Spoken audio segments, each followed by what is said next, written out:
Scale Your Sales: How to Turn Prospects into High-Paying Customers and Make $100 Million by Brandon Bornancin. Scale Your Sales isn't just another sales book. It's a battlefield manual packed with actionable strategies used by real closers making millions. As someone who's built multiple teams that led to exits, trust me, this is the growth hack you've been desperate for. Get it today, implement it tomorrow, and watch your bank account thank you next quarter. Scott Leese, founder of Scott Leese Consulting, the Surf and Sales Summit, Milos Ventures. Scale Your Sales is the ultimate playbook for anyone who refuses to settle for average in sales. If you're ready to become a top 1% performer, if you're ready for predictable, repeatable, and scalable sales success, this book shows you the way. Get ready to outwork, outlearn, and outsell the competition. Heather Monahan, founder of Boss and Heels. If you're serious about driving sales growth, and who isn't, this book is a must study, not just a must read. Packed with powerful, actionable strategies from prospecting to closing, it's your roadmap to exponential sales success. Lee Sauls, sales management strategist and author of The First Meeting Differentiator. I often say, if you can't get meetings, you can't sell. But it's also true that if you can't sell, you'll never scale your business. In Scale Your Sales, Brandon Bornancin breaks that down into a repeatable, scalable process that can be applied across any enterprise. Stu Heinecke, author of How to Get a Meeting with Anyone. Predictable, consistently increasing sales is the goal for all successful sales leaders and entrepreneurs. And Brandon's book teaches you exactly how to turn that dream into a reality, step by step. This is the playbook to scale your sales. Elise Archer, founder and CEO, She Sells. Few people in the sales performance improvement world are as committed to sales professionals achieving their dreams as Brandon Bornancin. This book, this masterpiece, is a step-by-step guide for them to take to get past obstacles and objections, blocks and boulders, and hindrances and hurdles to the promised land of exceeding sales quota and budgets. Congrats to everyone who reads this book and applies the lessons Brandon shares. Fred Diamond, sales expert, coach, and co-founder of the Institute for Excellence in Sales, IES. If you're new to sales and want a roadmap that doesn't make your head explode, this is it. Brandon breaks it down with step-by-step frameworks, examples, and even homework, yes, actual homework, to help you build a real sales process that scales. As someone who works with companies building their revenue-generating systems, I appreciate how clearly this book lays the foundation. It's like Sales 101, but with energy, structure, and no fluff. Kendra Lee, president, KLA Group, and author of The Sales Magnet. Brandon knows what it takes firsthand. His struggles lead him to change his mindset, make a plan, and relentlessly follow it. In the book, he shares how he did it with plenty of examples and homework for those of you who are ready to jump in. There's no mystery here. Brandon lays it all out for those who are willing to take extreme ownership, do the hard work, and win. Alice Hyman, sales strategist and host of Sales Talk for CEOs. It is one thing to win a big deal, but it is something else to scale up your sales consistently. Let Brandon give you the blueprint for scaling up. Anthony Iannarino, author of Elite Sales Strategies. This is the book that will change your life. Rarely does a book come along that can have a profound impact on your life. This book does just that. When the master at selling and growing a business shares what it takes, it makes sense to listen and apply it. There's little doubt this will become a sales classic people will be reading and learning from for years to come. Mark Hunter, The Sales Hunter. It was such a treat to read this book. It is comprehensive without being wordy, pragmatic, and practical. It is useful for the salesperson from the beginning to the sales manager. He respects the client while helping the salesperson keep the momentum. Every chapter is worth studying and reviewing. Reg Nordman, Rocket Builders. Scale Your Sales takes you from mindset to minutia, from discipline to daily habits, and from your goal to 10 times your goal, and absolutely everything in between. Brandon's goal is to transform how you think about success and how you sell. He'll get you to set massive goals and then divide them into what you need to do daily to achieve them. He explains the math of sales. The math of scale. I've never read anything about scaling that dealt with what has to happen every day, day after day. It's how Brandon and his team scaled Seamless to $250 million in sales over only a few years. The book is an incredibly detailed journey of how to scale sales or anything else. Everyone needs this book, but if you are a producer, you need it now. Barbara Weaver Smith, founder and CEO, The Whale Hunters. Brandon is a master at building businesses, and in Scale Your Sales, he shares his top strategies. This book is like having him right by your side. Learn from the best and start winning. Victor Antonio, author of Future of Selling. Brandon Bornancin has written a gem of a book, packed with practical, actionable advice for sales professionals at every level. What sets this book apart is Brandon's powerful mental approach to selling. particularly his insights on eliminating limiting beliefs. It's a must-read for anyone serious about elevating their sales game. Paul Riley, best-selling author of Selling Through Tough Times and Value-Added Selling. Are you one of those sales pros hungry for useful tips? Let Brandon feed you. Using deep access to AI, he has gathered massive information on what works in today's selling arena. My favorite moments in Scale Your Sales. 20 chapters on objection handling. You'll find a ton of ways to eliminate resistance that ends conversations. Not interested, too much money, call later, move past them all. Get this book for some sweet cherry picking of the best ideas on the planet. Dan Seidman, best-selling author of Sales Autopsy. If you're serious about skyrocketing your sales and dominating your market, then you need this book. Brandon Bornancin doesn't just talk theory. He gives you the step-by-step strategies that have already created massive results, not just for him, but for thousands of sales professionals and business owners. This isn't fluff. It's not outdated sales advice repackaged for the 100th time. This is the real, tactical, battle-tested playbook to scale your sales beyond what you ever thought possible. Art Sobczak, author of Smart Calling. Eliminate the fear, failure, and rejection from cold calling. Scale Your Sales is a must-read for those who want to be successful with their endeavors. The introduction states that mindset is everything, and the initial words in Chapter 1 declare, everything in life is a sale, which is 100% true. The book is easy to read, providing insights to succeed in life. We must examine our habits, thinking, strategies, and outreach to contemplate how we may improve to advance far beyond current goals. Committing to learning underlies success. Seriously embracing the book content is an excellent way to begin. Eleanor Stutz, international best-selling author of Nice Girls. Do get the sale. Relationship building that gets results. Dedication. I dedicate this book to our incredible team at Seamless. Your hard work, passion, and obsession with customer success powers everything we do. You inspire me to lead with purpose, serve from the heart, and give it everything I've got to help others achieve success. Thank you for joining me on this mission. It's truly an honor to work for you. To our 1 million plus users, customers, and supporters, thank you. Together, we are building something special, and we're just getting started. And to you, the reader, thank you for picking up this book. I hope it helps you scale to $100 million plus and beyond. Let's make it happen. My best to your success, Brandon Bornancin. Introduction. Hey there, I'm Brandon Bornancin. It's great to meet you. Here's the exact playbook I used to turn a simple business idea I had in my 20s into a $250 million AI company. The screenshots you'll see are pulled directly from Stripe and Salesforce. They don't include every deal, check, or wire, but they give you an idea of the results you can produce.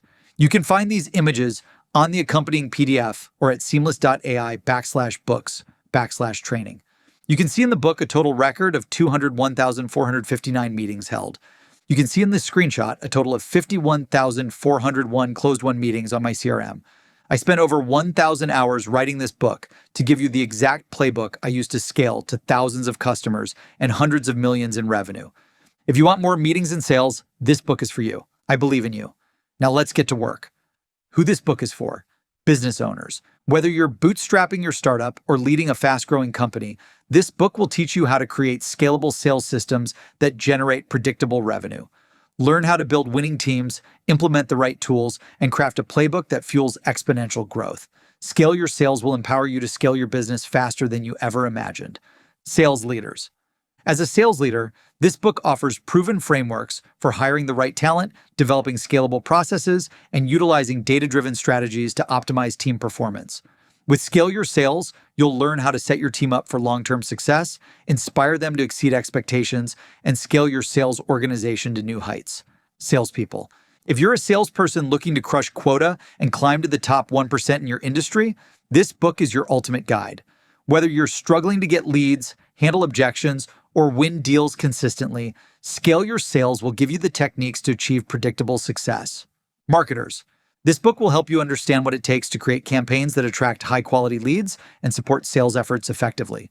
By learning the sales strategies in Scale Your Sales, you'll gain a deeper understanding of your audience's pain points and buying triggers, enabling you to craft messaging that converts prospects into loyal customers. Operations.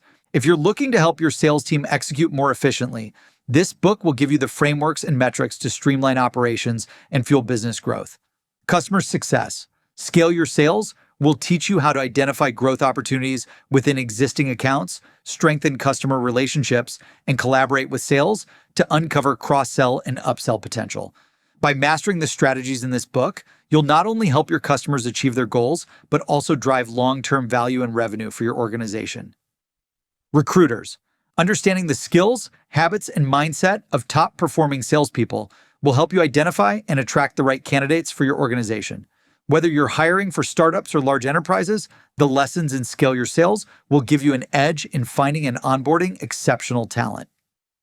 Anyone looking to acquire more customers, whether you're in sales, marketing, or even running your own company, acquiring customers is the #1 key to your success. This book is a roadmap for finding opportunities, building relationships, and closing deals. How to use this book. This book is your ultimate playbook for scaling to $100 million and beyond, built around 6 core pillars designed to help you grow faster, sell smarter, and unlock your fullest potential. Part 1. Operating Principles covers the habits, mindset, and operating principles you need to consistently perform at your best. Part 2. Prospecting reveals the strategies for finding and booking more qualified meetings so you always have enough opportunities in your pipeline. Part 3. Pitching shows you how to execute top discovery, present your product with confidence, and win prospects on repeat. Part 4. Sales Objections gives you the tools to handle all the top sales objections like a pro and turn roadblocks into closed-won deals. With battle-tested scripts and strategic plays, this section helps you overcome every sales objection with ease to close more deals. Part 5. Closing is all about turning interest into commitment, converting contacts into contracts, and getting deals signed. Part 6. Scaling provides a blueprint for scaling your business to $100 million and beyond by mastering 4 key pillars: people, data, technology, and playbooks. These pillars create predictable, repeatable systems that drive exponential growth. The goal of this book. This is your playbook for building a scalable, predictable, and repeatable system to scale your sales. When you use the strategies and technologies in this book to generate $100,000, $1 million, $10 million, or $100 million, I have something special for you. I created our famous President's Club Awards to recognize and celebrate your milestones along the way. Each award is a testament to your hard work, dedication, and relentless pursuit of success. When you hit these milestones, apply for your award at seamless.ai/customers/presidents-club and display it proudly as a reminder of what you've built and what's possible next.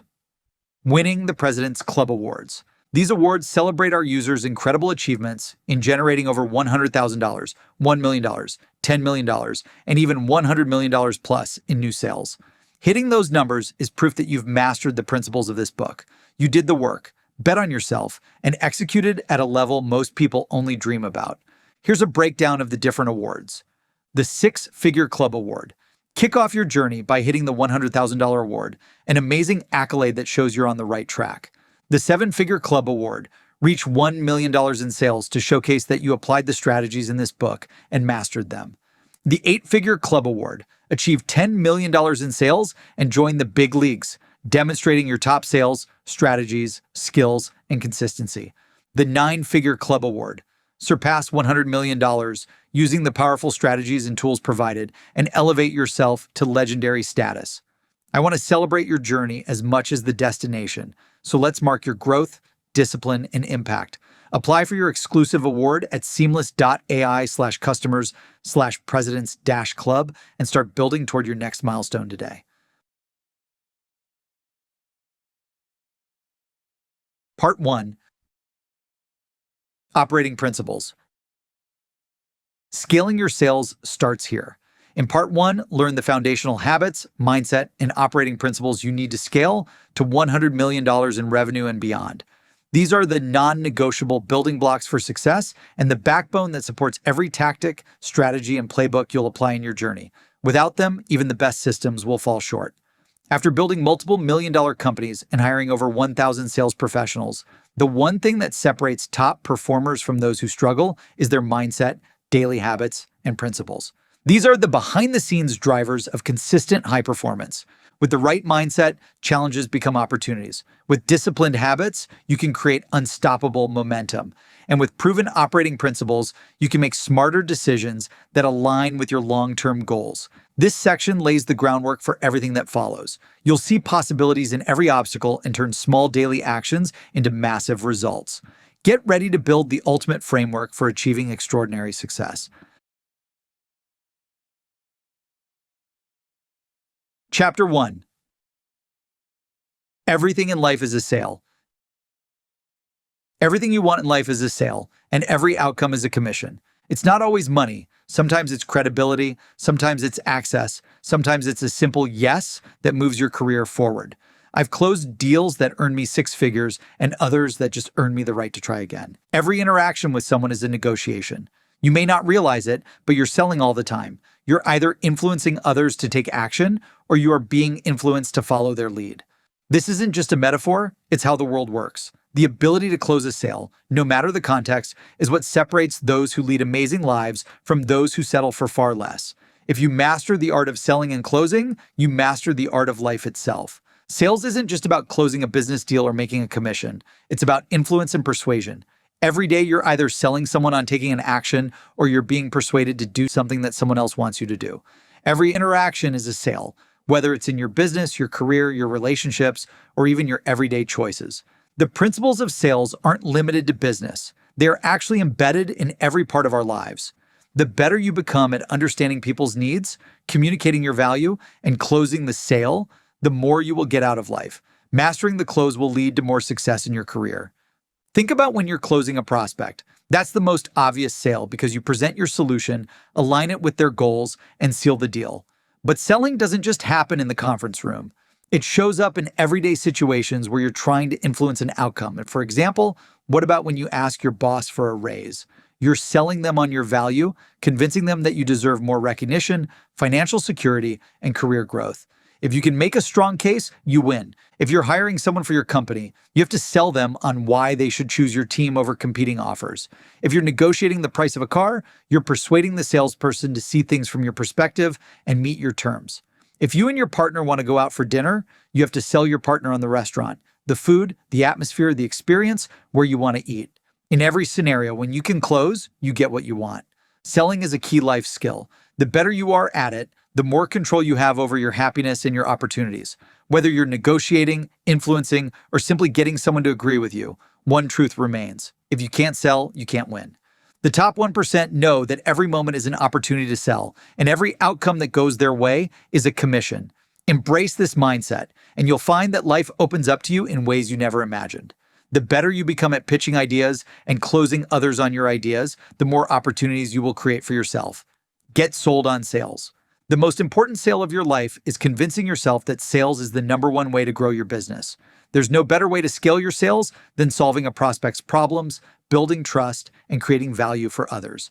Sales is a gateway to opportunity, a path to servant leadership, and a chance to make an impact.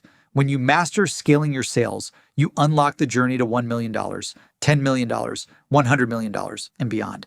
Getting sold on sales means you understand its transformational potential. Once you realize that sales isn't limited to your business or job, you gain a new perspective. Every conversation, negotiation, and opportunity hinges on your ability to influence. Your next step is to fully embrace sales as the most powerful skill you can develop. Sales is the ultimate engine to grow your business and change your life. There is no better way to turn prospects into leads, leads into meetings, and convert meetings into customers at scale.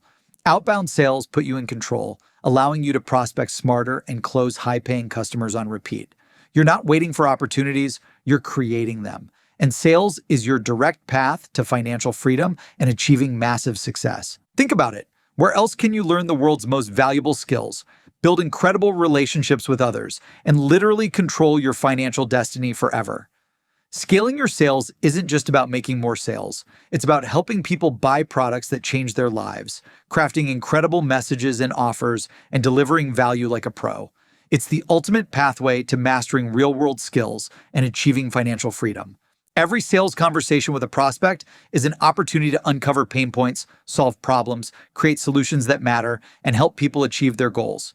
By mastering sales, You're not just growing revenue, you're developing the most valuable life skills, like how to communicate effectively, negotiate confidently, and think strategically. These are the same skills that turn average salespeople into top performers and growing businesses into category leaders. Once you can sell, the question naturally evolves. How do you scale it? How do you take what works in one conversation and replicate it across teams, industries, or entire markets? The answer is to build repeatable systems, plug in the right tech, and lock in strategies that keep selling for you, even when you're not in the room, which this book will cover in detail. Scaling your sales is the fastest way to generate predictable and repeatable revenue. It's where your effort and execution directly correlate to your success. Whether you're an entrepreneur scaling your startup, a sales rep building a pipeline, or a leader driving your team to hit new revenue targets, outbound sales is the way. There's no other channel where you can take control of your destiny and create a future only limited by your ambition. Get sold on sales and scale beyond what you ever thought was possible. If you want to master the single most powerful channel for unlimited earning potential and the highest ROI in scaling your business, sales is the answer. If you tally up all the money made in every profession in the world, the highest paid profession in the world is sales. It's not doctors and it's not lawyers. It's revenue-generating sales powerhouses. Embrace the work, enjoy the process, and keep changing the lives of others. Every no gets you closer to yes. Your next call is always your best call, and any challenge you face along the way is just another opportunity to learn and show the world how truly unstoppable you are. As you grow your business, never forget that being sold on sales is required for your ultimate success. Use it as fuel to constantly improve your skills, develop new strategies, and elevate your game to new levels. Stay dedicated to mastering your craft and improving. You've got the power to create the life you've always wanted right now.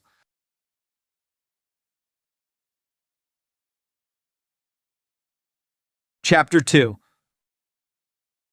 Success Habits. Your habits, mindset, and operating principles are the backbone of your long-term success. After building a company to $250 million in sales and hiring over 1,000 top performers at Seamless, I've seen this play out time and time again right in front of my very own eyes. The number one difference between the top 1% of performers versus those who struggle or quit is this: their habits, mindset, and operating principles. Habits fuel your actions. Mindset builds your perspective. And operating principles give you the discipline to stick to your long-term goals. Every year I meet with my head of sales, Mike, and I ask him the same question. What's the difference between the top performing reps from all the rest? And his answer is always the same. It's all about mindset. With the right mindset and habits, you will achieve massive success. The bottom performers and the people who quit, they don't make it because they have bad mindset, habits, and operating principles. By understanding and optimizing your own core habits, mindset, and operating principles, you can build a plan for long-term scalable growth. Let's break this down so you not only understand these fundamentals, but also learn how to apply them in your daily workflow. Habits. Habits are the small, often unnoticed actions you execute every day that compound over time. They're the actions, activities, and routines that, when done consistently, create that momentum you need to grow. In scaling your sales, successful habits include daily prospecting, continuous learning, and tracking your key performance indicators. One of my top performers at Seamless, Leah, lives and breathes positive habits. She starts every morning with a non-negotiable routine: 30 minutes of reading, 20 minutes of cold calls, and 10 minutes of reviewing her pipeline. Developing these habits ensures she's always at the top of her game. Each day, she is moving the needle towards her goals, and over time, these small daily actions have compounded into her massive success. Mindset. Your mindset is the filter through which you see every opportunity and obstacle. This means believing that you can become the best you can be through dedication and hard work. It's not just about self-care and positivity. It's about cultivating a growth mindset. This type of mindset will anchor you when challenges hit, helping you push through to achieve massive success. When my rep, Ryan, started, he faced rejection after rejection. Instead of getting discouraged, he used his growth mindset to break through. He became unstoppable because he viewed each no as a lesson he learned to make adjustments to win. Today, he's our #1 producer, not because he had it easy, but because he had the right mindset and pushed himself to keep learning, adapting, and improving, even when times got hard. Operating principles. Operating principles are the foundational guidelines that dictate how you approach your everyday work and make decisions. These principles keep you honest, so you do everything with integrity, purpose, and servant leadership. When things get tough, the right operating principles are your compass under pressure, whether it's leading with purpose, prioritizing top accounts, delivering value-added follow-up, or doing the right thing for the customer. Operating principles remove guesswork and create repeatable success. The best leaders, business owners, sales teams, and operators live by their operating principles for scaling every single day, and that's why they win. One of my sales leaders, Adam, scaled his team's revenue by 225% in a single year. He was able to do that because he has great operating principles. Always prioritize high-value activities, measure what matters, and relentlessly focus on the customer. Every decision he makes, from how his team spends its time to which deals it pursues, aligns with these principles. When distractions arise, Adam's principles keep him and his team focused on what matters, like always doing the right thing to drive consistent, predictable, repeatable results. Why this matters. The ability to successfully scale your sales depends on how you use these three essential pillars: mindset, habits, and operating principles. Without the right mindset, you'll crumble at the first sign of adversity. Without strong habits, you'll lack the consistency needed to build momentum. Without effective operating principles, you'll struggle to convert opportunities into wins and find yourself overwhelmed, missing targets, and underperforming. Many people fail to scale their sales because they lack these three key attributes. They might have the talent, knowledge, and even motivation. But without the right habits, mindset, and operating principles, all that potential goes to waste. The top 10 for scaling your sales. Now that you understand the power of habits, mindset, and operating frameworks, I want to share the top 10 principles to drive profitable, sustainable, and scalable growth. When you master these principles, you'll develop a level of discipline that will help you navigate challenges and take hold of opportunities with confidence. These 10 core practices are not just strategies. They are the foundation for executing the highest performance. 1. Set massive goals. 3 times, 5 times, 10 times. One of the most powerful habits that took me from nothing to over 1 million leads, 260,000 new meetings, 51,036 customers, and $250 million in sales in just a few years was setting massive goals. I'm talking goals that stretch you so far beyond any revenue goal. These are goals that you write down about the revenue you want to generate, and when you read them, you say, "No way is that ever possible." I started this practice when I worked as a professional W-2 salesperson, and my chief revenue officer would give me a sales quota. I would always 3 times to 5 times the target and generated the sales activity to hit the 3 times to 5 times revenue goal. This habit pushed me to operate at an insane level of activity compared to everyone around me. And you know what? It worked. As a W-2 salesperson, I would hit 300 to 500% my sales quota. It's how I became a millionaire in sales as a W-2 rep, and then applied the same principle to starting my own company.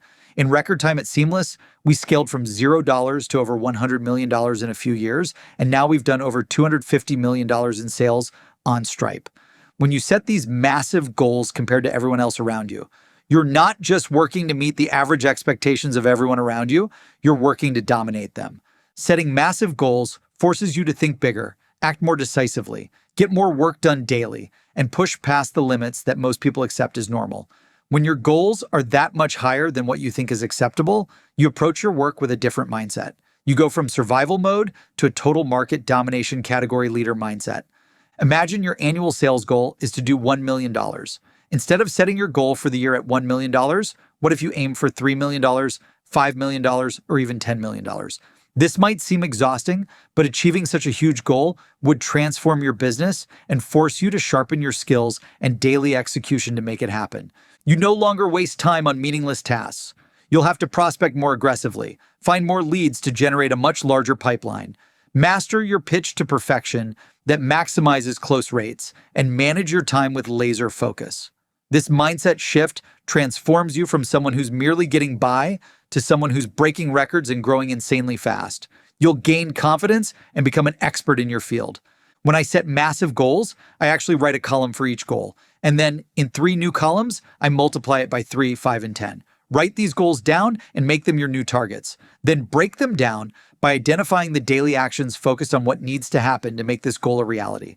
For example, if you have an AOV of $10,000 and convert leads to meetings at 3% and meetings to sales at 20%, here is how you would calculate the annual activity you need to commit to in order to achieve your goals.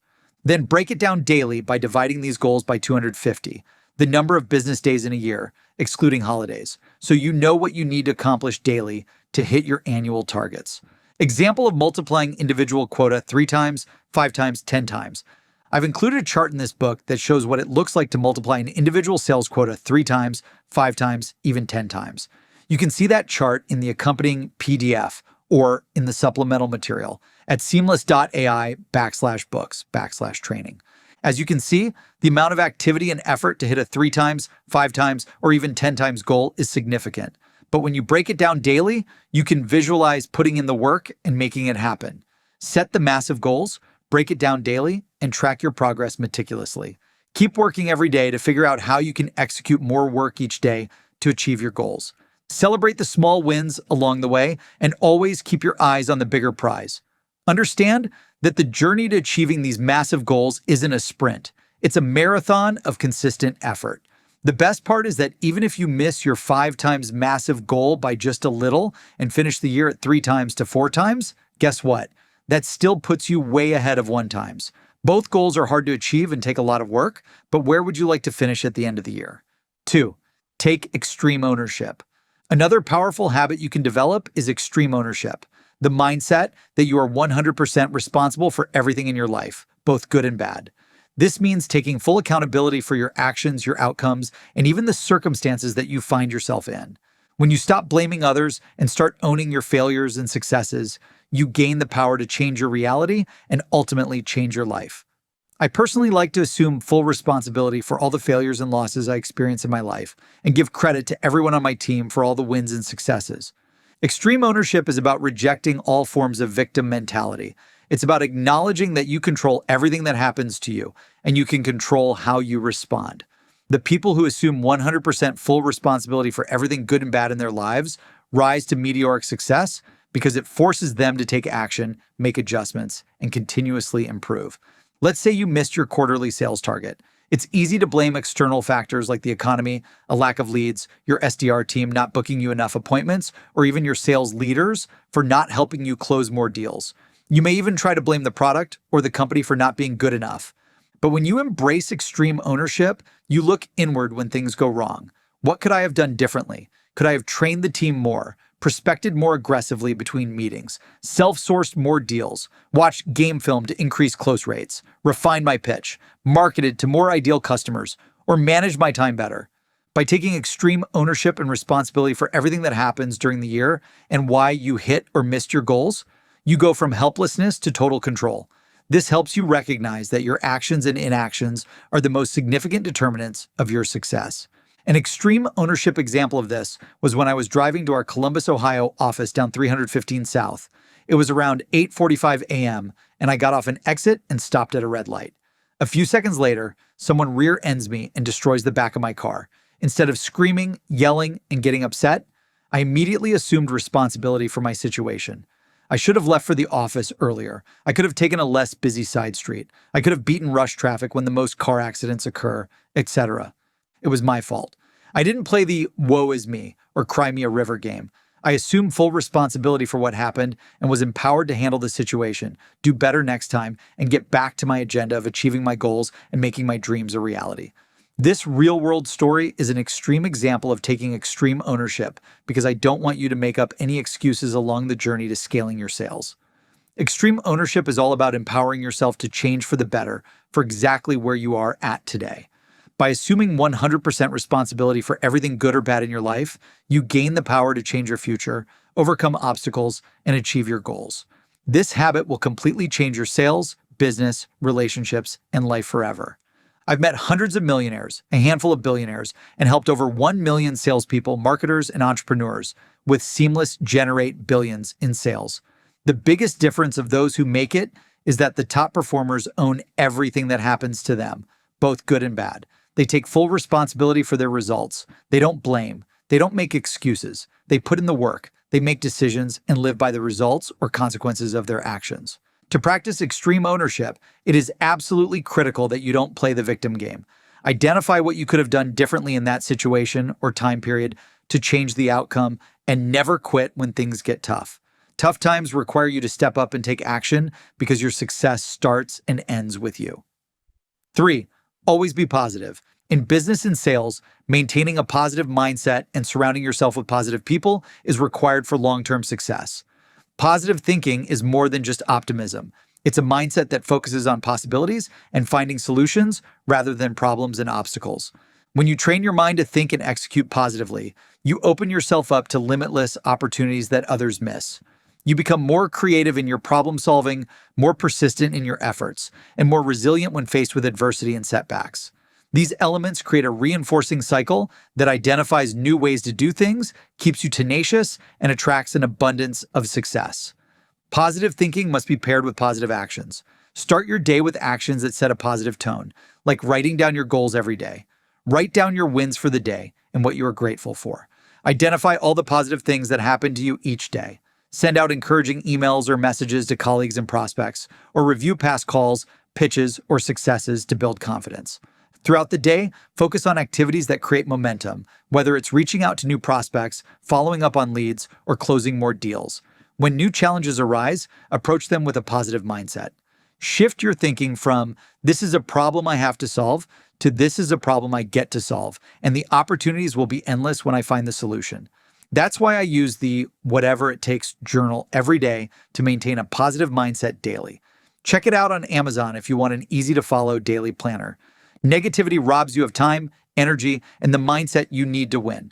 But a positive thinker understands rejection is not personal. It's part of the job. They view each challenge, roadblock, and rejection as invaluable data for improving and growing. This shift in thinking turns a bad experience into a valuable learning opportunity to become the best you can be and ultimately win more sales. It's not just your mindset that needs a positive outlook. The people you surround yourself with can make or break you because they have a huge influence on your mindset, behaviors, outcomes, and success.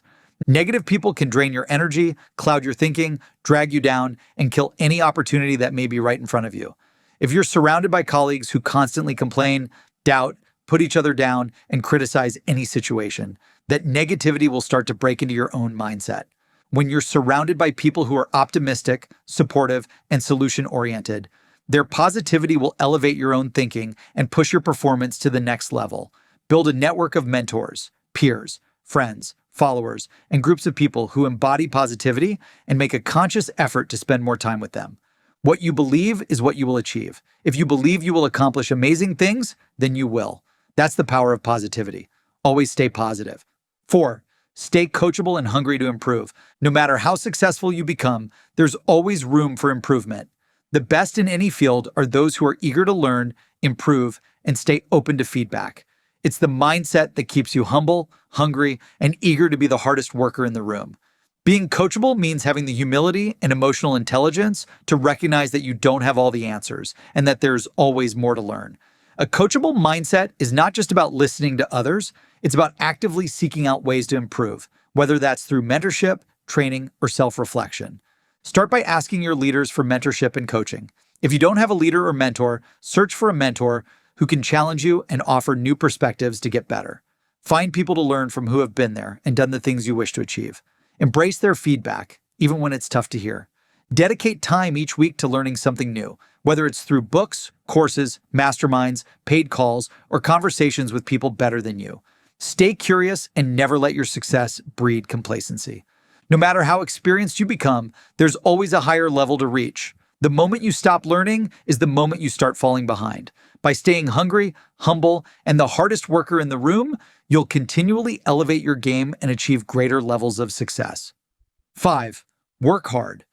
Success in sales doesn't happen overnight. It's the result of hard work.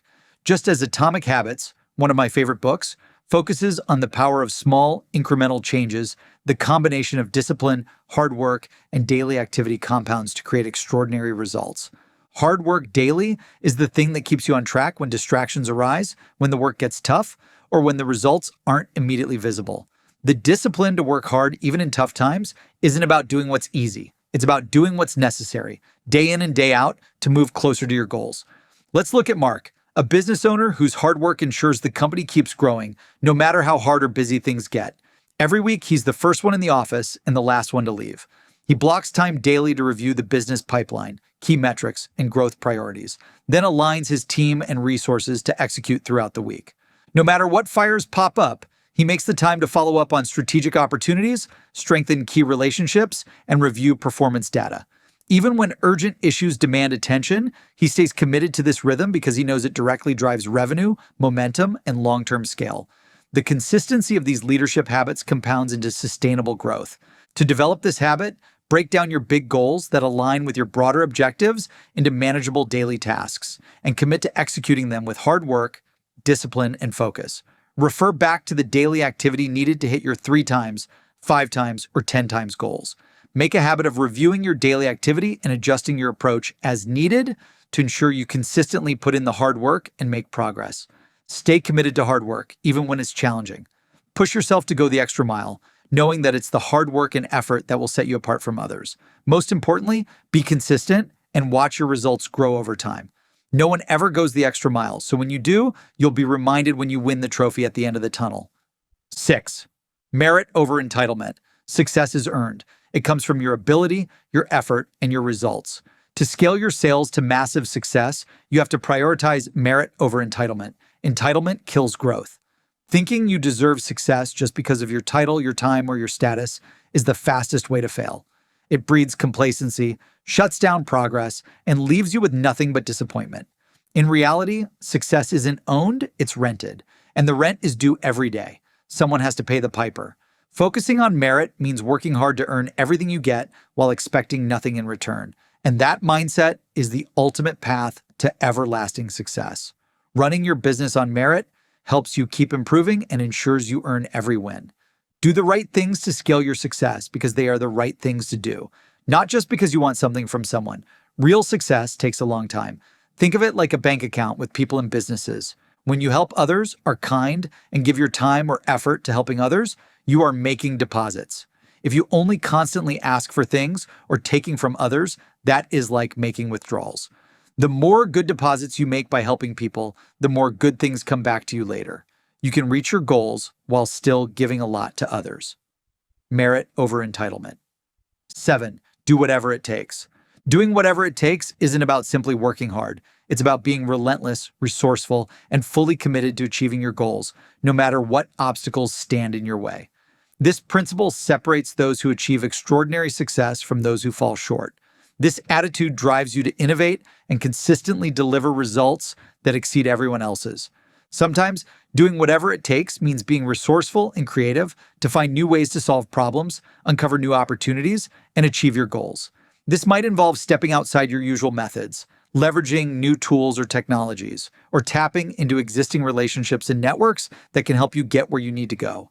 Let's say you're leading a sales team during a tough economic period. The market is challenging, and targets are harder to hit. Doing whatever it takes might involve reevaluating your entire strategy, investing time in coaching your team, diving deep into data to identify new opportunities, or working weekends to ensure everything is on track. It's about being fully committed to the success of your team and your organization and doing whatever is necessary. And start by setting clear, ambitious goals. Then commit to doing whatever is necessary to achieve them. This might mean putting in extra hours, learning new skills, or stepping outside your comfort zone. Whatever it requires, be prepared to give it your all. Always be on the lookout for new ways to overcome obstacles and achieve your objectives. Maintain an unwavering commitment to your success. When you adopt the mindset of doing whatever it takes, you eliminate excuses, push through barriers, and achieve results that others only dream of. To learn more about mastering this habit, feel free to check out the best-selling book called Whatever It Takes on Amazon. 8. Become a change agent. Change is your superpower.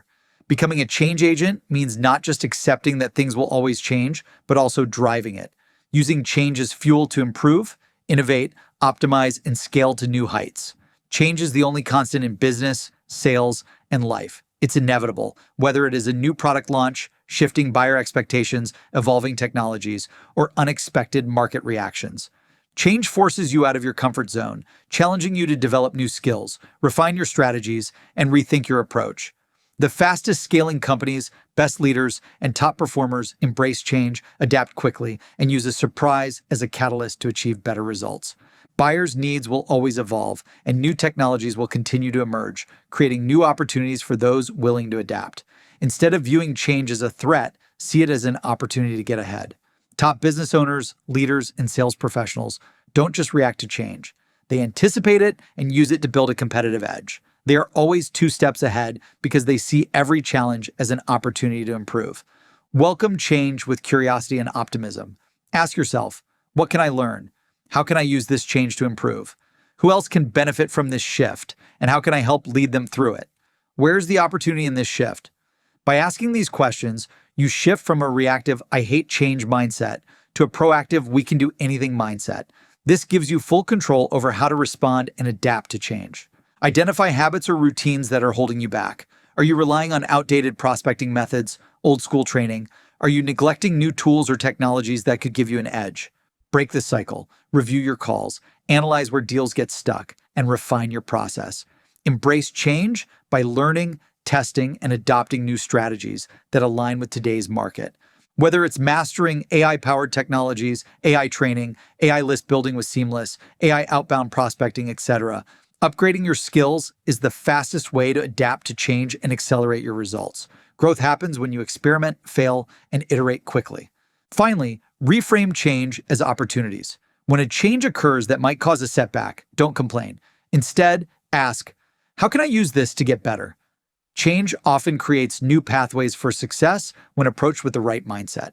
True change agents inspire others to do the same by leading through change with confidence and positivity.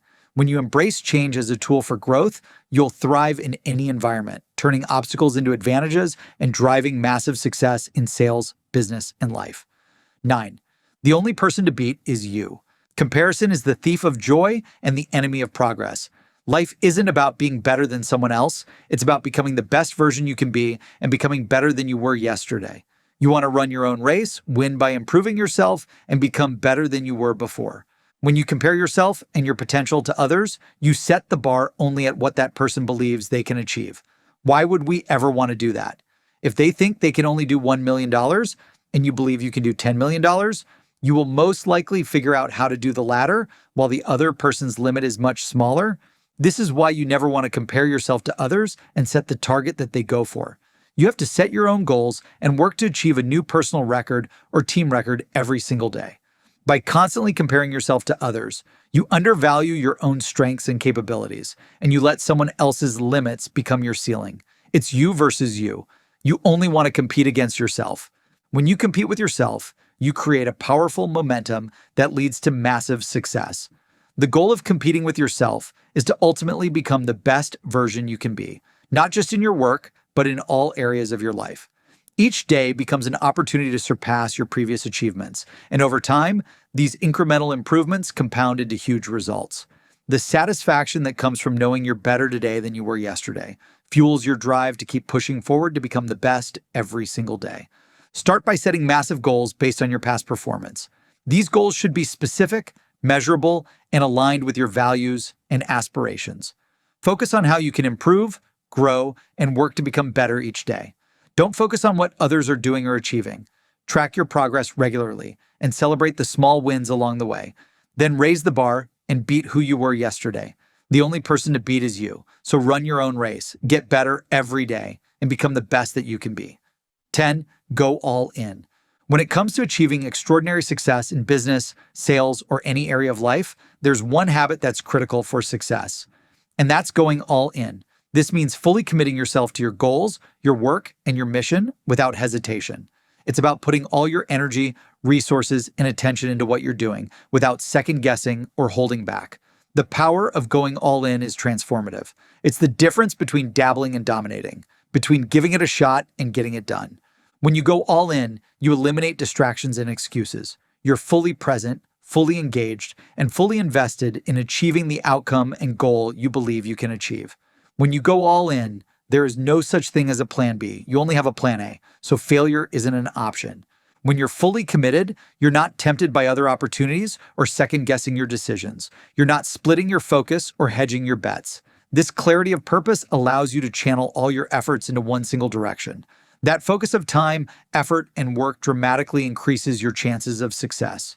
Going all in also means fully committing to your vision and your goals, even when they seem out of reach or when others doubt you. It's about believing so deeply in what you're doing that you're willing to give everything to make it happen.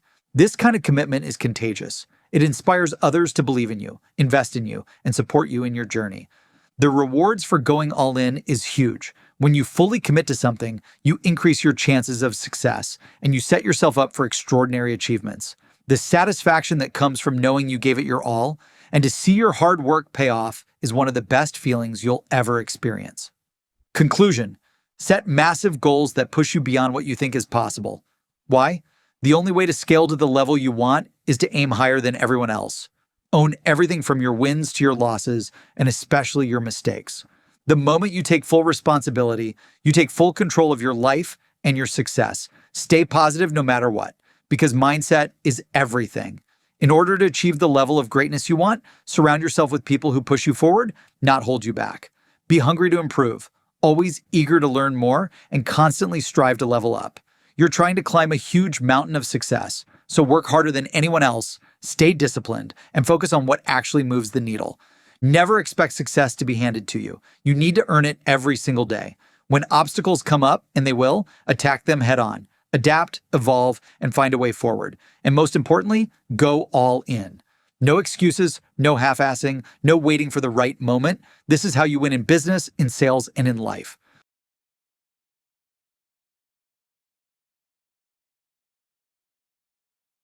Chapter 3. Crush your limiting beliefs. We all have limiting beliefs. These are the nagging doubts and fears that come up when we are trying to scale and grow. Those voices that say things like, "I'm not good enough, I'll never figure this out," or "this won't work." And because the voice sounds like your own, you buy into it. But let me tell you, those limiting beliefs are nothing but lies.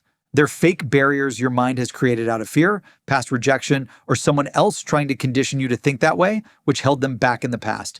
Now is the time for you to crush any limiting beliefs that arise so you can grow and prosper. This chapter is all about eliminating the internal and external limiting beliefs that are holding you back from becoming limitless. First things first, I need you to believe that you can achieve anything you set your mind to. Your beliefs and habits have the power to create your success or destroy your success. It can literally make or break your ability to scale your sales and scale your business to new levels that others have never achieved. Most people don't understand the importance of developing the right habits and the right mindset. They allow limiting beliefs to hold them back from achieving their fullest potential.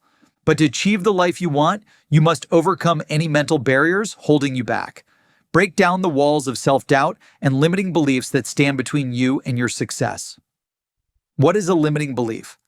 Before we show you how to eliminate your limiting beliefs, we need to actually define them. A limiting belief is an untrue and negative thought, statement, or methodology you tell yourself as to why you can't do something.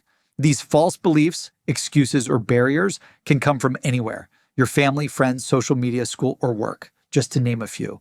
Regardless of where they come from, every limiting belief is a false barrier holding you back from realizing your full potential. The problem with limiting beliefs is that they limit your potential when, in fact, your potential knows no bounds. You can accomplish anything you want to. If you want to make $1 million in sales, you can make $1 million in sales.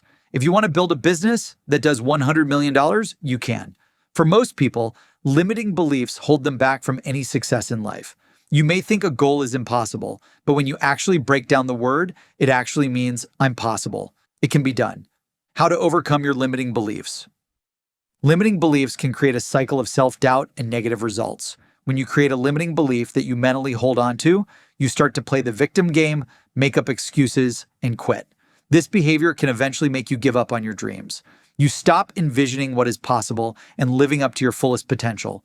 You've mentally run the race before even reaching the starting line, convincing yourself of an outcome without ever giving it a try. Limiting beliefs often start early in our lives. When we're kids, we're like sponges, absorbing everything around us. The words and actions of our parents, teachers, and peers can have a major impact on how we see ourselves. If you were frequently told that you weren't smart enough or capable enough, those messages can take root and become limiting beliefs. A few bad experiences, like failing a test or being rejected, can poison your mindset and make you believe that you're not cut out to make it. As we get older, those negative beliefs can stay in our minds, and by believing them, we start to limit what we expose ourselves to just to avoid those bad feelings. Limiting beliefs become internal struggles we face daily. They hold back our progress and potential. It's so important to understand their power, so when these thoughts surface, you can recognize them for what they are: fear-driven excuses. It's fear and nothing more than that. You're capable of far more than you believe. You will not let fear hold you back, which I believe is false evidence appearing real. Instead, you will use fear to face everything and rise. When you break through these barriers, fear becomes freedom exists after resistance. If you believe in your potential and the goals you set for yourself, even if they scare you a little, you'll dedicate yourself to achieving success. Conversely, if you convince yourself that something is impossible, you'll sabotage your own efforts. Once you identify the limiting beliefs you have and their source, you can work to change them. It's all about changing your mind and using positive, empowering beliefs. Remember, you have the power to rewrite your story. You are so damn talented, you can do anything. Recognize that limiting beliefs are not facts, but perceptions in your mind holding you back that you can shift at any time. You have the ability to achieve your goals and scale your business to one of the biggest companies in the world. You just need to believe in them and take action. Embrace a growth mindset, focus on your strengths, and take consistent action towards achieving success. Let's break down all the limiting beliefs holding you back from scaling your sales. Like, I'm not good enough. I don't have enough time to do that. I don't know how to sell. There's too much competition. I don't have the right connections. There are not enough people to sell to. I need more people on my team. I can't handle another rejection. It's impossible to hit my quota or revenue target. I don't have the resources or tools to be successful. When you start to hear yourself think about these limiting beliefs and false limitations, do not listen to them. These are your worries, fears, and misconceptions that you tell yourself to avoid putting in the time to make it happen. It's not about resources. It's about becoming resourceful to make it happen. In fact, the only thing standing between you and getting what you want in life is the negative story you keep telling yourself as to why you can't achieve it. When you finally decide to stop listening to this story and instead tell yourself that you can do anything, then you actually can achieve everything you want in life. Every limiting belief can be reframed positively to grow. It just takes some practice. Anytime you start to let a limiting belief creep in, rewrite it using a positive reframe. Limiting belief, I'm not good enough. Positive reframe, I have the skills and determination to succeed, and I'm constantly improving. Limiting belief, I don't have enough time to do that. Positive reframe, I prioritize my time effectively to focus on what matters most and achieve my goals. Limiting belief, I don't know how to sell. Positive reframe, I'm committed to mastering the sales process, and I'll learn everything I need to succeed. Limiting belief, there's too much competition. Positive reframe, I stand out in a competitive market by offering unique value and exceptional service. Limiting belief, I don't have the right connections. Positive reframe, I'm actively building and expanding my network, creating the connections I need. Limiting belief, there are not enough people to sell to. Positive reframe, the world is full of opportunities, and I'm finding new prospects every day. Limiting belief, I need more people on my team. Positive reframe, I need to leverage my strengths and resources effectively, making the most of what I have. Limiting belief, I can't handle rejection. Positive reframe, rejection isn't personal. It is just feedback about timing or product fit. Feedback is important to understand, and I can use it to adapt and be more resilient. Limiting belief, it's impossible to hit my quota or revenue target. Positive reframe, I'm setting new standards in my industry and achieving what others believe is impossible. Limiting belief, I don't have the resources or tools to be successful. Positive reframe, I creatively use the resources and tools available to me and seek out what I need to succeed. Limiting beliefs are not facts, but rather false events appearing real that you have the power to change at any time. When a limiting belief comes up, turn it into a statement of something you can control and achieve. Avoid anyone who tries to throw negativity your way or who tells you that you can't do something. Surround yourself with positive people who add wood to your fire, not people who try to put out your flame. Embrace your growth mindset, focus on your strengths, and take consistent action towards your goals. What are the specific thoughts, habits, and patterns that have been holding you back? Maybe it's procrastination. Maybe it's fear of rejection. Whatever it is, call it out, own it, then flip it. How can you reframe those old habits into new empowering actions? How can you replace hesitation with execution? Eliminate the barriers, both mental and behavioral, that separate your current self from the version of you who dominates their goals and takes massive action. You don't just wake up one day and become a multi-million-dollar business owner. Every single day, you build that version of yourself through intentional shifts in your mindset, habits, and execution. What are you changing today to crush your limiting beliefs? What new habits are you committing to? What actions are you taking right now to overcome these limiting beliefs? The difference between those who scale and those who stay stuck comes down to believing they can do it and the willingness to put in the work. Now that you have strong habits, the right mindset, and clear operating principles to grow to $100 million and beyond, it's time to learn how to find leads, pitch like a pro, and close more sales. In the chapters ahead, you will learn the same simple strategies I used to start from nothing and grow a business to over $250 million. If it worked for me, it can work for you again and again.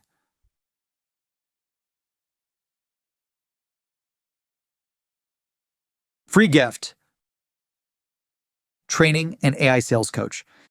If you enjoyed part 1, I have free training where I can help you build the operating system that makes scaling actually works. We're adding new resources monthly, like an AI coach, training resources, new strategies, and more. Proven tactics never fail. People just fail to execute them. Don't let that be you.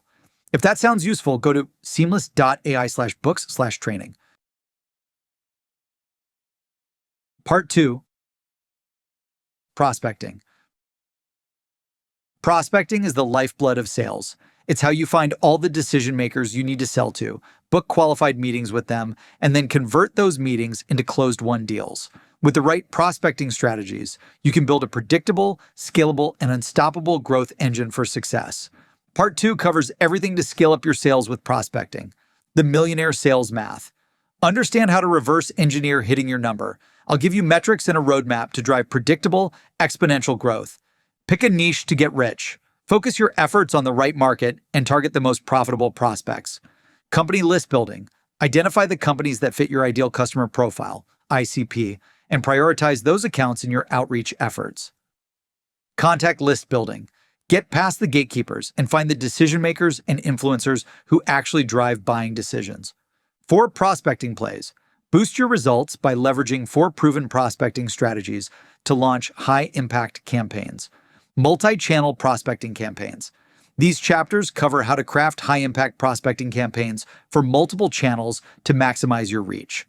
Write sales copy that books meetings. Write messages that capture attention, spark interest, and drive action. Cold calling. Use cold calling to overcome resistance and book meetings over the phone. Voicemails. Leave messages that actually get callbacks and replies. Email prospecting. Write email campaigns so good that prospects can't ignore them. LinkedIn social selling. Use LinkedIn to build relationships and generate leads. Part 2 provides the ultimate prospecting playbook to help you consistently find and close high-quality leads at scale. Whether you're a new SDR, a top account executive, a seasoned sales leader, or a veteran entrepreneur, mastering these prospecting strategies will help you fill your pipeline with qualified opportunities and supercharge your sales results to $100 million and beyond. Are you ready to scale your sales and transform your results? Let's do this. Chapter 4.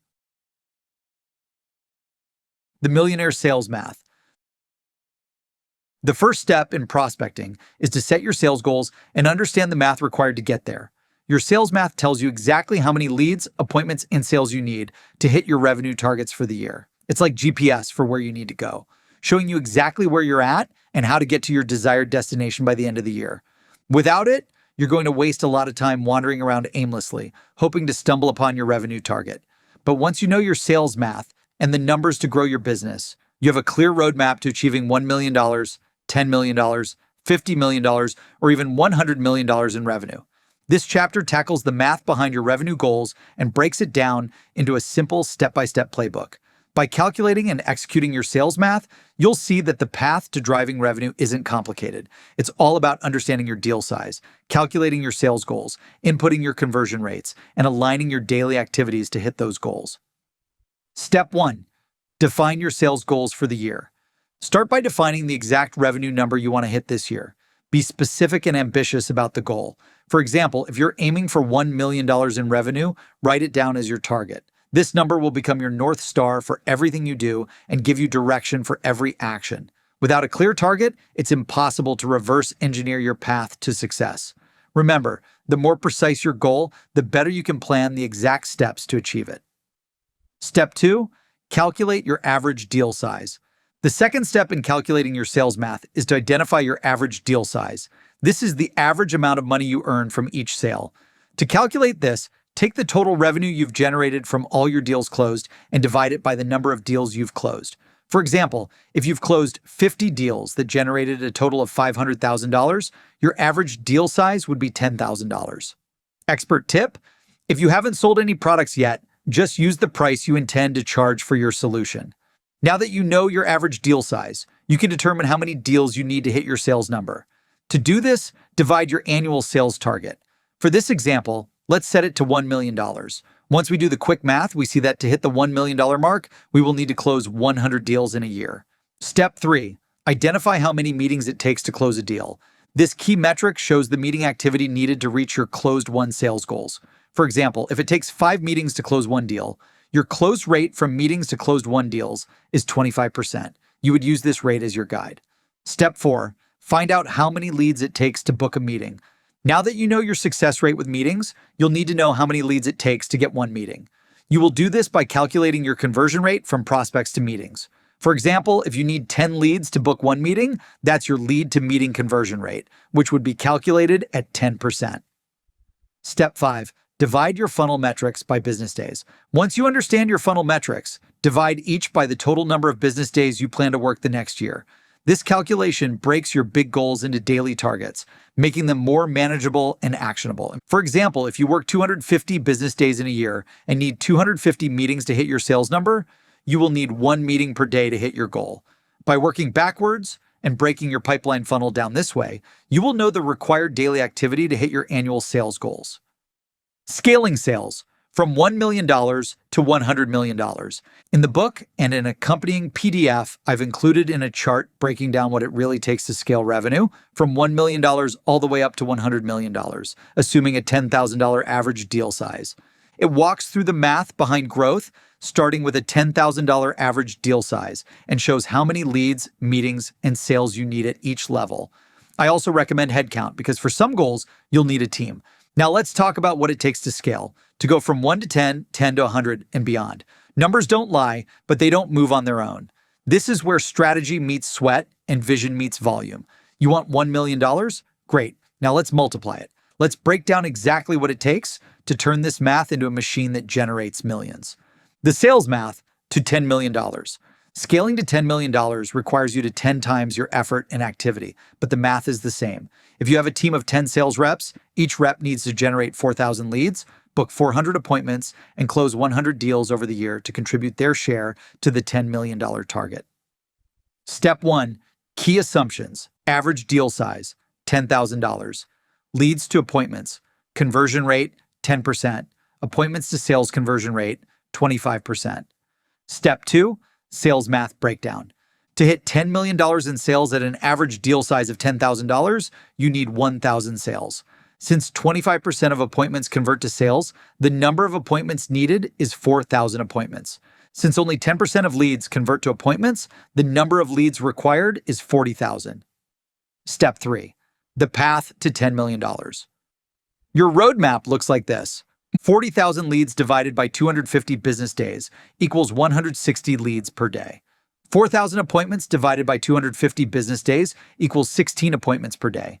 1,000 closed-won deals divided by 250 business days equals 4 deals per day. The sales math to $50 million. Reaching $50 million requires scaling your processes and team even further. It means hiring, building, and managing a larger sales team and infrastructure. If you have 50 sales reps, each rep would need to generate 16,000 leads, book 400 appointments, and close 100 deals over the year. Leveraging the right technology, automation, and data-driven insights is crucial at this level. The sales math to $100 million. Finally, let's tackle the $100 million milestone. It's ambitious, but entirely achievable with the right systems in place. Scaling to this level requires a high-performing sales machine and tight coordination with ops, recruiting, sales development, finance, and many other departments across the company. With 100 sales reps, each would need to generate 16,000 leads, book 400 appointments, and close 100 deals annually. My team and I have generated $100 million in sales twice so far. If we can do it, so can you. We'll use the same simple key assumptions for easy math illustration purposes. Once you know your sales math. Knowing your sales math is your guiding light to crushing your sales quotas and hitting your annual revenue targets. Whether you're working towards $1 million, $10 $10 million, $50 million, or $100 million. The sales math gives you everything you need to do to get there. When you break it down this way, the journey to scaling to millions becomes very simple and clear. It's not about making a massive leap all at once. It's all about consistent, focused effort every single day. Scaling your sales and hitting your sales math is a marathon, not a sprint. By sticking to hitting your daily targets and staying disciplined, you'll find that scaling your sales to $1 million, $10 million, $50 million, and even $100 million is very possible and well within reach. Customize this framework for you and your business by adjusting the funnel metrics, like conversion rates, deal sizes, leads, meetings, and sales goals. Free bonus gift. If you want to get the world's best sales leads and find anyone's emails and mobile phones, get started for free at www.seamless.ai. This is the company we built from $0 to $250 million plus in record time using everything I share with you in this book. We use Seamless to be the first winner of our 9-figure $100 million President's Club Award. If we can do it using the strategies in this book and the sales AI software, so can you. The power of multiplying your goals. Let's say you want to make $1 million this year and you put in the daily activity required to hit it, but some days you fall short of your target. Guess what? You missed the goal. But if you put in the daily activity of hitting $3 million, $5 million, or even $10 million, and you fall short some days, guess what? Even if you fall short, you'll still end up far ahead of your starting point. So while tripling or quadrupling your goals may sound a bit crazy, it sets you up to achieve far more than you would have otherwise. And when setbacks inevitably hit, those bigger goals give you a cushion of success to carry you through. Sales teams typically only achieve 70 to 80% of their quota. So if you set a higher quota number at 2 times to 5 times and end up falling short by about 20 to 30%, you're still way ahead of your sales number. And that's exactly where you want to be. So here's how to do it. Set a 3 times, 5 times, or 10 times target from your original goal. Decide on your goal, then take that goal and scale it. Choose a number that both excites you and challenges you. This target should be enough to push you out of your comfort zone and transform the way you work, think, act, and live your life. Whatever I wanted to make in a year, I would always 3 times to 5 times that goal and identify the daily activity required to hit it, so I fall between the two numbers. Break down your goals daily. Once you have your target, break it down into daily activities. What's the activity you need to do every day to achieve your goal? Whether it's making more calls, sending more emails, or closing more deals, define the specific actions required to achieve this goal. Execute with relentless focus. The biggest difference between those who hit their ambitious goals and those who don't is execution. Be relentless in your pursuit. Treat each day as an opportunity to do whatever it takes to beat your number. Measure and adjust. Track your progress regularly to stay on track. Are you hitting your daily targets? If not, analyze what's holding you back and adjust your approach.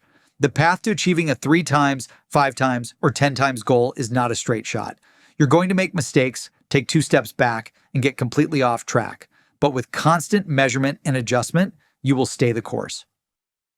Raise the bar. This process doesn't stop once you reach your new goal. As soon as you hit your 3 times, 5 times, or 10 times goal, it's time to set a new one. The key to continued growth is to constantly set new targets that transform you professionally and personally. This keeps you motivated and always moving forward. If you aren't moving forward, you're becoming stagnant and moving backward. Remember, the most successful business owners, sales leaders, and teams I know are happy with what they have accomplished, yet never satisfied with the results of what they produce today. They are always looking for ways to improve, sell more, achieve more, and be more. If you adopt this mindset of consistently setting new targets, breaking them down into daily actionable steps, and executing with relentless focus, you will achieve your goals and scale your sales success year after year.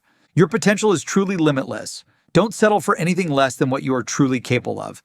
You can now scale your sales to any target you want, knowing how to consistently hit your numbers and the math required to get there. Homework. I've created a revenue calculator that you can use as your personal accountability tracker. You can find a link to this calculator at seamless.ai/books/training.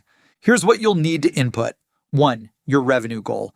Begin by entering your annual sales goal in the box labeled revenue goal. This is the target that you want to hit by the end of the year. 2. Average deal size. Next, input your average deal size. This is the average value of each sale you make. Knowing this will help you understand how many deals you need to close to reach your income goal. 3. Meetings per sale. How many meetings does it typically take for you to close a sale? Enter that number in the corresponding yellow box. This is crucial as it determines the amount of effort required to convert meetings into paying customers. 4. Leads needed per meeting. Finally, input the number of leads required to schedule a meeting. This will give you a clear picture of how much prospecting is necessary to hit your daily and annual targets. Once you've filled in these fields, the spreadsheet will automatically calculate how many leads, meetings, and sales you need to generate each day. It also automatically multiplies your annual target by 3 times, 5 times, and 10 times to show you how to really scale your sales and build your business. Now it's up to you to take action. Start inputting your numbers and let the math guide your daily activities. Remember, success is about working hard, working smart, and staying committed to the plan.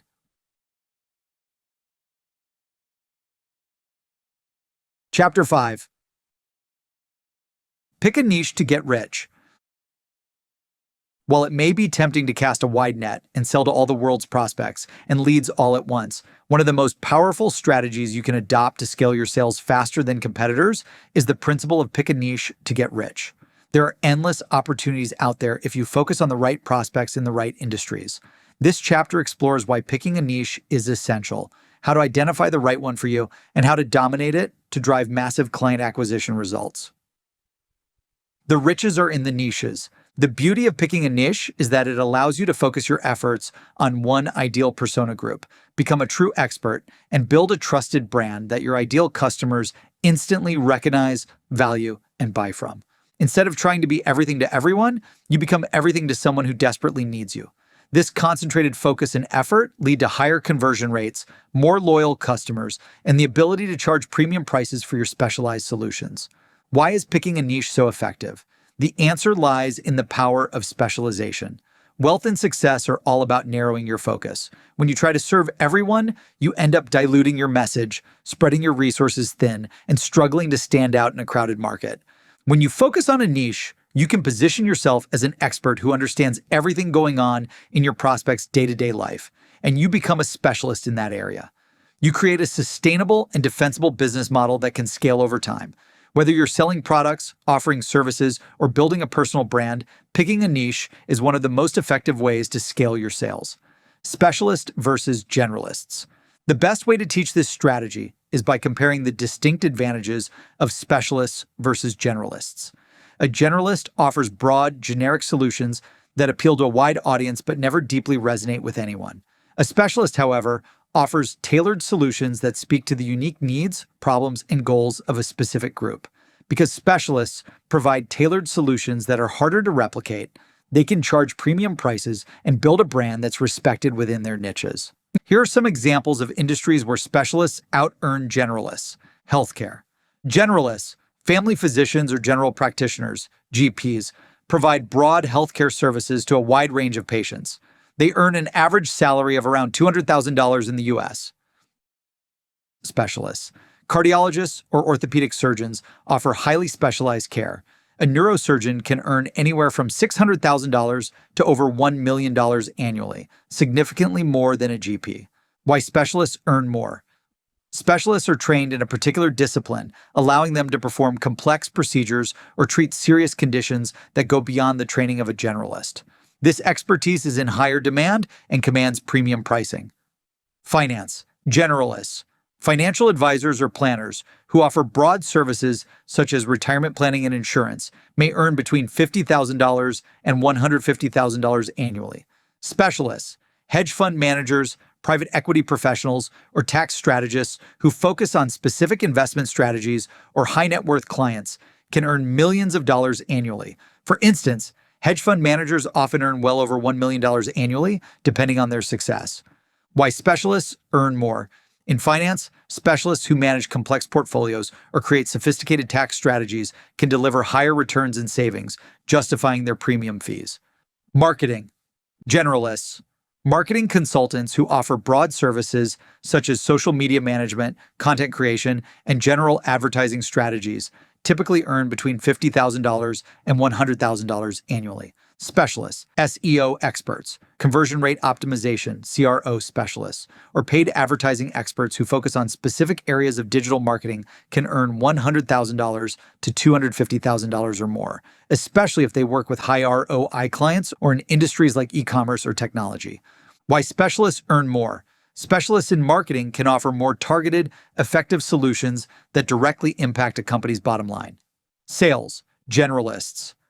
Generalist salespeople who sell a wide range of products or services across multiple industries might earn an average of $50,000 to $100,000 annually. They work with various clients but often lack expertise in any one area, making it harder to stand out and command higher commissions. Specialists. Sales specialists who focus on a specific industry, product type, or market segment can earn significantly more. For example, a software sales specialist focusing exclusively on enterprise-level cybersecurity solutions might earn $150,000 to $500,000 or more in annual commissions. Top-performing specialists in high-demand fields can even surpass the $1 million OTE mark. Why specialists earn more? Sales specialists develop a deep understanding of their product, industry, and clients. This expertise makes them trusted advisors. By focusing on a specific niche, specialists can get access to larger budgets and more strategic opportunities, leading to greater financial rewards. Why do niches work?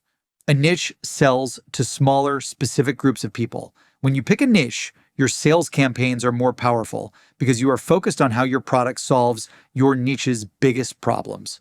Your outbound sales messaging converts faster, you book way more meetings with all the prospects you are reaching out to, your conversations and pitches are more meaningful, and it's much easier to get clients when you know exactly who you should be talking to and why they should listen.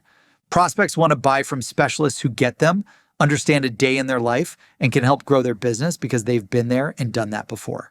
This will always be preferred over run-of-the-mill generalists who sell anything to anyone. It may seem counterintuitive to specialize in a niche. You may be thinking, Brandon, I want to hedge my bets and sell different things to different people across all different industries and capitalize on all of them. I have heard this many times, and I have the same response each time. Selling to everyone sounds like a win, but the reality is it's very difficult, time-consuming, and expensive to be the best at everything for everyone. People think they can make more if they sell different products to different people all at once. However, when you cater to everyone's needs, you often end up with nothing special for anyone. Broke people sell to anyone. Rich people sell to the niche. How to identify the right niche. You don't need everyone to buy from you. You just need the right people to say yes, fast. Want to know the fastest way to blow up your pipeline, close bigger deals, and dominate your space? Lock in your niche. When you zero in on the audience you're built to serve, everything gets easier. Your messaging gets sharper, your conversions increase, and your sales cycle shortens. Here's the exact process to find your winning niche and scale like crazy. 1. Audit your existing customer base. Start by auditing your highest paying and longest retained customers. Analyze these companies and identify common data patterns by auditing the firmographic, behavioral, and technographic data of your customers. Build an ideal customer profile, ICP, based on the data patterns you find, and replicate your success by going after companies that match this profile. Develop lookalike lead lists of companies that have similar traits, characteristics, and demographics, because these organizations in this niche have a higher likelihood of buying from you than others. If you have 700 IT customers, 200 manufacturers, and 100 financial services clients, consider going all in on IT. The pain points, goals, and KPIs of IT customers will likely align more closely with what you're already great at solving. By leveraging the insights you gain from your IT customers, that is, their specific challenges, desires, etc., you can tailor your sales pitch, scripts, emails, and ads to scale from 700 IT customers to 1,400 faster than spreading your efforts across multiple industries. 2. Find a niche you have expertise in. If you don't have customers yet, start by listing the areas where you have expert knowledge. Just make sure you align your expertise with an industry that actually spends money, or you'll need to pick a different niche. And just as important, don't fall into the trap of copying someone else's niche. Your greatest advantage is you, your knowledge, your product, and your proof of success. Trying to replicate someone else's path usually leads to chasing the wrong leads. Identify the niche that fits your strengths and test it for 60 to 120 days. If you get good traction, double down. You have to test the niche. And if it works, keep rolling. If it doesn't generate sales in 2 to 4 months, pivot to a new niche.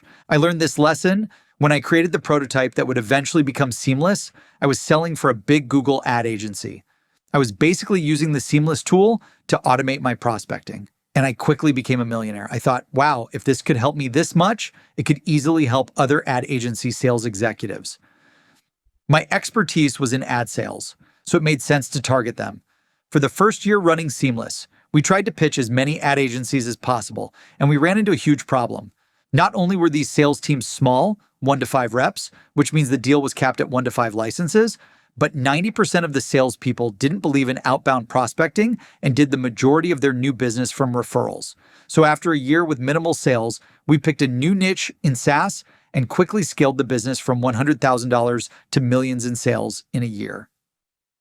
3. Leverage your network and relationships. Look at the markets where you already have strong connections or relationships. If you have access to top influencers or insiders in a particular niche, this could be a huge advantage in entering and dominating that market. 4. Research market opportunities. Once you've identified your areas of interest, research potential niches within those fields. Look for markets that are underserved, have a high demand for specialized solutions, or are experiencing rapid growth. Analyze what companies are already spending a lot of money on the types of products and services you offer. What companies are investing in headcount and tech in your market? Follow the money and the companies with big budgets for your products. Suppose you're interested in digital marketing.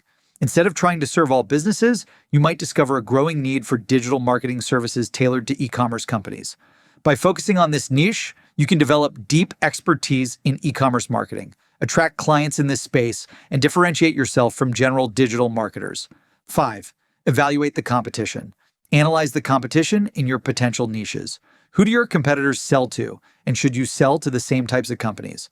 While some competition is healthy and showcases a viable product-market fit, you may want to avoid niches that are oversaturated with established players. Look for gaps in the market where you can offer something unique or better than what's currently available. 6. Look for high profit margins. Evaluate niches where the profit margins are higher, allowing you to charge premium prices for your solutions. Certain industries or customer segments may be willing to pay more for specialized, high-quality products or services. Focus on niches where you can provide significant value and justify premium pricing. Cybersecurity for financial services companies, for instance, is a niche where customers are willing to pay top dollar for reliable, cutting-edge solutions, which means high-value contracts. 7. Examine industry trends. Pay attention to industries and niches that are trending and show potential for future growth. Analyzing reports, white papers, and market research can help you identify industries that are expanding quickly and need specialized solutions. Choosing a niche that's on the rise ensures that you're in a growing market with increasing demand. Artificial intelligence, AI, is on absolute fire right now across industries. Focusing on AI solutions for a specific industry, like retail or healthcare, can provide rapid growth opportunities as the market matures. 8. Test your niche. Before fully committing, test your niche by offering your products to a small group of potential clients. This will help you validate the demand, refine your offerings, and gather feedback that can guide your next steps. If you're considering a niche in IT, AWS, cost savings for the finance vertical, start by launching a few products online and selling them to a targeted audience of IT professionals in the finance sector. Monitor the response rate, meeting rates, close rates, sales volume, and customer feedback to gauge whether this niche has long-term potential. Final word on niches. The riches are really in the niches when you commit to it and go all in. Picking your niche shifts you from being everything to everyone to becoming the go-to expert for the right someone. Don't overthink it. Don't wait for the stars to align or for some magical sign to show up in your inbox. Picking a niche is about momentum, not perfection. Start where you have the most traction and consider your current wins, experience, and network. Then test it, learn fast, fail forward, adjust as you go. There's no perfect choice, only the one you commit to and make work. In the end, the best niche is the one you're willing to own. The one you show will show up for every day. The one where your prospects feel seen, your message resonates, and your product solves a real problem. So pick one and build something legendary. Let's go. Homework. 1. Find your niche. Before you can scale, you need to focus. Start by identifying a niche that aligns with your strengths and has a real market opportunity. Ask yourself, who is my ideal customer?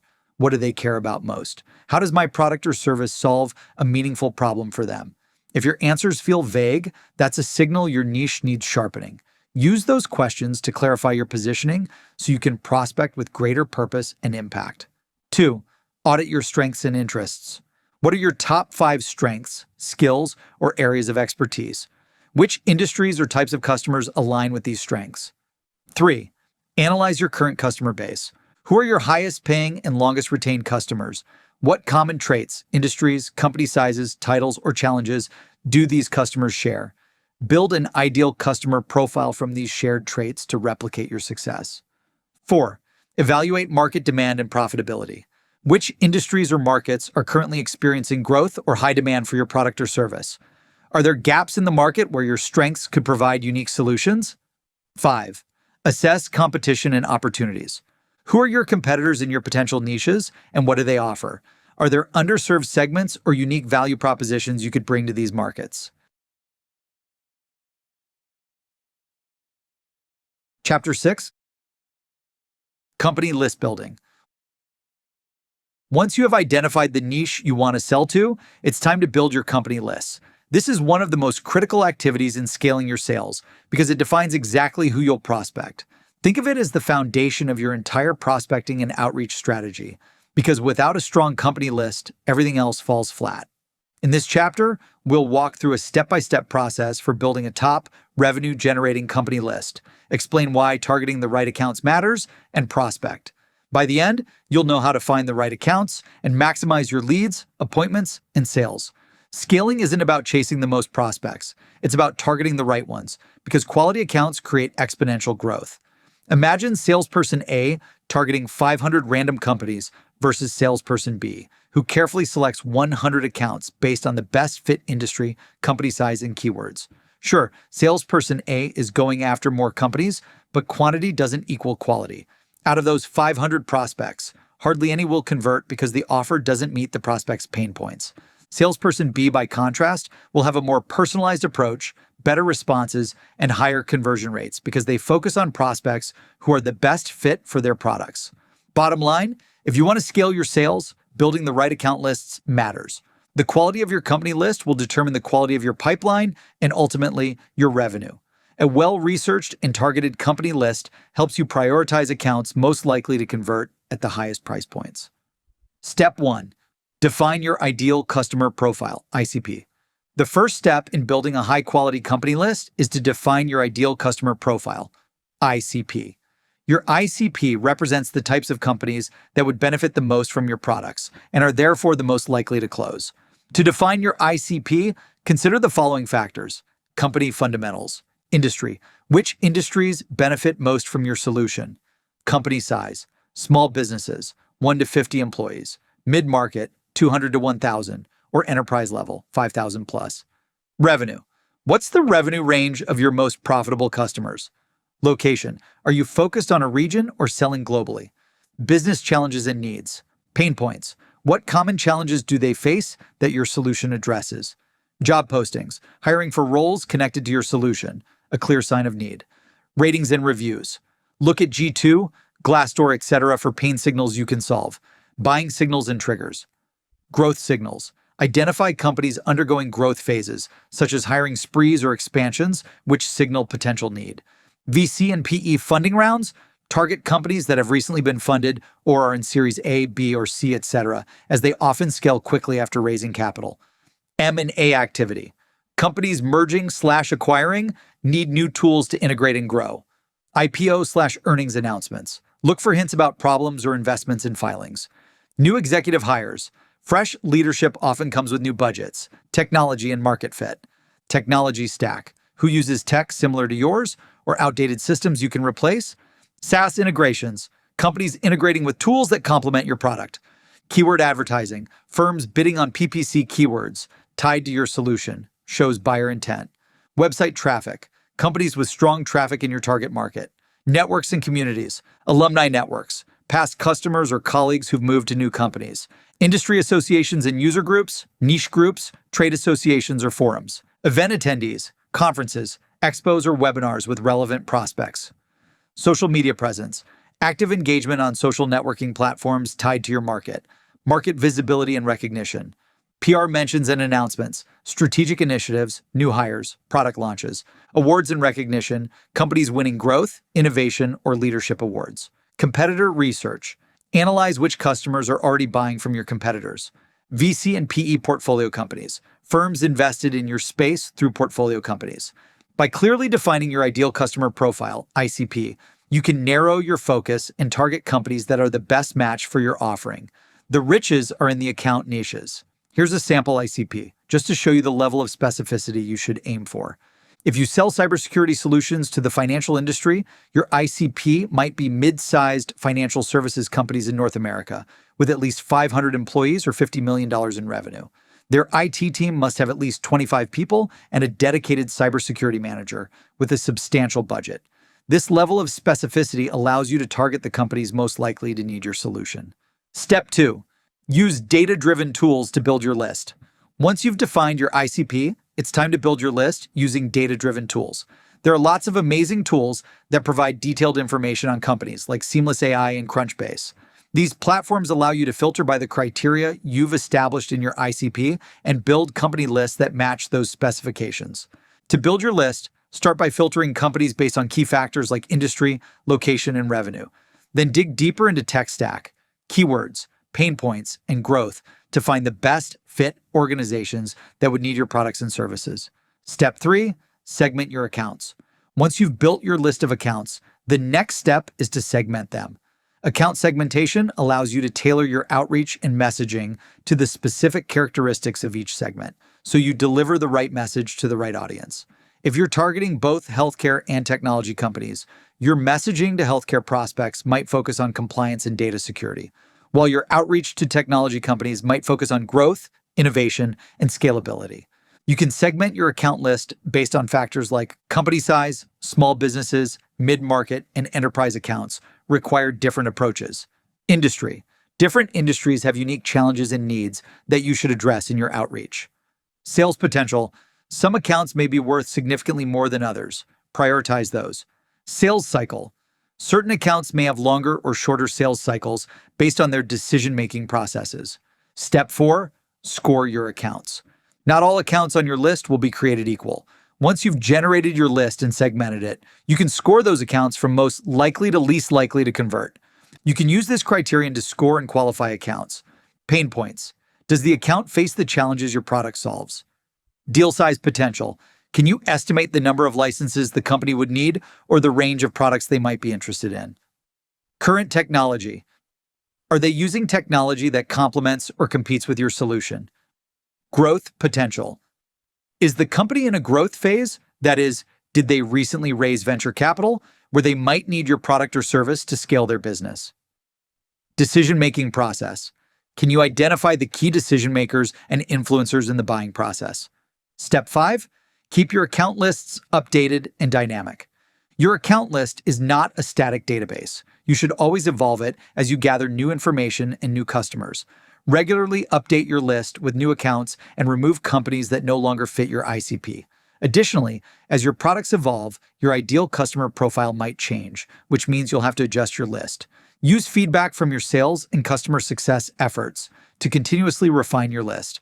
If you notice that certain types of accounts are closing at higher rates, double down on those.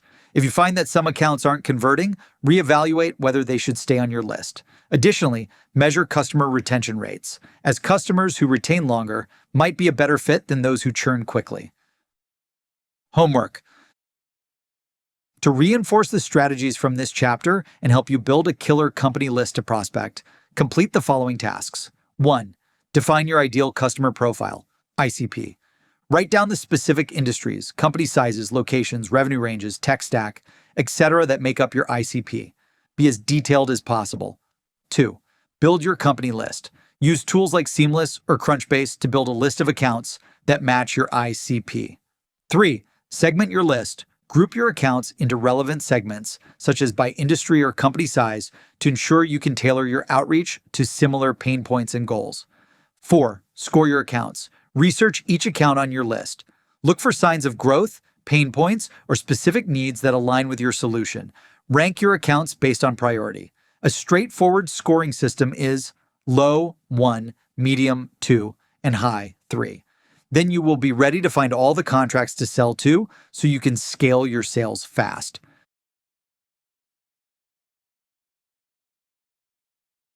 Chapter 7. Contact list building. Once you've identified the accounts you want to target, the next step is finding the right contacts. Contact list building is about laser focusing on the right decision makers, budget holders, and influencers who can make or break a deal. Scaling your sales comes down to building relationships with the people who have the power to close deals. In this chapter, we'll cover proven strategies to build high-quality contact lists that fuel revenue growth and help you scale faster. Having a solid contact list helps you identify everyone on the buying committee that you need to connect with at your ideal customer persona accounts. This list helps you navigate org structures, so you engage the right decision makers, influencers, and budget holders and close more deals. Don't miss any of the important people you need to sell to. Building a robust contact list starts with the right personas in your total addressable market at each account that allows you to tailor your outreach to the problems you solve for your prospects and streamlines the sales process. Let's break down the best ways to do this. 1. Find all the best titles to sell to. Before you can build an effective contact list, you need to know who to look for. So your first step is to create a comprehensive list of all the job titles in your target departments. Start by searching titles, roles, and positions using job boards like Indeed, CareerBuilder, and Monster.com. When you search for broad titles like sales or marketing, these sites can show you all the specific job titles associated with that department. Platforms like Seamless.ai or LinkedIn are also valuable for finding general and niche titles. You can uncover lookalike titles, roles, and positions in your search results. Once you've built your title list of 10 to 30 roles, sort them by likelihood to buy, from high-level execs to frontline users. Let me give you an example. At Seamless, our largest target department is sales. But within sales, we have all of these different titles that we go after: CEO, Chief Revenue Officer, VP of Sales, VP of Business Development, Director of Sales, Director of Business Development, Account Executive, AE, Business Development Rep, BDR, Business Development Manager, BDM, Sales Development Manager, Sales Development Rep, SDR, Sales Operations, Sales Support, Sales Engineering, Revenue Operations, Sales Operations. Next, you want to organize these roles by buying power, because not every title has the same power and purchasing behaviors in the buying journey. Who influences buying? Your goal is to understand the buying role of all your contacts at each company, so you can customize your outreach to each one. You will take your list from a flat directory and create a strategic buying committee map. I have included a chart to help you keep track of each person's role and title. Depending on your product or service, here are the typical roles to consider. Decision makers, C-level executives like CEO, CTOs, or CFOs, who can greenlight major purchases and set strategic direction. Budget holders, people who control the purse strings. They're often department or finance leads who can approve or deny spending. Department heads, VPs, and directors of key teams like IT, marketing, sales, HR, who may initiate buying conversations or coordinate solution evaluations.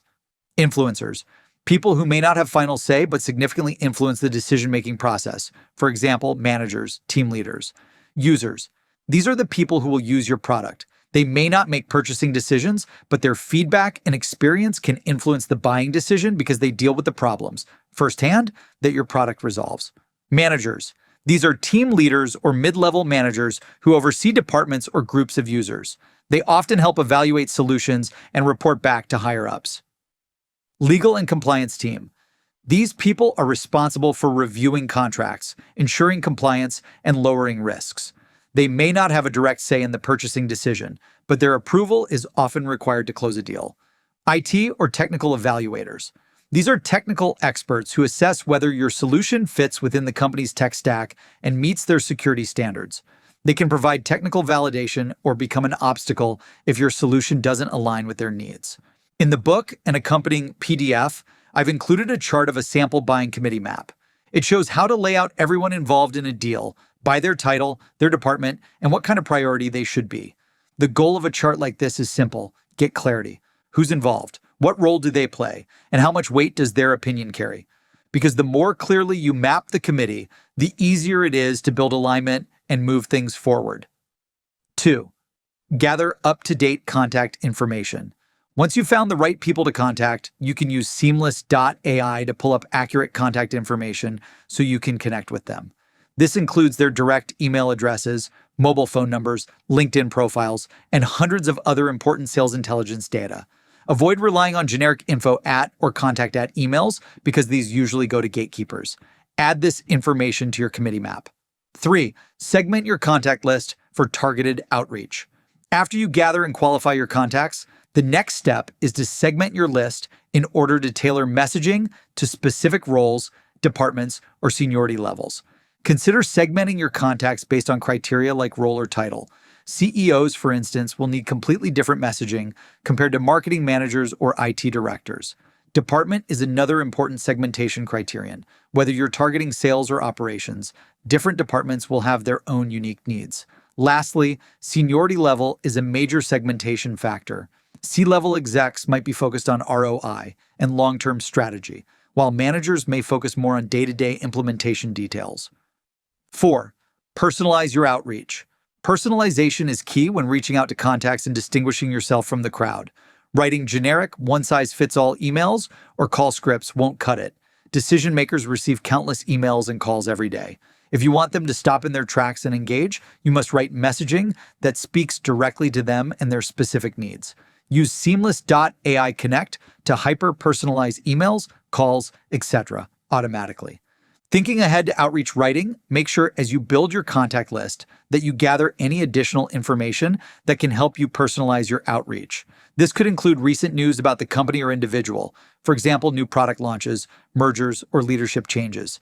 Content the contact has shared or engaged with on social media. Pain points or challenges specific to their industry or company size. 5. Keep your contact list dynamic and updated. Regularly update your contact information, add new contacts as companies grow or change, and remove contacts that no longer fit your target audience. If a contact changes jobs or gets promoted, update their information accordingly. If a company undergoes a structural shift, remove or adjust contacts as needed to account for new decision makers they bring on board. Stay on top of your contact list, please. A stale list isn't going to help you at all. Set up reminders to periodically clean your list so you're always working with up-to-date information. 6. Use multiple channels to connect. In today's sales landscape, you can't rely on just one channel to reach contacts.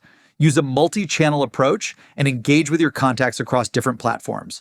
For example, email, phone, LinkedIn, direct mail.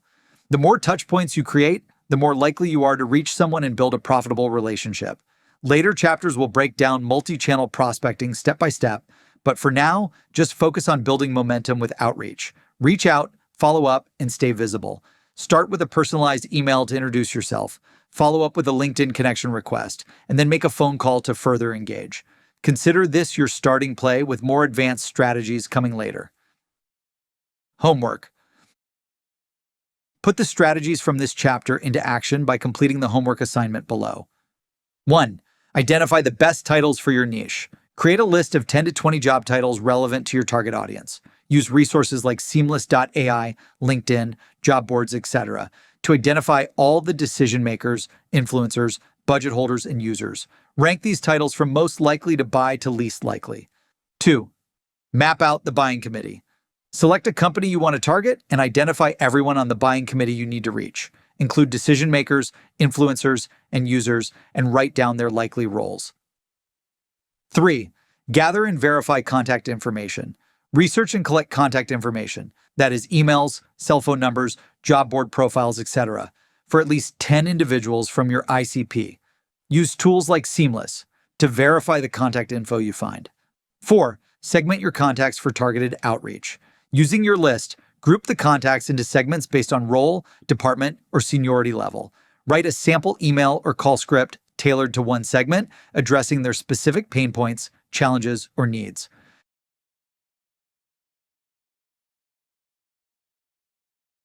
Chapter 8. 4 prospecting plays to win more customers. You've built a strong foundation because your company list identifies the right accounts. Your contact list includes the key players, helping you see who can close the deal. Now, how you prospect your contact list can make all the difference in the results you generate. There are 4 proven prospecting strategies to consider when launching your prospecting campaigns.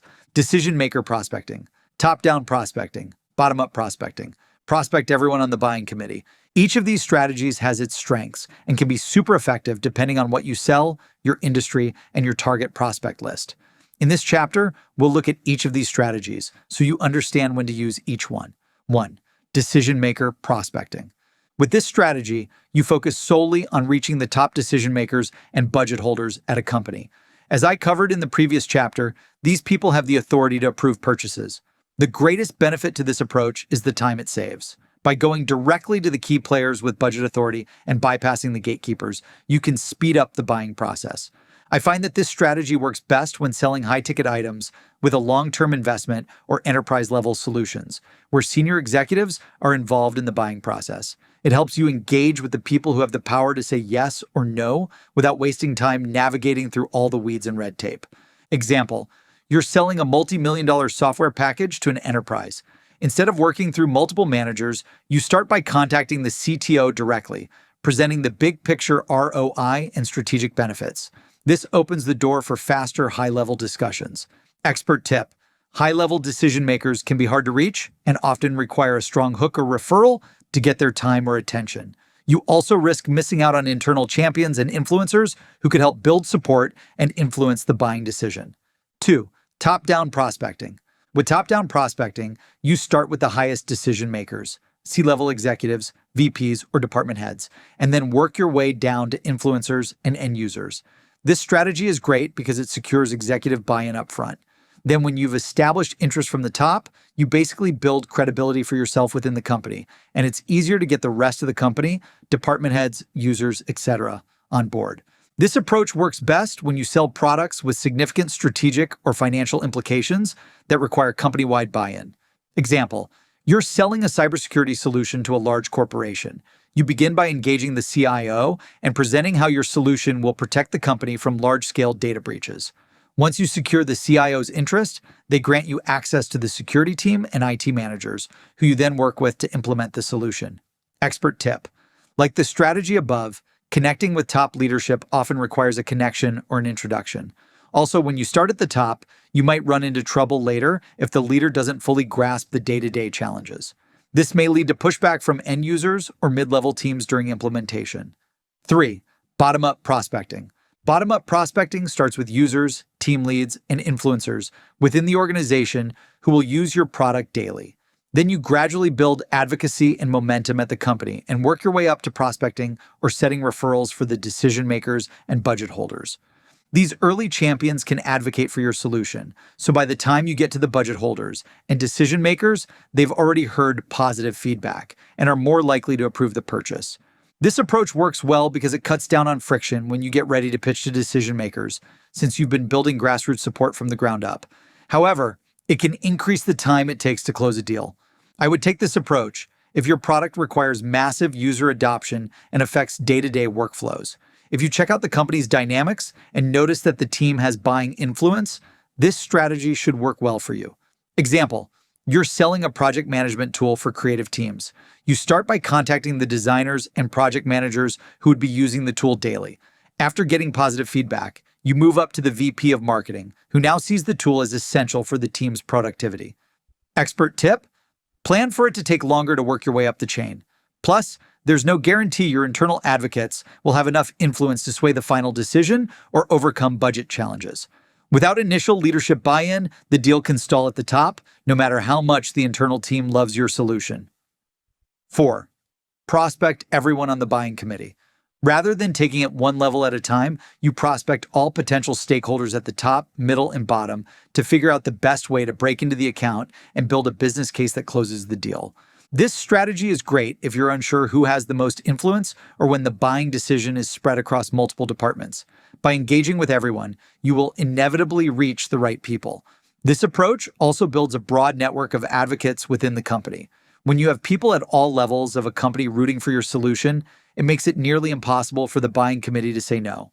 Plus, when you spend so much time getting to know people throughout the entire company, you cover all bases and create a holistic understanding of the account's needs, challenges, and decision-making dynamics.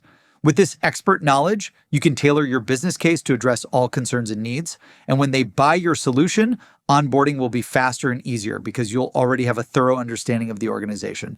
Use the prospect everyone strategy when the decision-making process is complex and you're selling at larger organizations with long buying cycles.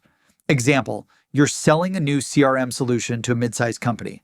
Instead of only targeting the VP of sales, you should also reach out to the CEO, sales managers, IT staff, and individual sales reps. By engaging with everyone, you gather insights from each level, like what the CEO cares about in terms of company growth and what sales managers need to streamline their sales workflow processes. Using this information, you craft a business case that addresses the needs of all stakeholders, helping you close faster. Expert tip. Managing multiple conversations requires more effort to keep everyone engaged and aligned. You also face some risk if you overwhelm the account with too much outreach. This is one of my favorite ways to prospect because you build so many relationships and learn so much throughout the sales process, working with stakeholders of all sizes, influence, and authority. Test and identify what works best for you. Each of these prospecting strategies has its advantages and can be highly effective depending on your product and target market. The key is to test and adapt your approach based on results. By testing different methods, you'll find out what works best for creating new opportunities, and you'll be able to develop a more effective and scalable sales process. Homework. 1. Choose and test a prospecting strategy. Identify one of the 4 prospecting strategies, decision makers only, top down, bottom up, or prospect everyone, that aligns best with your product or target audience. 2. Apply this strategy to a small segment of your prospect list and document your results. Ask yourself, how did this strategy impact your response rates or meetings booked? What worked well and what could be improved? 3. Refine and scale what works. Based on your results, adjust your approach and expand the strategy to a larger segment of your prospect list. Double down on what is generating conversations and eliminate what is not.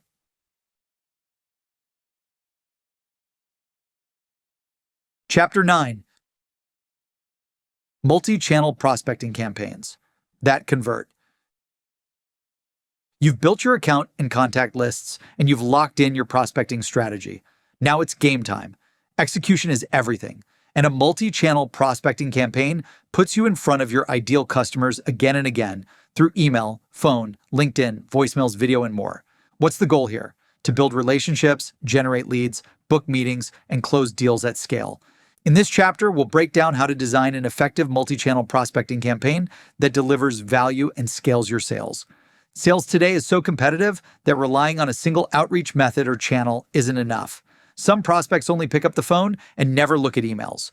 Others never look at their phone and only look at email or text. You never know which channels prospects will respond to, so multi-channel prospecting gives you the best shot at reaching the greatest number of people. Your multi-channel prospecting campaign should be structured to ensure consistent communication across all of your touch points. To scale your sales as fast as possible, consider running different campaigns for various product deal sizes, that is low ticket, mid ticket, etc. The more expensive the product, the longer and more complex the campaign becomes, requiring more touches to nurture these leads more effectively. Multi-channel campaigns also allow you to tailor your messaging to different formats, so your outreach is more personalized and effective. Each touch point plays a specific role in your outreach strategy, so I've included a chapter for each one. In the pages ahead, you'll get a detailed breakdown of how to make the most of every channel, complete with strategies, tips, and proven scripts to move you from good to great. If you're new to multi-channel selling or ready to level up your outreach, these next few chapters are designed to help you turn every channel into a consistent source for sales opportunities. Let's walk through how to create your different campaigns. Low-ticket campaign strategy. For lower-ticket products, typically under $5,000, the sales cycle is shorter and you won't need as many touch points to close a deal. However, you still need to create enough touches to build trust and establish your product's value. A low-ticket campaign generally involves the following touch points: 2 to 4 emails, short, value-driven emails that highlight key benefits and a call to action. 3 to 5 phone calls, direct phone calls to drive urgency and reinforce the messaging in your emails. 2 voicemails, leave concise, engaging voicemails that encourage a response. 1 to 2 LinkedIn messages, personal LinkedIn messages to build rapport and reinforce the value of your solution. Total touches, 8 to 13. Example, campaign flow. Send an introductory email highlighting the key benefits of your product. Follow up with a phone call and leave a voicemail if they don't answer. Send a second email, providing a case study or testimonial to build credibility. Reach out via LinkedIn with a personalized message that requests a quick meeting. Follow up a few more times to push for a decision. Mid-ticket campaign strategy. Mid-ticket products, ranging from $5,000 to $20,000, typically require a more strategic approach with a slightly longer sales cycle. You'll need more touch points and a balance of value-driven content and direct communication. A mid-ticket campaign usually consists of 3 to 8 emails, include more detailed content such as case studies, testimonials, or product demos. 4 to 8 phone calls. Follow up regularly to drive engagement and answer any questions. 3 to 4 voicemails. Leave voicemails, polite but confident, to remind them of your offer's value. 2 to 3 LinkedIn messages. Write personalized LinkedIn outreach to strengthen the relationship and maintain visibility. Total touches, 12 to 20. Example, campaign flow. Start with a personalized email that introduces your product, backed by a relevant case study. Follow up with a call within 24 to 48 hours to ensure they received your email and offer additional insights. Send a second email providing a product demo or video. Call again and leave a voicemail if necessary. Send a LinkedIn message with a summary of how your solution can solve their specific pain points. Continue alternating between emails, calls, and voicemails until you book the meeting or close the sale. High-ticket campaign strategy. For high-ticket products, typically over $20,000, the sales cycle is longer and prospects require more nurturing. Your campaign will need to be more thorough, providing significant value over time. A high-ticket campaign often includes 4 to 12 emails. These comprehensive emails include detailed case studies, white papers, or personalized product recommendations. 5 to 10 phone calls. Regular follow-ups that focus on really trying to understand the prospect's challenges so you can deliver solutions that they actually need. 4 to 6 voicemails. Thoughtful voicemails that remind the prospect of the value your product offers and encourage further discussion. 3 to 5 LinkedIn messages. Personal, high-touch LinkedIn outreach to nurture relationships. Total touches, 16 to 33. Example, campaign flow. Send a detailed introductory email highlighting how your solution addresses specific industry challenges and persona pain points. Follow up with a phone call to introduce yourself and begin the conversation. Send a second email with a case study outlining how you've helped similar companies. Call again to discuss the case study and ask for a meeting. Send a LinkedIn message to connect and share additional resources. Continue alternating between emails, calls, voicemails, and social messages, providing increasingly personalized, value-driven content as the relationship develops. How to measure success. If you're going to have a killer multi-channel campaign, you have to constantly measure it so you can optimize it. These are the key metrics to measure. Touches or impressions. How many outbound impressions or touches, that is calls, emails, social, etc., did you make to your customer personas? Response rate. How many of your emails, calls, or social messages result in a response? Positive sentiment. How many of your touches result in a positive reply or engagement, that is interest in a meeting or further discussion? Conversion rate. How many responses turn into appointments or sales? Engagement. Are prospects engaging with your touches or interacting with your content? Homework.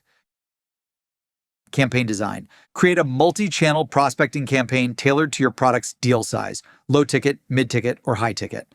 Outline the number of emails, calls, voicemails, and social messages you'll include and the timing for each touch point. Chapter 10. Write sales copy that books meetings. Your pipeline starts with what you write. Your prospect reads your message, and in seconds, they decide whether they want to reply, delete, or ignore you.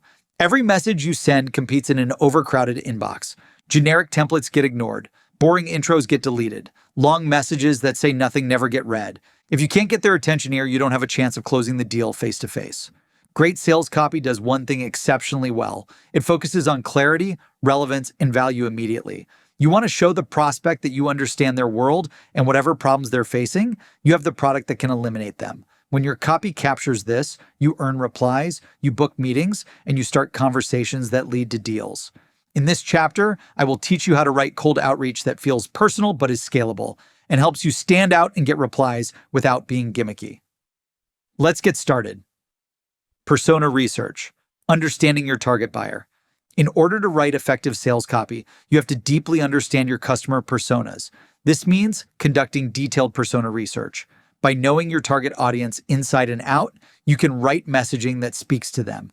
Your copy should explain how your solution will take them from their current situation, the problems and challenges they face, to their future desired situation, all their biggest goals, dreams, and desires. You want the prospect to hear your pitch and feel like you deeply understand the day in the life of a customer. When you research personas, there are a few key points you want to focus on: job responsibilities and KPIs. What are the key responsibilities every week and month for your target persona? What key performance indicators, KPIs, measure their performance? Knowing their objectives, goals, and key responsibilities helps you align your message with the daily work they have to complete and the outcomes they care about achieving the most. Goals, dreams, and desires. What are their goals? Understanding their aspirations allows you to frame your product or service as the path to achieving their dreams. Problems, challenges, pain points. What is keeping your prospect up at night? What is holding them back from hitting their annual goals?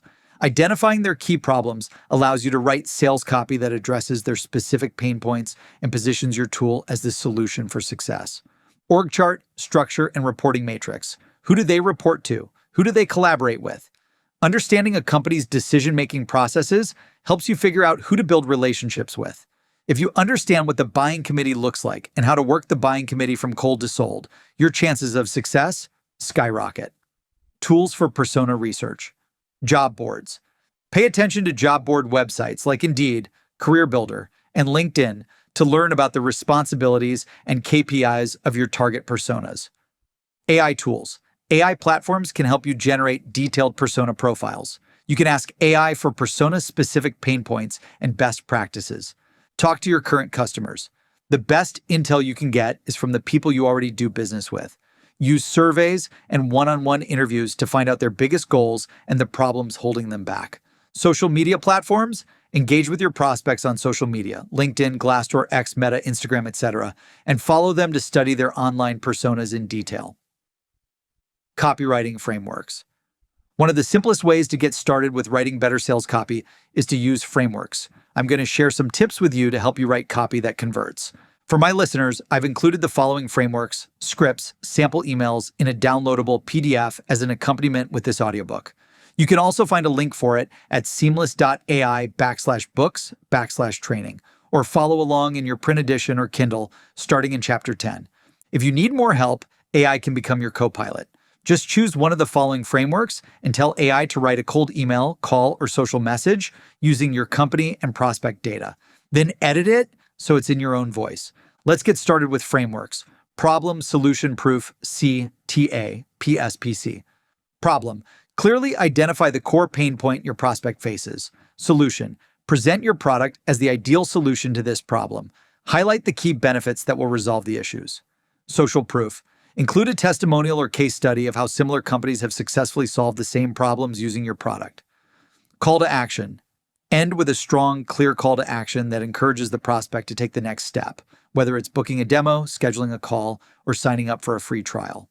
Example, SaaS marketing automation for marketing agencies. Subject, simplify client campaign management. Hi, name. I noticed prospect's company is juggling multiple client campaigns. I know streamlining analytics, reporting, and ROI tracking for all your clients across so many platforms can be tough. I can help you centralize all your marketing tasks on one platform so you can automate email flows, track campaign metrics in real time, and generate client-friendly reports instantly. Agencies like Customer report a 30% decrease in time spent on customer management and reporting, while also seeing a significant increase in agency retention. Open to seeing the power of this over a quick 10-minute call? How does next Tuesday at 2 p.m. sound?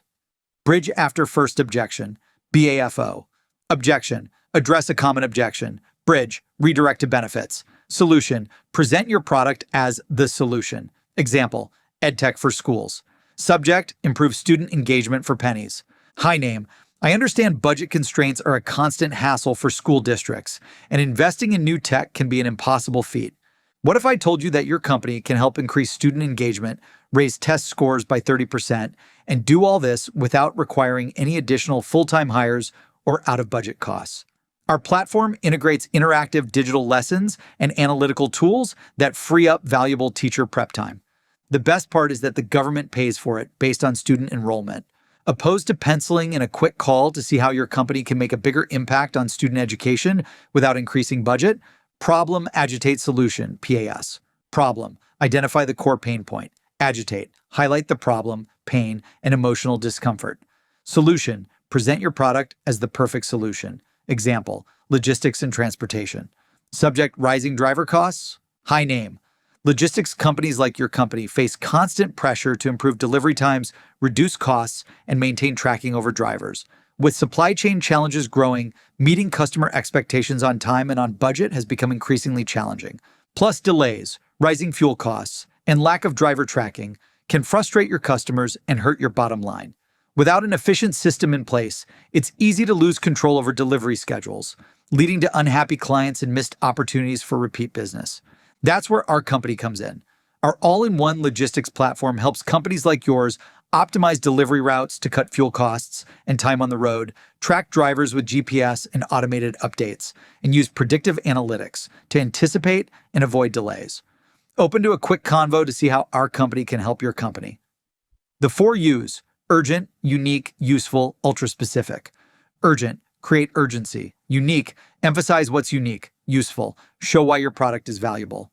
Ultra-specific, be clear about the benefit. Example, CRM software for real estate agents. Subject, speed to lead for house listings.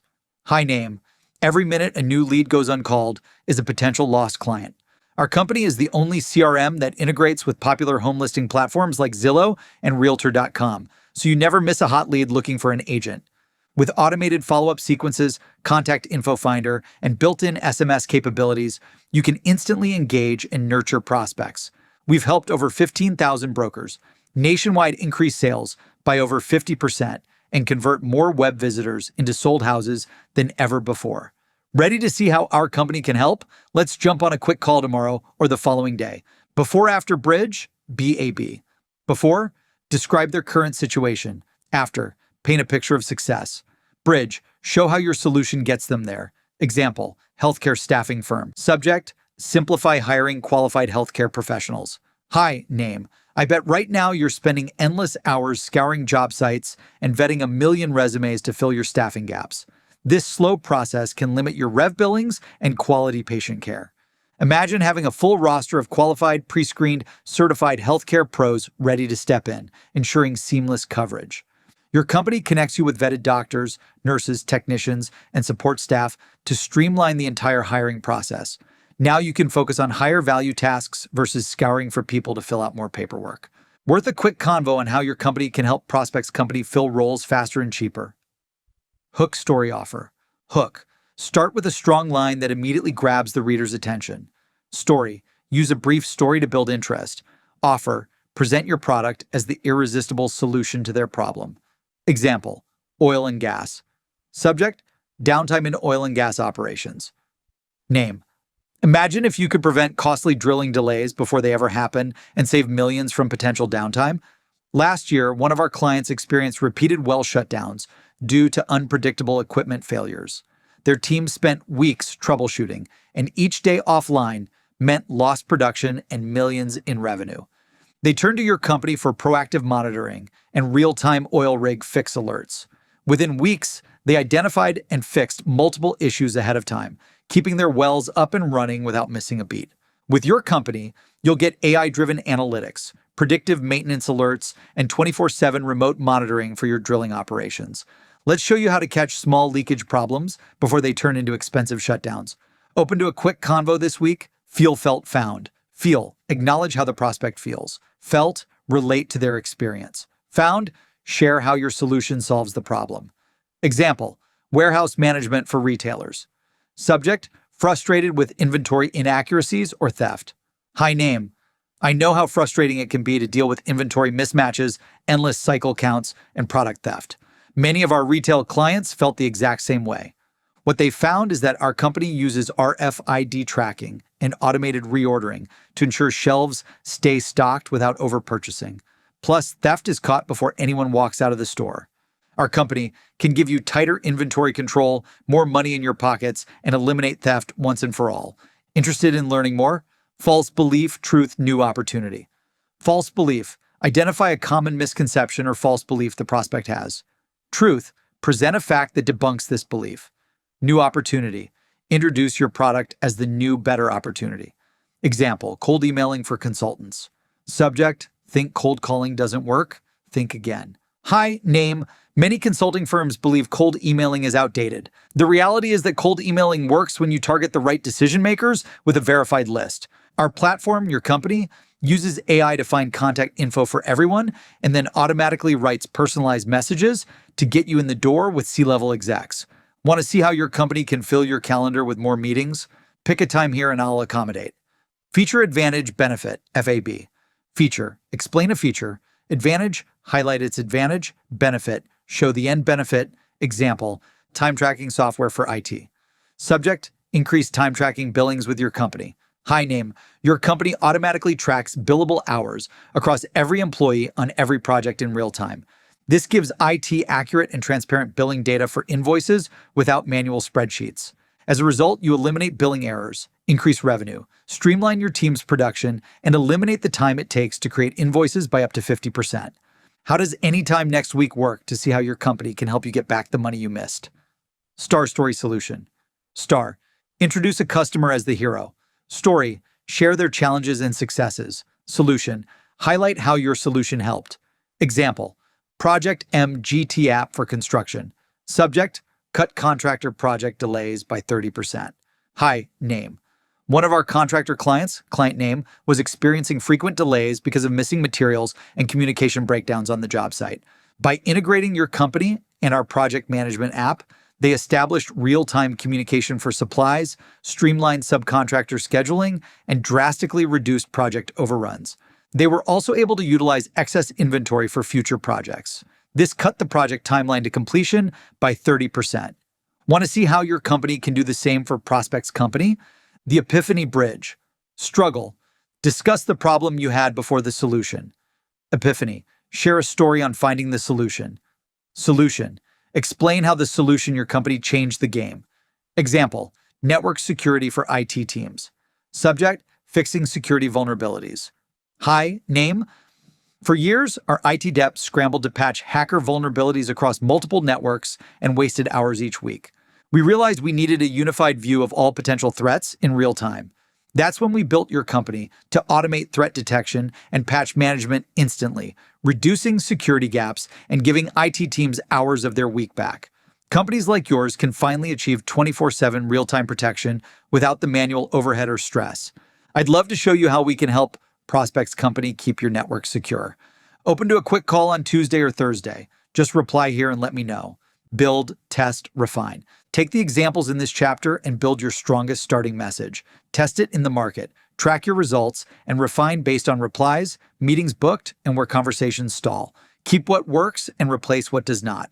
Then use those insights to craft original messages that reflect your voice, your product, and your audience. You'll learn what works and make it your own. Remember, great sales writers are built through smart habits and constant iteration. Homework. 1. Pick 3 personas. Identify 3 different personas you sell to.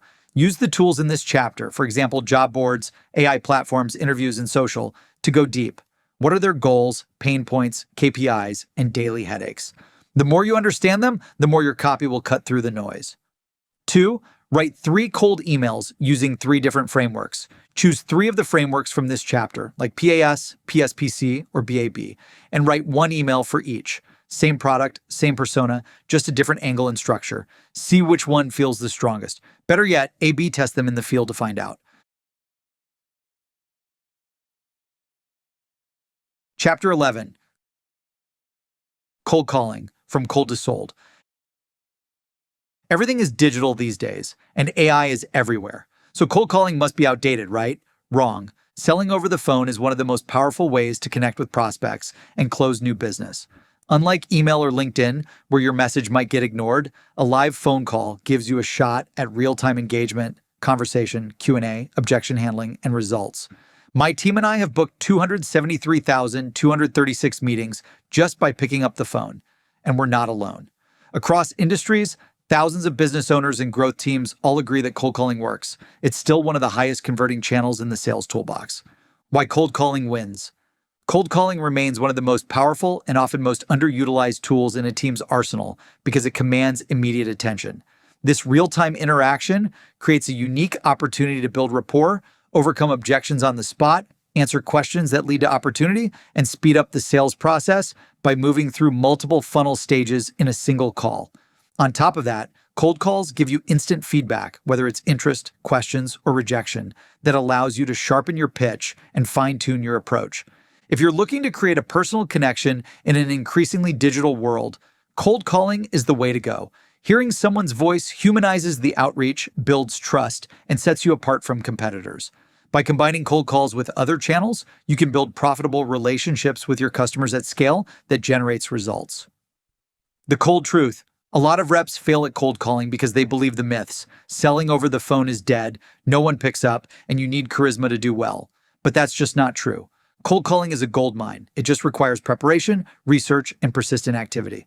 The reps who crush it aren't chasing a close on the first call. They're creating conversations, discovering pain, and creating value for their prospects. Cold calling isn't an old, outdated tactic. It's a high-impact skill that can be perfected by anyone willing to put in the work. You don't need charisma. You need commitment. And when you stop believing the myths and start showing up with a game plan, cold calling becomes your unfair advantage. So stop waiting for permission, stop buying into the noise, and start dialing with purpose. The phone still works. The only question is, do you? Crack the code. The cold calling framework that converts and wins. Let me show you how to use this channel to effectively scale your sales. I'll start by teaching you how to use my favorite cold calling frameworks that have generated hundreds of thousands of appointments. What makes these frameworks effective is their flexibility. You can add or remove sections and move different parts around to test and see what works for higher converting cold calls. By testing permission-based openers, value props, short scripts, etc., you can figure out what resonates with your audience. I'm going to share a sample cold calling framework you can customize. This is a step-by-step guide I designed to engage the prospect, identify their problems, and get them to stay on the phone to learn more. Make this framework your own. There's no right or wrong way to customize it. Just write it for you and test it to see what performs. Cold calling script framework. 1. Positive intro. Start with a friendly tone and use the prospect's name. Drop an icebreaker to keep things light. 2. Researched compliment. Give a personalized compliment about a recent win to show you've done your research on who you are calling. 3. Permission-based opener. Some people love PBOs and some people hate them.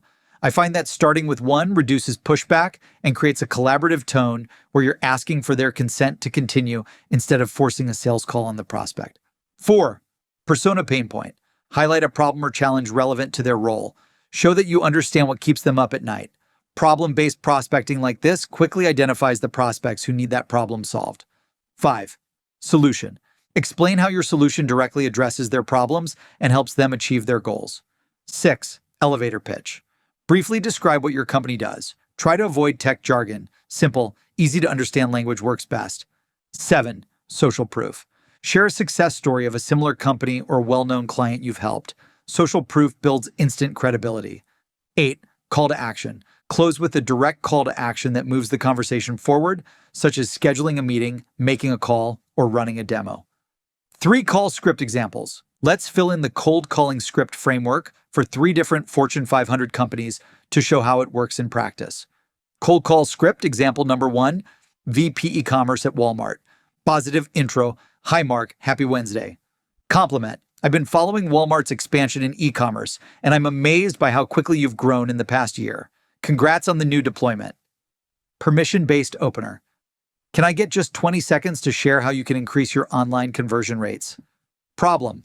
I know that with e-commerce growth, increasing checkout conversions can be a challenge, especially when you're launching new sites and trying to A/B test a ton of new pages at the same time. Solution. Our software uses AI that integrates directly with your site to optimize cart conversion rates by up to 30%. That means if you're doing $100 million a month online, we can help add anywhere from $10 million to $30 million a month. Social proof. We've helped retailers like Target and Home Depot improve their e-commerce conversion rates, and I think we can help you too. Call to action. Would you be open to a quick call to see the power of this for yourself later this week or next? I promise a brief call will be just that. Cold call script. Example number 2. Waste manager at Coca-Cola. Positive intro. Hi, Sarah. Happy Thursday. Compliment. I'm impressed with Coca-Cola's sustainability initiatives, especially the recent push to reduce plastic waste. It's great to see an industry leader take such strong action. Permission-based opener. Can I get just a quick second here to share how you can drastically cut waste further? I'm talking about a 20% cut. Problem. I know finding ways to improve resource management is a top priority for teams like yours. Solution. Well, we built software that optimizes waste management supply chain processes, helping companies like Pepsi reduce their carbon footprint by 15%. Social proof. We've also helped global brands like Unilever achieve similar results, and I'd love to show you how we can do the same for Coca-Cola. Call to action. Can we pencil in a short call tomorrow or the following day to discuss this further? Cold call script. Example number 3, VP of IT at Adobe. Positive intro. Hi, Sarah. Congrats on your success. Compliment. I've been using all of your new Adobe AI design products, and it's amazing how you've consistently driven innovation, especially with the expansion of Adobe's AI Experience Cloud. Totally revolutionized how my team and I design new products. Permission-based opener. We've never spoken before, but I know a ton about Adobe, and wanted to ask if I can share a quick idea on how to optimize your AWS cloud infrastructure costs. Problem. As you launch these new AI products, scaling Adobe's cloud services can be a challenge for IT teams, especially with the demand for seamless digital experiences. Solution. We've developed an AI platform that helps companies like yours automatically monitor and optimize cloud usage. With us, you can reallocate AWS resources more effectively and save 20% on cloud infrastructure costs. Elevator pitch and social proof. We've helped IT leaders at Salesforce save 23% in AWS costs, cutting cloud expenses without sacrificing performance, and I think we can help you achieve similar results.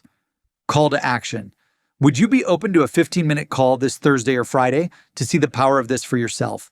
If you like what you see, we'll continue the convo. If not, we'll part ways. Friends. AI prompts for outbound cold calling scripts. Honestly, there are days when the words flow and I'm ripping through cold call scripts like a machine, but other days I'm just staring at my screen. That's when I use AI to help with the writer's block. Then I'm back in the flow, so I want to share 3 prompts I've used to get started on writing cold call scripts. AI cold calling prompt number 1. Write a hyper-personalized cold call script using the framework below to name the title at company. Never mention who I am or my company in the first sentence. No first-line pleasantries like "I hope you are well." Name. I compliment the prospect with a personalized compliment about their products and client results. I ask if they have 20 seconds real quick to share why I'm calling. I mention something important about what's going on with the prospect and or their company. I ask a question related to that insight, surfacing a likely challenge they may have. I issue my value prop as a means of solving that challenge. I add a line with a more personal customer proof point. I give a call to action to pencil in a quick chat later this week. AI cold calling prompt number 2. You are an expert cold calling script writer. Write a curiosity-driven cold call script designed to spark engagement in the first 30 seconds. The goal is to provoke interest, not to explain everything up front. Keep the tone confident, conversational, and fast-paced. No first-line pleasantries like "I hope you are well." Get straight to the point and value to the prospect. Start with a personalized insight or sincere compliment based on recent research about the company or the contact. This could be a recent achievement, initiative, or leadership move. Then, follow up with a quick, respectful, permission-based opener to set the tone. After they agree to listen to the call, open with a surprising or contrarian statement that flips a common assumption in their industry. Ask a provocative, emotion-based question tied to an unspoken frustration or fear they likely have in their role. Tease a possible new way forward without explaining the full solution. Drop a 1-sentence credibility line or unexpected win from a similar company. End with a light, friction-free CTA like "worth discussing." AI cold calling prompt number 3. You are a top 1% cold calling copywriter tasked with writing cold call scripts that book appointments. Please write a top cold call script using the framework below for the following. Prospect name. Prospect title. Prospect company. Compliment and research about the company, contact, or both. Permission-based opener. Insert problem or pain point of the persona. Insert the solution you have to eliminate the pain and achieve their biggest desire. Elevator pitch about your company. Relevant social proof or case studies that would interest the prospect. Call to action. Tips for selling over the phone. Now that you've got all the frameworks and AI prompts to write the most effective cold call scripts, I wanted to share a few final tips to help you sell over the phone. I've made millions selling over the phone, and I want you to do the same with these best practices. Do your research. Before picking up the phone, take the time to research your prospect. Research their company, including their products, case studies, and testimonials. Additionally, research the contact, role, accomplishments, and any recent news that might be relevant to the contact or company. Personalizing your call with specific insights sets you apart from other salespeople who cold call and have no idea about the person they're talking to. Bring a strategic point of view on how you can help this prospect go from their current problem state to their future dream state with your products. High energy, confidence, and tonality. Your tonality, energy, and confidence play a huge role in how your cold call is received. Even if the prospect can't see you, they can see and feel your energy through your voice. A confident, enthusiastic tone shows that you believe in what you're offering, while a flat, robotic, or unsure voice can make your pitch sound like a lazy call center rep, just making boring dials with a bad product they don't believe in. The way you speak can influence how prospects perceive you and your message. To maximize your confidence, tonality, and energy, smile while you speak and practice delivering your script with confidence. By bringing energy to every one of your calls, you'll keep the prospect engaged and command their attention. Follow your script.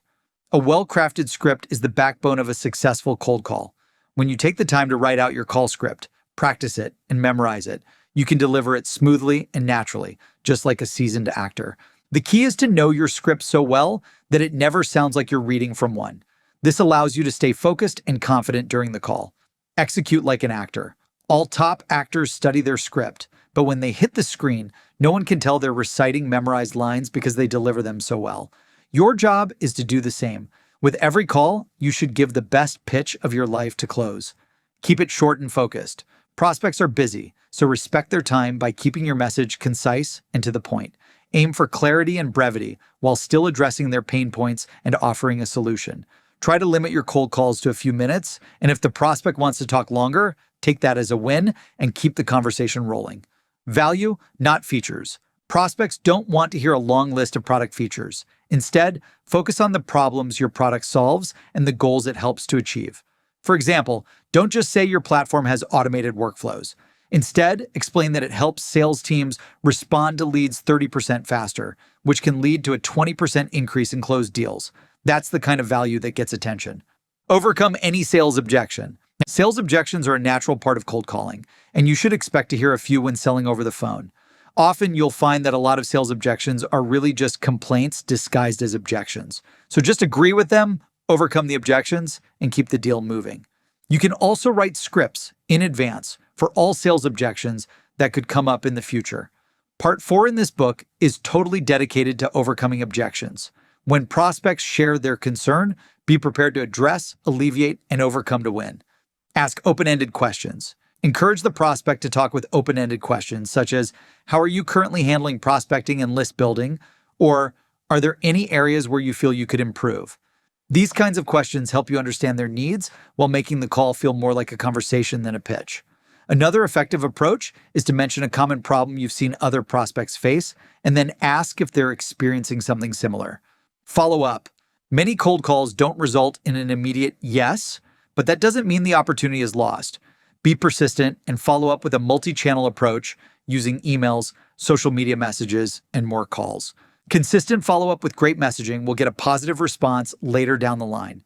Space out follow-up attempts and provide additional value in each interaction, such as ideas, case studies, or insights relevant to growing their business. Role play regularly. To maximize your chances of success when you connect with a prospect, it's crucial to practice through role-playing. By rehearsing different scenarios and conversations off the field, you'll be better prepared to handle real interactions on the field. Set aside time each day to practice with a colleague, friend, or mentor. You can even role-play with AI if you need to. Go through your pitch, common objections, questions, and tough prospect scenarios. By role-playing and practicing regularly, you'll improve your cold calling results. Identify ways to improve. Just like athletes review game footage, you should regularly review your cold calls to identify areas for improvement. Listening to recordings of your calls allows you to evaluate what worked, where you lost the prospect's interest, and how you handled objections, and adjust your scripts for future calls. Reviewing your calls helps you refine your technique over time and improve conversion rates at all stages of the sales funnel. Become an expert at Q&A. Mastering the Q&A portion of the cold call means knowing your product or service inside and out, as well as understanding common customer questions and how to answer them. The more knowledgeable and confident you are in responding to these questions, the more trust you build with your prospect. Keep a database of frequent questions prospects and customers ask and have well-written answers to keep moving the conversation forward. Your next call is your best call. Keep dialing. Success with cold calling often hinges on persistence. You may face rejection or a lot of voicemail boxes. Don't worry, we'll cover that in the next chapter. But the key is to keep dialing. Every new call is a chance to make a connection. No matter how many no's you receive, remember that your next call is your best call. Stay positive and maintain momentum, knowing that with each call, you're improving your skills and increasing your chances of success. By keeping the phones ringing and maintaining a whatever it takes attitude, you'll eventually land the big wins and achieve your cold calling goals. Just keep the faith and never stop dialing. Common pitfalls to avoid. Cold calling is powerful, but it can go left fast if you make these mistakes. Talking too much. Remember, the call is about the prospect, not you, so listen more than you speak and ask questions to identify their goals and their needs. Giving up after the first objection. Instead of giving up when you hear an objection, use them as opportunities to ask questions and provide more value so you can deepen the conversation. Not enough activity. If you don't make the calls, you won't get the appointments. The more calls you make, the more meetings you book. Lack of confidence. If you connect with a prospect and sound like a call center robot, the prospect will read through the bullshit and hang up. Make sure you have great confidence and incredible tonality on every call. Quit after being rejected. Rejection is part of sales. Maybe your cold call script needs work, or you need to work on addressing objections. But quitting is never the answer. Instead, treat every no as a learning moment. Ask yourself what you could have said or done differently to earn a yes. Then make those adjustments and get back on the phone. The only way to win is to keep showing up, improving, and pushing forward. Tracking and measuring success. To improve your sales results over time, it's important to track your key performance metrics and constantly refine your approach. Here's what to measure. Calls made. How many calls do you make per day, week, month, year? Connection rate. How many calls result in meaningful conversations? Meetings booked. How many meetings get booked from cold calls? Meetings held. How many meetings are held from the meetings you book? Close won deals. How many sales are made? Conversion rates. Track the conversion rates at each stage of the sales funnel from cold call to connection. Connection to meeting booked to meeting held to closed won deal. Sales questions and objections. What sales questions and objections are you running into, and do you have scripts to overcome them? Sales questions and objections success. How often do you effectively answer the question or overcome the sales objections or questions and keep the conversation moving forward? Turn cold calls into closed ones. Cold calling remains one of the best, most effective ways to find and close new customers. The more you practice and optimize your approach, the more you'll turn prospects into high-paying long-term customers. Keep dialing, stay persistent, and you'll master the art of going from cold to sold. I hope this chapter has helped you master the power of selling over the phone and provided you with the strategies and playbooks to scale your results with this channel. Homework. 1. Write 2 different cold calling scripts that use different hooks, benefits, etc. 2. Make 10 to 100 calls a day to dream prospects and do half of the calls with script 1. Then do the other half of the calls with script 2, A/B testing. Identify which script performs the best and keep improving it. 3. Keep a running list of the objections and questions you hear during phone calls. Then make sure you've got strong, go-to scripts to handle each one with confidence. Need help? Part 4 of this book breaks down the most common objections and gives you proven scripts you can start using right away. 4. Hold yourself accountable for maintaining a consistent daily prospecting schedule to hit the phones. The more sales activity you execute, the more results you generate. Chapter 12. Voicemails. Get more callbacks and replies.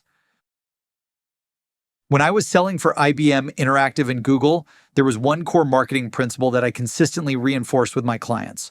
More impressions equals more conversions. The more ads my clients had out there, the greater the likelihood they would convert prospects into paying customers. When I moved into SaaS sales, I took this marketing principle and applied it to sales. I realized that my success wasn't about relying on just one message or one channel to get the word out. Every sales channel became critical to maximizing visibility, whether it was coming from social media, cold emails, cold calls, and yes, even voicemails. I really put my theory to the test when Seamless was in the early startup phase and no one knew who we were. I knew we had a great product, and I was on a mission to get people to try it. I was sending hundreds of emails and LinkedIn messages and making hundreds of cold calls every single day as a solo business owner. One of the prospects I called was a guy I'll call the big fish, because I knew that if we landed him, we could gain massive exposure in a new industry vertical, and he had millions to spend on scaling his sales team with our AI sales product. He was the VP of a big enterprise company. He was driven, and I knew he was the perfect fit for Seamless.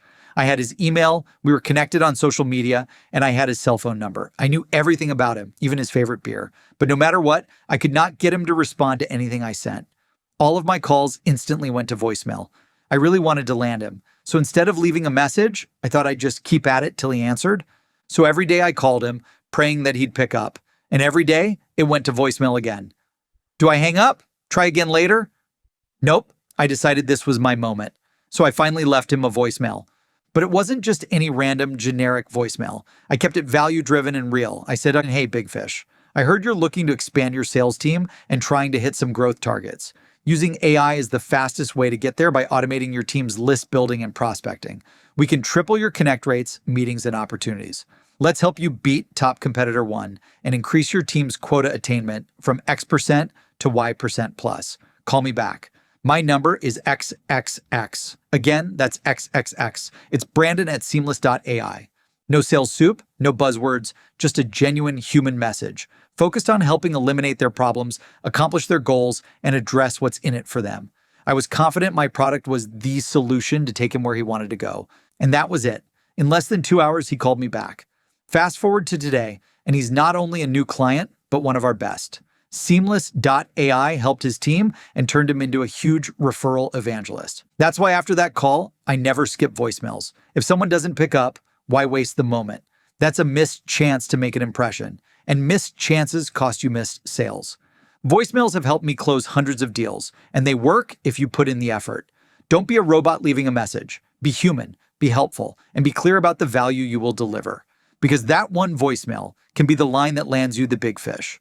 Voicemails that get results. Voicemails are a great opportunity to deliver a well-thought-out message that drives your prospect's interest and gets them to call you back. Email inboxes are very crowded, and digital channels are flooded with too many messages. A voicemail cuts through the noise of spam emails and DMs, allowing you to connect in a more direct and less competitive medium. But many salespeople leave messages that are generic and forgettable. Some don't even leave voicemails because they think prospects just ignore them or delete them altogether. But because fewer salespeople are using voicemail, it's an opportunity to get your message in front of prospects, which is exactly why I recommend leaving one. Use an attention-grabbing hook. The difference between a great voicemail and a bad voicemail is typically the hook. A good one stops prospects in their tracks and gets them to focus on what you're saying. Drop a compelling hook, reason, statement, or question that grabs your prospect's attention. The more personalized the hook is to their team, problems, goals, and competitors, the better the conversion. So the better you become at writing meaningful hooks, the more callbacks you get. Answer: what's in it for me? Right away. When leaving a voicemail, you've got to hit prospects by answering what's in it for me right away, because that's all they care about, and rightfully so. So keep the focus on solving their problems and helping them achieve their goals. Immediately tell the prospect what they will gain from listening to your message. Don't tell the prospect what you want. It's about them and the value, results, and benefits your prospect will get by learning more. Make it about their pain points and how you can help alleviate them. If you don't show them the value you bring to the table, they'll hit delete faster than you can say voicemail. Example: hi, name. I saw you were hiring 25 engineers and scaling up your DevOps infrastructure in a big way this quarter. I'd love to help you crush competitor with a playbook to reduce your AWS operating costs by 35%. Based on your size, you could see $2.5 million to $5 million a year in savings. Make deposits, not withdrawals. Every voicemail should deliver value rather than ask for something in return. So focus on sharing a helpful strategy or competitor insight that aligns with their needs. This gives them a reason to call you back. Example, did you know that SaaS companies that implement specific strategy or tool see a 30% increase in customer retention? I'd love to share how you can achieve similar results. Use social proof. Integrating social proof in voicemails is a game changer.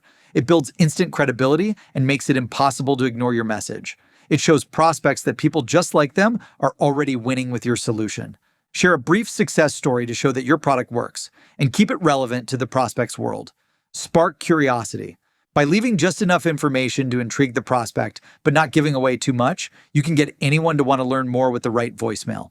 If you spark their interest and curiosity, voicemails can help you get prospects to return your call because they want to know what else you have to say.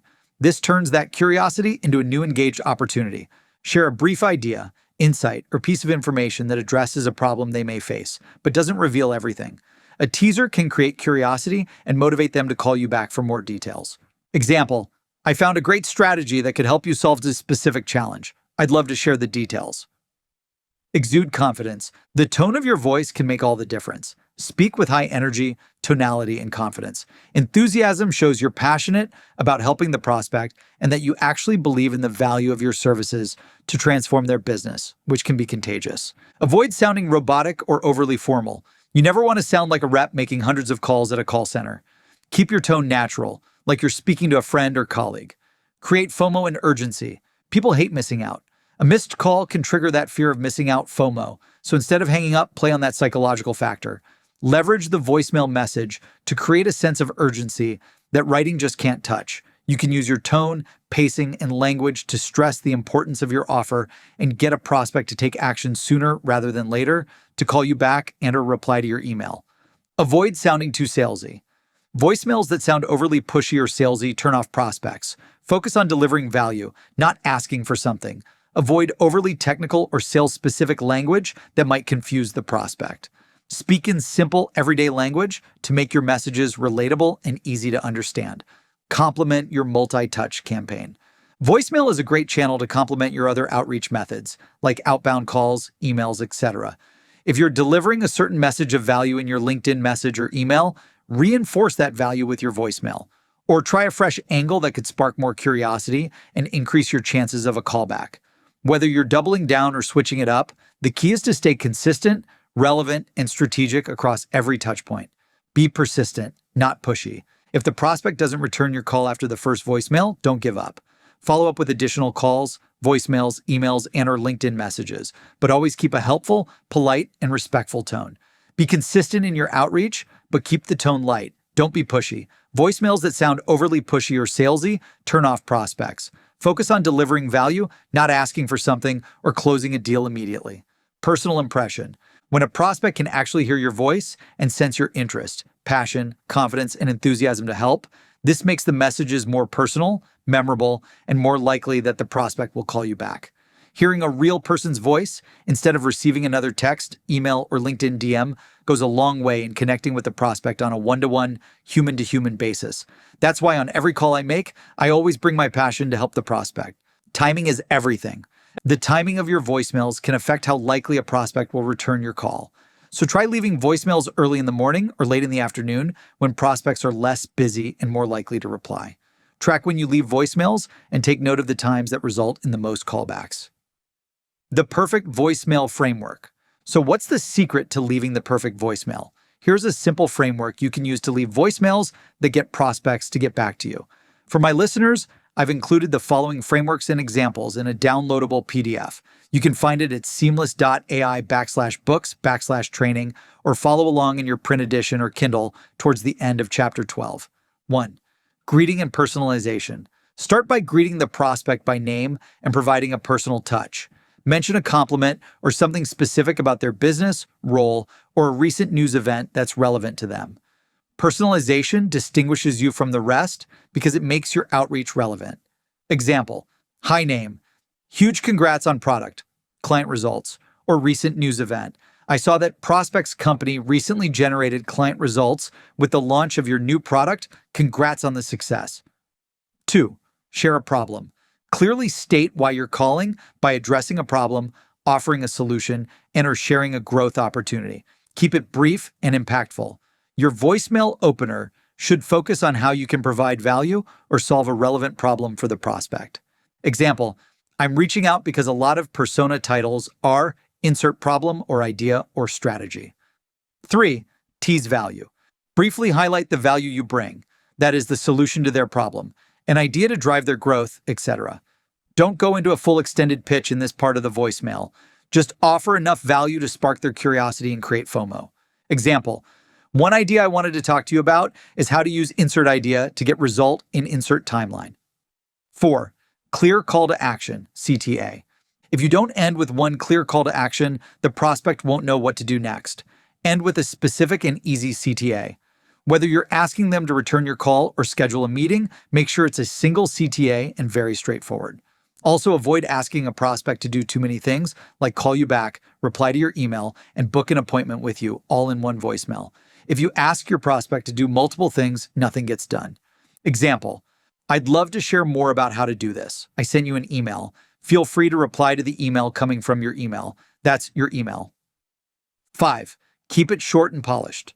The entire voicemail should be clear, direct, and concise. Aim for up to 20 to 30 seconds. Have great energy and confidence, and avoid filler words like or If you're wondering how to avoid those awkward pauses and really nail your voicemail, you need to have strong scripts.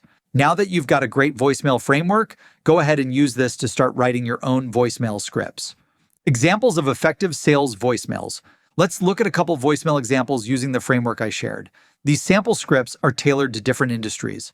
Example number 1, technology voicemail. To Mark Benioff at Salesforce. Greeting. Hi Mark, Brandon Bornancin here from Seamless. Personalization. Huge congrats on Salesforce's continued success. I saw your recent announcement on the AI Einstein enhancements for Sales Cloud. That's truly revolutionary. Share a problem. I'm reaching out because many Fortune 50 tech CEOs like yourself are hiring sales teams at scale, but reps are still struggling to fill their calendars. They need ways to generate more pipeline. Tease value. I wanted to share how you can uncover high-intent prospects and increase your AE's booked meetings by up to 200% in just 60 days. CTA, I'd love to show you how this could help underperforming AEs at Salesforce crush their revenue number. Call or text me anytime at 614-555-5555. Again, that's 614-555-5555. Keep it short and polished. Looking forward to connecting, Mark. Talk soon. Example number 2, retail furniture. Voicemail to Gary Friedman, CEO at Restoration Hardware. Greeting. Hi, Gary. Congratulations on the incredible launch of the new cloud sofa line. My wife can't stop raving about it. Share a problem. I'm reaching out because many retail CEOs are looking for ways to use AI to improve their e-commerce conversion rates and lower their cost to acquire new customers online, especially for high-ticket products like RH. Tease value. We recently helped Crate and Barrel and Ethan Allen increase their online conversion rates from around 20% to an average of 50%, resulting in an extra $100 million in revenue for each company. Clear call to action. I'd love to show you how we can make this happen for RH. I sent you an email from your email. Feel free to reply whenever you're free. Keep it short and polished. Looking forward to connecting, Gary. Talk soon. AI prompt for writing voicemail scripts. I know script writing can be hard, so I wanted to share an AI prompt I wrote that you can customize to help you write your own voicemail scripts. Remember, AI will give you a hot start, but you'll want to edit it so it sounds like you and represents your brand well. Write a hyper-personalized voicemail script from your name at your company to prospect name at prospect's company. Your message should sound human, confident, and compelling, like you're genuinely trying to help, not just sell. Use this 5-part framework. 1. Greeting plus personalization. Start with a friendly hello, using the prospect's name, and include a quick personalized detail, a recent announcement, shared connection, or something relevant to their role or company. 2. Share a problem. Call out a specific challenge the prospect or their team might be facing, something likely already on their radar. 3. Tease value. Briefly hint at how you or your company could help solve that problem, save time, increase revenue, or create an edge. 4. Clear CTA end with a direct, low-friction next step. Worth a quick call? Or let me know if you're open to connecting. 5. Time check. Keep it under 30 seconds. The message should sound polished but natural. Homework. 1.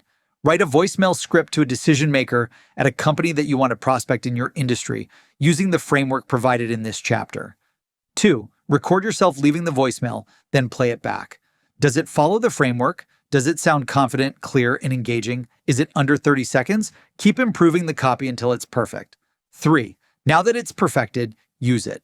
Measure its performance and continue to develop your arsenal of personalized scripts for the specific industry and role you are prospecting.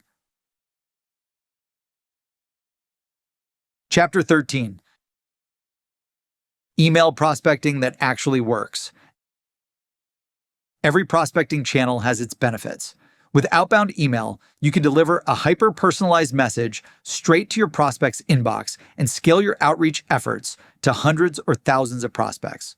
Email additionally gives the prospect the flexibility to review and respond in their own time. A well-crafted cold email can cut through the noise, grab attention, and generate FOMO that drives engagement, demos, and sales. Then, when you add in other channels like phone calls and LinkedIn messaging, cold emailing becomes an important part of a multi-channel prospecting campaign strategy that amplifies your reach, builds credibility, and ultimately scales your sales. Think cold emails don't work? Think again. Many sales professionals shy away from cold emails because they think that no matter how hard they work on the messaging, the email will just wind up at the bottom of someone's inbox, never seen or opened, or worse, get sent to spam and hurt your brand reputation. Some prospects only reply to emails, some only reply to calls, and others only reply to social media DMs or texts. Because your prospects could be active on any channel, you have to become an expert at using all the channels to scale your sales. If you're avoiding cold email outreach because you think it's spammy or ineffective, I challenge you to take a closer look at your content. Is it generic or self-serving? If you want your cold email to stand out and drive engagement, your message must be personalized to your prospects' needs and challenges so they feel seen and heard. Effective cold emails should never be about blasting generic messages. They're about starting meaningful human conversations. Even high-ticket sales get a boost from a well-timed, insightful message that addresses a decision-maker's pain points. Another major misconception is that if a cold email doesn't deliver instant results, it's a failure. In reality, your goal with outbound email should never be to close the deal in one message. Not everyone will respond to your first email, and that's okay. That's why multiple touch points and follow-ups are critical. Brief messages that spark curiosity and offer clear next steps are the messages that grab people's attention and get opened. Hyper-personalized outbound emailing can generate more leads, appointments, and sales if they are professional and value-centric. So if you've stepped away from emails or need a new playbook on how to make them effective, this chapter will help you master cold emailing to get you back on track. How to write subject lines that get opened. The subject line is the very first thing your prospect sees, and because of that, it really is the gateway to your email's success. So the first step to nailing your emails is to nail the subject line. If your email doesn't get opened, nothing else matters. It's the hook that grabs attention and entices someone to open the email. Good subject lines boost open, click-through, and reply rates, and they help turn cold outreach into booked meetings and qualified opportunities. All of this makes subject lines one of the most important elements of your outbound email prospecting strategy. Here's how to write subject lines that perform. The key elements of top-performing subject lines.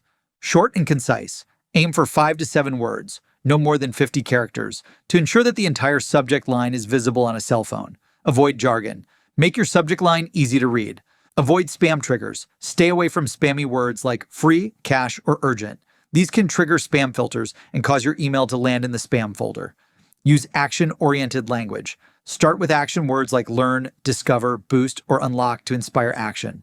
Align with your email content. Your subject line should convey the content of your email. Avoid misleading hooks that have nothing to do with the content of the email, since they will only erode trust with prospects and kill your credibility. Types of subject lines. Curiosity. These subject lines pique interest by hinting at a potential problem or opportunity, prompting the recipient to open the email to find out more. Example, missing out on new leads or the secret strategy your competitors are using. Benefit-driven. Focus on what's in it for them. Yes, I know we've said this a lot throughout this book, but prospects want to know how opening your email benefits them. Emphasize what they'll gain. Example, increase revenue 30% with one change, or double your demo bookings in 7 days. Question-based, asking a question engages the reader directly and encourages them to click for the answer. Example, how are you preparing for 2020X growth? Or, is this problem holding back sales growth? Personalized, adding the recipient's name or company creates a sense of relevance and connection. Example, name, a quick win for prospect's company. Or first name, this tip boosts your team's performance. Number or statistic-based, including numbers or statistics, makes the subject line appear specific, credible, and easy to digest. Example, 3 tactics to boost your sales pipeline. Or, you can drive $1 million in 45 days. Urgency and scarcity. These subject lines create a sense of urgency, motivating the recipient to take immediate action. Example, last chance, get your free trial today, or 24 hours left to claim your spot. How to test and optimize subject lines. Subject lines aren't guesswork. By testing and optimizing your subject lines based on data, you can maximize your email open rates and ultimately convert more prospects into customers. Here's how to do it. A/B testing. Create multiple versions of your subject lines and test them on small segments of your audience. See what resonates most with your audience. Variations could include questions versus statements, personalization versus generic or long versus short subject lines. Track open rates to identify the most effective variations. Analyze performance data. Use email analytics tools to measure the performance of your subject lines and test word length, style, question-based versus benefit-driven, and personalization. Open rates, click rates, and reply rates will tell you what is working best. Take a look at the preview text. The preview text is the snippet that appears next to the subject line. Use it to give more context about what your email is about. Cold emailing script frameworks. Now that we've covered how to get your prospects to engage your subject line, let's move into the body of the email. A cold email framework is a structured guide for writing effective cold emails that capture attention, establish relevance, create interest, deliver value, and motivate prospects to respond. This framework includes essential components of a cold email, such as the subject line, personalized greeting, hook, pain points, strategies, value propositions, social proof, and a clear call to action, CTA.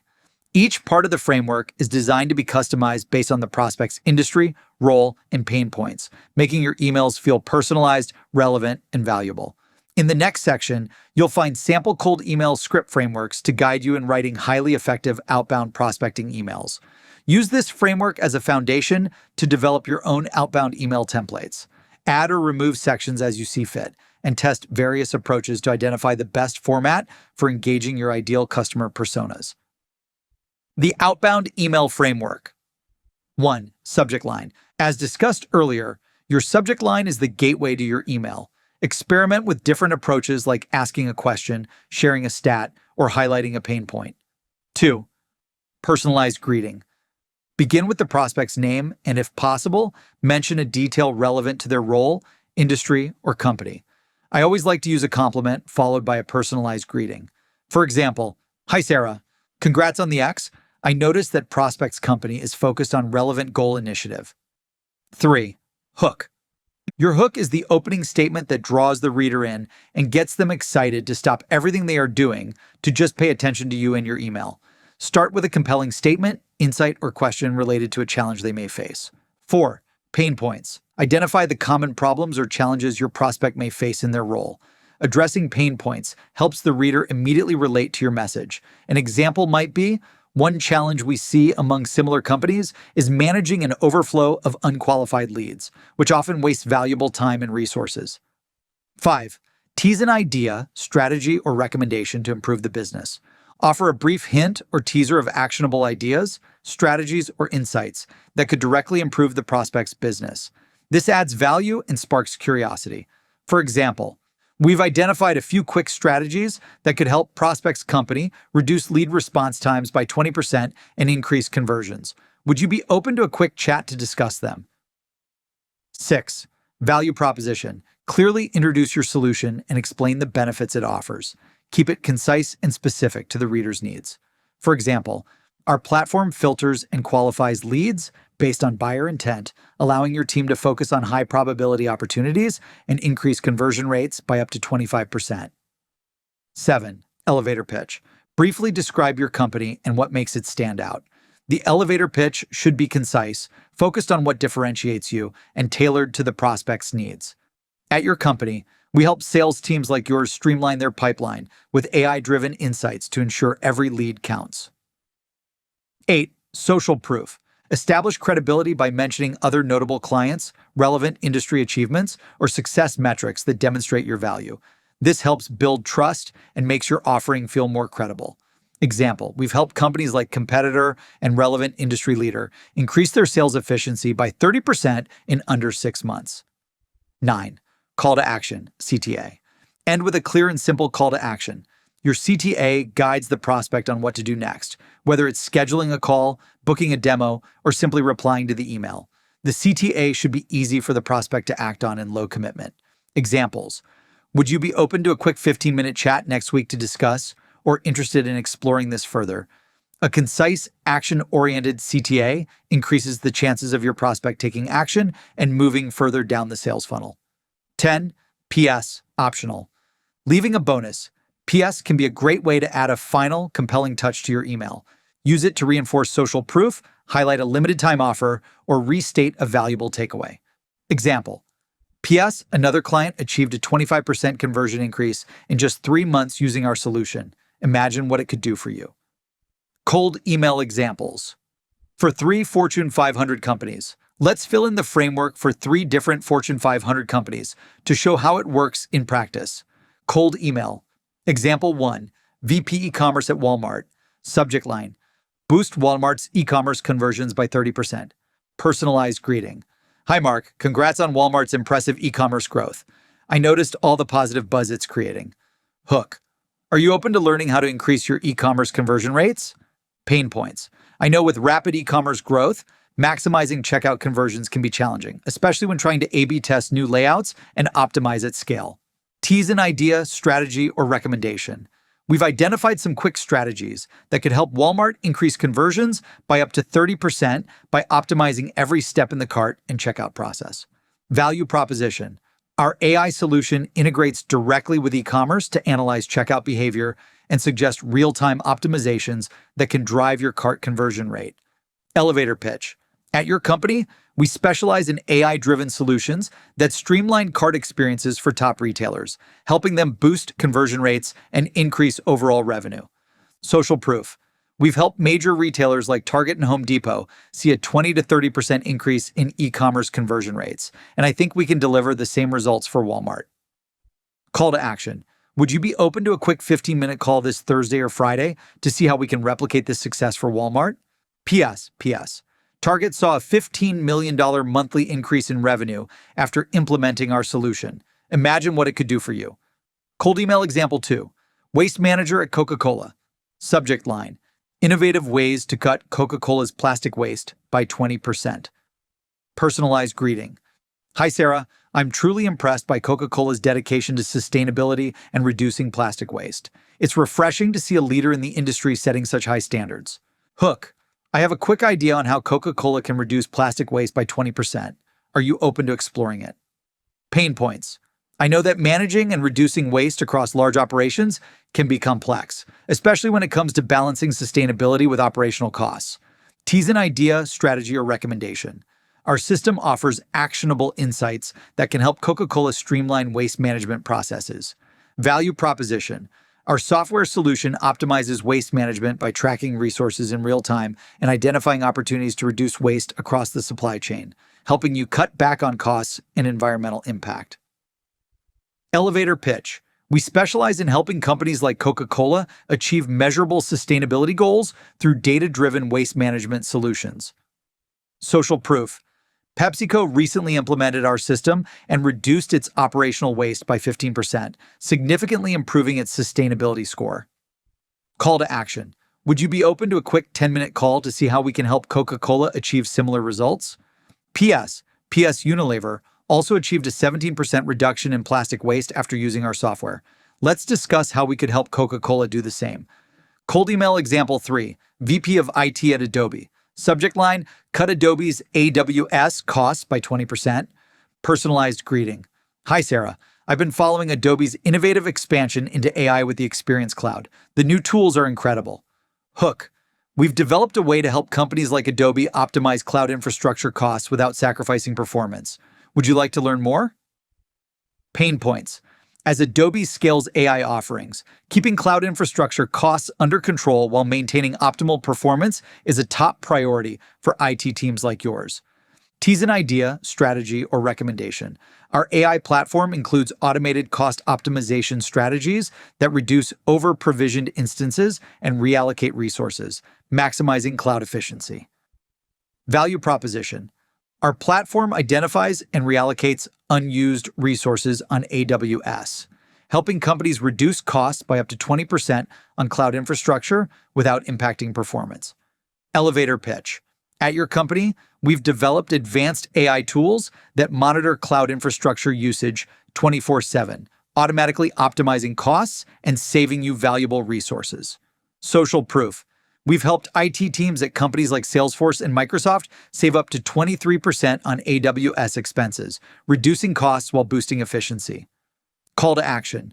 Would you be open to a 15-minute call on Thursday or Friday to discuss how we can help Adobe achieve similar results? PS Salesforce. Save 23% on AWS costs after implementing our solution. Imagine the potential savings for Adobe. AI prompt for emails.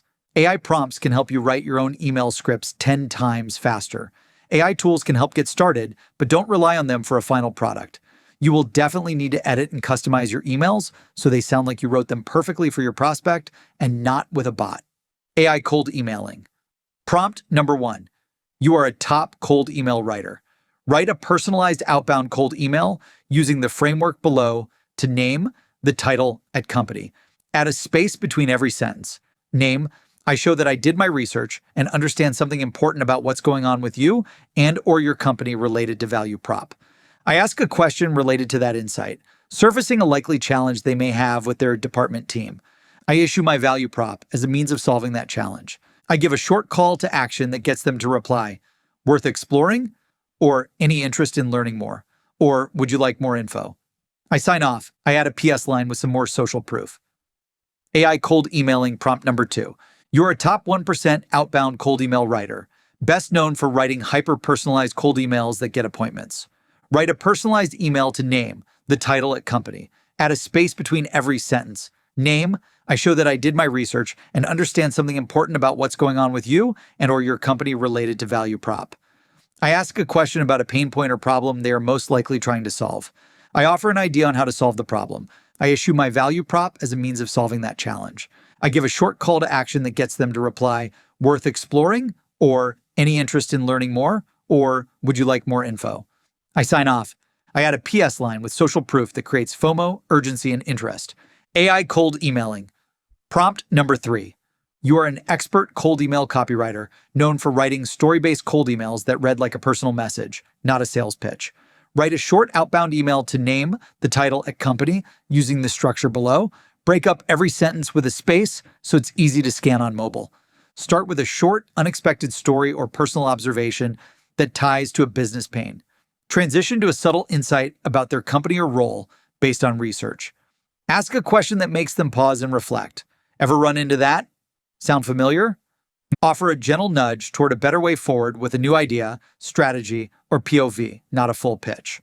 Add a low-pressure CTA like open to a quick chat, or want me to send over what we've seen work? Sign off casually. Add a PS that connects the story back to a client win or unexpected outcome from taking a similar step.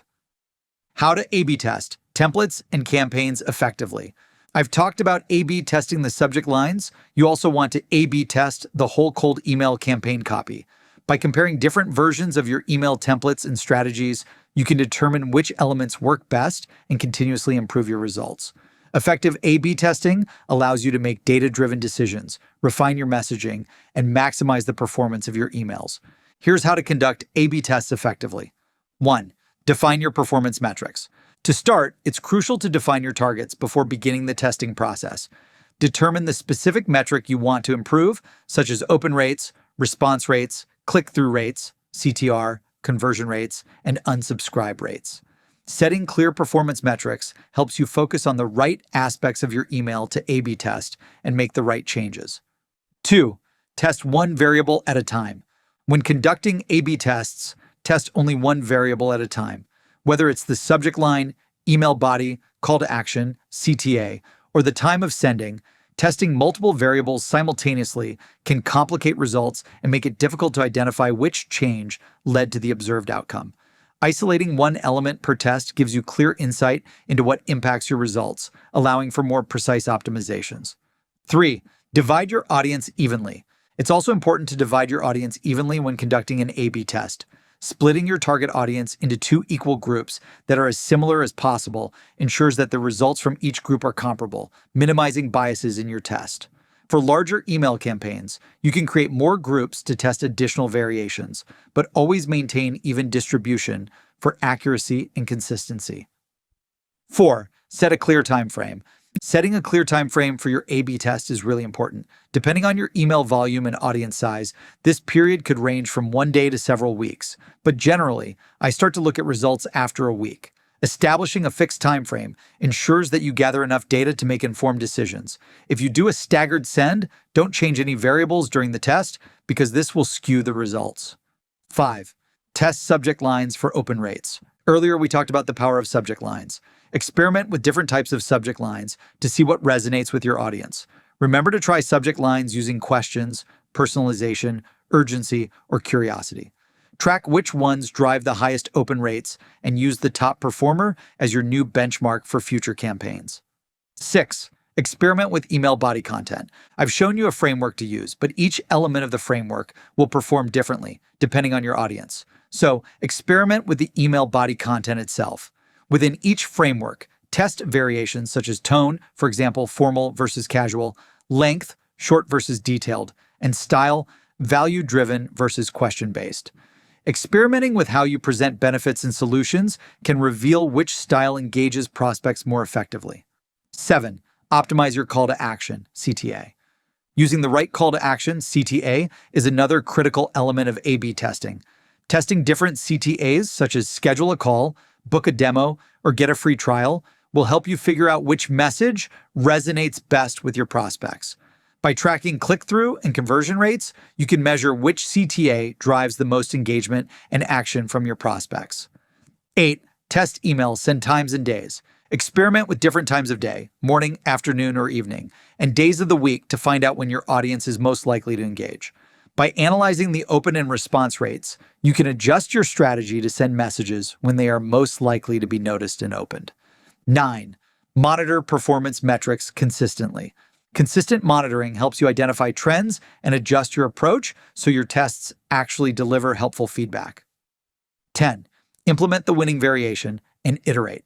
Once your test is finished, double down on what worked. Take the winning subject line, call to action, or email format and make it your new standard. But remember, A/B testing isn't a one-and-done game. Email outreach is a constant cycle of testing, tweaking, and improving. The best teams let the data lead the way. Every test gives you insight. Every insight gives you an edge. Keep iterating, keep optimizing, and watch your cold email results climb. By following these strategies, you can conduct A/B tests effectively and continuously optimize your email templates and campaigns. The key is to be methodical, patient, and data-driven, ensuring that every experiment helps you maximize the impact of your cold email outreach. Email personalization at scale. Personalization shows your prospects that you understand their specific needs, challenges, and goals. However, when you're managing a large volume of outreach, scaling personalization can seem challenging. Fortunately, with the right tools and strategies, you can deliver personalized emails at scale without sacrificing quality. Let me show you how to effectively implement email personalization at scale. 1. Segment your audience. The foundation of personalization at scale is segmentation.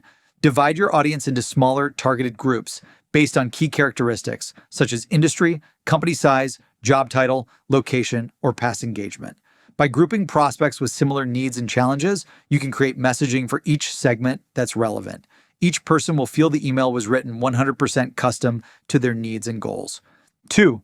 Leverage data enrichment tools.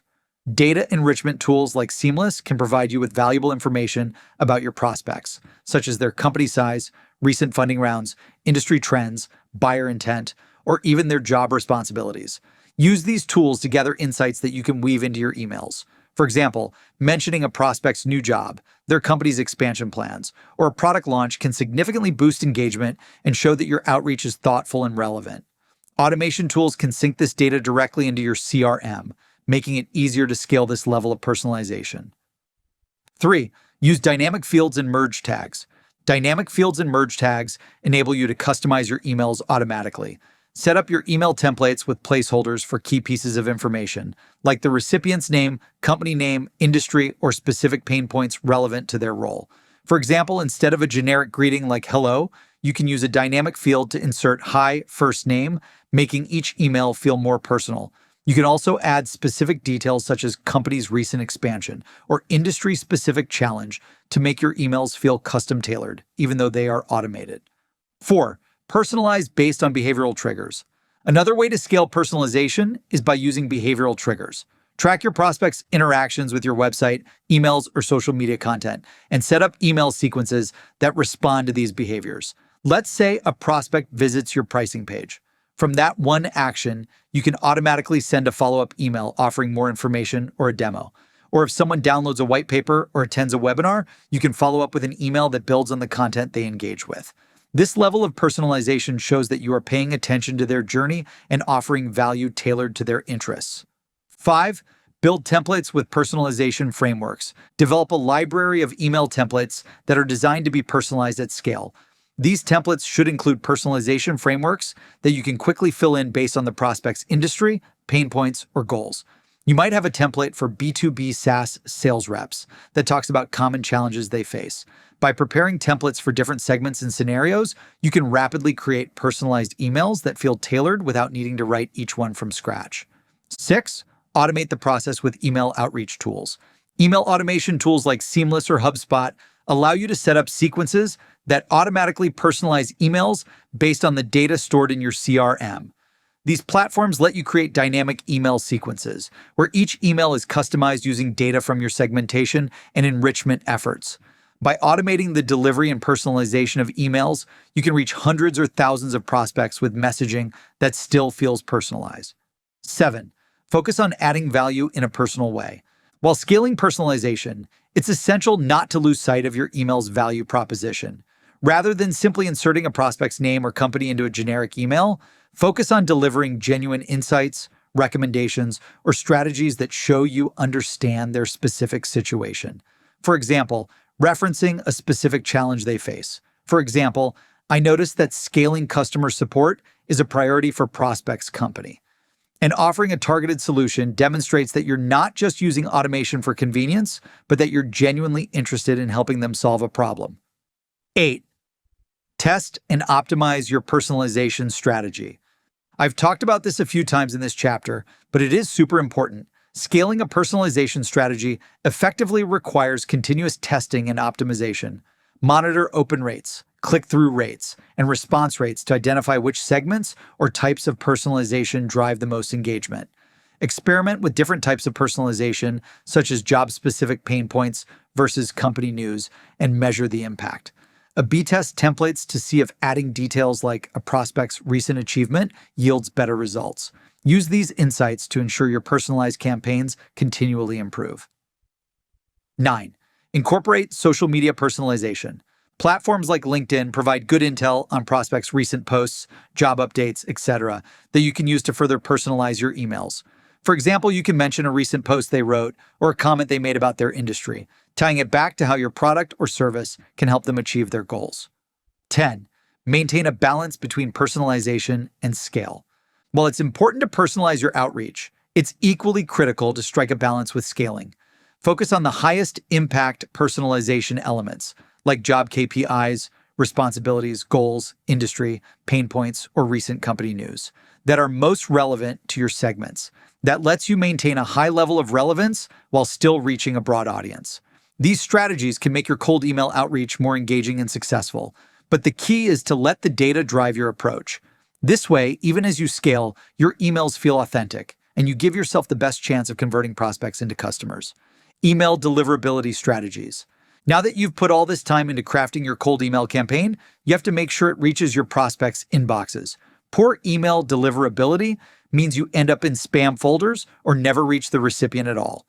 Implementing the right strategies will help you maintain a strong sender reputation and increase your chances of getting your emails in front of your prospects. Follow these top email deliverability strategies. 1. Use a dedicated email domain.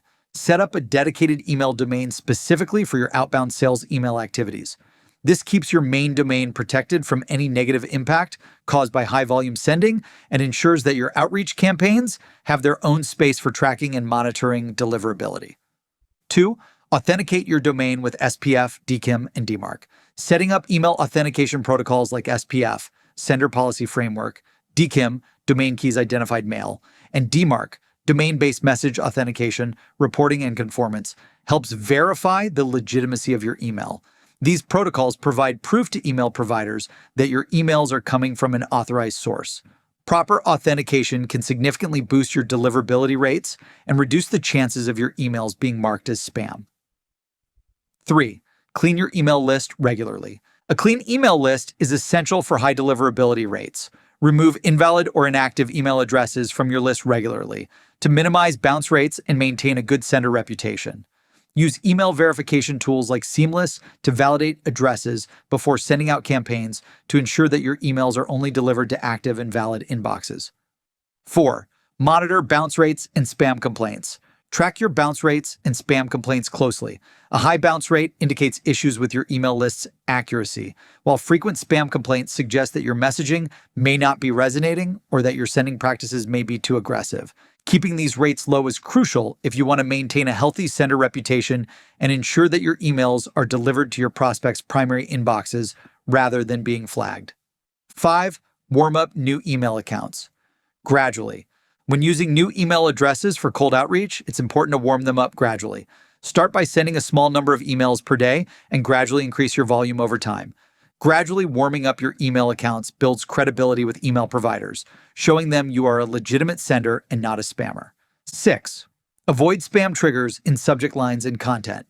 Certain words and phrases like buy now, free, or urgent can trigger spam filters, causing your email to be flagged as spam. Be mindful of using such words in your subject lines and body content. Focus on writing concise, value-driven messages that highlight the value you offer to your prospects without sounding salesy. 7. Limit the use of images and links. While including images and links can enhance your email's visual appeal, overusing them can negatively impact your deliverability. Too many images or links can trigger spam filters, especially if they are not hosted on trusted domains. So keep your emails simple with limited images and 1 or 2 links to avoid being flagged. And make sure all links are relevant and use reputable tracking services. 8. Implement a proper unsubscribe mechanism, including an easy-to-find unsubscribe option in your emails. Not only complies with regulations like CAN-SPAM and GDPR, but also helps you maintain a clean and engaged email list. Prospects who are not interested will unsubscribe rather than mark your email as spam, which protects your sender reputation and keeps your deliverability rates high. 9. Segment your email lists. Segmentation allows you to tailor your messaging based on different criteria such as industry, job title, engagement level, or previous interactions. Sending personalized emails that are relevant to specific segments increases engagement and reduces the chances of your email being marked as spam. Segmenting your lists also ensures you send targeted emails rather than a mass blast, which helps maintain high engagement and open rates. 10. Monitor your sender reputation score. Your sender reputation score directly impacts your deliverability.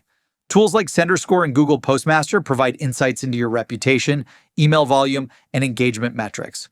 Regularly monitor your score to ensure your email practices are effective. If you notice a decline, review your recent campaigns and make adjustments to improve engagement and reduce complaints. Tracking and measuring success for cold emails. To improve your cold emailing strategy, focus on tracking these key performance indicators, KPIs. Emails sent. Track the total number of emails sent daily, weekly, or monthly to gauge the scale and consistency of your outreach efforts. Open rate. Measure the percentage of emails open to assess the effectiveness of your subject lines and sender information. Response rate. Monitor the percentage of recipients who respond to determine how engaging your email content is. Positive reply rate. Track the percentage of replies that express interest to evaluate how well your messaging resonates with prospects. Bounce rate. Measure the percentage of undelivered emails to maintain a clean and accurate email list. Click-through rate, CTR. Track the percentage of recipients who click on links in your email to gauge the effectiveness of your call to action. Conversion rate. Measure the percentage of email recipients who take a desired action, for example, scheduling a meeting, to assess the overall effectiveness of your emails. Meetings booked rate. Track the percentage of cold emails that result in scheduled meetings to determine how successful your email outreach is at converting leads. Meetings held rate. How many meetings are booked and held via cold email? Unsubscribe rate. Monitor the percentage of recipients who unsubscribe to identify if your messaging needs adjustment or refinement. Spam complaint rate. Track the percentage of recipients marking your email as spam to ensure you maintain a strong sender reputation. Email deliverability rate. Measure the percentage of emails that reach the inbox to optimize your deliverability practices. A/B testing results. Review the performance of different email versions to refine your strategy based on what resonates best with your audience. Sales objections. What sales objections are coming up from cold email, and do you have scripts to overcome them? Sales objections success. How often do you overcome sales objections and keep the conversation moving forward? Sales questions. What questions are prospects bringing up in cold emails, and do you have scripts that answer them? Sales question success. How often do you effectively answer the question and keep the conversation moving forward? Turn more emails into closed-won deals. By putting in the effort to research your prospects, craft personalized, value-driven emails, and continuously refine your email strategies over time, you can transform cold leads into highly qualified and engaged prospects that convert to high-value deals. The key is to invest in cold emailing to help your prospects challenge the status quo by focusing on providing value, addressing pain points, and creating compelling calls to action that move the prospect from cold to sold. Outbound email remains one of the most efficient ways to reach decision makers at scale, especially when combined with a multi-channel campaign approach that includes follow-up calls, LinkedIn messaging, and other touchpoints. The more you refine your messaging, test different approaches, and analyze your results, the better you'll become at turning cold emails into profitable customer relationships. Keep pushing forward, stay consistent, and you'll master the art of using cold email to find and close more sales. Homework. 1. Write one email using the frameworks provided in this chapter. Focus on creating a compelling subject line, a personalized opening, and a value-driven message that leads to a clear call to action. Create FOMO, interest, and urgency that compel your prospects to book meetings ASAP. 2. Test 3 variations with different hooks, value propositions, or pain points to see which converts best with your audience. If you need help getting started, use the AI prompts I shared in this chapter. Customize the copy to your voice. 3. Launch your cold email campaign and track KPIs like open rates, response rates, meetings booked, meetings held, sales, and conversions using the chart I shared. 4. Always look for areas of improvement with your outbound emails. Track what performed best and keep iterating and optimizing.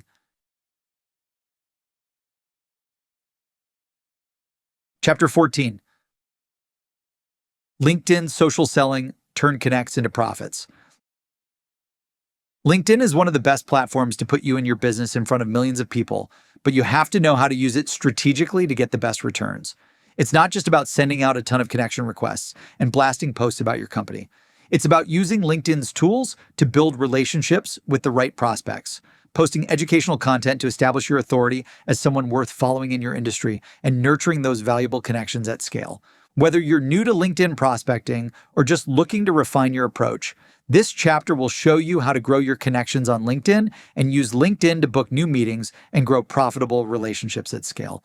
The playbook provided in this chapter is the one I've used to grow my social media following to over 100,000 followers and millions in sales.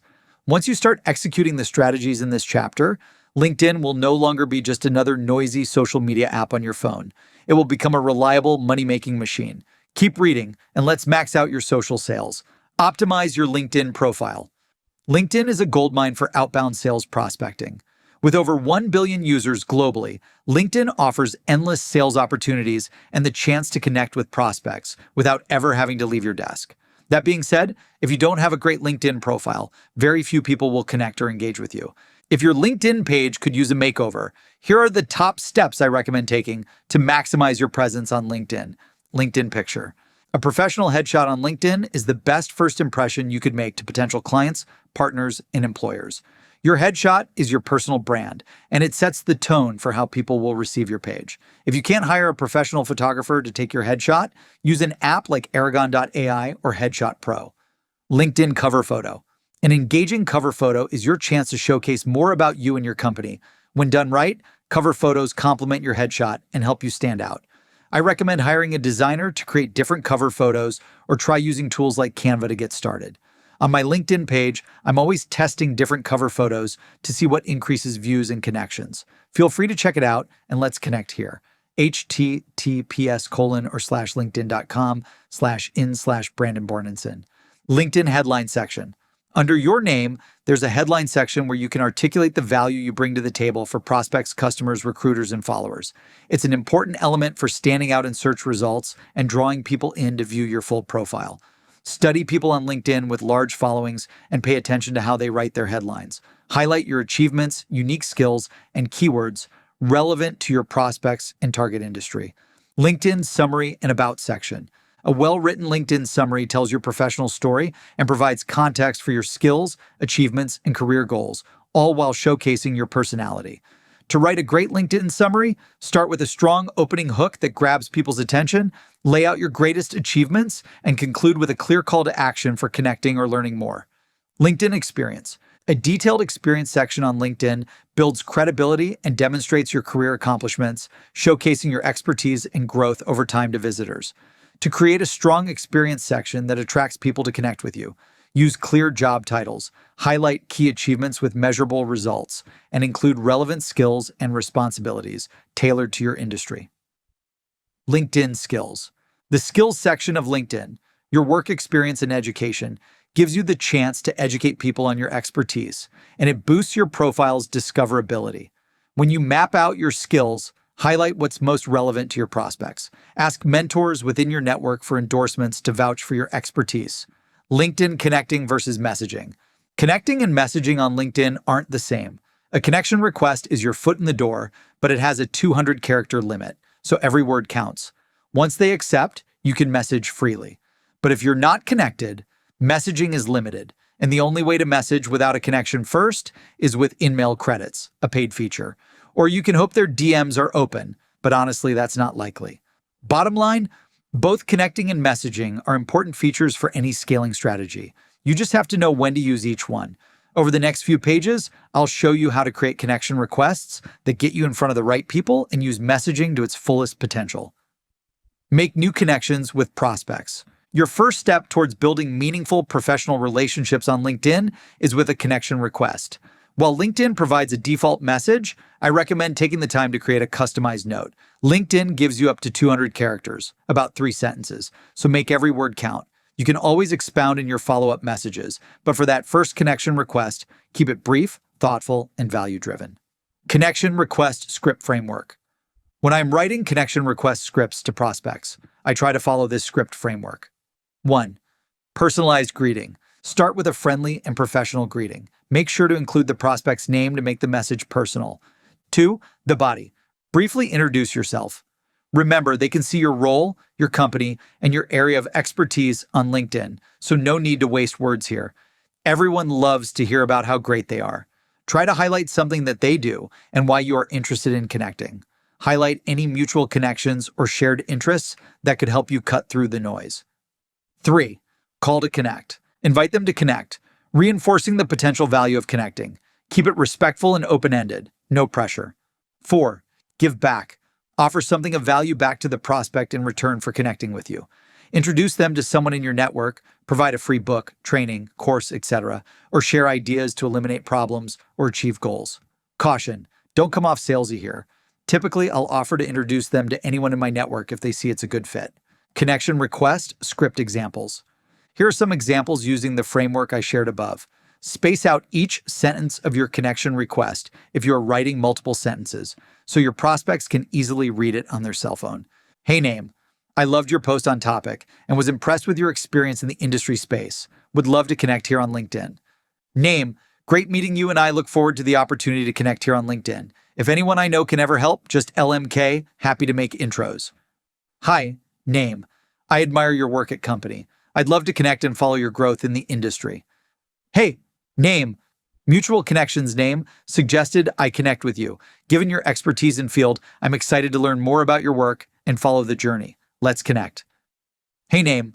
I came across your profile and was impressed by your experience and topic. Let's connect and share insights. Hi, name. I'm impressed by your leadership at company and your dedication to building strong department teams. Let's connect. I'd love to stay in the loop on your insights. AI prompt for writing connection request scripts. For an easy and super efficient way to write really thoughtful connection requests fast, feel free to try my connection request prompt below and customize it for your prospects. AI prompt example number 1.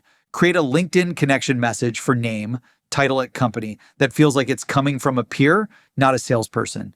Skip formalities about your role, since they can see that from your profile. Mention something you genuinely admire about their work or company. Keep the message short, under 200 characters, and end with a casual ask to connect based on mutual professional interests. AI prompt example number 2. Draft a LinkedIn connection request to name, title at company, where the hook is a recent event, industry shift, or news article relevant to their work. Mention the event/news briefly to show you've done your homework. Use it as a natural reason for starting a conversation, rather than a sales pitch.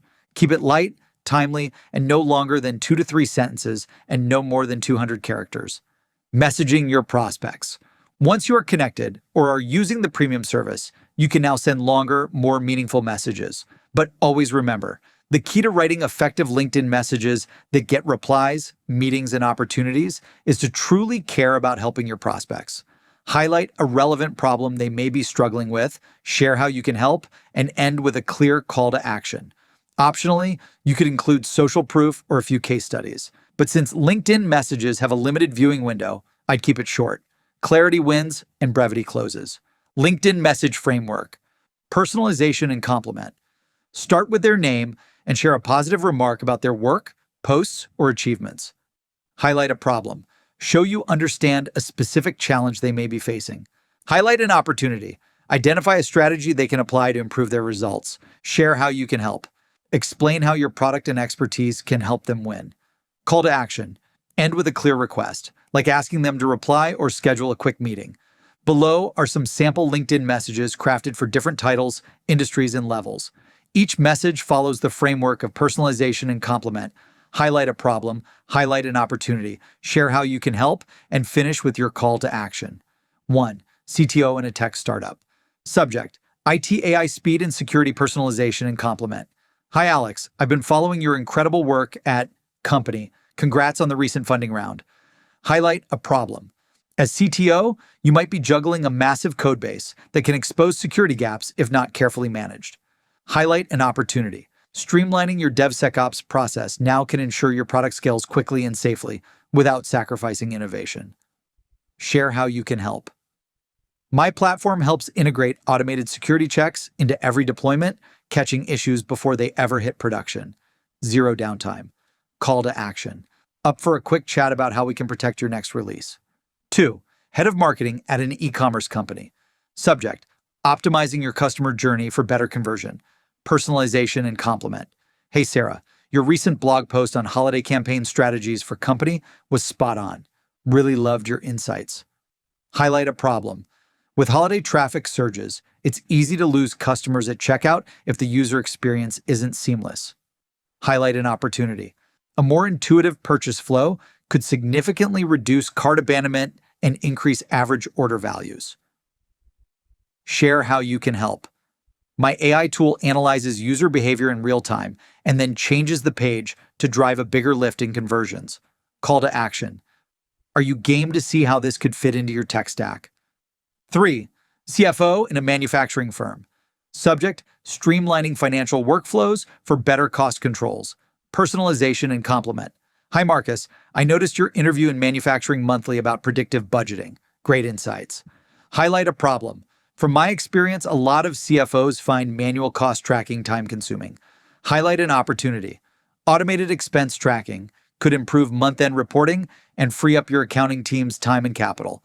Share how you can help. Our software integrates with your ERP to streamline spending analysis. Call to action. If you're interested, I'd be happy to show you a quick demo of how this can optimize your financial processes. Worth a quick conversation? 4. Recruiting lead in a social media company. Subject, finding and keeping top talent. Personalization and compliment. Hi, Alicia. I loved your recent webinar on building diverse teams. It was really insightful. Highlight a problem. In a competitive market, attracting standout talent can be expensive. Highlight an opportunity. Building a robust talent pipeline now could position you to fill urgent openings without lengthy hiring delays. Share how you can help. My platform uses AI to scan portfolios and track candidate fit. Call to action. Would you have time next week to discuss how we can streamline your talent acquisition process? LinkedIn content that builds authority. So far, we've covered how to show up strong with your profile and connection strategies. Now let's talk about how to become the person your prospects follow and trust. LinkedIn is all about positioning. Every time you post a sharp insight, drop a helpful suggestion, or share a point of view, you're building your brand as an expert in your space. People follow people who bring value to the table. And when you consistently post useful, relevant content, people notice. Want to scale faster? Don't chase after a following. Have them come to you. I'm going to break down exactly how to do that. Here are different types of content you can post on LinkedIn to engage your network, attract potential buyers, and build up a presence. Each category offers a different angle to position yourself as a thought leader in your industry. Educational posts and how-tos offer practical tips, how-tos, or step-by-step advice on solving common business challenges. Break down complex ideas into very simple-to-learn strategies. Social proof and customer success stories. Post brief, high-level case studies celebrating a client's result. Include a before and after scenario to highlight how you provided value. Industry insights and trends. Share the latest news, statistics, or emerging trends in your field. Offer your personal take on what these changes mean for businesses. Show that you stay up to date and can guide prospects through market shifts. Personal lessons learned. Share lessons you've learned from your own sales journey or professional growth. Being yourself and being relatable are your greatest currencies when it comes to social media. Stories that others can relate to help spark conversation and build rapport. Show vulnerability and authenticity. This humanizes you. Thought-provoking questions or polls. Ask open-ended questions related to your industry to spark community discussion. Use polls to gather quick opinions or insights from your network. Behind the scenes of your company. Share snapshots of project planning, team wins, or day-to-day operations. Show the human side of your organization, because people don't connect with brands, they connect with people. Product updates, use sparingly. Introduce new features, product updates, or relevant improvements that will benefit customers. Focus on the value or ROI rather than just promotional content. Keep it balanced. Too many product pitches can turn off your audience. Curated industry content. Find and share relevant articles or reports from reputable industry sources. Add a brief personal commentary explaining why it's worth reading. Industry content lets you shine as a resource hub rather than a self-promoting salesperson. Leadership and career advice. Offer tips on career development, managing teams, or leading in your field. Share personal anecdotes that helped you or your organization succeed. This type of content positions you as an expert ready to mentor or advise. Create a posting routine. There's no magic rule when it comes to how often you post, but whether you decide to post daily or weekly, make sure you're consistent. There are millions of people on LinkedIn. The only way you'll stand out is by posting regularly. Remember that social media is a long game. Don't expect to be an overnight success. In the long run, consistently sharing helpful, relevant, and thoughtful content will attract prospects to your profile and encourage them to start a conversation. Curiosity drives traffic to LinkedIn. When you position yourself as an expert or problem solver, this can have a positive ripple across every channel. So relax, have fun, and keep posting. Tracking and measuring social selling success. If you want to grow your LinkedIn presence and convert more prospects into customers, you have to track specific key performance metrics. Profile views, monitor the number of profile views you get each month, and try to beat the number every new month by getting better with prospecting and posting on LinkedIn. Follower growth. Keep an eye on the growth of your followers to assess how well you are expanding your network. Engagement rate. Measure likes, comments, and shares on your posts to evaluate the quality of your content. Click-through rate, CTR. If you're including links in your posts, for example, to a website or landing page, track the CTR to see how effectively your content drives traffic and interest in your offers. Leads, demos, and sales from LinkedIn. Track the leads, demos, and deals LinkedIn actually produces so you can tie your social selling efforts directly to revenue. Return on investment, ROI. If you're using LinkedIn advertising, track the ROI to ensure you are efficiently getting leads and conversions compared to your spending. When it comes to social selling, data is your best friend. By monitoring these metrics, you'll gain valuable insights into the content and interactions that resonate on LinkedIn and what needs improvement. Never stop optimizing. Always make incremental changes, A/B test, and improve for better reach, engagement, and conversions. Homework. 1. Fix your profile. You're losing deals without even knowing it. Your LinkedIn profile is your first impression, and right now, it might be costing you. Does it reflect the value you bring to the table? Are your headline and summary compelling? Does your photo look professional? For this task, I want you to update your headshot, upgrade your headline, and make your summary results-driven and loaded with value. Every word should scream, "I'm the expert you're looking for." 2. Grow your network. 10 new prospects in 5 days. Don't wait for people to find you. Go get them. Pick 10 people you'd like to connect with, buyers, partners, dream clients, etc., and send each a personalized connection request. 3. Re-engage your connections. LinkedIn isn't just for meeting new people. You can also nurture the network you already have. Pick 5 people you're already connected with and send them a message. Start a real conversation. Add value. Reignite the relationship. Remember, one message can turn into a referral or even a deal. You already have gold sitting in your LinkedIn connections. Take advantage of it. 4. Post like a pro and stay top of mind. You want to start showing up and engaging consistently as someone worth following. Come up with 3 post ideas that showcase your expertise or offer value to your network. It can be anything: how-tos, lessons learned, client wins, industry trends, whatever fits your personality. Then pick one and post it this week. If you'd like additional help on LinkedIn selling, check out the first book I ever published, 7-Figure Social Selling, which has over 400 pages of LinkedIn social selling scripts, strategies, and secrets to help you increase sales and make more money today. Free goodwill. We make a living by what we get, but we make a life by what we give. One quick favor to ask. If this audiobook helped you, please take 30 seconds to leave a review on Audible or Amazon or wherever you downloaded this book. Your review could be the reason someone struggling grows their business, hits their quota, or stays afloat because they decided to read it and take action. More reviews help more people find the book. More people helped means we can create more training, tools, books, and resources to support your success. Thank you. I read every review, and I'm truly grateful for your support. Free gift. Prospect like a pro. Need help with prospecting, cold calling, outbound emailing, social selling, and getting more meetings? Visit Seamless's free training hub to get real-world advice, strategies, and tactical tips to grow your business and make more money. Think of it as having me as your personal sales expert. Plus, the best part is it's 100% free. Find these resources at seamless.ai/book/training. Part 3. Pitching, your path to closing more sales. Congratulations on making it this far. By now, you've mastered the beliefs, habits, and operating principles from Part 1. In Part 2, you explored the prospecting channels, strategies, and tools to keep your pipeline full and your calendar booked with qualified meetings. Now, Part 3 is all about the pitch, that critical moment when you have to pitch your product in full detail to a prospect. This part can make or break the deal. Becoming an expert at giving sales pitches and presentations is the difference between winning more deals and watching them slip through your fingers. It's the bridge between all the time and energy you've invested in prospecting and the reward you will get from closing a deal if you do this right. The stakes couldn't be higher, which is why mastering the sales pitch is a non-negotiable for scaling your sales.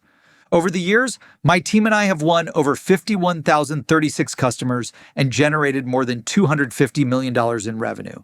We've studied thousands of pitches from our sales team and interviewed hundreds of sales experts on what makes the most effective sales pitches. In this part of the book, I'll share what works, what doesn't, and how to put together a scalable pitching strategy.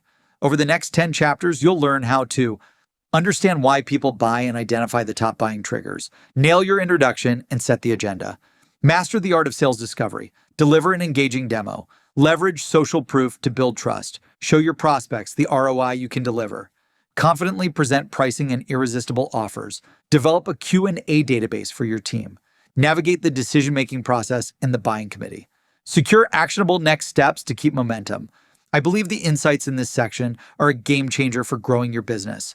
Get ready to perfect your pitch and scale your sales like never before. Chapter 15. Why people buy. Whether you realize it or not, buying decisions are rarely logical. Sure, features and functionality matter, but often what really drives action is key buying triggers.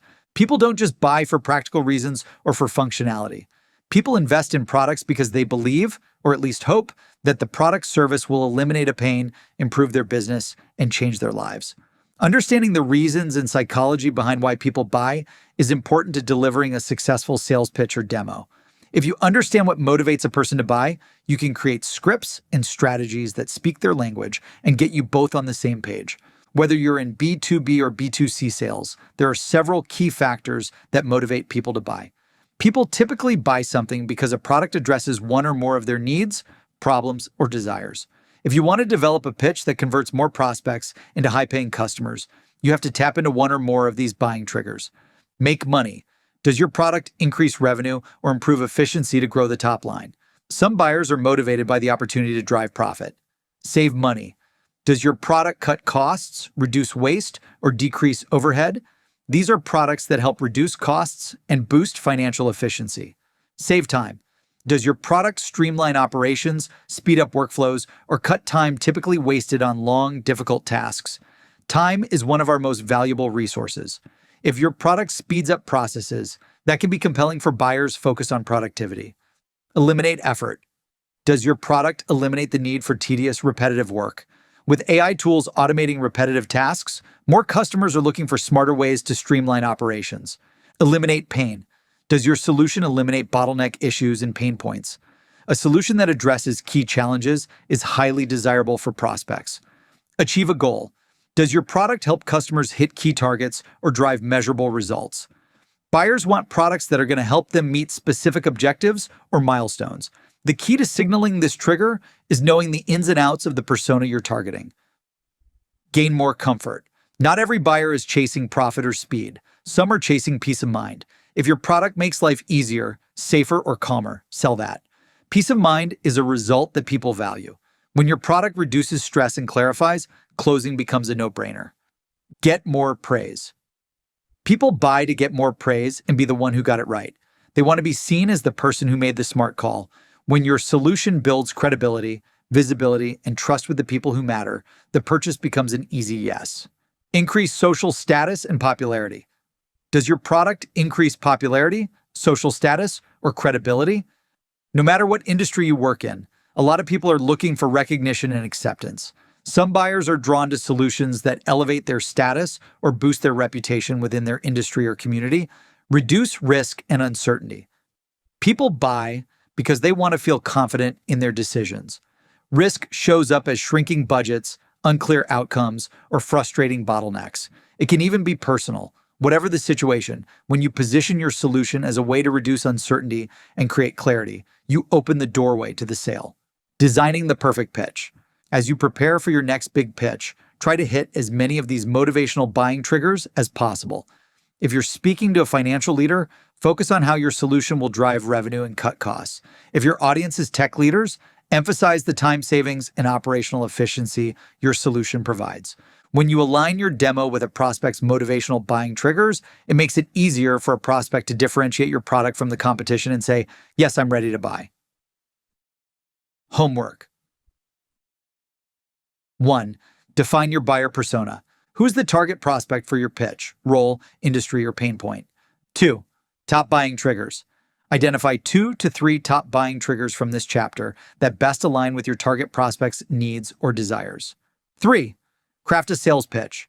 Create a short pitch, 250 to 300 words, that incorporates the buying triggers you chose. Be sure to highlight how the product helps the prospect achieve their goals and solve their problems. 4. Peer review.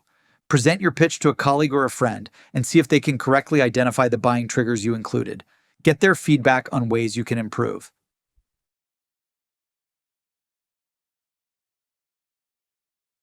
Chapter 16. Pitch intros and agendas.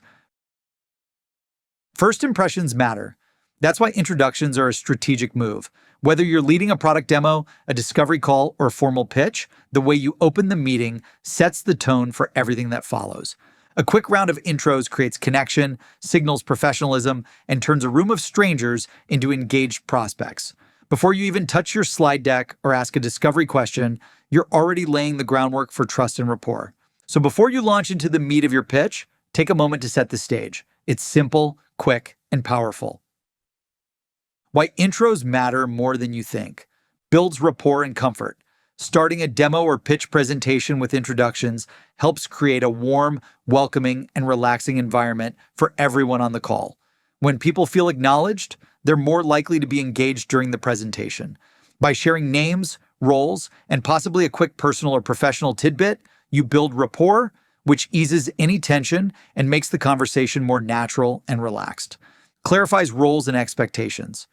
By introducing everyone and understanding their roles, you get the chance to learn each participant's position and area of focus, so you can adjust your pitch and make it hyper-relevant. Demonstrates respect and professionalism. Taking time for introductions shows you value everyone at the meeting, whether they're virtual or face-to-face. It signals that this isn't another one-way pitch. You're here to collaborate, solve real problems, and make progress together, and not be a talking head with a slide deck. Creates a more interactive experience. By encouraging interaction early on, you signal to the group that you're open to questions, feedback, and dialogue throughout the pitch, making them feel like active participants rather than passive listeners. Here's a real-world example of how I've made the majority of my introductions for my sales presentations and closed-won deals. Happy day of the week, and thank you everyone at Company for joining the call today. We look forward to learning more about your goals and sharing how we can help. Before we dive in, let's break the ice and get started with a quick round of introductions. I can kick us off if that works for you. Starting with a round of introductions and a brief icebreaker is a small gesture that brings everyone together and makes your audience more receptive to your pitch. When you make your side of the introduction, include a short story on how the product changed your life or a customer's life. What personally inspired you to bet your entire career scaling with this product? Personal stories sell. Setting the agenda for the meeting. We have all sat through a meeting with no agenda. The conversation wanders, side tangents, or the loudest person take over, and you leave wondering what was the point of that meeting. People skip setting an agenda because they assume everyone's already on the same page. They think everyone understands why they're there or thinks the meeting will just flow. But even if that's true, an agenda gives you the power to guide the discussion, manage time, and prevent anyone from hijacking the conversation.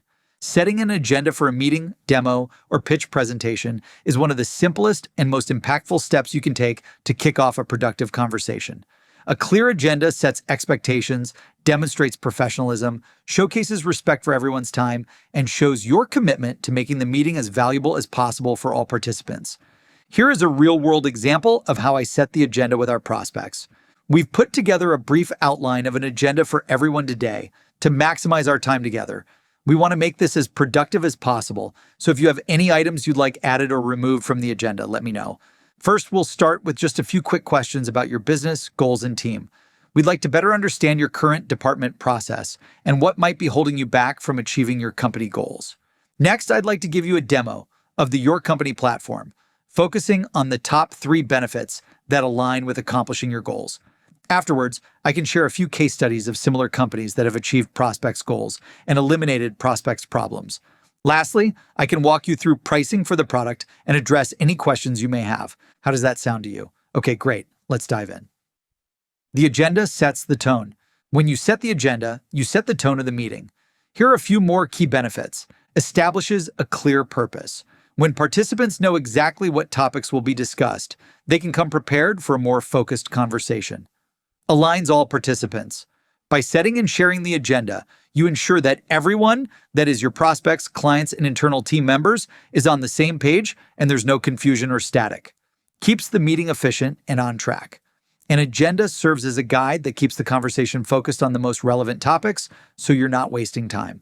With a clear roadmap, meetings are less likely to go off on tangents or run over time. Allows prospects to add or remove topics. Inviting prospects to add or remove agenda items empowers them to shape the conversation to meet their needs, fostering a collaborative atmosphere. When prospects see they have a say in the meeting structure, they feel more ownership of the process and are likely to be more collaboratively engaged. Provides a natural structure for follow-up. When the agenda is set and followed, it's much easier to recap key takeaways, outline next steps, and assign responsibilities at the end of the meeting. This makes follow-up smoother because both sides understand their responsibilities. A clearly outlined agenda helps move the deal forward by ensuring there's a mutual understanding of what's needed to move the deal forward. Once you've made the introductions and set the agenda, it's time to kick off with sales discovery. If you ask the right questions in sales discovery, you'll uncover the answers that are key to closing more sales.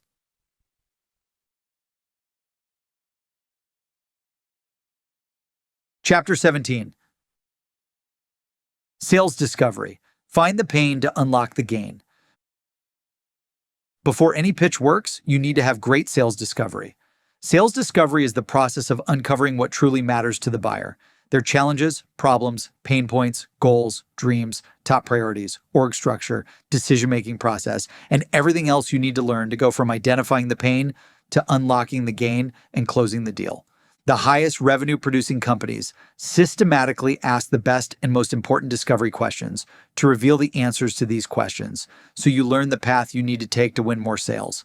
To get any prospect to go from "I might be interested" to "I'm ready to buy," you need to ask great discovery questions at the beginning, middle, and end of your pitch. Sales discovery is never a one-and-done process. It's something you execute continuously throughout the entire sales cycle. Top salespeople are constantly uncovering new needs, motivations, and potential obstacles. Each part of sales discovery is unique and becomes the guiding light that provides you with the answers for delivering a product that solves the prospect's problems and gives them everything they need to succeed. In this chapter, I'll give you the strategies, steps, scripts, and frameworks to make discovery simple and repeatable. You'll also get a set of time-tested discovery questions you can turn into your own database and customize for every call you run. The role of sales discovery. Sales discovery helps you determine if a prospect is a strong fit and gives you the insights to tailor your pitch to their specific needs and goals. It starts by asking thoughtful questions about their business, performance, challenges, competition, and what they want your solution to achieve. The best way to do this is to genuinely care about every prospect, even if you discover you ultimately can't help them.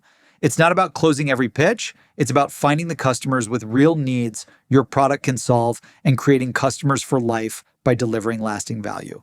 When you're executing sales discovery, think of this part of the pitch as conducting an audit or a diagnosis on the prospect, just like how a doctor asks you questions, examines you, and runs a diagnosis before prescribing you medicine or a treatment plan.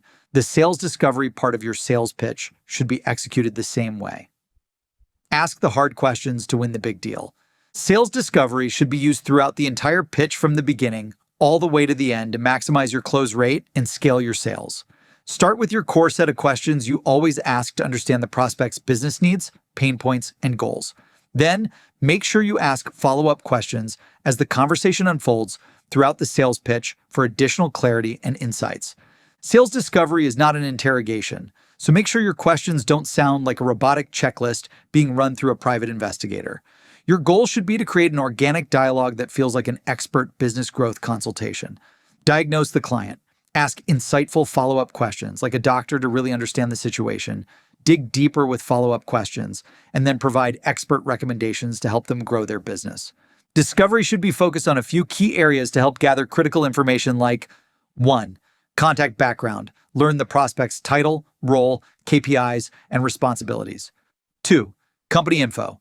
Get important information on the company, products, org structure, etc. 3. Goals. What are the big goals, dreams, and desires of the organization? 4. Problems.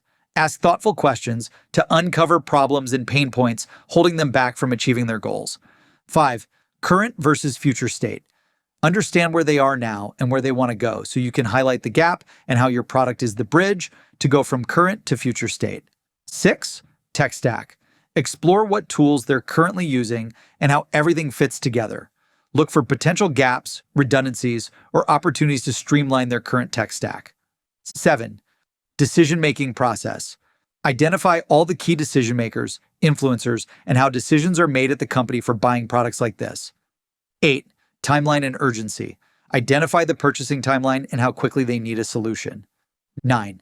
individual and buying committee priorities. Customize your pitch to their specific needs. Remember to ask these questions and listen intently, taking detailed notes throughout the conversation so you are learning as much as possible and maximizing your time with the prospect as efficiently as possible. If you've come across similar issues you've solved with other clients, use those insights from those experiences to ask even more detailed questions. When I was starting Seamless, I would do discovery calls, and I knew that if a client was struggling to consistently get qualified meetings on the calendar, they were likely also facing issues with prospecting, calling, emailing, social selling, appointment setting, sales conversion rates, and pipeline growth. I never just stop at asking basic questions. I would dig deeper, asking more intricate questions to reveal the data, strategies, processes, playbooks, and tech stack used and executed at the prospect's company. These questions open the door to more real conversations to effectively coach, consult, and help the customer. The key lesson here is to listen to what is being said and what's not being said. If a prospect hesitates or gives vague answers, that's your signal to dig deeper. For example, if someone says, "We're doing okay with lead generation," I'd follow up with, "What does okay look like in numbers? Are you on pace to hit your sales goals this year? What were sales last year, projected this year, and what's holding you back from hitting your goal this year?" Show them you care about helping them achieve success as much as they are. Top sales discovery frameworks. Sales discovery frameworks help you stay organized and ensure you ask the right qualifying questions at the right time to help consult your prospect.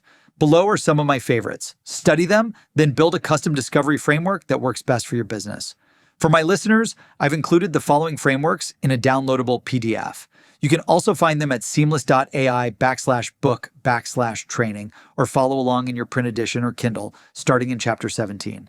1. MedPick, metrics. Identify the key metrics or numbers that demonstrate the value your solution provides, for example, increased revenue and cost savings. Economic buyer.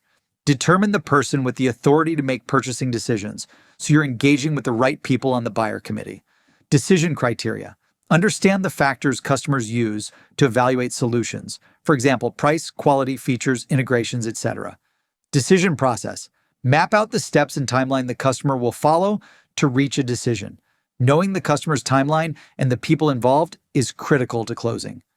Paper process. The steps involved in the administrative or legal processes, such as contract approval and procurement procedures. Identify pain. Uncover the primary challenges or issues the customer faces that your solution addresses. This helps to connect your solution directly to the customer's needs. Champion. Find an internal advocate who supports your solution and can influence other stakeholders. This will help you get aligned and get the deal closed. Competition. Understanding the competitive landscape, including who you are competing against and how you can differentiate your solution. 2. BANT, budget. Confirm that the customer has the funds for your solution. Authority. Identify if your contact has decision-making authority or influence over the decision-maker. Need. Determine the specific needs or pain points that your solution will address. Timeline. Understand the urgency of the solution and any specific deadlines for implementation. 3. Gap selling. Current state. Assess the customer's existing situation, including their challenges and the root causes of their problems. Future state. Find out what success looks like for the customer and the benefits they aim to achieve. The gap. Analyze the difference between the current and future desired state. This gap represents the obstacles keeping the customer from reaching their goals. By understanding this, you can tailor your solution to bridge this gap effectively. 4. Spin selling. Situation. Gather background information about the customer's current situation. Problem. Identify the specific problems they're facing. Implication. Explore the potential consequences if the problem isn't solved. For example, declining income, increased competition, market share loss. Need payoff. Help the customer realize the benefits of solving the problem with your solution. 5. GPCT back-eye. Goals. Understand the customer's long-term goals and what they want to achieve. Plans. Review their existing goal plans and look for gaps. Challenges. Identify the obstacles preventing them from achieving their goals. Timeline. Learn about any deadlines for achieving the goals. Budget. Confirm if they have a budget allocated for the solution. Authority. Identify the key decision makers. Consequences. Recognize the negative effects of failing to meet goals. Implications. Explore the positive outcomes and impact if they achieve their goals. 6. ANIM. Authority. Begin by identifying the decision maker or the person with the most influence. Need. Determine the specific needs that require a solution. Urgency. Assess if there's a pressing need or timeline for solving the problem. Money. Confirm the availability of funds or budget to support the purchase. 7. Sandler selling system. Bonding and rapport. Start by building a genuine relationship with the customer. Upfront contract. Establish clear agreements on how conversations will proceed. Pain. Uncover the real pain points driving the customer to act. Budget. Confirm the customer's financial ability to invest in a solution. Decision. Understand who is involved in the decision-making process and what the process looks like. Fulfillment. Deliver on the promises you've made and show how you can fulfill their needs. Post-sell. Confirm satisfaction after the sale and ensure customer confidence in their decision. 8. Need. Establish the customer's pain points and the specific need your solution fulfills. Economic impact. Quantify the solution's financial impact on the customer. For example, ROI, savings. Access to authority. Make sure you're in contact with the decision maker. Timeline. Understand the time constraints or deadlines the customer has for solving the issue. 9. CNY, change, now, you.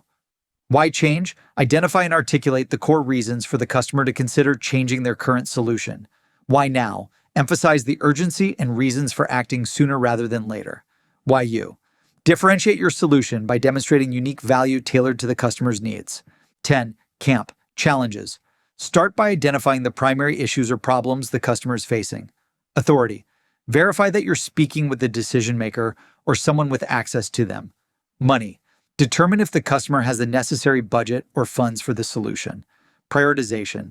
Understand how high the problem ranks on their priority list and if it's pressing enough to act on now. The sales discovery process we use to build a $250 million machine. Over the past decade, our team has generated more than $250 million in revenue and acquired 51,036 customers. That did not happen because of slick demos, clever one-liners, or pressure tactics. It happened because of great sales discovery. Discovery is the foundation of every sale. It's where trust is built, truth is uncovered, and the path to the deal is carved out. If you master discovery, you control the sale. But if you skip it or rush it, you'll miss critical information, lose leverage, and end up pitching instead of prescribing the best solution to grow the buyer's business. The purpose of discovery is simple. Understand the prospect so deeply that your products become the best bridge to take them from where they are today and where they want to go. Here is the exact framework we've used at Seamless to build that $250 million engine. Step 1. Build real rapport. Before you ask a single strategic question, you have to earn the right to ask it. People do not share real problems with strangers they don't trust or feel comfortable with. They share them with people they feel safe with and believe can help. And that's the goal of rapport. Rapport is not small talk for the sake of small talk. It's all about creating a great connection with the prospect and making them feel comfortable enough to engage with you. This is why, at the beginning of a call or a pitch, it's important to build a quick rapport. When you start your sales discovery process, slow down and be present. Start with some casual talk that has nothing to do with work. Compliment them about the great company they built or work for. Listen carefully. When rapport is strong, the walls come down. When the walls come down, the truth comes out. And the truth is where the deal lives. Make sure to hit friendly openers, their top priorities, awards/recognition, why they took the call. Example questions. Happy day of the week. How's this year been going for you so far? I saw you're from City. It was cool to see sports team win last week. How long have you been with the company and what drew you there? I noticed you're from City. Do you get out and do a lot of hobby? Noticed you've been at company for X years. That kind of tenure is rare. What's kept you excited about the mission? Huge fan of company and your innovative X type of products. The work you are doing for Client 1, Client 2, Client 3 is really exciting. Huge congrats. I've been following company's growth in market or category. The way you're approaching specific initiative really stands out. Congrats on the recent funding round product launch expansion. What's that journey been like behind the scenes? I read about your partnership with Partner Company. How's that been going for the business so far? I saw your team was recognized for award, ranking, press mention. That's a big win. What do you think drove that success? I saw you recently posted about topic on LinkedIn. That perspective on key point was sharp. What led you to that conclusion? So name, what motivated you to take the time to schedule this call with me? I noticed you're hiring pretty aggressively for department. Is that tied to a big growth initiative? Step 2, company level questions. Once rapport is established, you want to understand everything about the company and build a 360-degree view of their business. The more you understand the company's org structure, strategy, and growth plans, the easier it becomes to position your product as one of the best growth levers for them to invest in. Make sure your questions cover company size, company structure, growth goals, revenue targets, market focus, sales model, current tech stack, strategic initiatives, example questions. At a high level, how would you describe your business and your ideal customers? How is the company structured and organized? What does the org chart look like over there? I've done a ton of research, but would love to learn more about you and company. Can you share what makes your company different from competitors in your market? What's the tech stack that company is built on? What tech stack is the company using? Please walk me through all your different products and their pricing. What are the biggest challenges the company is facing? What are the greatest benefits and/or results you deliver for your customers? Why do people buy your product or service? What's the big promise? What types of companies buy the fastest? What types of companies retain the longest? What are the biggest executive level challenges the company is facing? Where is the company investing the most resources into to drive growth? What risks or external pressures are impacting the business today? What metrics matter most to leadership right now? Step 3, contact level questions. Next, move into specific questions about the person you are speaking with. Every deal is both a business decision and a personal decision. Promotions, bonuses, recognition, job security, and reputation are always in play. So your goal should be to learn as much as possible about the prospect's personal motivations. Contact level questions are important because they help you understand the human across the table, and this helps you align your solution to what matters most to them. You need to understand their exact role and responsibilities, how they are measured, what success looks like in their position, what pressures are they under, what happens if they win, what happens if they miss. Examples. Questions. Can you walk me through your role and everything you're responsible for day to day? Tell me more about your role, your team, and key KPIs and responsibilities over there. What are your top priorities right now? How are you personally measured or evaluated for success? What goals are you focused on hitting this year? What challenges are making it harder for you to achieve those goals? What caused this to become a priority now? Are you happy with the tech stack, tools, or partners you're using today? What does an ideal solution look like from your perspective? How does this problem impact you and your team? What would make this project a big win for you? What concerns do you have about making a change? If you could change one thing about your current strategies and processes immediately, what would that be? Step 4, pain points, problems, and challenges. This is one of the most powerful parts of sales discovery. This is where you move beyond surface-level questioning and you uncover the real pain your prospect is facing. Your job is to help them quantify the cost of the problem in ways that matter. That is, time wasted, revenue left on the table, hits to morale and confidence. Pain that isn't measured is rarely treated as urgent. But when they can clearly see the cost of not solving the problem and what staying the same is costing them, the conversation shifts from, oh, that's interesting, to, we need to fix this right now. If there is no pain, there rarely is any gain. So identify the pain so your product can be the solution to fix it. Ask questions that surface. Pain points, problems, challenges, process bottlenecks, operational friction, workflow breakdowns, strategy inefficiencies, missed targets, revenue leakage, frustrations, operational gaps. Example questions. What are the biggest problems and challenges you're facing right now? What are the biggest pain points holding back your team from massive success this year? What is the biggest challenge your team is facing right now when it comes to hitting your goals? What is costing you the most time, money, or growth in your current strategies, workflows, and processes? What's working well? What could be greatly improved? Why do you think this problem exists?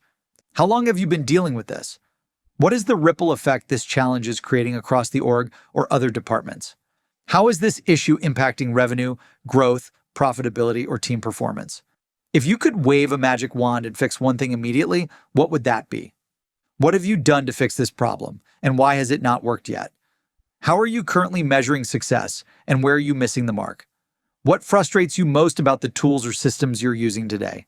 How does data flow between systems, and where does it break down? What parts of this are still manual or inefficient? What do you think is stopping you from fixing this yourselves? Step 5, goals, dreams, and desires. After you've identified all the pain, problems, and challenges, it's time to shift discovery to learn all about the prospect's goals, dreams, and desires. Your goal is to find out what the prospect is truly trying to achieve, both personally in their role at work and strategically as a company, so you can take this information and anchor in helping them both personally and professionally achieve these desired outcomes. Ask what results they want to achieve this quarter, this year, and over the next 3 years. Get specific. What metrics matter most for both the contact and the company? What targets are they responsible for? What initiatives are most important for the department and company? And what would make this next year their biggest and best yet? Pain is the strongest driver for a prospect, and achieving their desired outcomes fuels their motivation to find a solution. When you connect the two through great discovery, you can build a bridge from the current painful situation to the future amazing desired outcome with your products. Your job here is to help the prospect articulate the future state of what they want, why it matters, and what's at stake if they don't reach it. Learn more about revenue targets for the next 12 to 36 months, growth goals they are trying to hit this next year, market position they want to own or dominate, strategic initiatives that define success this year, operational improvements needed to scale efficiently, cost reduction targets, what winning looks like this year, long-term vision for the company's business, impact, valuation, or exit, what achieving this would mean personally and professionally. Example questions. What are your most important goals to achieve this next year? What is the most important outcome you want to achieve this year? What are the company's top 3 goals right now? Where do you want the business or team to be in 12 months from today? What would make this a breakout year? What's the biggest growth opportunity you are excited about right now? If you had the perfect solution in place, what would it help you achieve? What would hitting your biggest goals unlock for you in the business? Okay, and what is your motivation for getting to X dollars? How would things be different for your business if you got to X dollars? How would getting to dollar X have an impact on other areas of your life? Tell me about that. Support their goals, dreams, and desires by exploring it with them, helping them visualize them, achieve far more than they believe, and share inspiring success stories that back it up. What's the dream scenario you are hoping to create for your team or company? Step 6, the bridge from pain to gain. The next important part about executing great discovery is bridging the gap from pain to gain. At this point, you have 2 clear data points: their current state and where they are at today with all their pain, problems, and challenges, and their desired outcome state, which is where they want to go, achieving their goals, dreams, and desired outcomes. Your objective is to help bridge the gap for your prospect between these 2 endpoints. That means asking what's preventing them from hitting their goals, what systems are missing, which processes are breaking down, where data is inaccurate or incomplete, what workflows are broken or inefficient, and what resources or support they're lacking to make it happen. When the gap is crystal clear, your solution naturally becomes the bridge. So instead of pitching a product here, you're offering a pathway from frustration to success. Help your prospect recognize that the status quo can't get them to where they want to go. The majority of deals lost are because of no decision or no action, where the prospect keeps doing what they are doing and sticks with the status quo. This conversation in the discovery process helps them recognize the importance and urgency that solving these problems can have on eliminating their problems and achieving their goals. Get a better sense of current state versus desired future state. How big is the gap? Blockers, cost of inaction, benefits of solving the problems, results from taking action. Example questions. What is the difference between where you are today and where you want to be? How far off are you from achieving the results you want? What's standing in the way or holding you back from hitting your goals? Where does your current approach fall short? What's limiting your ability to reach your goals today? What is preventing you from moving faster toward your vision? What would need to change for you to reach that ideal outcome? What would it take to bridge the gap between today's performance and your desired performance? If you solve this challenge, what would that unlock for you? What is the cost of the gap between your current results and your target results? If you could eliminate the biggest obstacle holding you back, how different would your results look? What is blocking your growth today? What happens if nothing changes? Okay, name. What's stopping you from achieving this? Is it 1, inability to do it on your own? 2, you want to do it faster? Or 3, wanting to use a proven product with guaranteed results to make it happen? Okay, name. We can definitely help with that. Would you like me to share how we can help? Step 7, timing. You want to figure out if the sale is getting done now, soon, or a far out future date. It's not just about whether they want to solve the problem, but when do they want to solve it? Your objective is to find out what, if anything, will make purchasing your product a need right now versus a nice to have in the future. Is there a pending deadline? Is there a big problem that needs to be solved for the team that can't wait? A leadership push? A market shift? Why is this a priority right now? And how soon do they want a solution in place? In addition to these questions, you also want to identify the cost of waiting. Explore what happens if they do nothing for the next 3, 6, 12 months, and which challenge feels most urgent compared to other initiatives. When the prospect feels now is the perfect time to solve these problems and capitalize on this amazing opportunity, the sale closes insanely fast. Questions should span timelines, priorities, deadlines, urgency drivers, internal pressures, example questions. When do you want this live? Is there a hard deadline to get this live? What is driving that timeline? What happens if you miss it? Is this timing tied to a larger initiative? When does the budget need to be committed? What internal milestones must happen first? What could delay this? If everything looks great, when would you like to get started and kick off? Why is this a priority for you right now? Out of everything you can do this year, why is this the biggest priority to solve right now? What's the specific reason or deadline driving the need to solve this right now?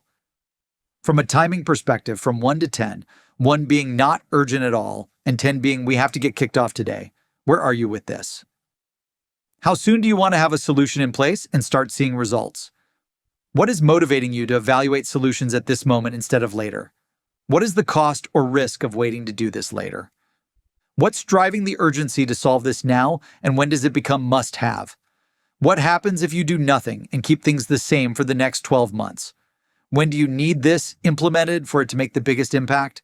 Step 8, buying committee. Deals aren't lost because of price. They're lost in silence because there was no buy-in from the buying committee. If you're only selling to one contact who you think controls the narrative, you don't control the deal. And when you don't control the deal, it stalls and becomes a closed lost opportunity. Objections surface late. Concerns and questions appear out of nowhere. Momentum disappears. Important stakeholders aren't brought in who need to approve the deal internally at a prospect's company. Your objective in discovery with the buying committee is simple. Learn about everyone on the buying committee to eliminate uncertainty before it eliminates your deal. Learn about all the stakeholders on the buying committee.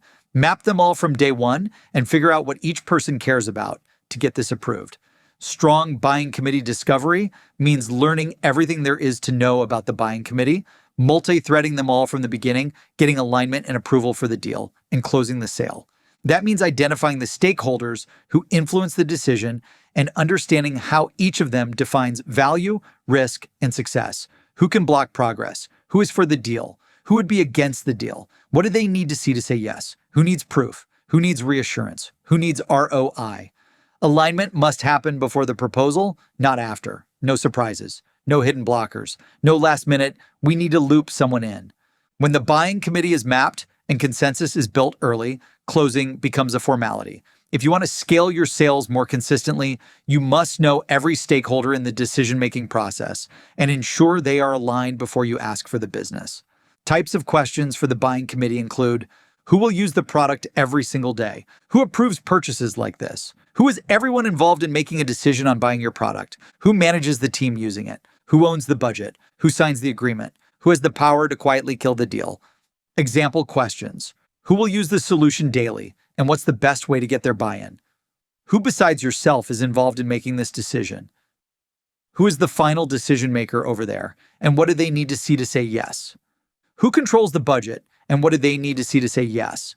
Who will need to sign off legally or financially? Who are the final decision makers, influencers, and users of this? Who has been involved in past purchases like this? Who on the buying committee would be for this, and who would be against it? Who could block or slow this down? Who needs to see a demo or business case? If we were to present this to the broader group, who would need to be in that conversation? Who would need to feel personally successful for this initiative to move forward? When I've worked with other customers, we had to get sign-off from legal IT security. Is that the case here too? What do they need to see to give their approval? Besides you, who are all the people over there that would need to approve a purchase like this? Who owns the final yes? And how do they prefer information packaged for quick decisions? Step 9, decision-making process.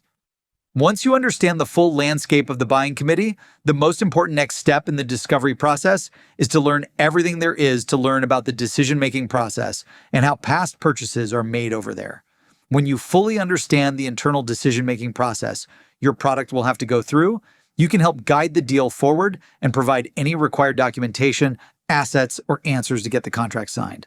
When you run strong discovery on the decision-making process, you understand exactly how the prospect buys, and you can proactively get approval while also preventing legal delays, procurement hurdles, IT or security reviews, compliance risks, and hidden objections, concerns, or hesitations that could stall or kill the deal.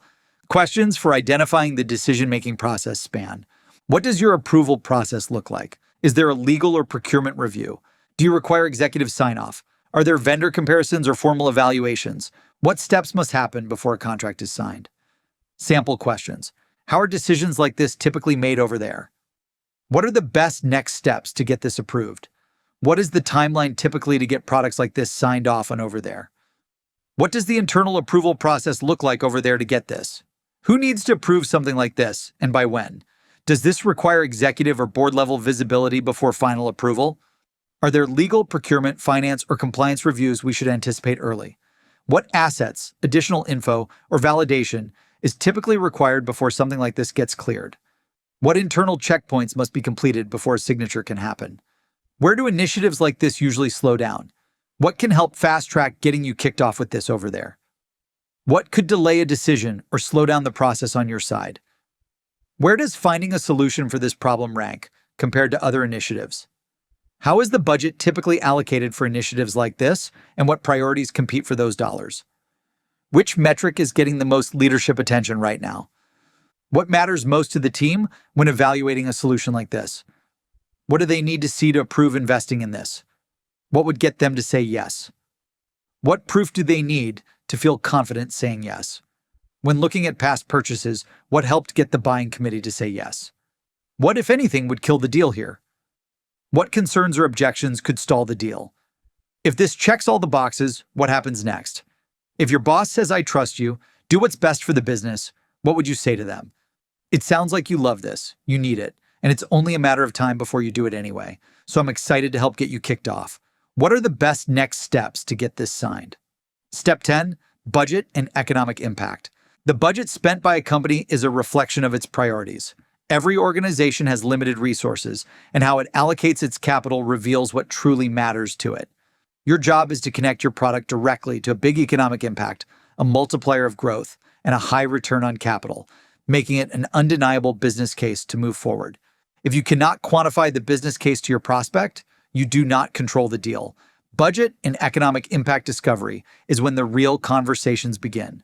When the numbers are clear and the results are undeniable, the discussion moves beyond features and pricing and into growth, efficiency, and profitability. When your solution drives revenue, increases efficiency, or reduces costs beyond the price required to implement it, an incredible exchange of value occurs between the product you sell and the price the prospect pays. This exchange changes the entire conversation. It stops being about how much it costs and becomes all about the results the prospect will get. Leaders do not fund expenses. They fund results that eliminate their problems and help them achieve their goals and dreams. Leaders invest in outcomes. Your discovery must surface the metrics that matter so you can tie your solution directly to the measurable financial performance that it delivers. When the return is quantified, compelling, and undeniable, budgets shift from "I don't have any money" to the prospect saying, "Let's get kicked off ASAP." Clear business impact and ROI creates confidence, and confidence unlocks capital. During the budget and part of the discovery process, you will ask questions about, is the budget already allocated for solving this? If not, how do new investments like this get approved? What do they need to see to approve the budget allocated for the purchase? What range have you set aside? What financial impact would solving this create? Sample questions. For an investment in the range of X dollars to Y dollars, what would need to happen internally to get this approved? The price ranges from X dollars to Y dollars. I assume that's within your budget. If we can clearly demonstrate a return greater than the X dollars to Y dollars investment, what would stop company from moving forward? How can I help you create the business case to invest in this and fix your problems? What ROI or business case would make X dollars to Y dollars an easy yes? What budget has already been allocated towards solving this challenge today? Have funds already been set aside to solve this problem? How do you evaluate whether an investment at this level is worth it? Is that within the range you were already considering for solving this problem? What budget does this type of initiative typically fall under? Is this purchase coming from an existing budget, or will it require new approval? How do you typically budget for investments like this inside your organization? Who besides yourself will weigh in on whether this is worth the spend? How are investments like this typically evaluated or approved inside your organization? How are investments like this usually justified financially at a company? How does that investment compare to what you expected coming into this conversation? What level of investment has leadership been comfortable making for solutions like this in the past? Assuming there's a fit, what budget guardrails should we respect? What level of ROI would make this an easy yes for you? What would you need to believe or see for this to feel like a no-brainer financially? If we can prove the ROI, is there financial flexibility to move forward?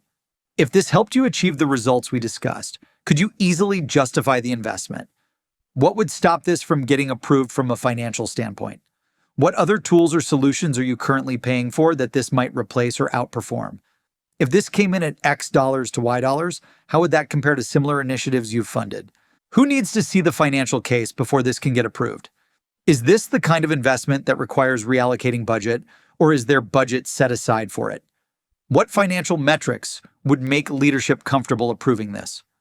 If we can prove the ROI, can you easily get the money to move forward? How do you typically measure ROI on investments like this? What level of ROI would make this an easy yes for you? Step 11, competition. If you think you are the only option, think again. Every deal has competition, implicit or explicit. There are other vendors, internal builds, and different processes. And worst of all, the decision to do nothing.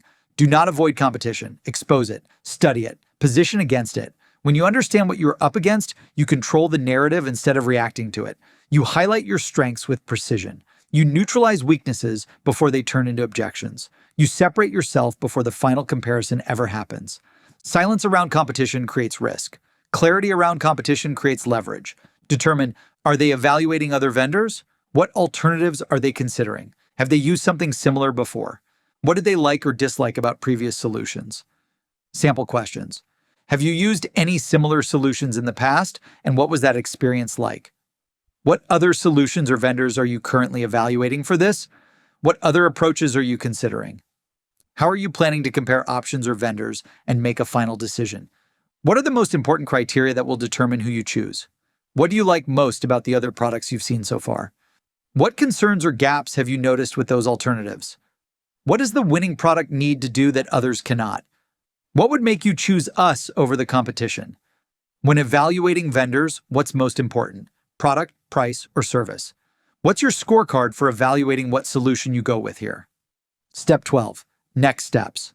Every discovery call must end with clearly defined next steps. You and the prospect need to make it clear what happens next, when it happens, and why it matters. Discovery with aligned next steps is a forward commitment to move the deal from open to closed one. When you remove friction from the buying journey, you eliminate ambiguity, increase urgency, and build shared ownership in the outcome. Questions to identify next steps in the deal span. Who is involved in the next meeting? What information needs to be shared? What timeline are we working toward? What are the exact action items on both sides? Example questions. Who specifically needs to be in the next meeting to make progress? What role will each person in that meeting play in moving this forward? What materials or data should we circulate in advance so everyone is prepared? What objections or concerns should we address before the next conversation? What internal conversations need to happen on your side before we meet again? What milestone are we targeting with this next step? What has to be true at the end of the next meeting for us to advance? What deadlines are we committing to between now and then? What will you own, and what will we own before we reconnect? If we execute on these action items, what decision does that position us to make? If this checks the boxes, what happens next? The power of asking the right questions. When you ask the right questions at the right time, you unlock control. You get to understand the person you're talking to, their company, their greatest pain points, their goals, their vision, and you learn the fastest path from open to close. Achieving that level of clarity changes everything to scale your sales because you're learning what is needed to deliver a 360-degree strategic recommendation that's tailored, precise, and hard to challenge because it's built on their data, priorities, and objectives. When you master sales discovery, you master closing the sale. AI prompt for sales discovery. If you still need a little more help creating a set of questions for your sales discovery process, try this AI prompt to help. You are a sales discovery pitching expert hired by company to help the VP of sales pitch and close prospect company. What are all the top sales discovery questions the VP of sales should ask the prospect to learn everything about their business to pitch and win the sale? Your buyers have the answers to win more sales. If you ask the right questions, your buyers will give you the right answers to win the sale. Once you've gathered all of the most important information possible from executing great sales discovery, integrate all the personalization, customization, and answers into your pitch. You will want to continue asking new sales discovery questions throughout the pitch and keep personalizing it to the prospect at every step of the presentation based on everything you learn. Use the goals they have outlined to shape the benefits of your solution. Demonstrate how your product addresses their challenges and bridges the gap from where they are right now to where they want to go. Based on their pain points and the decision-making process they share with you, proactively address potential sales objections and common questions and or answers. For instance, if you know they have budget concerns, include a value-based ROI calculator in your pitch. Overcome any concerns by addressing them upfront with the prospect. Lastly, customize your message for each member of the buying committee. If others are more focused on business outcomes, highlight the business results, ROI, and impact. Everything should be customized based on what you learn throughout the entire sales discovery process. Homework. 1. Create your own list of sales discovery questions to use throughout the sales cycle. 2. Focus on creating the best list of questions that uncover the prospect's goals, challenges, buying committee, decision-making process, timeline, budget, etc., and what success looks like for them. 3. Refine this list over time as you learn which questions lead to closing the most opportunities to scale your sales. Chapter 18. The perfect demo. Pitch like a pro. A perfect demo speeds up the sales cycle, boosts your close rates, and maximizes your sales. Your job is to show the prospect exactly how your product solves their biggest problems, achieves their biggest goals, and makes their dreams a reality. You want to make your pitch so good, they'd feel stupid saying no. In this chapter, I'll share my top strategies to the perfect pitch that turns prospects into lifelong, high-paying customers. The presentation structure. As we covered in earlier chapters, the perfect demo structure starts with introductions and setting the agenda, ensuring both parties are aligned on expectations. After setting the stage, move into sales discovery, where you ask targeted questions to uncover your prospect's biggest pain points, priorities, and buying criteria. Once you've gathered these key insights, you will use them as your foundation for a demo showcasing the top 3 to 5 core features that directly address their key challenges. Resist the urge to go too deep into the weeds. Getting overly technical or feature-heavy wastes precious time and dilutes your message. Keep it focused by highlighting the most impactful benefits rather than overwhelming them with every feature. After the demo, move on to presenting pricing, addressing questions, overcoming objections, and closing the sale. Demo length for each deal size. The time, length, and structure of your demo can vary depending on the average deal size. Tailoring the demo to match the deal's complexity and the prospect's needs will deliver maximum impact. Here's a breakdown of what I believe to be the best timing for each type of deal size. Low ticket average deal size, $1,000 to $10,000. For smaller deals, a concise 30-minute pitch is ideal. 5 minutes for introductions and setting the agenda. 7 minutes for sales discovery to identify key needs. 7 minutes for a quick demo showcasing core features. 6 minutes for pricing, handling questions, and closing. 5 minutes buffer to cover anything else that may come up. At this price point, sales cycles typically range from 1 to 30 days. You may need to do one follow-up call after this pitch to handle any lingering concerns. But at this price point, the sales cycle should be fast, and your demo structure should try to deliver max value quickly. Mid-ticket average deal size, $10,000 to $50,000. For mid-sized deals, I recommend a more comprehensive 60-minute pitch for deeper engagement. 10 minutes for introductions, rapport building, and agenda setting. 15 minutes for an in-depth sales discovery. 20 minutes for a thorough demo presenting relevant features and benefits. 15 minutes for discussing pricing, addressing questions, handling objections, and moving toward a close. For mid-ticket deals, schedule 1 to 3 follow-up calls to get your solution in front of the buying committee. This sales cycle will likely be 30 to 90 days, so prepare your pitch and follow-up meetings by multitasking the buying committee accordingly. high-ticket average deal size, $50,000 to $1 million plus. For high-ticket deals, prepare to host 60-minute presentations for each call. These pitches will extend over several sessions and involve users, influencers, decision-makers, budget holders, IT, legal, and procurement. Multiple introductory meetings to engage key stakeholders. Detailed discovery sessions to gather insights from all decision-makers. Custom demos, pitches, and product deep dives tailored to specific pain points and needs. ROI presentations and business case analysis to demonstrate value and impact. Follow-up meetings with the buying committee for alignment and informed decision-making. For large ticket deals, you will need to schedule multiple follow-up calls with key stakeholders to ensure a smooth process. These follow-ups are critical for presenting the solution to all relevant parties, addressing concerns, and overcoming objections.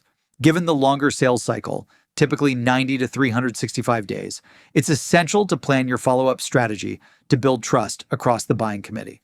Top sales demo tips. Now that you know the best structure for different deal sizes, it's time to highlight the best demo strategies for your sales meetings. Listed below are some of the top demo strategies to improve your pitches, increase win rates, and maximize sales. Personalization sells. A great demo starts with research. Research is critical to understanding your prospect's business needs, pain points, and objectives. And research is key to customizing your demos. Customized demos win more sales, period. Customizing each pitch ensures prospects immediately see the value and are motivated to say yes to your product. Identify the key decision makers in the room and tailor your approach to address their specific roles, goals, and interests. Eliminate the pain and maximize the gain. Every pitch should shine a spotlight on business results and impact, not just features. Use your demo to focus on the problems, pain points, and roadblocks your prospect faces. Use insights from your discovery phase to show how your product eliminates these pain points, whether it's making money, saving time, cutting costs, boosting efficiency, or seizing missed opportunities. Demonstrate the benefits and value that eliminate the prospect's pain and maximize their gain. What problems can they eliminate with your product, and what goals will they achieve by buying it? By showing how your solution is their answer, you make it much easier for decision makers to say yes and sign the deal. Demo the top 3 to 5 benefits. Less is more in this case, so don't overwhelm your prospect by presenting 10 to 20 features because you will overwhelm them and you run the risk that they won't remember anything. Instead, focus on the top 3 to 5 features that solve the prospect's biggest challenges and help them achieve their goals. Studies show that people retain only a limited number of key points during a presentation, so keep the focus sharp and relevant. Emphasize the benefits that set your product apart from competitors. I always try to stick with 3, but if you need more, you can go up to 5. People won't remember anything more than that. If you're wrestling with what to cut and feel the urge to show more than 5 features, remember, if you missed anything, it will come up during Q&A. Keep the presentation focused on the top needs, and a strong prospect will ask for more. Anticipating these questions and having them as backup slides in the demo is your opportunity to shine.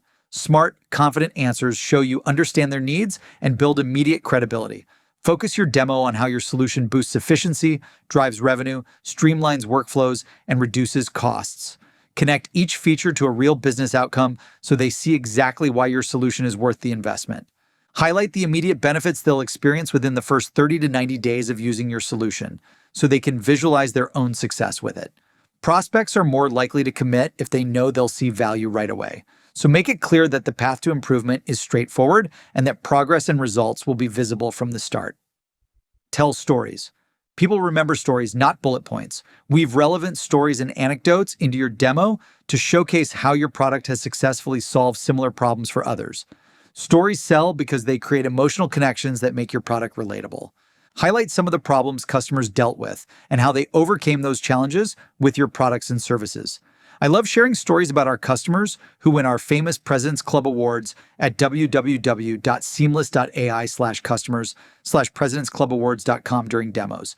Seeing is believing, and hearing about customer success stories gets prospects to really visualize how possible it is to win with you. Another storytelling strategy is to share your origin story of how you started at your company. I always share my origin story with Seamless. I was selling for IBM Interactive and Google, and I needed to sell to all the CMOs and VPs of digital marketing. Those companies were paying $100,000 to $500,000 for outdated, expensive, inaccurate sales data databases that didn't have any marketers in them, so they were relatively useless to me. So I called my engineering friends, and we built a real-time search engine powered by AI to find contact information for any prospect in the world. Then I personally started to use it and went from selling $3 to $5 million per year to generating $75 million to $100 million by automating all my list building. I knew I had something that others needed and could produce results they couldn't even imagine. That's how Seamless started. Unlike data or facts alone, stories tap into emotions. Therefore, try to incorporate them throughout your pitch to build trust and convey the impact you can deliver to others. Stories stick in ways that data alone never will. They spark emotion and show the real-world impact of what you do. So show the value through the stories that matter. Make it educational, fun, and interactive. Great demos should be interactive, not a monologue. Encourage the prospect to ask questions throughout the demo, provide input, and even use the product. Engagement keeps their interest and helps you assess which aspects of the solution resonate most with them. Use questions like, how does this align with your current workflow? Or what was on your mind seeing that? The more engaged they are, the closer they will feel to making the right decision. After showcasing each feature, interact with the audience and try to learn how they would use it, inviting as much feedback as possible. Engage the prospect with pulse checks to ensure they see the value and understand the business impact that each feature/benefit can deliver. This approach helps keep their interest and confirms alignment, so you can adjust your pitch ASAP and continue winning a compelling business case for your solution. Body language, engagement, and sentiment. Always read the room throughout your pitch. Whether you're in person or virtual, during your demo, pay close attention to the prospect's body language. Are they nodding in agreement, showing they're engaged and aligned with your points? Or do they appear distracted and disinterested or multitasking? Is their mood positive or detached throughout the pitch? If you sense their attention disappearing, ask a question to re-engage them and be prepared to adapt your approach based on what you observe. Real-world scenarios. The best demos use real-world scenarios that your prospect can relate to. Demonstrate how your solution fits seamlessly into their daily operations and addresses common challenges. Create examples that are as close to their actual use cases as possible, showing step-by-step how the product can solve specific problems or improve processes. By putting the prospect's specific needs at the center of the demo, you help them envision using the product in their real-world environment. Get ahead of questions. When you anticipate questions and proactively answer them before the prospect even asks, you demonstrate a deep understanding of their needs. You don't have to be a mind reader. Just think back to your past demos. What questions come up again and again? Instead of waiting for them to surface, weave those answers naturally into your narrative. By addressing common pain points, explaining the why behind your solutions, and clearing up potential confusion up front, you keep the demo running smoothly. It shows your product fits naturally into their world and sets the stage for a more confident, compelling close. Overcome common sales objections. Sales objections and concerns are bound to come up in any demo. How you address them matters and can make or lose the sale. The best strategy is to look at objections as opportunities to demonstrate the power of your product. Prepare your responses to all common objections in advance of the pitch, and be ready to explain how your product overcomes these challenges. Part 4 goes into detail about the most common sales objections, what drives them, and how to address them. Identify next steps to close the deal. End your demo by recapping the key points you've covered and reinforcing how your product aligns with their goals. Briefly summarize the most compelling benefits discussed during the demo, and then ask for the sale. If you can't close the deal right on the pitch, then move directly into defining next steps, whether that's setting up a follow-up meeting, providing a customized proposal, or starting a trial period. Build confidence with practice. Confidence is what makes a great demo, and the only way to build it is through practice. Run dry demos, pitch to peers, role-play tough questions, and fine-tune your delivery until it feels effortless. The more you rehearse, the more natural and convincing you'll become.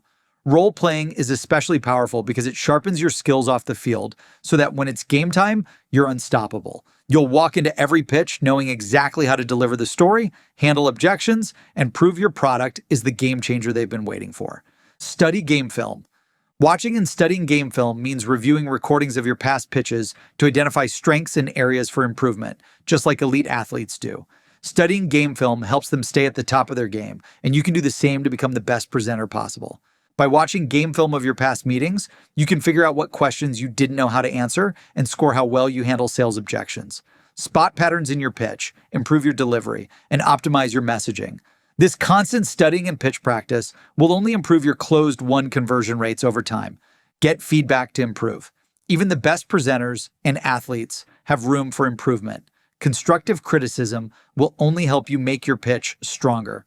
So ask for feedback from prospects, bosses, and colleagues, and A/B test the recommendations to see if it improves your close rates. Constant practice, watching game film, and gathering feedback will help refine your approach, ensuring each demo is stronger than the last.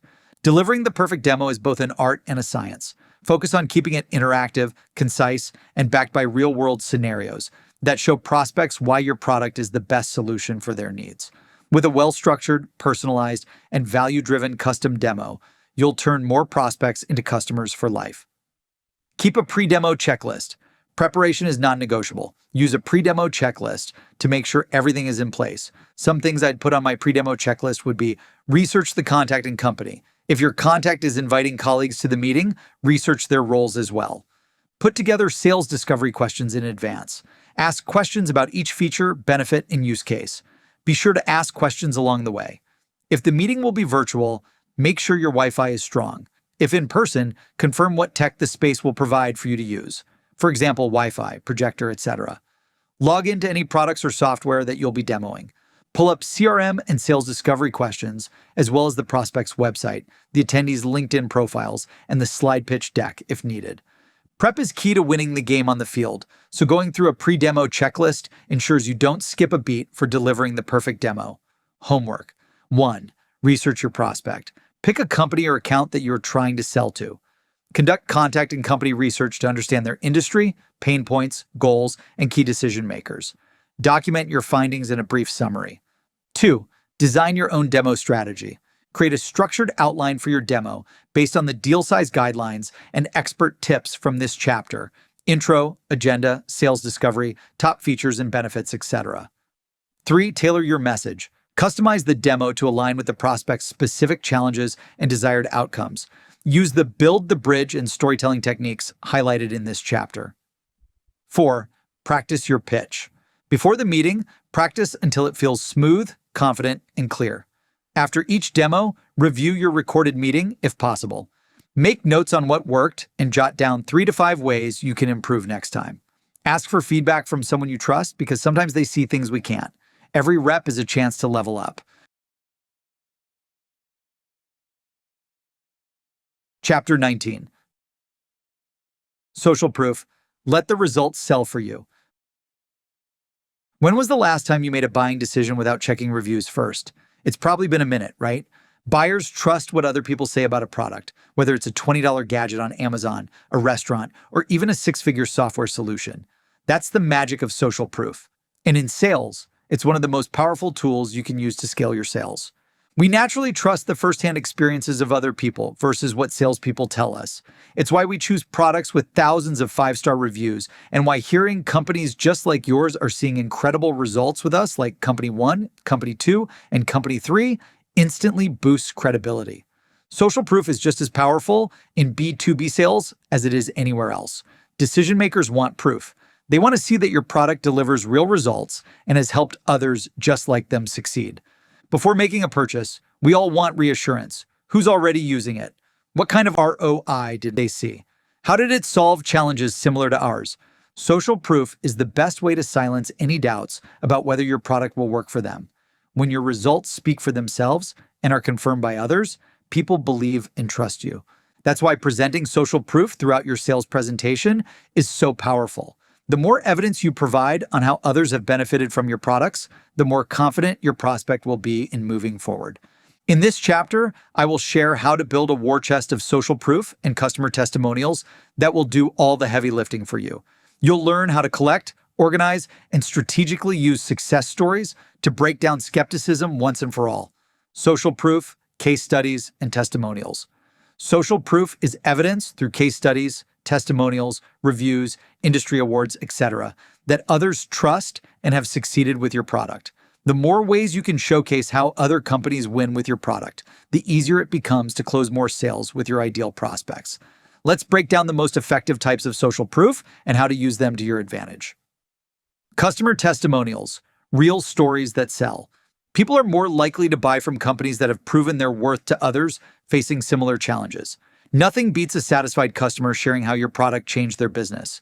Testimonials are real-world evidence that your product works as advertised. Authentic testimonials from niche customer groups will resonate with others in the same industry or with a similar role. A great testimonial not only says, "We love this product," but also tells a story. The struggle before, the solution you provided, and the success they experience afterwards. Case studies. Proof in action. Case studies are deep dives into how your product solved a customer's problem. They combine storytelling with hard data, making them perfect for prospects who want to see numbers. A strong case study outlines the challenge, the solution, and the measurable results that follow. Use before and after metrics to show the transformation. For example, reduce customer churn by 40% in 90 days. Ratings and reviews. Instant credibility. Online ratings and reviews are often the first touch point between you and potential customers. Platforms like G2 and Google Reviews are great, trusted sources for B2B and B2C buyers.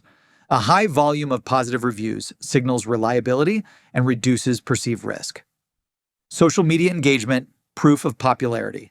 Your social media presence can be an incredible sales tool. Followers, likes, shares, and comments all show that your brand is making noise and people are taking notice. You want to know the strongest content you could post on social media? It's reposting your customers' content about your product. It's the next best thing to a shining G2 review. Media mentions, awards and logos, authority and trust.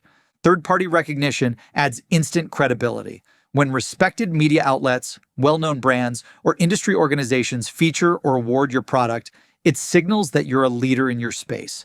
This kind of validation can influence skeptical buyers. When prospects see logos of companies they admire or compete with, they think, if it works for them, it will work for me. This is the power of social proof. Stacking social proof for maximum impact. Each of these types of social proof I shared is powerful on its own, but when you stack them together, they create an unstoppable force of credibility.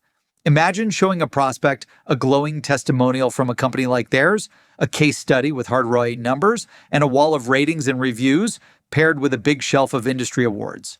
Doubt disappears. Trust skyrockets. Gather social proof, case studies, and testimonials. Now it's time to start building your arsenal. To build a powerful war chest of social proof, start by actively seeking out testimonials and case studies from satisfied customers. Focus on stories that highlight real transformations and measurable results. When asking for reviews, be genuine and keep it natural. Could you share a quick review of your experience with product and highlight the results or value it's brought to you? Your feedback means the world to us because it helps us grow and make the product better. Create a repeatable system for consistently updating social proof.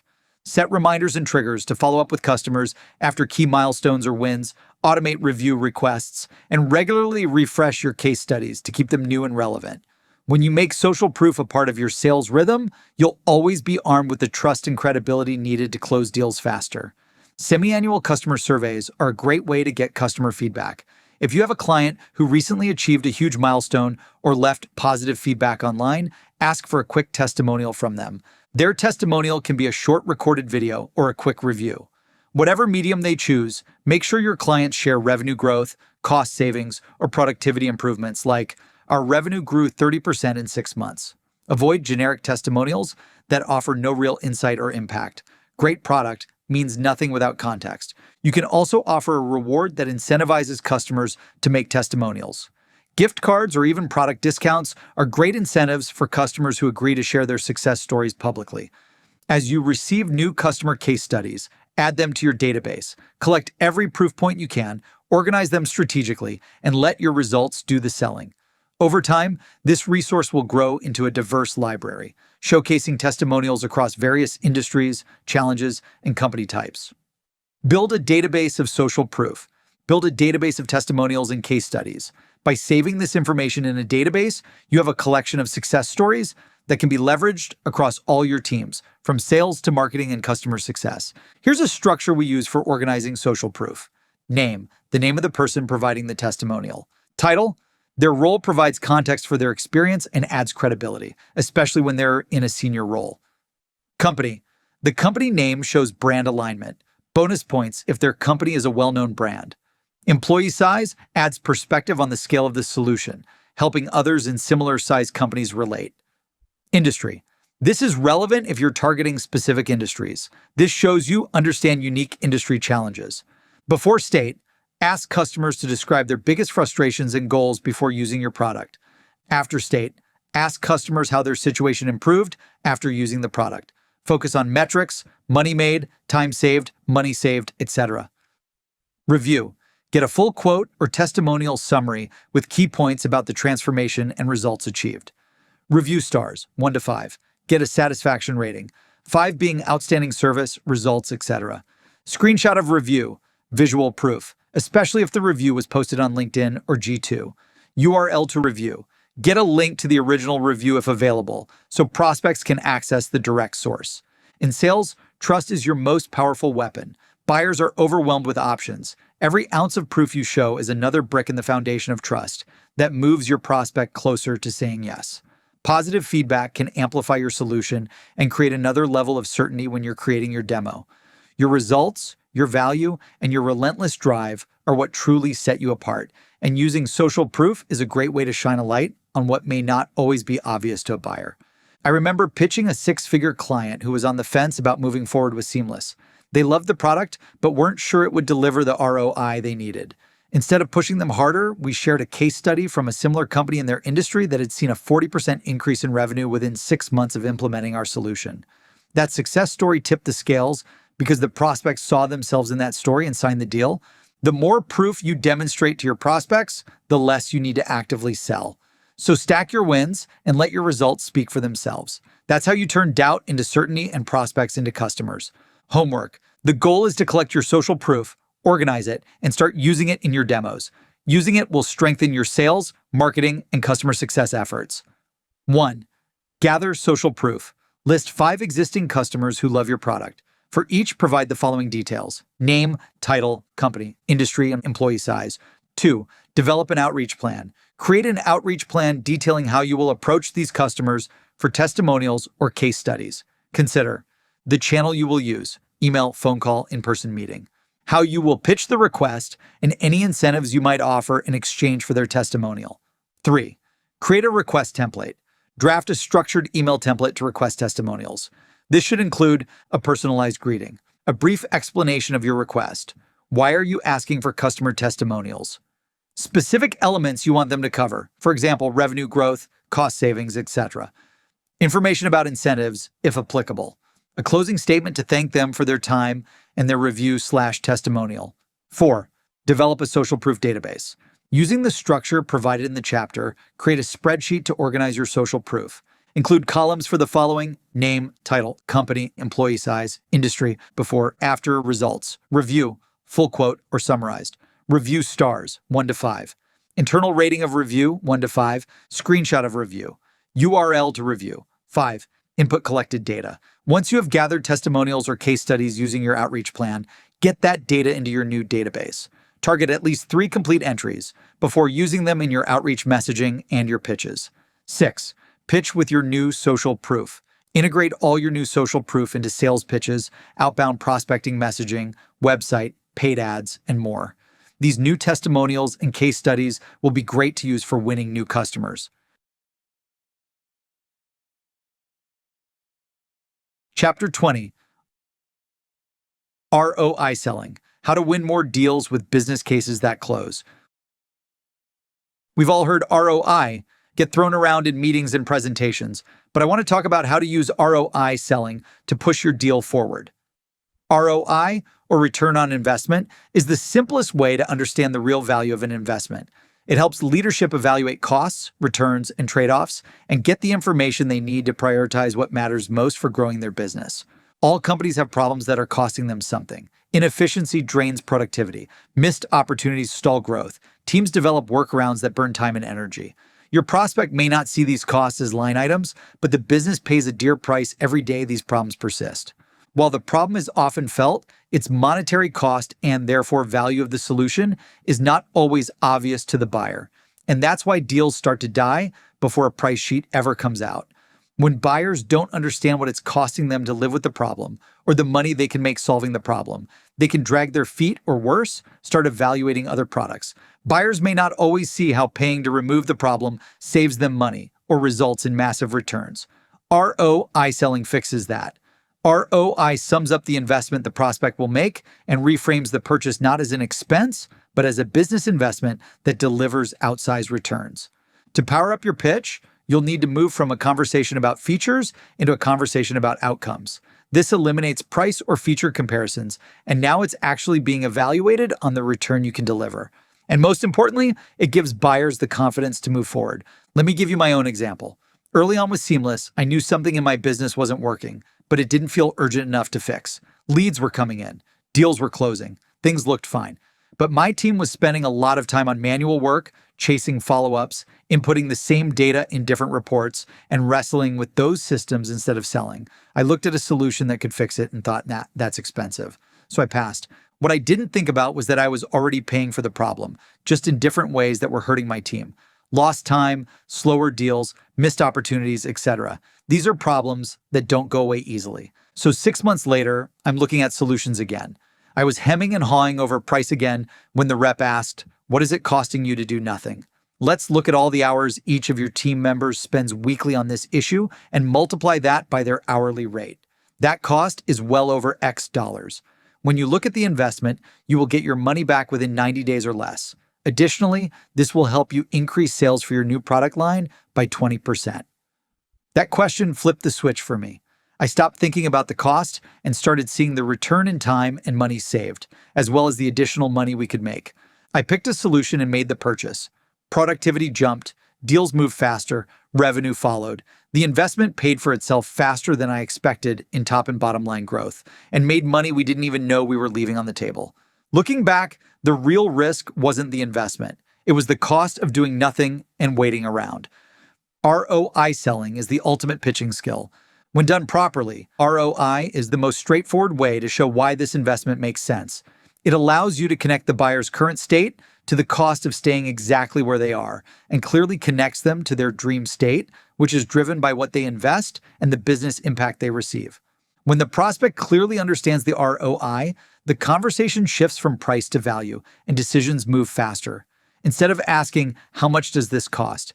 buyers start asking, "How quickly can I buy?" What ROI selling really is. Because ROI selling focuses your pitch on financial impact rather than features, you'll want to frame your pitch to clearly justify the investment.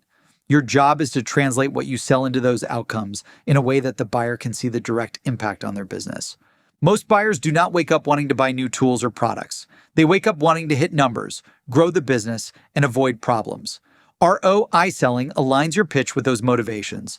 Instead of competing feature by feature, you compete on impact. Instead of asking for a budget, you help the buyer make money. ROI selling answers one simple question for the buyer. If we invest money with you, how fast will we get that back?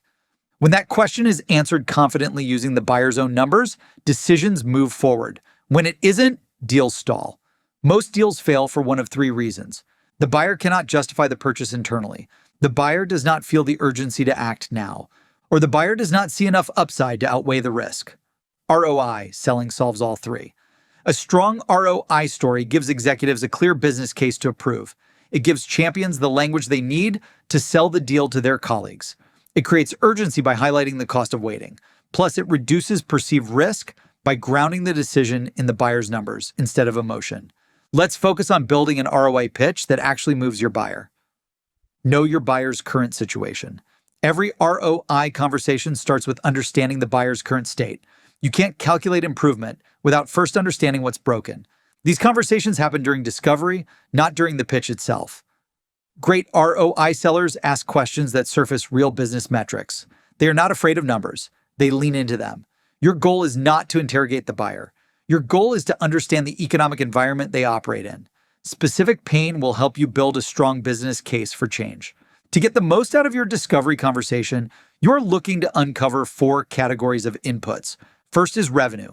Every business, regardless of industry, grows or stalls based on how reliably it converts effort into revenue. That shows up in metrics like new customers, more closed-won sales, average deal size, close rate, pipeline volume, sales cycle length, and revenue per rep. These sales numbers reveal how the business actually grows and where momentum is being created or lost. To understand your prospects' real challenges, ask questions to learn about their performance related to these KPIs. What's your current revenue? and where do you want to be 12 months from now? Second is cost. This includes headcount, tools, vendors, agencies, tech products, and any recurring expenses tied to the problem you solve. You're trying to understand the shape of the spend, not audit their budget. Because this can be sensitive information, it is perfectly appropriate to ask for ranges or rough estimates, which are usually enough to frame a meaningful ROI discussion. These questions should feel collaborative rather than intrusive. I've had a lot of success when I invite the buyer to think out loud with questions like, roughly how many people are involved in this activity today? Or what is your rough annual spend for X? Third is efficiency. This includes time spent on manual work, duplication across tools, slow processes, and wasted effort that does not directly drive revenue. This can be hard to quantify in a simple way, but it holds a lot of value. Time is money, after all. Your goal is not to measure every minute, but to understand where friction lives in the day-to-day workflow. Inefficiency often shows up as workarounds the team accepts as just part of the job. You want to show them what giving them back time can look like in terms of revenue. How many different tools or handoffs are involved from start to finish? And where do teams end up duplicating work? What are the most common workarounds the team relies on to keep things moving? Roughly, how much time does a rep or analyst spend each week on tasks that don't directly move revenue forward? If you could give the team back 5 to 10 hours a week, where would that time come from? Fourth is risk and opportunity cost. Every organization has risk, and the cost of inaction often outweighs the cost of change, whether the prospect knows it or not. Risk shows up in missed deals, unreliable data, lost pipeline, poor forecasting, and competitive losses that slowly erode growth over time. Opportunity cost is what the business gives up by staying the same longer than it should. To uncover this, focus on questions that help leaders see what's at stake rather than what's broken. For example, if things continue the way they are today, where do you see the most risk to revenue or growth over the next 6 to 12 months? Or, what opportunities do you worry might slip away if this doesn't improve? Create the ROI with the buyer. The key to ROI selling is believability. Buyers trust ROI when it's built using their numbers, not yours. That's why in order to come up with the strongest ROI, you have to gather great questions and answers from buyers and then present them in a spreadsheet or deck.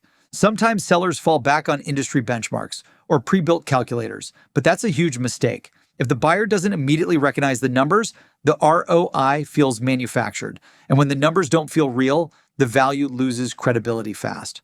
ROI works best when it's grounded in actual inputs, because when buyers agree with the assumptions, they agree with the outcome. They want to see more. They build trust by sharing additional data. ROI then stops being a sales claim and becomes a shared conclusion born from the customer's performance data. Focus on financial results. When you pitch using ROI, every point you make must tie directly to a financial result. This is where most salespeople fail. They focus on features and assume the buyer will connect the dots to financial impact, but they won't.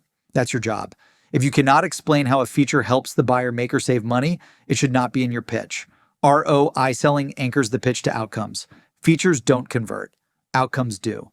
Your pitch should constantly answer the question, what does this do for the business? To that point, if you are selling software, better data is a feature, not the outcome.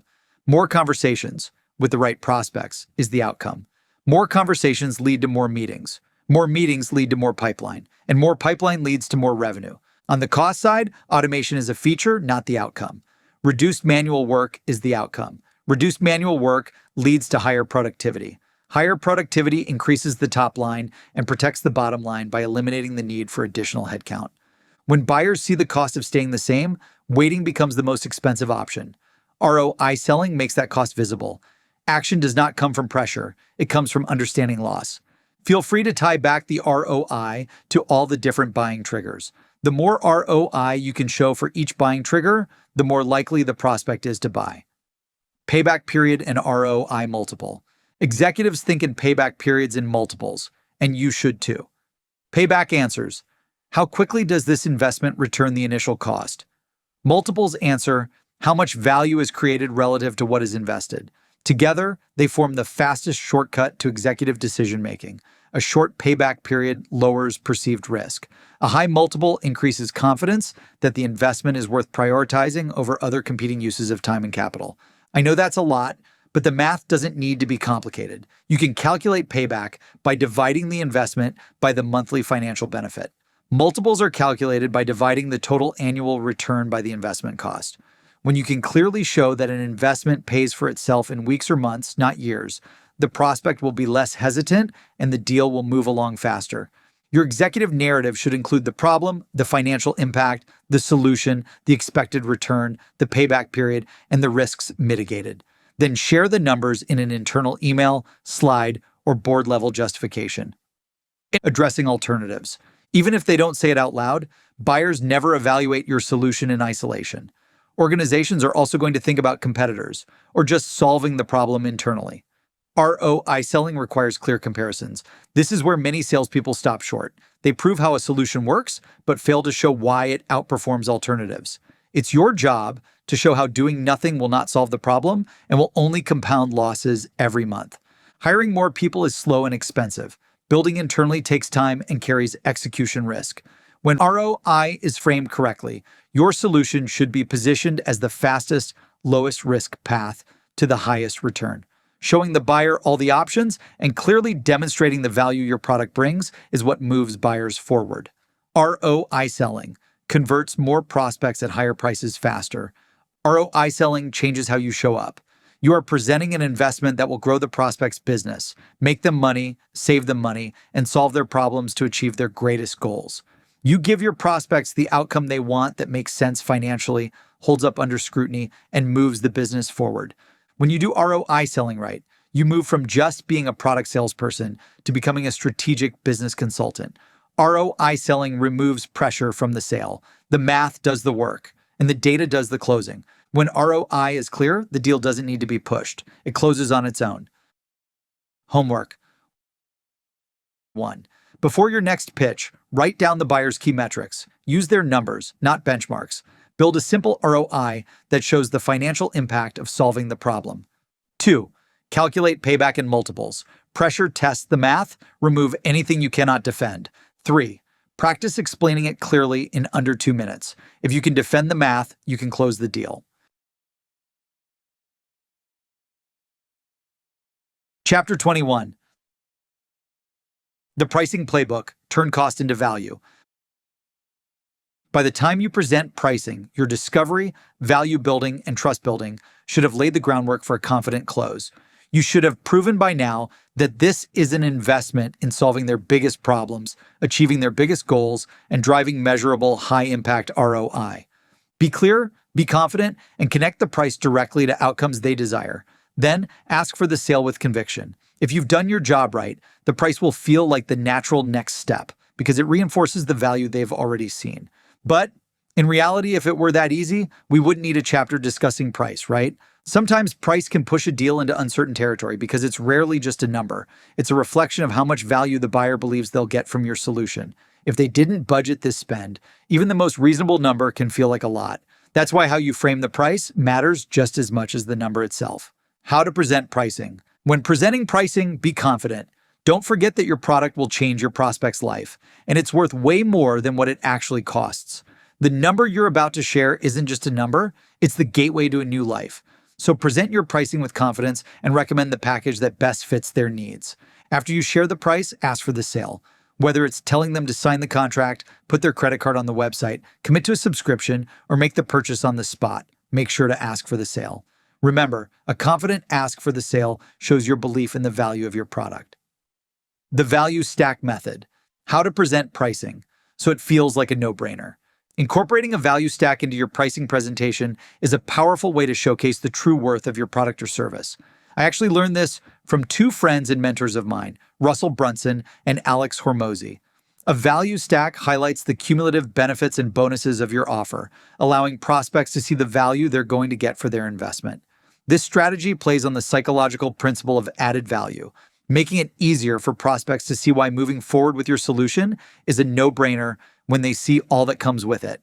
When presenting pricing, detail everything included in the package: products, core features, training, support, onboarding, exclusive access to future updates, and bonuses. For example, swipe files, templates, scripts, checklists, workshops, webinars, exclusive events. Assign a value to each element of the value stack. I've generated millions by integrating the value stack into my pricing presentation and asking for the sale. I've included some images of how to communicate a value stack in the accompanying PDF. You can also find the PDF at seamless.ai/book/training. Silence is golden. Once you present your pricing and ask for the sale, the best thing you can do is stop talking and just wait for the prospect to respond. If you're on a video call, mute yourself so you don't unintentionally start talking. A lot of salespeople get nervous and start over-explaining or justifying the price. Please don't do this. Fight the urge to fill the silence with chatter. Over-talking after asking for the sale just creates doubts in the prospect's mind about moving forward with the deal.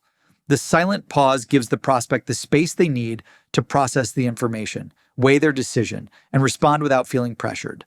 More often than not, they'll take that moment to agree and confirm they're ready to move forward and sign the deal. Creating urgency with pricing.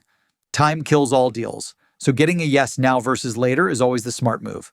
One of the most effective ways to encourage prospects to take action is to point out scarcity. People are naturally inclined to take action when they feel they might miss out on an exclusive opportunity. So if it's possible, share a special offer or discount. You can also try to emphasize limited availability, such as claim your spot before it's gone. Only 10 left.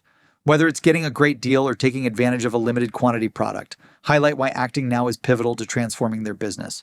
By clearly showing what they stand to lose if they wait, you position your offer as a must-have for driving urgency to act now versus later. Make it risk-free with a guarantee. One of the fastest ways to increase sales when presenting pricing is to incorporate a risk-free guarantee. A 100% satisfaction guarantee, a money-back guarantee, a free trial, or even a cancel anytime policy helps reassure people they've got nothing to lose by committing. Another type of guarantee you can try is a results-based guarantee, such as only pay if we save you 20+ hours per month, or if we don't help you generate X and Y timeframe, get your money back. When you can offer this level of assurance, it shows your conviction in your solution's value. By making it risk-free, you remove one of the biggest barriers to conversion: doubt. How to handle pricing questions when prospecting. When you're doing outbound and a prospect asks, "How much is it?" or "What's the price?" It's crucial to handle this with some finesse. I recommend providing a range for the product's cost, acknowledging that the final pricing depends on various factors. For example, you could respond with, "Our solutions typically range from X dollars to Y dollars, but it really depends on the number of users, products selected, and customization required. That's why I'd love to ask just a few more questions to better understand your needs so I can tailor the pricing." With this approach, you stay transparent and steer the conversation towards discovery, all while reinforcing that the cost is justified by the results you deliver. Pricing sales objections. Budgets are very real, so let's also be real. Every organization, no matter how big or small, has financial constraints. You can deliver the best pitch, build a strong relationship, and show undeniable value. But when it comes to price, you can hit a wall. It's frustrating. You've invested time, energy, and strategy into solving their problems. And when it's time to close, there's a gap between what they're willing to spend and the solution they need. You have two choices when this happens. You can get discouraged and back off, or you can figure out what's blocking the path to yes and find a way forward. Let me share a story from an early point in my career. I was pitching Seamless to a big enterprise customer. I had crushed the discovery calls, built trust with the team, and presented all the top features they asked about in my demo. They loved it. I could feel the excitement in the room, and I was sure they were ready to sign. But then at the last minute, the CFO threw a curveball. "Brandon, this is great, but it's just not in our budget right now." My stomach dropped. I'd put in weeks of effort, and now it felt like the deal was slipping through my fingers. But instead of backing down or panicking, I leaned in. I calmly said, "I get it. Budgets are real, but let me ask, if budget wasn't a factor, would this be the solution you'd move forward with today?" The CFO nodded. "Absolutely, but the price is a no-go right now." That was my opening. I broke down the value stack again, piece by piece, connecting each feature directly to the pain point it solves. I showed how the ROI would easily cover the investment within a few months. But I didn't stop there. I dug deeper. What if we staggered payments over time to reduce the upfront impact? That changed everything. Suddenly, it wasn't about the price. It was about making the purchase work for them. A few back and forths later, we had a deal on the table. That sale didn't happen because I pushed harder.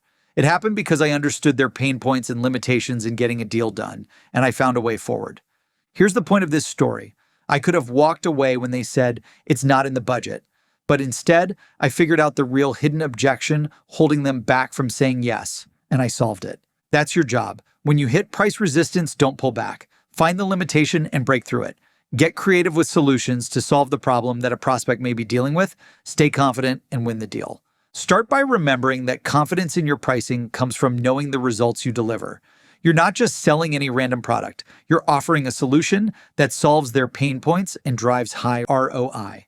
Present your pricing as the investment it is, with energy and positivity. Help them see that this is a game-changing opportunity they can't afford to miss. And if they push back on price, don't be surprised. Stay calm. They need to realize that the risk of doing nothing is bigger than the price of moving forward today. Go back to the value. Revisit the results your product will have on their business. Use the value stack to break down each feature and benefit, making it crystal clear that the total value far outweighs the cost. If they ask for a discount too early, steer them back to value.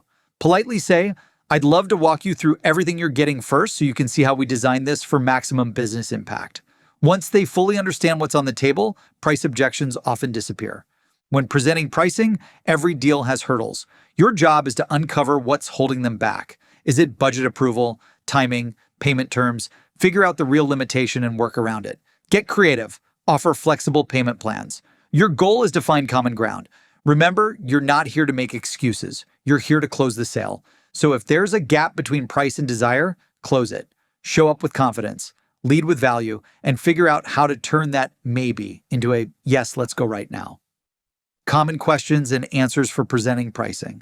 From my experience, I probably get asked the most questions on pricing, so I wanted to include some of the top Q&As to help you present pricing and ask for the sale. Q. How can I confidently present pricing without feeling pushy? A. Confidence comes from knowing the value and results you provide. Frame the pricing as an investment that brings significant ROI, highlighting how it addresses the prospect's problems and achieves their goals. Present it with enthusiasm and positivity, making it clear that this is a huge opportunity for them that they should jump on. Q. What should I do if the prospect pushes back on price? A. If the prospect pushes back on price, stay calm and reiterate the ROI and impact of your product. Address any concerns by highlighting how the product addresses their pain points and delivers value that exceeds the cost. Q. Should I mention the value stack during the price presentation? A. Yes, using a value stack helps illustrate the full range of benefits they receive and reinforces that the overall value surpasses the cost. Detail each component of the offer and explain how it contributes to their success. Q. What if a prospect asks for a discount before I present the value? A. Politely steer the conversation back to discussing the benefits and ROI first. Let them understand the full value of your solution before entertaining any pricing negotiations. Say, "I'd love to walk you through everything you're getting first, so you see how we designed this for maximum impact." Q. What should I do if the prospect asks for pricing early in the conversation? A. Provide a broad range and mention that the specific pricing depends on their unique needs, which you'd like to explore. This approach opens the door to discovery questions and ensures the prospect can learn more about the value before having a deep discussion on pricing. Q. How do I make the pricing feel worth it to the prospect? A. Connect every aspect of your product to achieving their goals and eliminating pain points. Show how it will improve their current situation and help them achieve their desired future outcome. When you highlight the value, the price becomes irrelevant. The more buying triggers you can integrate into your pitch, the easier the ask for the close is, and the faster you'll get to a yes. Q. How do I position a guarantee without sounding like I doubt my product? A. Present guarantees confidently as a testament to your product's quality. Say something like, "We're so confident in the results we deliver that we offer a guarantee-free trial to show how we stand behind our promises." Q. How do I follow up if the prospect doesn't respond immediately after I present the pricing? A. Give them a moment, but if needed, prompt them with a question like, "Let's get you started and kicked off right now so you can start benefiting from this. You in?" Or, "Is there any additional information I can provide to help you move forward?" This approach asks for the sale and then circles back with the prospect to keep the deal moving. Homework. 1. Create your value stack. List every component of your offer, assign a dollar value to each, and calculate the total perceived value. Then create a short pitch that highlights why your offer is a no-brainer compared to the price. Include the top features, bonuses, and benefits. 2. Add urgency and scarcity. Develop a limited time incentive, exclusive bonus, or scarcity-driven offer to encourage action. Write a 3-sentence script to communicate urgency in a sales call or follow-up email. 3. Pitch your pricing. Write down exactly what you'll say the next time a prospect asks, "What does it cost?" Include a price range that ties back to the value stack you created in step 1, and then shift back into discovery or value. For example, it depends on a few things. Let me ask you this first. Record yourself delivering it. Would you buy from you? 4. Practice the pause. Now ask for the sale, then wait. Sit in silence for 10 full seconds. Mute yourself if you need to. Get comfortable letting the prospect respond instead of over-explaining. That silence could be the sound of your deal closing. Chapter 22.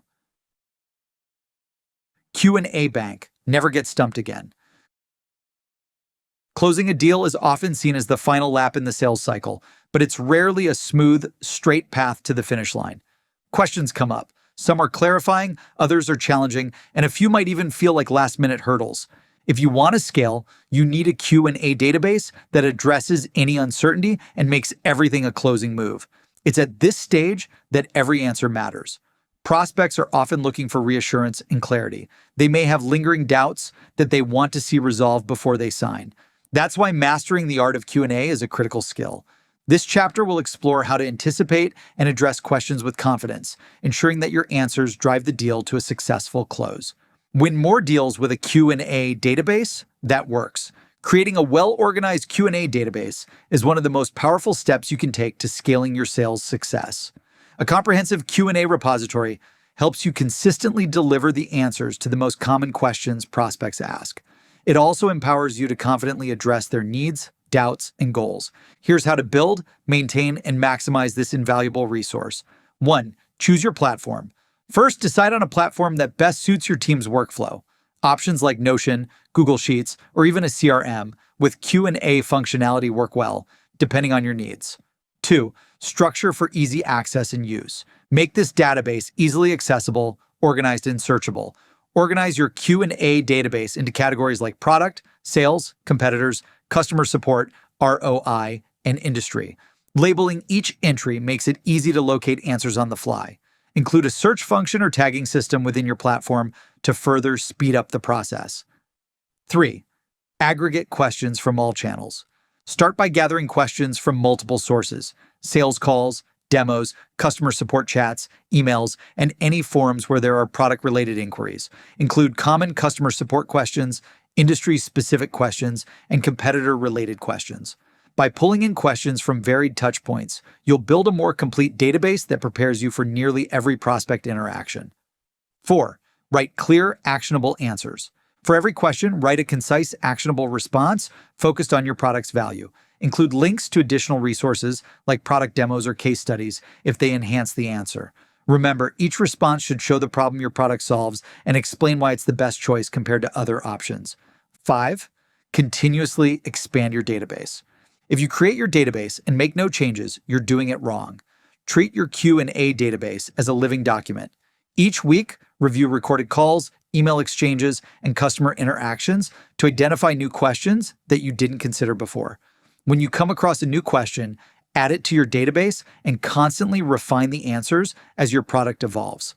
Make sure any changes to your product or policies are captured in your database, so you always have a clear record of what's been updated, when, and how it impacts your answers. 6. Review and improve with your team. Regularly review the database with your sales, support, and customer success teams to test and refine answers. Team feedback can uncover areas for improvement, whether it's simplifying technical language, updating outdated references, or adding new insights that align with current industry trends. This ongoing team collaboration ensures your Q&A database remains a relevant, accurate, and powerful resource. By building an organized Q&A database, you create a single source of truth that equips your team with the knowledge to close more deals, handle objections, and offer valuable insights. Homework. 1. Build or refresh your Q&A database. Whether you're starting from scratch or have an existing Q&A doc, this homework gives you the chance to get going with your database. You can either create a new, streamlined database or update the one you've already got if the answers are outdated or generic. Whichever route you take, this homework will help you come up with great answers that inform and move the deal forward. 2. Answer the top questions. Begin by identifying your most frequently asked questions. Pull them from live conversations, demos, or common objections. If you already have a database, audit it. Are the responses still relevant and persuasive? If not, rewrite them. Choose a platform that fits your workflow, like Google Sheets, Notion, your CRM, etc. No matter what you choose, make sure it's searchable and easy to update. 3. Expand your bank with real-world questions. Next, go digging for gold. Pull from call recordings, email exchanges, or support tickets, and find at least 5 questions you hadn't considered before. These are the types of questions that mess up reps and keep them from closing more sales. So coming up with answers, 50 to 100 words, and anticipating them is key. Not sure how to answer it? Ask yourself, what would make me say yes if I were the buyer?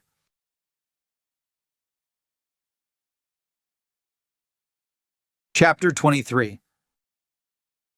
Selling to buying committees. The majority of deals are made with multiple decision makers involved in the sale.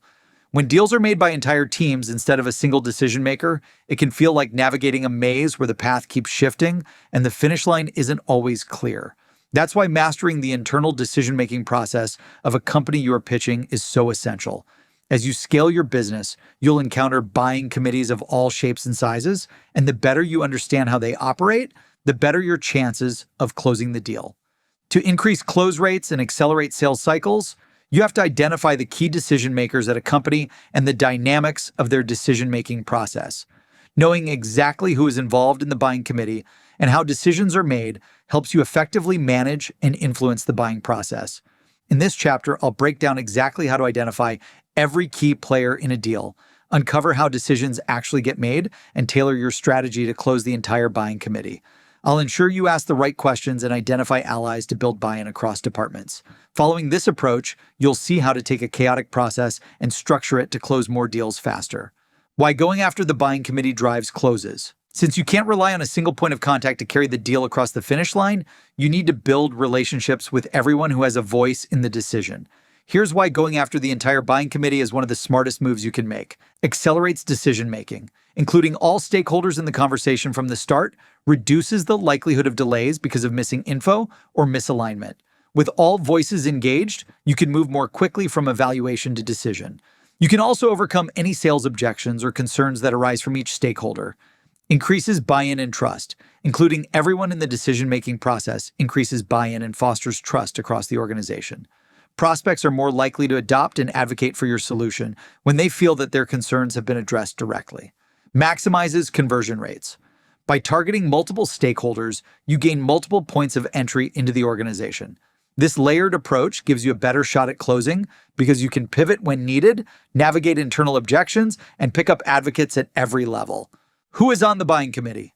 Every successful sale hinges on knowing who's involved in the buying committee and how that buying committee makes purchasing decisions. A buying committee includes all your key stakeholders, each with distinct personalities and responsibilities at the organization.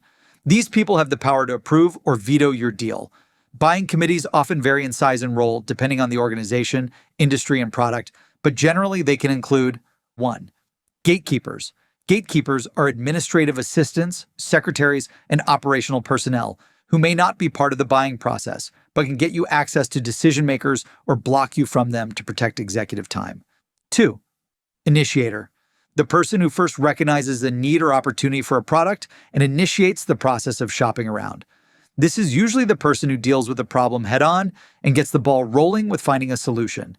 Initiators are usually the ones who quickly become champions or influencers of your product. 3. Users. Users are the people who will actually use your product every day. Their opinion can be critical in the decision as they'll be directly affected. End users are some of the most important people to have in your corner. 4. Influencers. The opinions of influencers greatly impact the buying process. Influencers can be company employees or the colleagues and consultants of the decision makers, providing insights and recommendations. Often, influencers may not have the final say in closing the deal, but they hold a lot of sway over those who do. 5. Champions. Your champion is your best friend in the buying process. They are your internal advocate for the product who pushes the buying committee to move forward with the purchase. Champions work to build consensus, address objections, and ensure decision makers see the solution's value. 6. Decision makers. The decision maker is the person with the ultimate authority to approve or deny a purchase. This could be a senior executive, department head, or business owner, depending on the organization's structure and the size of the purchase. They're often C-level executives or VPs who authorize significant investments and focus on the ROI, strategic fit, and business impact of a solution for their team. 7. Budget holders. The budget holder is usually responsible for approving budget allocations and ensuring the purchase aligns with financial constraints and goals. A lot of times, this role is separate from the main decision maker. 8. Procurement. Typically, this refers to an individual or team responsible for managing the purchasing process. The buyer negotiates contracts, manages budgets, and ensures that the procurement aligns with financial policies. Buyers ultimately finalize the terms and complete the deal. 9.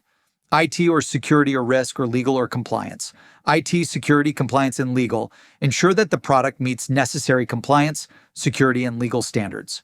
If there's some static around tech compatibility, security, or legal requirements, and you don't get their buy-in, your deal could get blocked.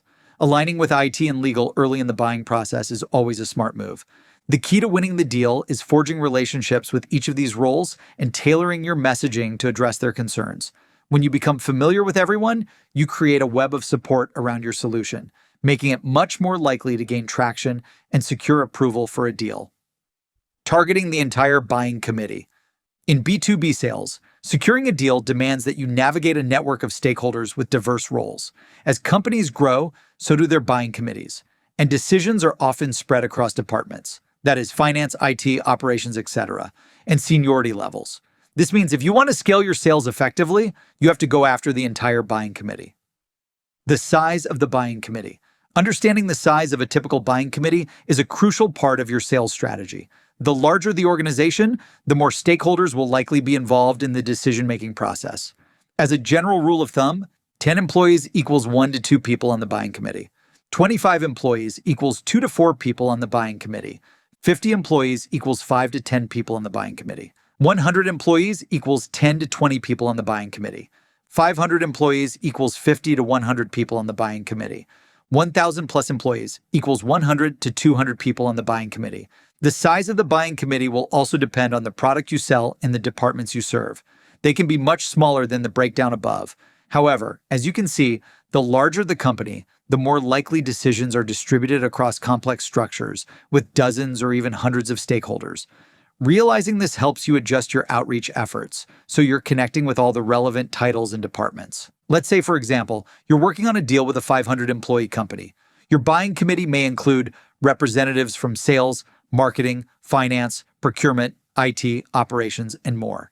Each will play a different role in evaluating your solution, assessing risk, and ultimately approving the purchase. Questions to identify the decision-making process.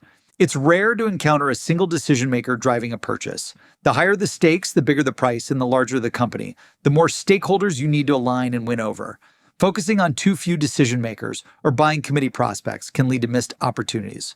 To manage this process successfully, you need to ask a lot of questions during sales discovery and throughout the pitch to understand the decision-making structure within the organization, since no two organizations will operate exactly the same. The answers to these questions will be your GPS navigation to success, allowing you to tailor your approach, prioritize the right people, and deliver impactful messaging. To do this well, you must ask targeted, strategic questions that uncover how decisions are made and find out who holds the keys to approval. Here are a few examples of how you can effectively ask the right questions to identify all the decision makers at a prospective account. Learn about their internal decision-making process and how they've made purchase decisions in the past. Find the decision makers. Who besides yourself would be involved in evaluating this? Who is everyone on the buying team or buying committee? The buying process. How does your company typically evaluate buying a product like this in the past? Could you walk me through your process for a deal of this size? What do I need to know? Is there a legal review? What do they typically say when recommending new products to grow the business? What are the key criteria your team uses when selecting a partner to buy from? What's the budget approval process like for something like this? What's the typical timeline from initial evaluation to final decision? What's the best way to ensure this gets prioritized and moves forward efficiently? When do you plan to make a final decision? and how can I help speed that up? Past purchase decisions. In the past, what have decision makers said about similar purchases? What ultimately got them to say yes? What made the buying committee say no to buying products like this in the past? What went wrong in those deals? Was the decision maker or budget holder on the call? If not, what are the next steps to get them on a call or get them to approve moving forward with this product? Uncover hidden sales objections and potential obstacles. What are the biggest obstacles that can slow down or stop this type of purchase? If your boss said, "I trust you, I'll do whatever you recommend for buying products like this," what would you tell them? If there was one thing that would kill this deal, what would it be? Since this will help you achieve a specific outcome, is there anything else holding us back from getting started today? Given what you've seen, how does this compare to other solutions you're considering? What concerns, if any, do you still have before we move forward? Many people at the end of a pitch will start hoping and praying that the deal will close. But top scaling experts know that instead of wishing and hoping, they stay active and ask the tough questions to learn everything they need to get all the buying committee members' approval for the deal. Don't stay quiet now. Keep asking questions and find out the potential obstacles that could kill the deal. Strategies for selling to the entire buying committee. Map out key roles. Start by identifying the core stakeholders relevant to your offering. Use tools like Seamless to figure out the org chart at a company and get everyone's contact info. Tailor messaging for each role. Use the research, discovery, and headcount ratios I shared to guide your outreach. Craft messages that speak directly to each role's priorities. For example, for the CFO, focus on ROI. For IT, emphasize security and compliance. For end users, highlight ease of use. Use multi-channel outreach. Engage different stakeholders through various channels, like email and phone. Different stakeholders respond to different channels, so a multi-channel approach expands your reach. Leverage social proof strategically. Show that your solution is trusted by similar titles in other organizations. Use case studies, testimonials, social proof, and metrics to validate your offering and establish credibility across the buying committee. Engage a champion. A warm referral from a champion can boost your chances of closing. Once you identify a key influencer within the buying committee, provide them with resources to help internally sell your solution. Managing the different buying stages of a deal. Once you've done all this work, you can identify the key stages to close the deal, manage timelines, and engage the right stakeholders to get their vote of confidence in buying your product. The key is to become a champ at managing each part of these evaluation processes for all your meetings. Here's a step-by-step breakdown of how to navigate this type of buying process. 1. Discovery phase. At this initial stage, your prospect has identified a need and researched possible solutions. During discovery, you can help prospects clarify their pain points and present a compelling business case. By asking the right questions, you gain insight into their priorities. 2. Evaluation and shortlisting. At this stage, the buying committee evaluates and compares vendors. This is where your value proposition, differentiators, and customer success stories play a crucial role. Address objections, position your product as the optimal solution, and use tailored demos to stand out against competitors. 3. Internal alignment and testing. After they shop around, the buying committee gets together and makes a call on the solution that best fits their needs. During this time, maintaining close contact to answer any questions and offering additional resources is critical. 4. Approval and budget allocation. At this point, the C-suite member on the buying committee will issue final budget allocation and approvals. When you get to this stage, I highly recommend presenting the ROI in a business case to make it easier to reach a consensus. 5. Contract negotiation and finalization. Once approved, procurement often handles the terms, pricing, and compliance reviews. Work closely with procurement to address any final concerns and ensure contract language aligns with the committee's expectations. 6. Implementation and onboarding. Once you get the sale, make sure onboarding and support are smooth for better user adoption and long-term customer satisfaction. Successfully navigating the sales cycle, decision-making process, and buying committee is one of the most important skills to master in sales. By identifying every key stakeholder, understanding their priorities, and engaging them with the right messaging, you can accelerate deal velocity and increase your close rates. Selling to a single decision maker is no longer enough. Winning the deal requires building relationships across the entire buying committee, from champions and users to executives and procurement. By asking the right questions, mapping out the buying process, and getting ahead of objections, you can turn the decision-making process and all its hoops and hurdles into a predictable, scalable path to a close. Homework. 1. Map out the buying committee. Choose a company you are prospecting and list at least 5 key stakeholders involved in the decision-making process using tools like Seamless. Map out their roles, level of influence, and how they interact within the buying process. 2. Develop a buying committee outreach strategy. Craft a customized outreach message for each role, addressing their specific priorities and concerns. 3. Role-play a sales call to uncover decision makers. Role-play a sales call or record yourself asking targeted questions to understand their buying process. Review your performance and identify any gaps in your questioning or sales discovery strategy. 4. Develop a strategy to handle committee objections. Think of a past deal that stalled due to objections and identify what went wrong. Write responses to 3 common objections from different stakeholders, explaining how you would overcome them effectively. Chapter 24. How to define next steps to close the deal. Once you've delivered your perfect pitch, shared social proof, walked through pricing, and identified all the decision makers who need to approve the deal, it's time to solidify the path to closing the sale by establishing clear next steps. If the prospect is ready to buy immediately, fantastic. Go ahead and ask for the sale, secure the credit card, get the contract signed, and finalize the purchase right then and there. Time kills all deals, so get it done. But if, no matter what you do or say, they aren't ready to commit just yet, be sure to establish well-defined next steps with the prospect to keep the deal moving. In this chapter, I'll share strategies for defining the best next steps and closing the deal. What comes next? Never leave a pitch vague and open-ended with a closing like, okay, I'll talk to you later this week or next. You want deadlines and deliverables agreed on before you part ways, and the best way to do this is by defining mutual next steps before anyone gets off the call. Collaboration is key, and both you and your prospect should have a clear understanding of what happens next. Break down specific tasks and responsibilities that you both have to complete. This way, neither of you are left in limbo and confused as to the state of the deal. Remember, confusion equals lost deals, so avoid confusion at all costs. Some examples of next steps could include schedule any additional demos, reviewing contract details, meeting with the finance team, getting legal approval, identifying mutual next steps.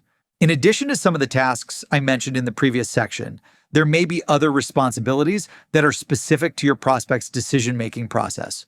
To figure out what those are, ask direct questions like, what are the best next steps for you to champion this internally to get approved? Based on what we've covered, are you ready to move forward and get started today? Would you like to proceed with the monthly annual plan, or do you prefer a custom package? We can lock in this pricing and get you onboarded today. Does that work for you? When do you plan to make a final decision, and how can I assist in expediting it? Since this will help you crush specific outcome, is there anything else holding us back from getting started today? Given what you've seen, how does this compare to other solutions you're considering? Are you ready to move forward today? Some people prefer direct asks, others need guidance or urgency, and then some just need help overcoming questions or hesitations. These are a lot of questions, I know, but my point here is to give you options so you can get aligned with any buyer. Set deadlines for follow-up tasks. Whenever you define the best next steps, make sure each task has a clear due date and a designated person assigned to the task. If you don't set hard deadlines, the next steps will keep getting pushed back and your deal will get lost. Setting deadlines is as easy as saying, I'll send over the contract by the end of the day tomorrow. If you can, please review it by Thursday with your legal and IT teams. We'll meet on Friday with the entire buying committee to get it approved. Does that work for you? With this approach, you can address any concerns live on the call. Schedule a follow-up meeting. Before ending any sales call, always schedule a follow-up meeting on the calendar. Consider this follow-up meeting as a checkpoint and an opportunity to review progress and address any questions. A rookie mistake I often made as a newbie salesperson, and I consistently see struggling salespeople make, is that I would get off the phone without ever setting the next meeting and sending out a calendar invite. Scheduling a follow-up meeting when you've already hung up the phone is a recipe for failure. Don't leave the fate of your follow-up meeting in the hands of the prospect. They'll get preoccupied and forget, and your deal will slip through the cracks. So while you're on the phone, pick a day and time, and send the invitation while they're still on the line. Don't hang up until they accept your invitation. Yes, it's a little aggressive, but the goal is to get your solution in their hands, so book the meeting, whatever it takes. If the prospect doesn't want to schedule a follow-up meeting, this is a red flag in the deal. They're either not really interested or you aren't addressing a big concern they have with purchasing your product. Dig for more details like, quick question. Whenever someone declines a follow-up meeting, it's usually because they have concerns about the product, the price, or the timing. Which one is it for you? It's better to find out the underlying issue now than chase a maybe that never turns into a yes. Make next steps a priority in your CRM. Never forget that an opportunity without a clearly defined next step and due date isn't a true opportunity. In fact, our own CRM data shows that on average, 80% of pipeline opportunities without any next steps or due dates don't end up closing. This simple yet powerful habit of assigning a next step with detailed due dates for each prospect keeps your sales pipeline active and builds momentum toward a close. Create these fields on your opportunities in your CRM and ensure that every salesperson on the team fills in next steps, due dates, and related contacts associated with each follow-up task. Homework. 1. Create next steps, due dates, and note fields in your CRM. Go into your CRM and create the opportunity fields for next steps, due dates, related contacts, and notes for each opportunity. Ensure that each task is assigned to the correct contact and that all details are documented in detail to keep the deal moving forward. 2. Create a next steps plan. Let's say you just finished a meeting with someone interested in your product, but they need time to discuss it with their team. They're clearly not ready to commit, so define mutual next steps for everyone to follow. What tasks will you and the prospect each be responsible for? Set clear deadlines for each task, and get them to agree on a date and time for the follow-up. 3. Role-play defining next steps and scheduling the follow-up meeting. Pair up with a colleague and role-play the next steps conversation. Practice asking clarifying questions if the prospect is hesitant about scheduling a follow-up meeting, addressing any objections, securing a specific date and time for the follow-up meeting, and sending the calendar invite live on the call. After the role-play, ask your partner for feedback on your approach. Free gift. Pitch to win. Prospecting gets you in the room. Pitching gets you paid. Make your pitch perfect with Seamless's Training Hub. Access strategies and frameworks we've used to win tens of thousands of customers and generate hundreds of millions in revenue. It's easy to get started. It's 100% free. Seamless.ai/books/training. Part 4. Sales objections. Turn concern into closed-won deals. When you master the objection, you win the sale. After delivering a strong pitch, one of the last steps in the sales process is addressing and overcoming sales objections. Sales objections are any reason, concern, hesitation, or excuse that a prospect gives for not buying. The objection is not the end of the sale. It is the moment that decides it. Every deal lives or dies in the few minutes after resistance appears. When a prospect says it is too expensive, they need to think about it, or they are looking at a competitor. The amateur gets defensive, discounts, or retreats. The closer leans in. Objections are buying signals wrapped in fear, uncertainty, and risk. If you cannot confidently control that moment, you cannot scale your income. Mastering objections means staying calm, asking the right questions, uncovering the real concern, and resolving it with certainty and proof. Handle it with precision, and you earn trust, authority, and the signature. Handle it poorly, and the deal disappears forever. In sales, you either close or you lose. The best closers and highest growth companies know that sales objections are a necessary part of the sales process. Objections are a signal that the prospect needs more information, clarity, or proof before committing. If you know how to overcome sales objections, you can sell anything to anyone. In this section of the book, I've broken down all the top sales objections and scripts into their own chapter.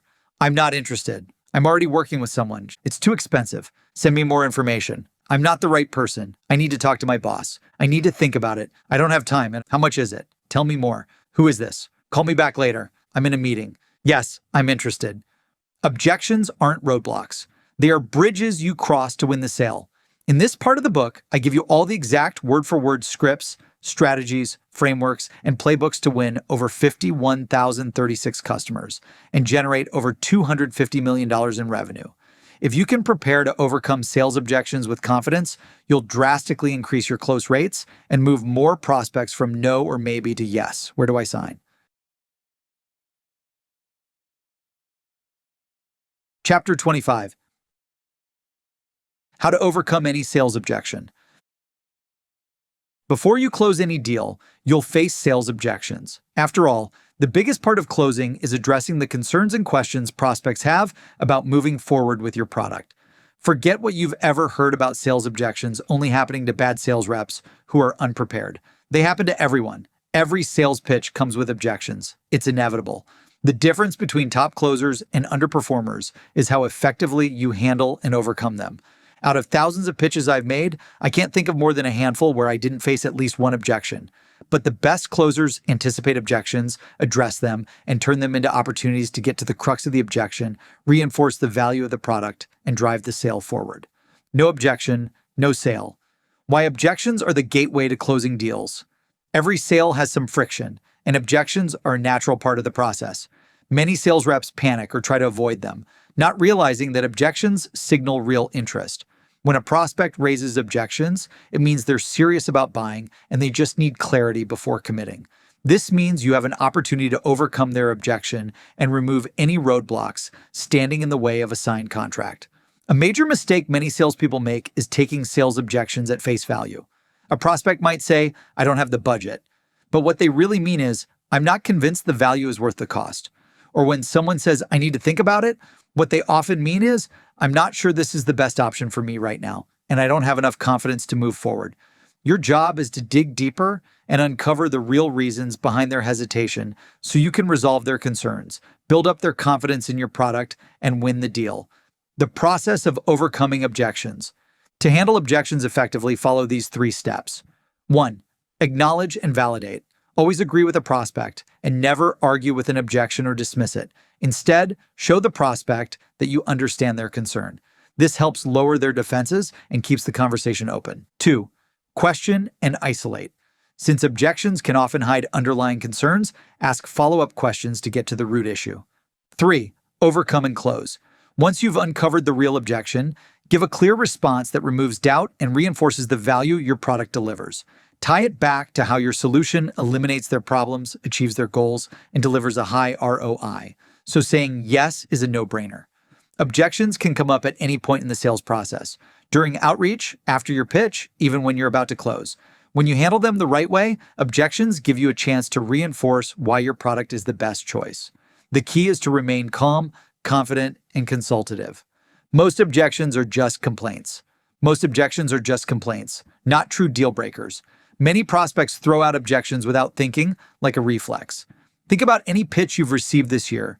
Did you automatically say, "I'm not interested," or "That's too expensive," but you still considered the product anyway?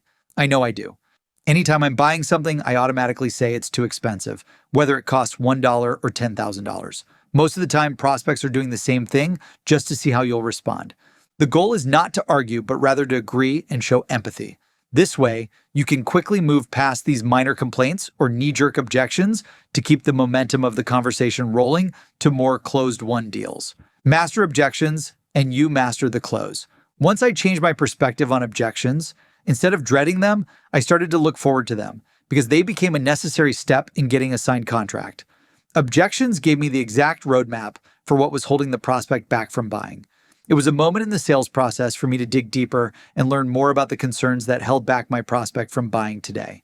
When a prospect raises an objection, they're giving you a glimpse into their thought process, their frustrations or concerns, and what really matters to them. That's pure gold. So when you hear an objection, get curious.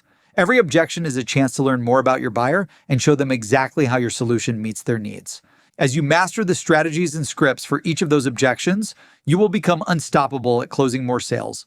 If you want to scale your sales and become a top 1% closer, objection handling must become second nature. When you commit to studying each objection, that's when the real transformation happens. Learn the most common objections in your industry, craft powerful responses, test which ones convert the highest, and practice until overcoming sales objections feels effortless. When you can navigate any objection with ease, you gain complete control over the sales process. Master objections, and you master the close. Chapter 26. I'm not interested. I'm not interested is one of the most common sales objections you will encounter in outbound sales, and it's often a knee-jerk reaction that all prospects give to get off the call. It doesn't necessarily mean they aren't interested because they don't even know how you can help. Prospects say this because they are trying to protect their time. I'm not interested can signal several underlying factors. The prospect may not understand the value you provide or how it aligns with their pain points and goals. Or maybe you caught them when they were preoccupied. It's not uncommon for someone to act defensively when interrupted and quickly brush you off with "I'm not interested," even if your solution could really help them. With that in mind, I've made this chapter your playbook for turning "I'm not interested" into a real conversation. You'll learn how to reframe the objection, pivot with purpose, and use value-driven messaging that makes people pause and actually listen. Create the right hook, reel them in, and land the deal. Turning "I'm not interested" into "I want to buy." If you hear "I'm not interested" too often on sales calls, then your opener or hook isn't hitting. It's not sparking any interest or curiosity to learn more. When you're making outbound calls and pitches, you've got 10 seconds to hook the prospect, and by another 30 seconds to explain why you are reaching out. The only way to do this is to have a big hook that helps them solve a major problem or achieve a major goal. If they say "I'm not interested," agree with them and then hit them with another strong hook, social proof, and call to action like, "Hey, I totally get that. Anytime someone calls me out of the blue, I say the same thing." Now your job is to grab their attention and show them how your product bridges the gap between where they are now, point A, and where they want to go, point B. Speak to their aspirations and offer solutions that make those goals feel achievable. Problem-solving pitches. Keep conversations moving. To create genuine curiosity, you need to highlight their pain, then follow up with a pitch that shows how your product solves the issue. To get you started with your pitch, here are some industry-specific examples. 1. Time tracking software. Opener. Do you know how much time your team spends on administrative tasks instead of focusing on high-value work? Pitch. Most companies waste hundreds of hours a month on manual tracking, reporting, and task management. Our product automates these admin-heavy workflows, so your team can stay focused on the work that actually drives results. 2. Sales prospecting tool. Opener. Ever feel like your team is spending all day on list building and research versus actually closing deals? Pitch. Many sales teams waste 60% of their time on list building, research, and prospecting. Our tool gives them verified contact info, plus buying intent data, so they can focus on what really matters: booking meetings and closing deals. 3. Customer feedback platform. Opener. How do you know which customer complaints to prioritize? Pitch. Most companies struggle to separate customer noise from actionable feedback. Our solution uses AI to analyze customer tickets and automatically creates bug requests or feature requests so you have the best prioritized product roadmap. 4. Marketing automation software. Opener. Does your team spend hours crafting emails only to see low open rates? Pitch. Many marketers deal with underperforming campaigns. Our platform uses AI to take behavioral data and personalize emails. Our clients see open rates increase by up to 40%. 5. IT security solution. Opener. Are you confident your business is protected against the latest cyber threats? Pitch. Every day, companies like yours face new vulnerabilities. Our service continuously scans for new threats and closes security gaps before they become a problem. 6. Employee engagement tool. Opener. Do you know how much disengaged employees are costing your company? Pitch. Low engagement leads to higher turnover and lower productivity. Our tool helps you identify engagement gaps and take action before it impacts performance. 7. E-commerce platform. Opener. Are abandoned carts hurting your online sales? Pitch. On average, 70% of online carts go unpurchased.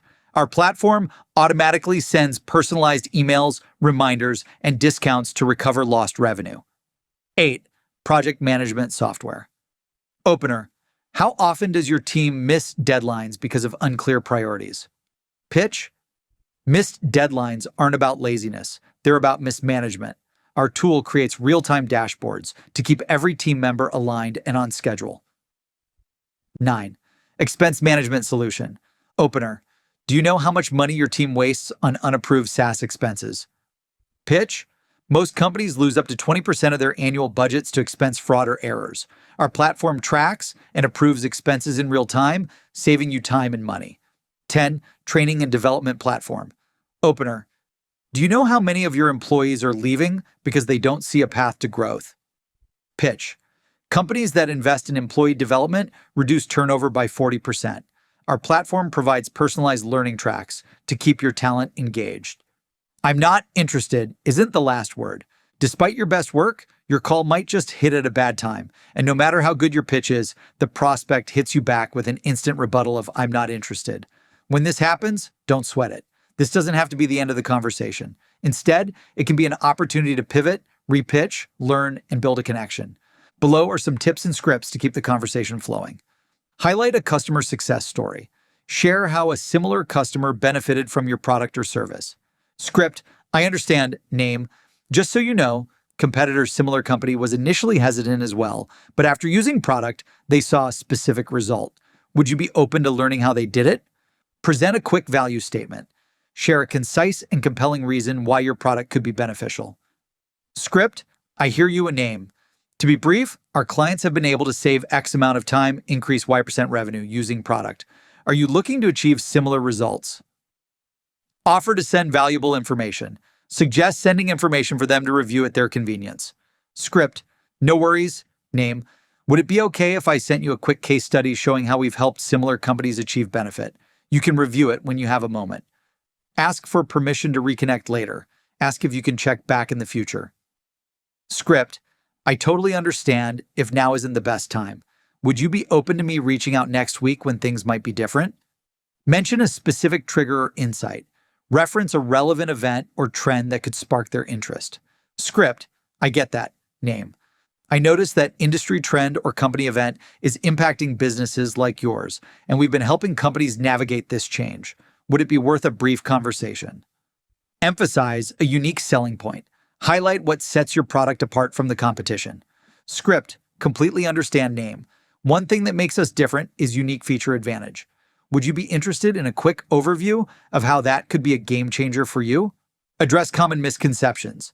Sometimes prospects say they're not interested because they have misconceptions about your product. Address the elephant in the room. Script, I hear you, name. Some of our best clients originally felt the same, but once they learned key benefit misconception, they realized how this helped them eliminate pain and achieve desire. Would you be open to giving me just 30 seconds real quick to learn more? Call bullshit. Most of the time, when a prospect says they're not interested, it's just not true. If your solution can cut costs, boost revenue, or help them hit their goals, why wouldn't they be interested? Call their bluff because what they're really saying is, I don't understand the value yet. Script.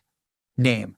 Anytime I get a cold call, I always say I'm not interested as a knee-jerk reaction. Now I know you are probably slammed and don't want to waste time, but here's why I'm calling and how I can help. Repitch with a different hook or value prop or pain or desire or social proof pitch that gets them wanting to learn more.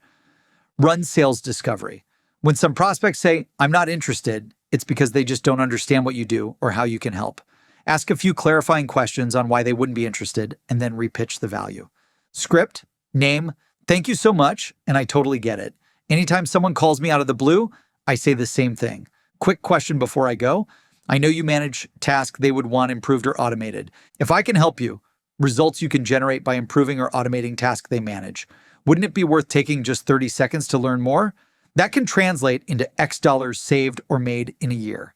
Give me 30 seconds to learn more, and if you hate what you learn, we can part ways friends. Fair enough?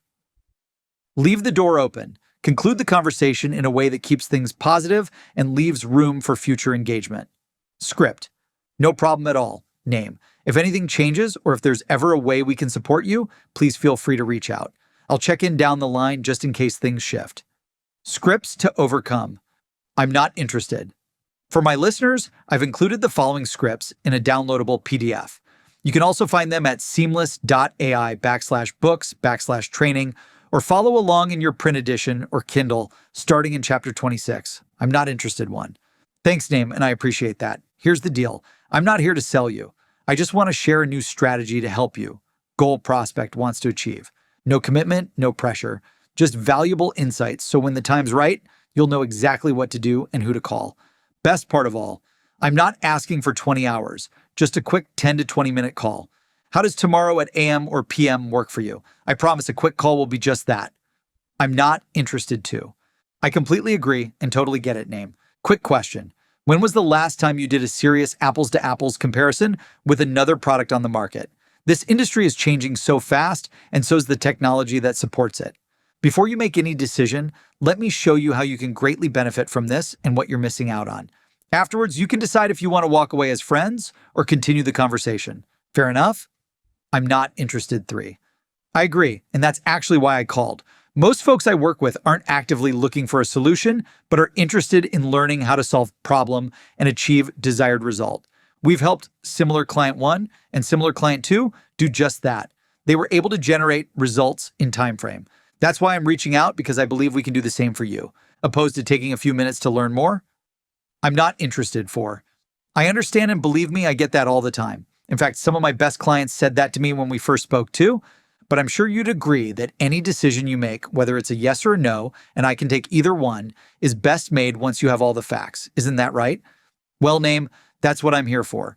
Why don't we do ourselves a favor and take just a few minutes to learn how this will help you eliminate problem, achieve goal, and beat competitor 1 and competitor 2.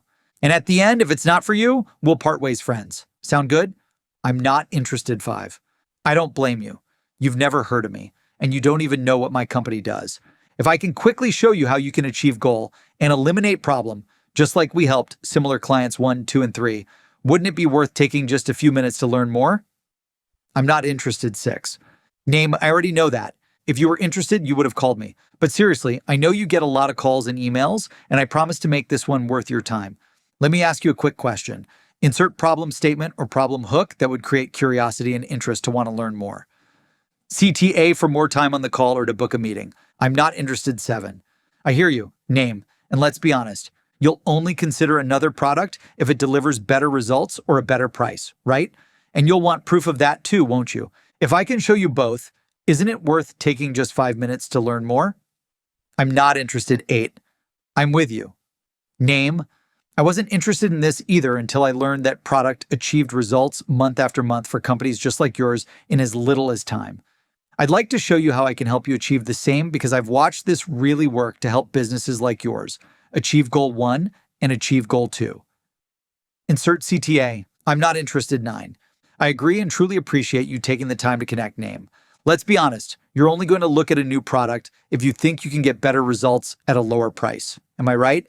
Well, that's exactly why I'm calling. Insert CTA. I'm not interested 10. I completely agree and totally get it, name. I say the same thing when people call me. Quick question. When was the last time you did a real side-by-side comparison with another product on the market? The industry is changing so fast, and so is all the tech that supports it. Before you make any decision, let me show you how you can greatly benefit from this and what I think you're missing out on. Afterwards, you can decide if you want to continue the conversation or walk away. Fair enough? I'm not interested 11. Totally understand, name. I get it. You're probably only open to looking at something new if it can help you get better results, a better product, or a better deal. And if I can show you how to get all 3, would you be against a quick chat to learn more? I promise a brief call will be just that. How does daytime or daytime work for you? I'm not interested 12. Name, I completely understand and agree with you. I didn't expect you to be interested because this is the first time we've spoken. However, I do know you're interested in achieving goal 1 and achieving goal 2, and that's why I'm calling. Let me ask you something. If I could show you how to eliminate biggest problem and get desired result in time frame, wouldn't you be glad you took just a few minutes to learn more? How does daytime or daytime work for you? I'm not interested 13. Name, I get it. You get a lot of these calls, and so do I, but every once in a while, there's the one I actually listen to that changes everything. I believe this is one of those calls for you. Give me just a few minutes to show you how to solve problem and achieve result. You like what you see, we can continue the convo, and if not, it's all good. Sound fair enough? I'm not interested 14. Name. I understand, and believe me, I hear that all the time. I'm sure you would agree that it's best to decide once you have all the facts, right?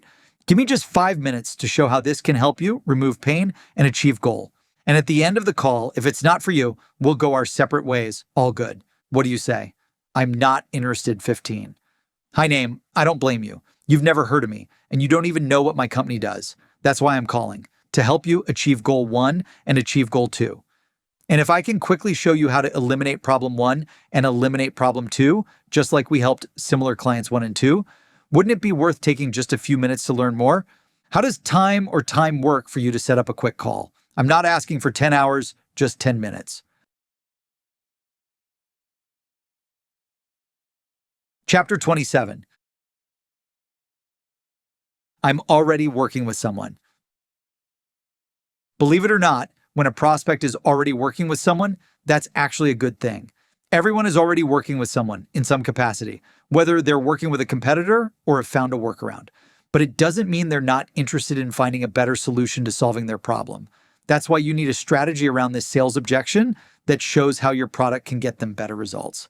This chapter is full of scripts and strategies, value hooks, and buyer psychology that will show you how you can make challenging the status quo your biggest selling point. The status quo is your stepping stone. People are always interested in buying products that improve their results, especially when those products align with their buying triggers, mentioned in Chapter 15. These include making money, saving time, eliminating effort, eliminating pain, achieving goals, gaining more comfort, getting more praise, improving social status or popularity, and reducing risk. When you hear, "I'm already working with someone," you just have to highlight how your product will take them from their current state, making X money, to a new and improved future state, making more money than X with your product, for example. The more buying triggers you can improve compared to what they are currently getting, the easier it will be to get them to consider evaluating and buying your product. Don't ever let yourself get frustrated when you hear, "I'm already working with someone." These are the perfect prospects for you because they're already invested in a product just like yours. That's a great sign. It means you're selling to the right type of lead and they value what you have to offer. They've already allocated resources to this area. Your job at this point is to show them how your product can deliver more of what they truly want and need, and why they should ditch the status quo and go with your product as the better alternative. Strategies to challenge the status quo. Comfort often keeps people from getting better, and the same applies to products. To scale your sales, your job is to respectfully challenge their status quo. Suggest window shopping for better results without insulting their current solution. If you understand what they're currently using and know where your product stands out, you can highlight those advantages in a way that sparks curiosity without putting down their existing solution. This approach helps get prospects to lower their guard. Even the happiest customers are open to exploring new ways to streamline their processes and improve if you position your product correctly. Just target their buying triggers, greater success, etc., to get them to reconsider what results can look like working with you instead of their current solution. 1. Highlight untapped opportunities. Show prospects the hidden benefits your solution provides that they might not be getting from their current provider. That's great that you're working with someone already. It shows you're committed to solving this challenge. However, many of our clients thought they were doing well until they realized they were leaving 20 to 30% of revenue opportunities untapped. Would it make sense to explore whether there's additional value we can get you? 2. Create a sense of FOMO, fear of missing out. Use industry benchmarks or success stories to show prospects what they could be missing by sticking with their current provider. For instance, highlight how other companies in their industry achieve measurable improvements by looking at or switching to your solution. Companies like Name were in a similar position, thinking their current provider was enough until they saw a 40% increase in specific result with our product. My goal here isn't to push a product. I just want to help you remove problem and achieve goal. Are you open to seeing the ROI impact we can deliver over a quick call? I promise we'll make it fast, and if we can't help improve your results, we'll leave it at that. 3. Offer a low-risk comparison. Make it easy for them to consider your product without feeling like they're risking their relationship with their current provider. Offer a no-pressure, side-by-side consultation or a limited trial. I understand switching providers can feel like a hassle, but what if we did a quick comparison to see how we stack up? No commitments. Not asking you to buy anything at all. Just a comparison view to ensure you're getting the best results possible here. Overthrow competitors by solving unmet needs. Every product has 1 to 3 major problems that are keeping that product from being perfect for the prospect. If they didn't, every product would have 5 stars with no negative reviews. Check Amazon. Hardly any product has 100% 5-star reviews. And the competitor solution your prospect is using is no different. Maybe there are missing features, high pricing, poor results, or even misalignment with the prospect's needs. Your job is to uncover these weaknesses and illustrate the gap your product fills. Begin with targeted discovery questions. What tasks are more difficult than they should be?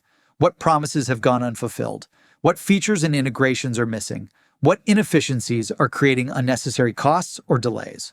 Once you've identified these pain points, position your product as the perfect solution to solve these exact challenges. Be specific and highlight how your product eliminates these obstacles. Example script. I understand you're currently working with vendor X, but it sounds like specific pain point is still holding you back from reaching specific goal. With your product, we've helped companies like yours eliminate problem and achieve desired outcome. Let's show you how we can fill this gap, get you better results, and more of what you deserve. This approach not only addresses your prospects' frustrations, but also shifts the conversation from loyalty to filling their gaps and generating more results with you. By clearly showing how your product gives them what they are missing, you present a compelling case to evaluate your solution and consider making the switch. Use buying triggers to highlight value. To get prospects to evaluate a new alternative, you need to share how your product gets them more value and results than what they're currently getting and paying for. Here are a few examples of how to target those buying triggers so your prospect can immediately understand the value your product offers. Make money. Highlight how your product can generate new revenue streams. That's great to hear you're already investing in a CRM to make more money from your sales team. Many clients that switched from vendor X mentioned their team was finding it hard to input all the contact info and company data in the CRM, wasting dozens of hours each week. Once they switched to our AI CRM, it was all automated and took their company sales from X revenue to Y revenue. That's a Z% increase. Based on what I've seen, I think we can get similar results for you, opposed to checking it out for a few minutes later this week. If it's a fit, great, we'll keep the convo going. If not, no worries. You know where to find us. How's daytime or daytime? Save money. Show how your solution offers cost efficiencies. That's great to hear. Companies like yours have cut their AWS bill by 35% with our solution. Would you be open to exploring how we could add to the results you're already getting? Save time. Explain how your product can streamline processes or speed up operations compared to their current provider. It's fantastic you're already addressing this challenge. What we often hear is that even with existing solutions, teams are spending too much time on specific tasks. We've helped companies like yours cut that time in half, especially ones using current vendor. Would you be open to checking it out for a few minutes? Eliminate effort. Show how your solution automates or simplifies workflows to free up their time to focus on high-value work. Many of our clients used to rely on similar providers but found they were still putting in too much manual effort. Our automation tools have saved teams hundreds of hours each month. If we can help you do something similar, would that kind of work improvement be worth exploring? Eliminate pain. Address limitations that their current provider isn't solving. It's great to hear that you're addressing this problem. However, we often hear that current vendor falls short in solving specific pain point. We specialize in eliminating that issue entirely. Open to seeing how? Achieve a goal. Tie your solution directly to their objectives, showing how you help them achieve faster or better results. You're already ahead of the curve by working with someone, which tells me you're goal-oriented. We've helped companies like yours hit specific goal in half the time. Would that be worth a quick look? Gain more comfort. Emphasize how your solution makes processes easier for their team. It's fantastic that you're working with someone to tackle this issue. Many of our clients found they were still dealing with problems until they switched to us. Past due bills on outdated credit cards would never be fixed, and thousands of transactions were subsequently lost. But we use AI to auto-update every outdated card, so that's one less thing to worry about. Are you using automated dunning now, or would you like to see how fast this can get done? Get more praise. Highlight how your product can help their team shine. Your commitment to solving this problem is impressive. Many of our clients have not only improved their results, but also received company-wide recognition for the gains, leading to some serious promotions. Would you like to see how we can make you the hero of your team by solving this high-ticket problem? Increase social status and popularity. Showcase how using your solution elevates their reputation, either within their industry or organization. It's clear you're taking this seriously by working with someone already. What if we could take it a step further and position your company as a leader in a specific area? Help you win awards from LinkedIn and others like our clients? Worth a quick conversation? Reduce risk and uncertainty. People buy to protect themselves, their business, and their future. Share how your product reduces uncertainty, prevents losses, or provides peace of mind. Buyers are motivated by the need to mitigate risk, That is financial, operational, etc. If your solution helps them avoid costly mistakes, it becomes a must-have rather than a nice-to-have. You've already got a solution in place? That's great to hear. The companies we work with also had something in place before I called, but they realized they were still exposed to financial risk, operational inefficiencies, compliance gaps, etc. What we do differently is eliminate specific risk and ensure peace of mind/outcome, so you don't have to worry about negative consequences. For example, Company X thought they were covered, but after switching to us, they prevented specific loss, breach, or costly mistake, and increased security, revenue, efficiency, compliance by X%. I'd love to show you how we stack up. Worst case, you walk away with insights on how to strengthen your current setup. Best case, we help you significantly reduce risk and improve security or efficiency or profitability. Open to a quick 10-minute comparison this week. How's daytime or daytime? Scripts to overcome. I'm already working with someone. For my listeners, I've included the following scripts in a downloadable PDF. You can also find them at seamless.ai/books/training or follow along in your print edition or Kindle, starting in chapter 27. I'm already working with someone. 1. Name. I completely understand. All of my most successful clients were already working with someone else when I reached out to them. I'll ask you the same thing I asked them. When was the last time you ran a serious apples-to-apples comparison with another provider? The industry is changing so fast, and so are all the products. Let's pencil in a quick call to show this to you. Do you have 10 minutes now, or is later this week better for you? I'm already working with someone too. I completely get it, name, and let's face it, you're only going to consider looking at another option if you're convinced you can get more results or a better deal, right? Layer. And you're going to need proof of that, aren't you? Layer.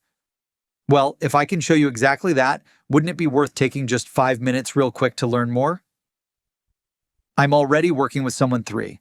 What if we start you with a free low-cost pilot program so you can start using this and evaluate the results alongside your current provider? It's a great low-risk way to see for yourself how you can improve your results. I'm already working with someone 4. I totally understand, and that's exactly why I'm calling. When we connect with companies already working with someone, we notice they are still missing a specific feature or benefit. For example, we recently helped similar company achieve specific result. Would you be open to seeing how we can help you fill these gaps too? I only need a few minutes and promise to make it quick. I'm already working with someone 5. Many of our clients felt the same way and were happy with their current provider, but also curious if there was something better out there. For example, Name saw a specific improvement that helped them improve buying trigger. Afterwards, they decided it was a no-brainer to add us to their roster. I'd love to show you how we can help do the same. I'm already working with someone 6. I completely understand, Name. Let me ask you something real quick. If you could get better results for less than what you're currently paying, wouldn't you want to learn more? Let me show you how real fast over a quick call. How does daytime or daytime work for you? I'm already working with someone 7. I understand, Name. Would you say that the only reason you're using your current vendor is that you think you're getting the best results for what you're paying? Layer. And would you also say that if you were to compare your results to those of another solution and find out that you weren't getting the very best, you'd want to learn more, right? Now, I'm not suggesting you switch right now, but I promise you it's worth taking a look at this. Let's take a few minutes to show the power of this. And if you agree, you can get better results for less than you're paying now. It's a win-win. How does daytime or daytime work for you? I'm already working with someone 8. That makes sense. I'm curious, though. What areas do you wish your current provider could improve on? We specialize in filling in the gaps like this, and I'd love to show you how. I'm already working with someone 9. I totally get it and respect that. Quick question. I'd love to show you a quick comparison between us and what you're currently getting. You'll get ways to improve your results and a free audit with strategies to achieve goal. If we can help in a big way, great. If not, no problem. We'll walk away. Either way, you're winning, and it only takes a few minutes to learn more. I'm already working with someone 10. If we can help your team improve a buying trigger and improve a buying trigger compared to what you're currently getting, would you be open to learning more? I'm already working with someone 11. Totally get it. Quick question. What would need to change for you to consider someone new? Layer. That's exactly why I'm calling. I believe we can help you with that. Now, I know you're not on the market right now, and I'm not trying to sell you anything right now, but I'd love to show you how. That way, if and when anything changes, we're at the top of your list of people to call. How does daytime or daytime work for you? I'm already working with someone 12. I totally get it and agree with you, name. Quick question. When was the last time you compared your solution to what's out there? You never looked at a product before. And from what I've researched, I believe we can get you better results for less than what you're currently paying. Let me prove it to you. I'm already working with someone 13. I understand, name. Look, things change all the time. And right now, I'd simply like to introduce myself and show you what I can do for you. I've done a lot of research and have a few strategies I'd like to share to help you improve specific result. It won't take more than a few minutes of your time. That way, if your situation ever changes in the future, you'll know me, my company, and we'll be ready to help when you are. I've got our calendar open. How is your availability on daytime or daytime? I'm already working with someone 14. Totally understand, name. And if you could get better results than what you're getting right now, wouldn't it be worth taking a quick look? I'm already working with someone 15. I completely get it, name, and let's face it, you're only going to consider looking at another product if you're convinced it can get you better results or a better deal, right? Layer. And you're going to need proof of that, aren't you? Layer. Well, if I can show you exactly that, are you against taking just 5 minutes to see it for yourself? I'm already working with someone 16. I understand, name, and let's face it, if you could spend way less money and get better results in half the time it's taking right now, wouldn't it be worth learning more? How does daytime or daytime work for you? I'm already working with someone 17. It's fantastic you're already working on this. What if we could help you insert buying trigger 1, like save an additional 15% on costs, and insert buying trigger 2, like increase revenue by 20%? Open to seeing how we've helped other companies in your space. I'm already working with someone 18. That's great to hear. It sounds like you're already trying to solve this, which is a smart move. Many of our customers felt the same way initially until they found out we could help them get more specific result compared to what they're currently getting. Would you be open to having a quick chat to see if we can help you get more specific result too? I'm already working with someone 19. It sounds like you're in a good spot with your current provider. Out of curiosity, if there's one thing you could improve, what would it be? Layer. Here's how we can help fill that gap. Brief explanation of how your product solves the specific issue they mentioned. If you're open to it, I'd love to show you how it works. It'll just take a few minutes. Insert CTA. I'm already working with someone 20. That's great to hear you're already working with someone. We find that companies benefit the most from occasionally checking out what's new on the market just to make sure they're still getting the best value. Would you be open to a free audit to see if there are any areas we can help you improve? My team and I invest a lot of time and money into helping you grow as a way to start building a successful partnership. That way, if you ever need anything, you know who to call. We only need a few minutes to share some ideas. How does daytime or daytime work for you? I'm already working with someone 21. That's great to hear. Many of our clients said the same thing before they found out we could help them improve. Insert buying trigger or value prop. Then they decided to keep their current provider and use us alongside them to improve specific result. Let's show you how we can do the same for you. I'm already working with someone 22. I understand, name. Would you say that the reason you're using your current vendor is because you think you're getting the best results for what you're paying for? Layer. And if you were to compare the results you're getting to another product and found that you weren't getting the very best, you'd look at new alternatives, right? Layer.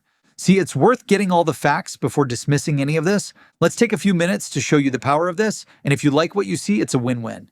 How does daytime or daytime work for you? I'm already working with someone 23. Oh, I totally get it, name. If you had to identify one weak spot area with your current vendor, what would that be? Layer. Okay, got it. That's what I thought and exactly why I'm calling. I've got a way to help you solve complaints or pain points mentioned. I'm already working with someone 24. I totally get it, name. And if you found something that could do way better than what you're currently paying for, wouldn't you want to learn more about it? Perfect. Let's show you how this can remove pain and achieve desired results. Remember, I'm not asking you to buy anything. I just want to share how this can help. How does any time on day work for you, or daytime for a quick call? I'm already working with someone 25. Totally understand, name. A lot of the companies I work with were already using someone 2 when I first reached out. But when they took a closer look at this, they realized there was a lot of room for improvement with their provider. If you could change just one thing about your current provider, whether it's results, cost, ROI, accuracy, speed, integrations, or support, what would that be? Layer. That makes total sense. The reason I'm calling is that we specialize in exactly that, helping companies like yours solve the issue mentioned. Want to take 10 minutes to see how we can help you do it better, faster, or for less? Chapter 28. It's too expensive. One of the most common objections you'll face and need to know how to overcome is, it's too expensive.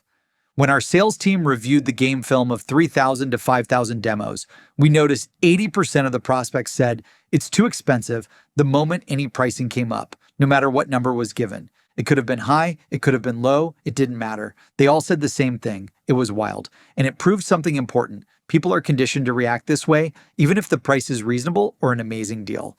It's crucial to understand that most sales objections, particularly it's too expensive, are often just a complaint. And a complaint doesn't mean the deal is lost. It just means the prospect wants to complain that it's a lot of money. So acknowledge it, agree, and then ask for the sale and go for the close. And if you can't move on with the close, dig deeper to understand if there's a real value issue. If the prospect doesn't believe that the value exceeds the price, this is when you need to show the ROI. Refer back to the principles you learned in the ROI chapter and why people buy. And showcase all the buying trigger results they would benefit from your product. Guide the prospect through the reasons why people buy and how your product will help them achieve their goals, save money, save time, eliminate effort, and reduce pain. Highlight their current state, where they want to go, and how your product builds the bridge to get there. The bottom line with it's too expensive is this. People always find the money for what they need and want. Your job is to show them the value of your product so clearly that they feel they can't live without it and can't wait. They must buy it right now.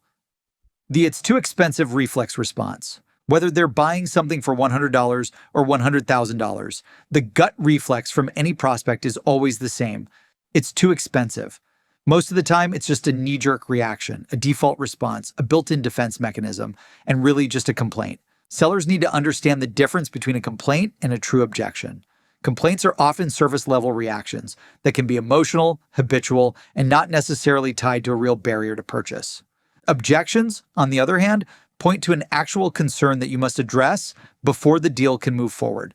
If sellers mistake a complaint for an objection, they may start to address it by backpedaling, over-explaining, justifying the price, or immediately offering a discount. Before you do any of those things, figure out what's really going on here under the surface.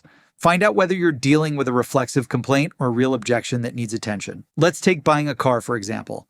A prospect has spent months researching the perfect vehicle. They've compared every model, read every review, and know exactly what they want and how much it will cost for what they want. They finally walk onto the lot and find their dream car. It's the exact make, model, and color they wanted. It has more features than they expected. It's actually priced way below their budget, saving them thousands. This is a no-brainer decision for them, right? They should be thrilled. But when the salesperson asks what they think, what do they say? The prospect throws out, it's too expensive. It's not because they actually believe it. It's because this is a reflexive automatic response. They don't want to seem too eager and give the salesperson leverage. It's also a fear response. People are wired to resist commitment, even when they know it's the right choice. It's a negotiation tactic. They think that if they push back, they might get an even better deal. It's a habit. They've said this about every purchase they've ever made, even if they can afford it. They already plan to buy it. They just don't want to admit it. How to handle the reflex without losing the sale. Most salespeople hear it's too expensive and immediately start dropping discounts and doing whatever it takes to close the deal. That's exactly what you should not do. 9 times out of 10, all you really need to do is acknowledge that it's a lot of money, ask for the sale again, then mute yourself and move forward. The real issue for the prospect usually isn't the price. It's about feeling heard, almost like you're their product buying therapist, listening and validating their concerns. When a prospect complains about price, instead of debating, say things like, I agree it's a lot of money. That's why you should do it. You're right. It's definitely a good investment to get exactly what you want. Let's make it happen. I agree it's a lot of money, and you said you need it, want it, and deserve it. Sign here. Yes, I heard you. Some of our customers said the same thing, and they moved forward and the product helped them. Insert buying triggers and ROI factors. This diffuses the knee-jerk reaction instantly. It shows you're not rattled by their hesitation, and it reminds them of the fact that they already made the decision to buy. Your product delivers insane value for the price. Agree, reiterate the value, and ask for the sale. When you stop seeing pricing objections as real objections and start recognizing them as complaints, your close rate will skyrocket. Because at the end of the day, the best way to handle the it's too expensive reflex is to agree. No matter how much value you provide, buyers will always say it's too expensive when presented with the price. So be ready to acknowledge it, agree with it, and then ask for the sale. Overcome price objections by ensuring value greater than price. When you show the value of your product, you don't have to justify the price. Shift the conversation from an expense to outcomes that eliminate their problems, achieve their goals, and help make their dreams a reality. In this section, I share more tips and examples of what to say when you hear this objection, so you can treat it as a stepping stone rather than a roadblock. When a prospect tells you it's too expensive, what they're really saying is, I'm unsure if the value will outweigh the cost.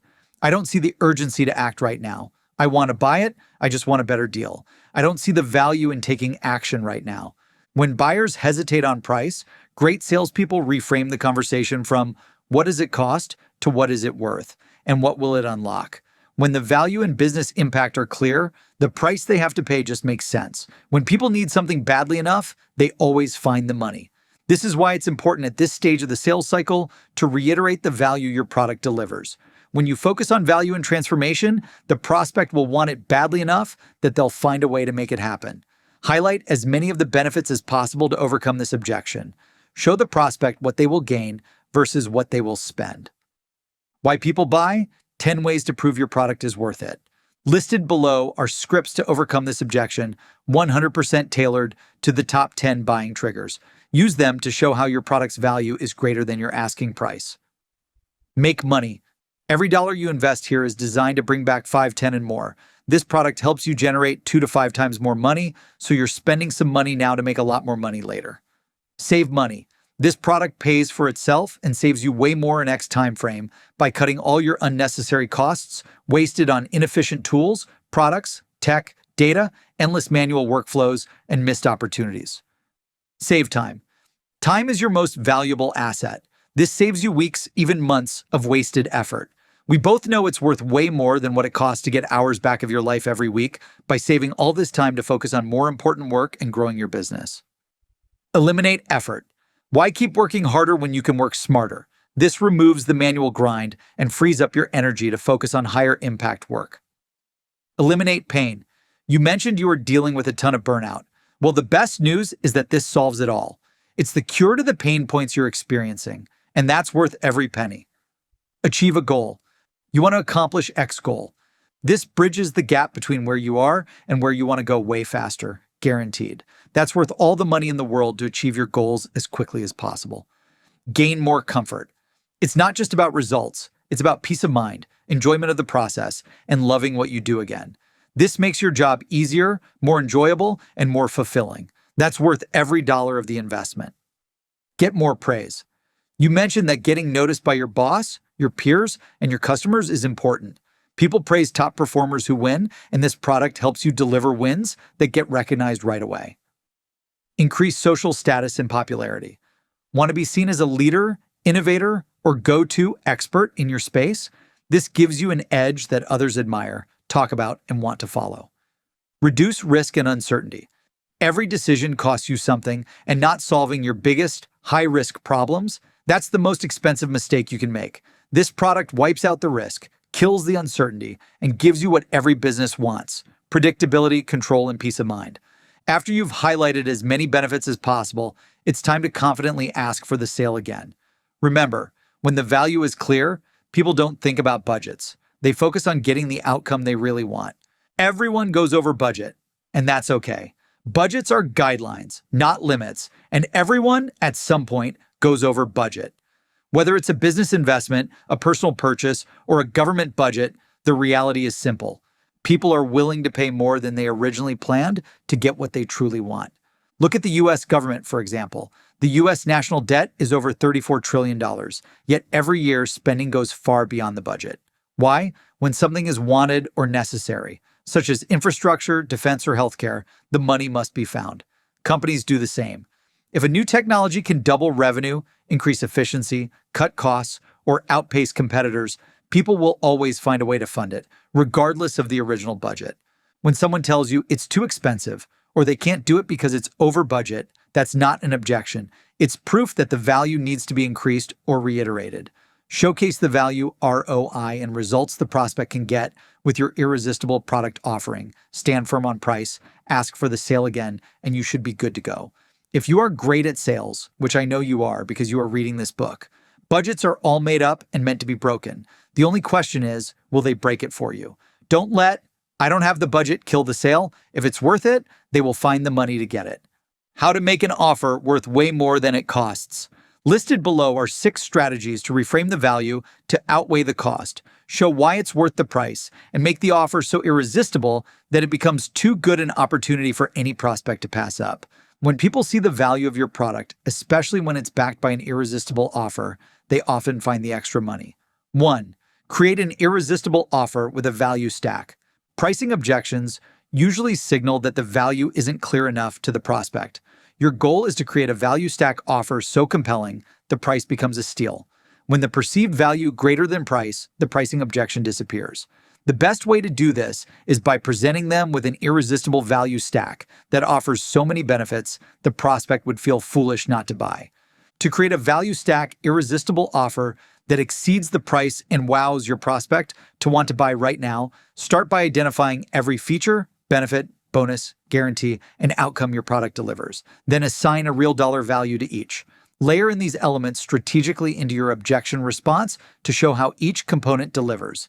That is, generates revenue, reduces risk, etc. Continue to layer in as many buying trigger benefits as possible that your product delivers on. Then amplify your value stack offer with social proof, case studies, and incentives that tip the scale further. Help them see that they're getting 3 times to 5 times to 10 times more than they're paying for. I totally hear you, and I respect that you want to be smart with your budget. That's exactly why you'll love the package we put together. Let me walk you through everything you're going to get. 1. Unlimited leads and access to verified contacts and companies. $10,000 value. You're getting access to 1.5 billion contacts and 100 million companies with direct dials and emails, saving your team 20+ hours a week and increasing connect rates by 3 to 5 times. 2. Real-time buyer intent. $7,500 value. We show you who's actively researching solutions like yours based on website visitors, form fills, G2 visits, keyword triggers, and online/social listening behavior so you can strike when the buyer is ready. 3. Job change alerts. $2,500 value. Get notified the second your key contacts get promoted, switch companies, or land new roles so you can re-engage or upsell when the timing is perfect. 4. CRM enrichment automation.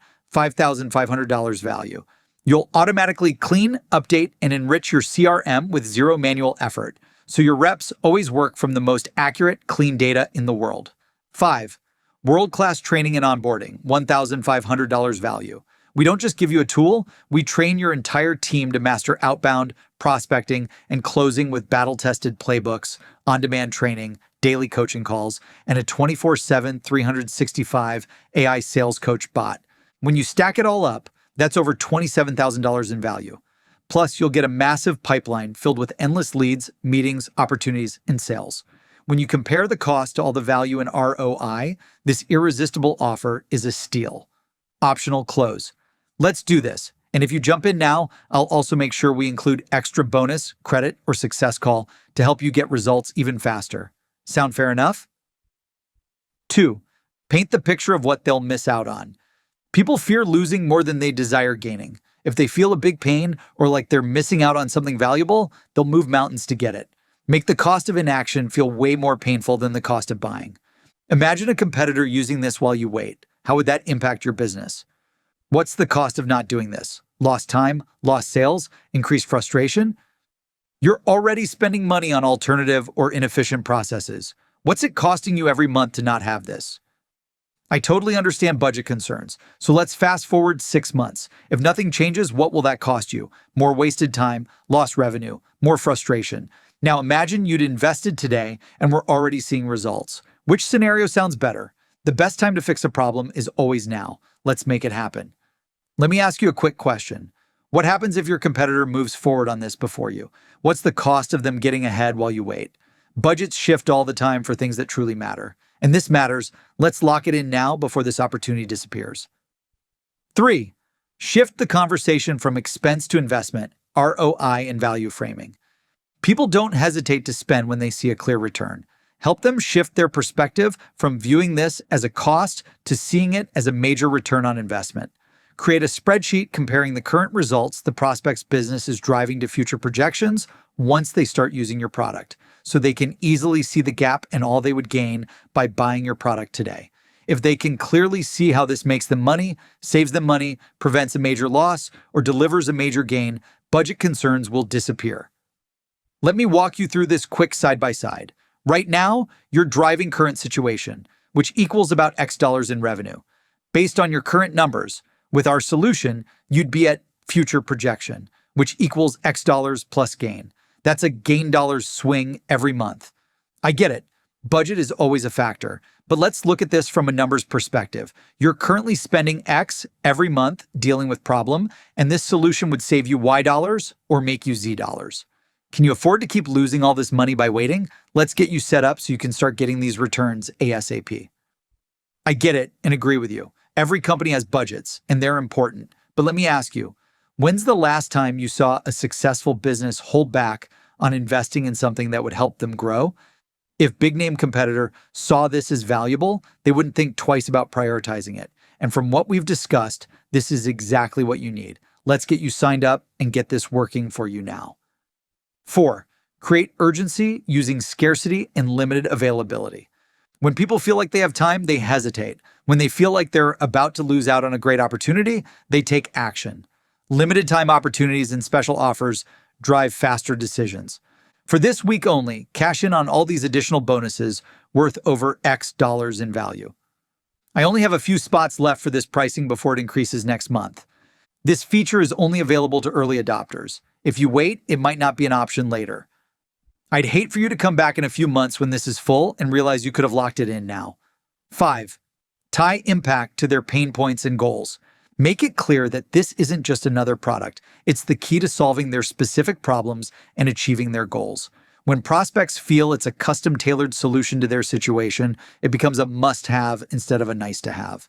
You mentioned struggling with specific pain point. This solves that exactly, so let's not push it off. You told me your goal is specific goal. This gets you there faster. Let's get started. Think about where you'll be 6 months from now. Do you want to be in the same place, or do you want to have this solved by now? I agree it's a lot of money, and that's exactly why you should get it. You said you need it, you said you want it, you said you deserve it, you said you'd greatly benefit from it, and you said it's only a matter of time before you do it anyway. Sign here, and let's get you kicked off. 6. Offer flexible ways to make it work. Business case, ROI models, expense reduction, payment plans. Sometimes people just need a way to rationalize the cost within their financial structure. Make it easy for them by providing business cases, ROI models, or even payment plans. If money is truly the issue, they'll appreciate a flexible path. If it's not, this challenge will expose the real objection. I totally get budget constraints. Let's figure out a way to make this work. Would a flexible payment option help? Could we structure this in a way that fits your financial plan? The goal isn't to force this. It's to get you the results you need while making it manageable. Let's explore the options together. Here's an ROI model that we built for you, incorporating team size, current capacity, and projected results. As you can see, this will increase X by Y%. What if I helped you build a business case for your team to justify the investment internally? Would breaking this into quarterly payments make it more doable? If I showed you a way to offset the cost by cutting a few features you really wanted, but would reduce the expense, would that help? Scripts to overcome. It's too expensive. For my listeners, I've included the following scripts in a downloadable PDF. You can also find them at seamless.ai/books/training or follow along in your print edition or Kindle starting in chapter 28. It's too expensive one. I agree it's a big investment, and that's exactly why you should do it, because it's something that truly matters and moves the needle. That's a sign this is the right decision. Sign here and let's get you set up ASAP. It's too expensive too. It's only expensive if you don't see the return, but you do. This saves you time, money, effort, and generates specific benefit. The most expensive thing you can do right now is not get this.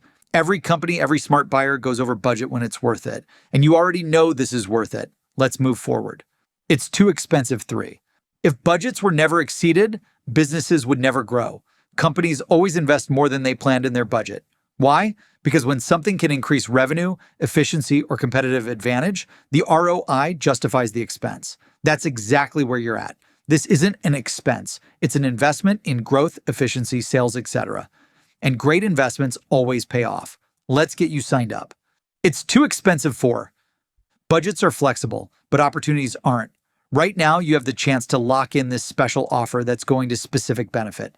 Do you really want to wait and miss out on the results you need? If you don't do this, it costs so much more in lost time, lost revenue, and lost efficiency. That's the real price you're paying. Let's lock this in today.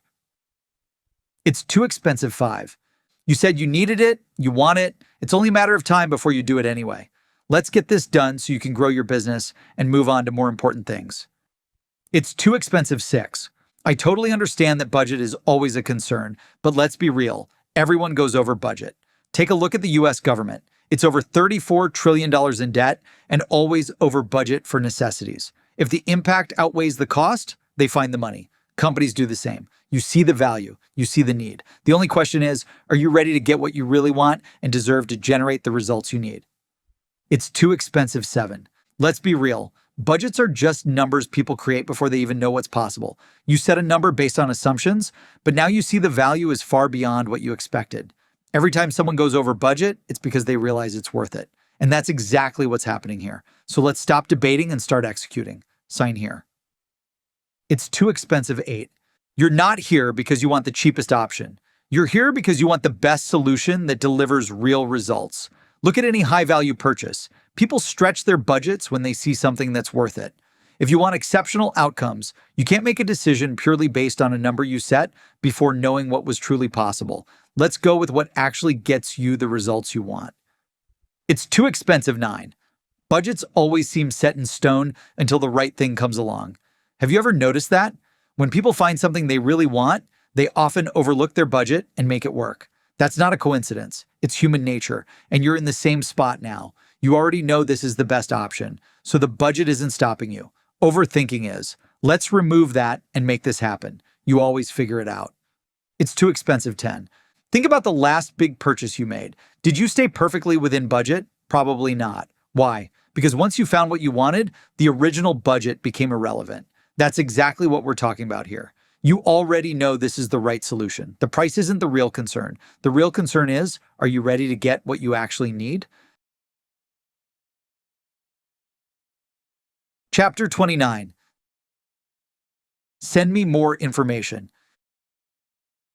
Can you just send me more information? It sounds like a simple request. Some would even say it's a positive sign. But the reality, if someone is truly interested, they wouldn't want you to send them more information. They would want you to demo the product, give them the pricing, and help them buy right now. Most prospects use "send me more information" as a brush-off objection to get off the phone.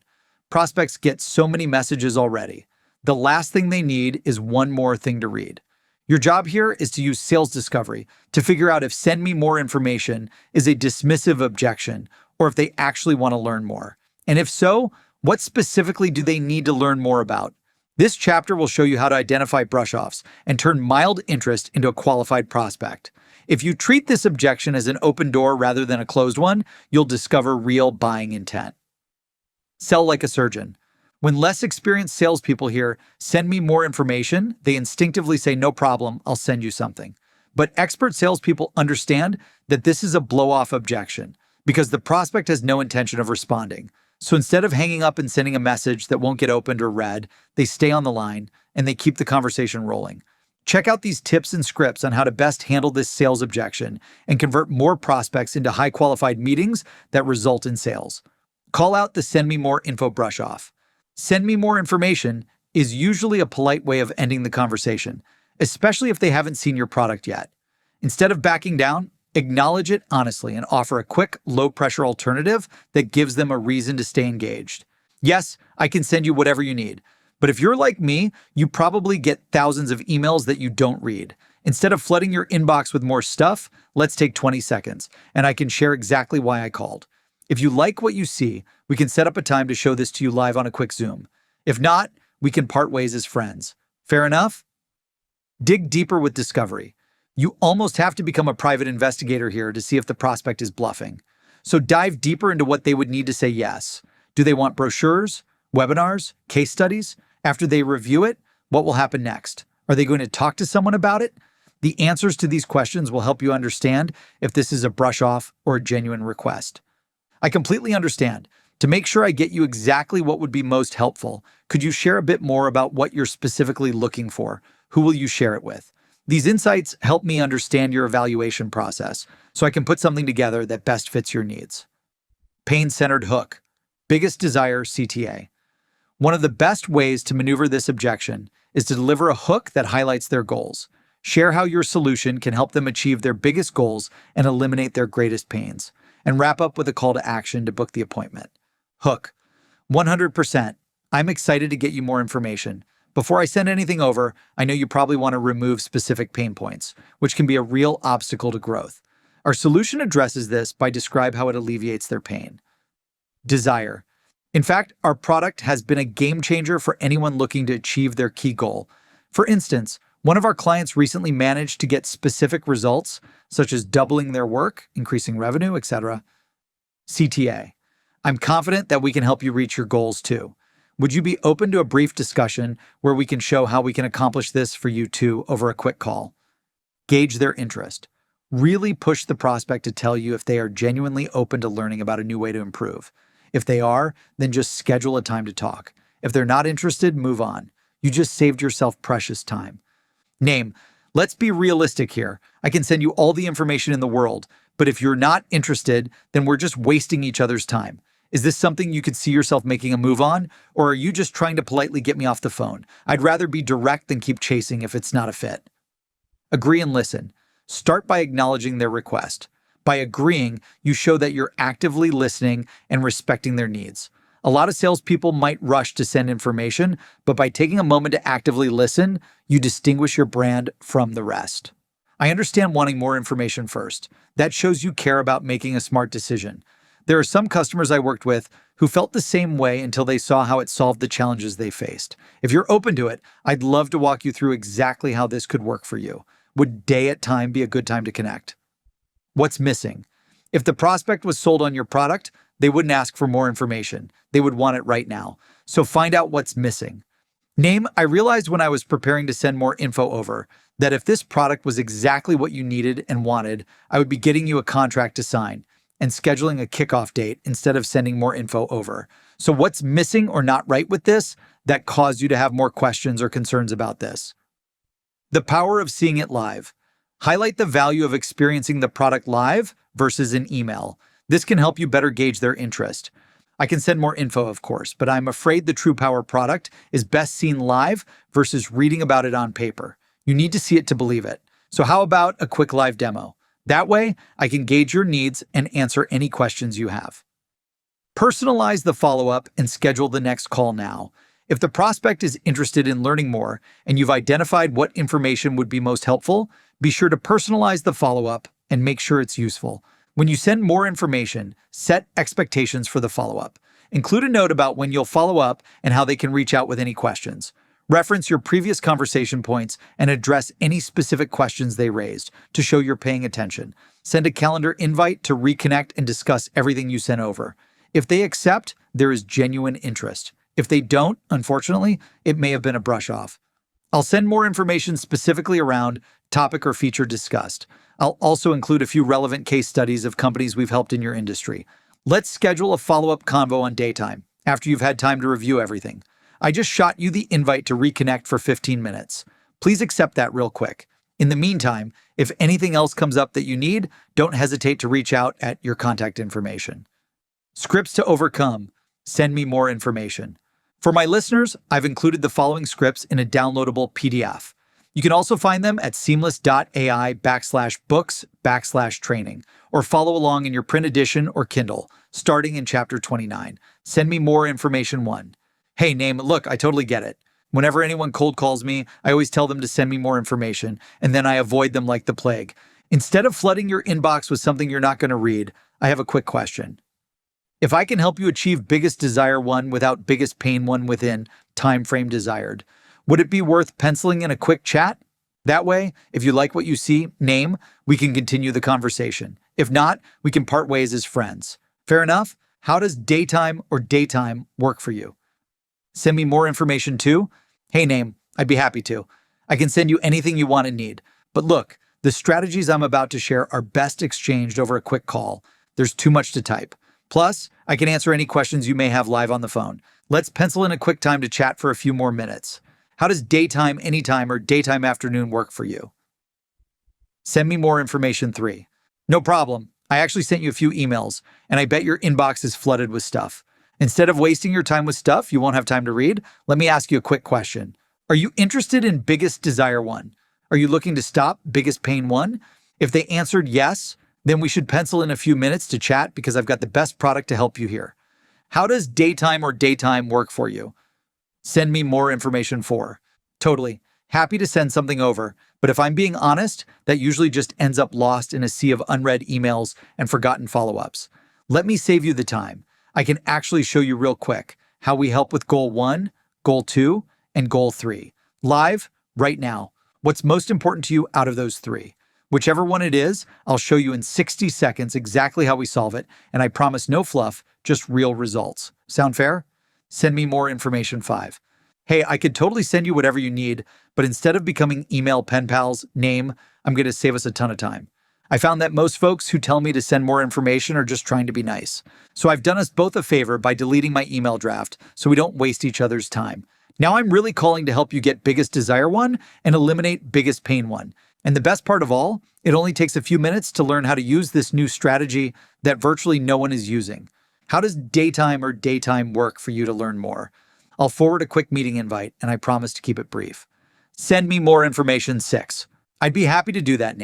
First, I'd like to find out if this is truly a fit for you. Otherwise, I'm just wasting your time, and I'm not here to do that. If you're serious about goal, then it's worth taking a couple of minutes right now to learn more about how this can help. After that, if you're still not ready, I'd be glad to send more info your way. Sound fair enough? Send me more information 7. I get it, time's tight. But if you give me just 1 minute now, I promise you'll know whether this is worth a follow-up or not. And if not, no worries. You'll never hear from me again. Fair? Send me more information 8. Sure, Once I get this out, when should I check back with you? In fact, let's get a few minutes on the calendar now so I don't keep contacting you about this. Send me more information 9. Hey, I will definitely send you an email. I was on your website or LinkedIn or saw in the news, though, and thought this would be of interest. How about 7 seconds to hear what it's about and see if it's worth adding another email to your inbox? If they agree, follow up after pitch. I will send you an email here with an invite for a quick walkthrough of the platform. What time works best for you, and we can get this set up for a later point. Send me more information 10.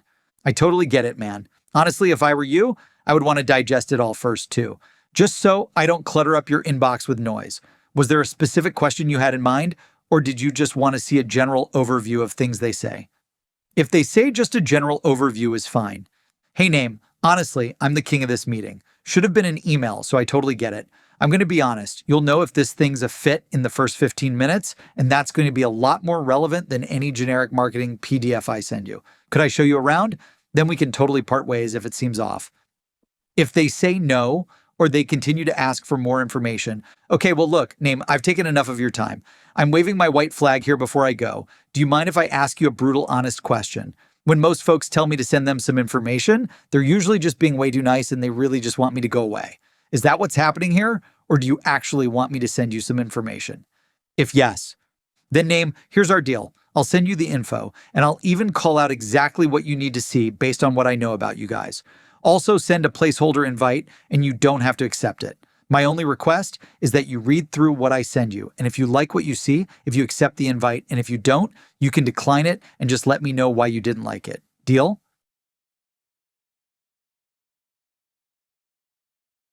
Chapter 30. I'm not the right person.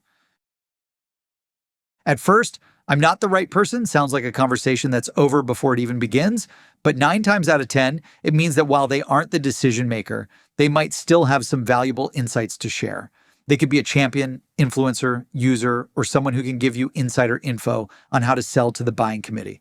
Your job is to stay in the conversation and find out what role they do play, because behind every decision maker is a team of influencers, champions, and blockers. The person on the phone might be one of them. Even if they don't make the final call, they can help you get in front of the person who does. So stay curious, get them talking. Ask about how decisions like this typically get made, who's usually involved, What kind of problems are they focused on solving right now? What's getting in the way of progress? If you approach it right, they'll give you the playbook for how to win the deal. Names, timelines, pain points, everything. And when you do finally reach that decision maker, you'll have credibility with all the right people at that company. In this chapter, I've laid out scripts showing you how to respond to anyone who says, "I'm not the right person." You'll learn how to stay in the game, gather high-value intel, and turn these moments into strategic next steps to get the meeting or close the sale. What to say when they're not the right person?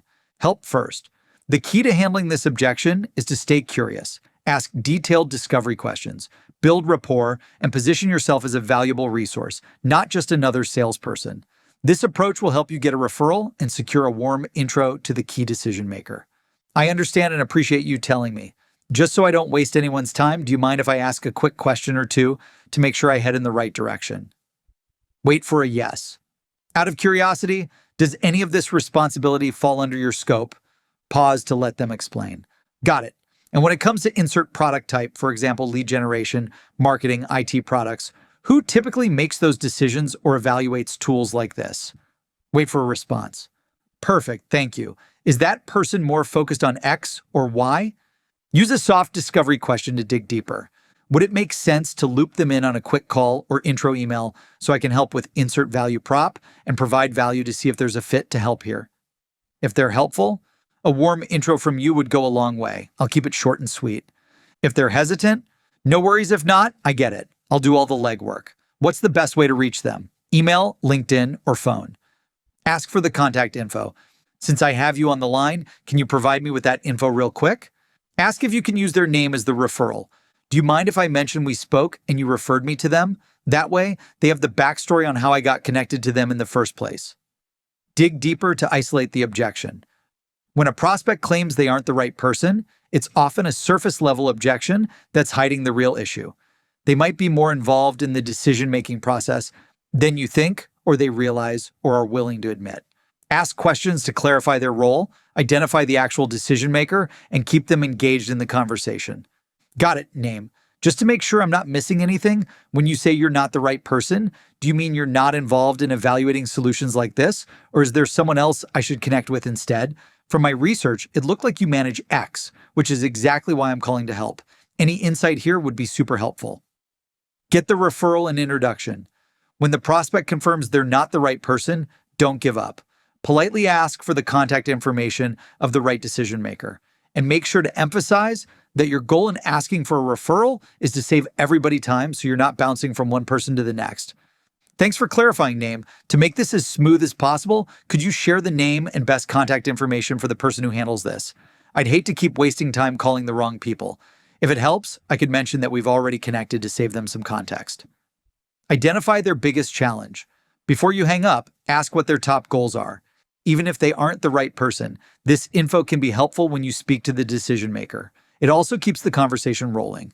Before we wrap up, name, what are the biggest goals and challenges you're currently facing at the company? This helps me give the best recommendations I can to help right contact and your company. Clarify the decision-making process. Find out if one person makes the decisions or if it's an entire buying committee. If it's by a committee, who are the key contacts to reach out to? By understanding who influences the decisions, who makes the decisions, and who pays for the decisions, you can better map out the stakeholders and figure out your best next steps to break into the account. Got it. Name. Just so I can better understand your process, are decisions like this typically made by one person, or is there a group involved? Or, who is everyone on the buying committee over there that I should speak to? Determine validity. Maybe there's a discrepancy in your CRM or a mistake about the true decision maker. When you call the wrong person, offer a quick apology to make an awkward moment less awkward, and you also get them to clarify their role to make your records accurate. Sorry about that, name. From what I saw online with your title, I had you marked down as someone who manages products like this. Just curious, if this isn't in your wheelhouse, what do you oversee? Find out how they buy. Even if you're not talking to the right person, ask if they have any experience buying similar solutions. The goal is to learn about the sales cycles, approval processes, decision makers, potential blockers, etc. This way, when you do get in front of the right decision makers, you know everything you need to effectively pitch the deal internally and win the deal. And if it's a first-time purchase of this type, you can make your pitch more educational rather than focus on why your product is better. I understand a name. Just to clarify, has your team ever purchased a product like this before? What was the sales process and approval like over there for products like this? How did it go? Who typically manages decisions like this at your organization? Evaluate their role. Ask a simple question to understand their role in the process. This helps you determine if they can still be part of the conversation or if you need to reach out to someone else. I understand. Name. Just to clarify, what's your role in using and evaluating solutions like this? Are you involved in the decision, or should I connect with someone else? Scripts to overcome. I'm not the right person. For my listeners, I've included the following scripts in a downloadable PDF.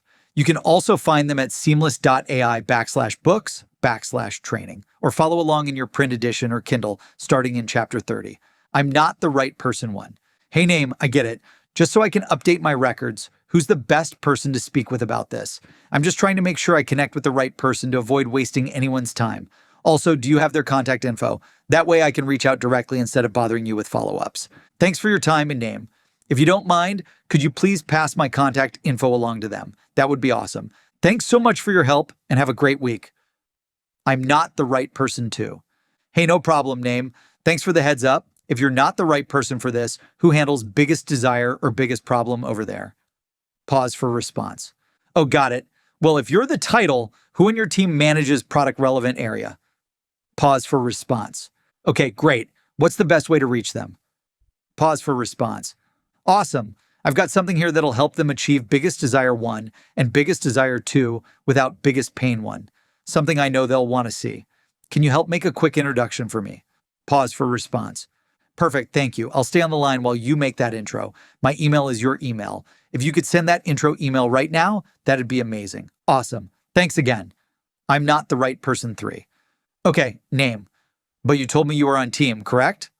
If yes, do you think this is something your boss would be interested in seeing? If yes, happy to hear that. Would you mind putting me in touch with them right now? I'd love to get the team on a 10-minute demo to share how we helped companies like you go from result X to result Y with our product. What works best? I'm not the right person for. I figured that might be the case. Name. Company is a large organization, so I'm sure there's a big team involved in making decisions about things like this. Who typically handles discussions about value prop your product delivers? Pause for response. Great, and who else might be involved over there in the decision-making process? Pause for response. Okay, great. What do they typically need to see to get products approved and purchased? Pause for response.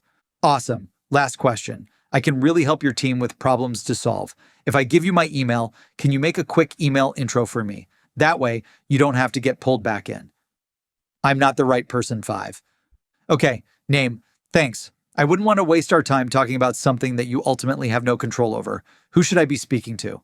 Pause. Great. Layer. And what is their role? Layer. Thank you. Layer.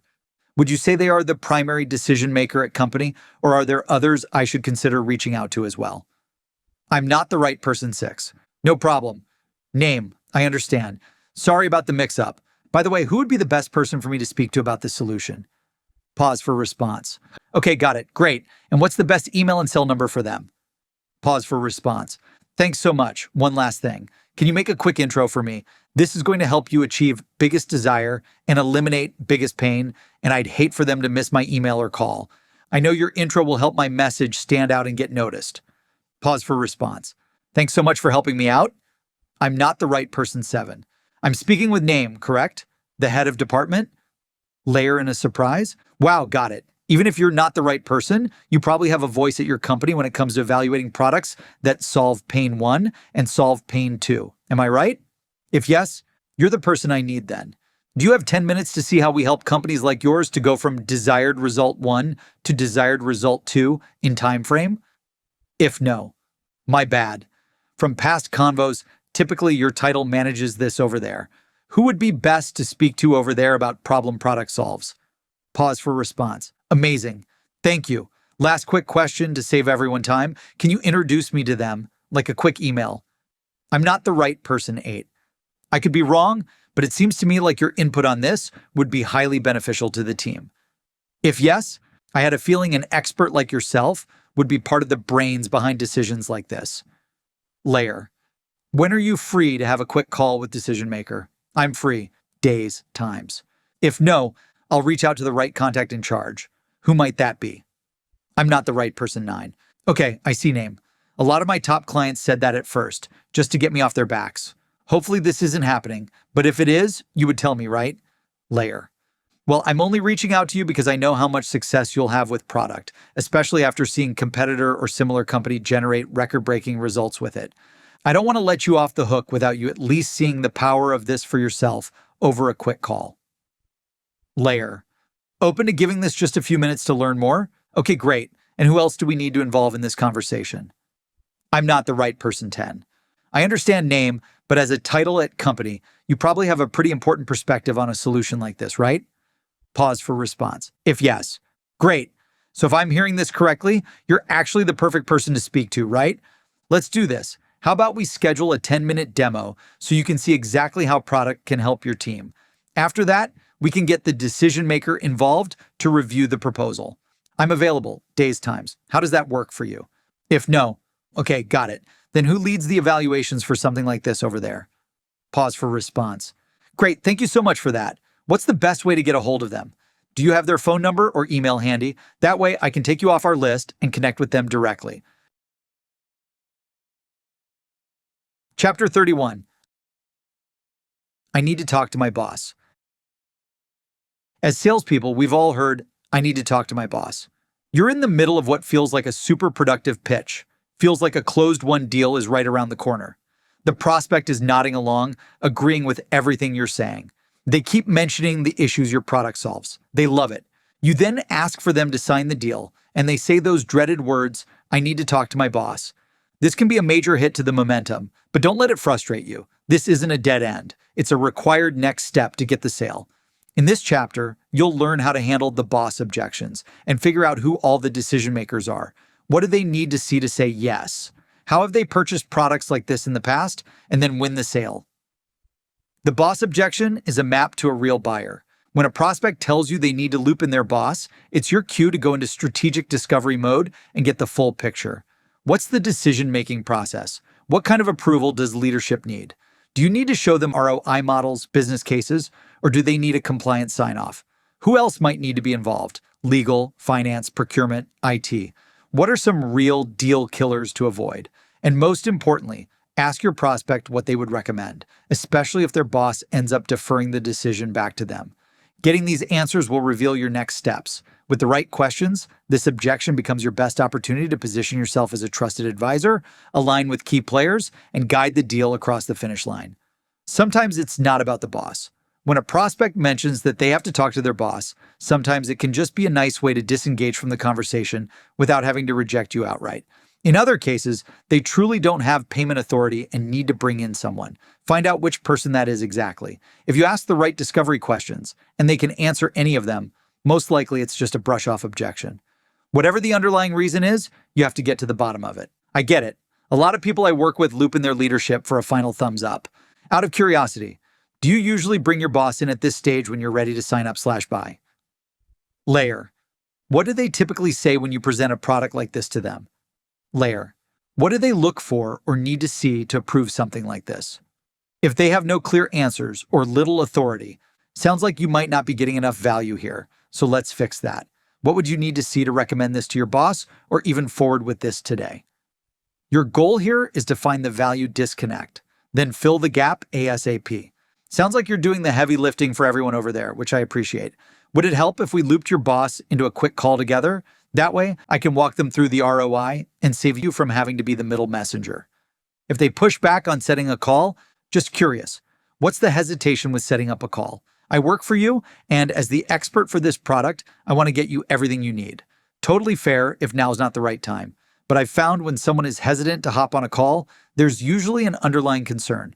Mind sharing what's holding you back. If it's not a fit, no hard feelings. But if it is, I'm here to help you make the case internally and get what you need. If they still push back about doing a joint call, okay, got it. Do you want me to help you prepare something to send them? I can shoot over a short deck that covers the points we discussed. Schedule next steps. Just to make sure we don't lose momentum, when is a good time to reconnect after you speak with them? That way, if they give the green light, I can help you kick off. How about on daytime? Acknowledge their need for approval. When a prospect mentions they need to talk to their boss before making a decision, agree with them. By empathizing with their situation, you build trust. No problem at all. I'd want to talk to my boss too, before making any big decisions. And I'm here to make sure you have all the information you need to feel confident about the next steps. Would it be helpful if I set up a call for the three of us? Dive deeper into what needs approval. Once you've acknowledged the need for approval, dive a little deeper to understand the key factors the decision maker cares about so you can provide them with the most relevant details that make a compelling case. If the prospect will recommend your product, ask them to share their pitch plans. Anytime you let an influencer pitch the boss, there's a risk that they won't clearly communicate the benefits and the value, and the deal could fall apart. So you want to coach them on pitching your solution. Hopefully you can even get in on that meeting as well. Totally understand. Big decisions like this usually need approval. Quick question. How do you personally feel about this solution? Would you recommend it? If yes, awesome. Out of curiosity, how are you planning to pitch this to your boss? I just want to make sure you've got the points that matter most to them. Coach them up if their pitch is weak or vague. Would it help if I put together a quick summary or join the conversation with them? That way, we can make the strongest case possible. Follow up. What else, if anything, could kill this deal with your boss? I want to make sure we don't get blindsided by something else that we could have easily solved together. Learn how past buying decisions were made. Understanding past buying decisions gives insight into the criteria they use to say yes or no. You can find out whether their boss tends to lean toward budget, results, or case studies. Once you find out the answers to these questions, figure out when they are going to discuss your product so you can pencil in a time to meet with them all. I agree. I want to make sure your boss is on board too. Just a few quick questions to help ensure everyone is on the same page. How have buying decisions like this been made in the past? Layer. What helped get similar deals approved? Was it ROI, case studies, team consensus, or something else? Layer. What did the decision maker do last time that helped push it across the finish line? Layer. Typically, the most success I see with getting everyone on the same page is by setting up a group call. That way, we can present this and easily answer any questions that come up. I want to help get you everything you need. Can we pencil that in for later this week? Getting pushback about setting up a call with their boss. If the person you are pitching pushes back about setting up a meeting with their boss, this can be a big red flag in the deal. Dig deeper here and find that hidden objection. Because if I wanted to buy something for my company and I needed another VP or C-suite to approve, I'd work to get them on the phone with the sales rep right away. Just curious. I've worked with hundreds of clients, and the ones who truly wanted this brought in their boss on a call right away. And those who didn't want it avoided getting their boss on a call like the plague. So please be honest with me. Why would you not want to schedule it? Is there an issue you're not sharing? What would your prospects say to the boss?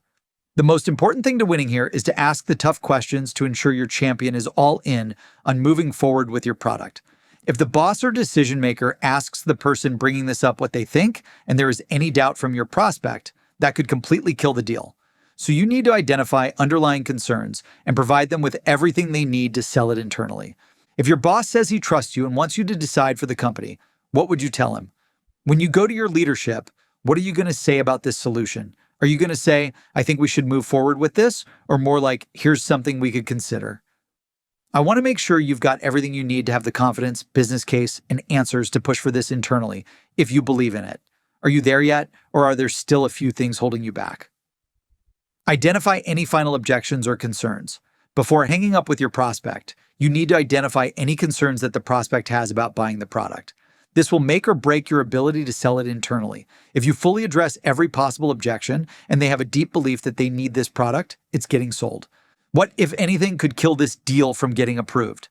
From your experience, what internal hurdles, hesitations, concerns, or objections do you think will come up during the final approval stages that we should be ready for?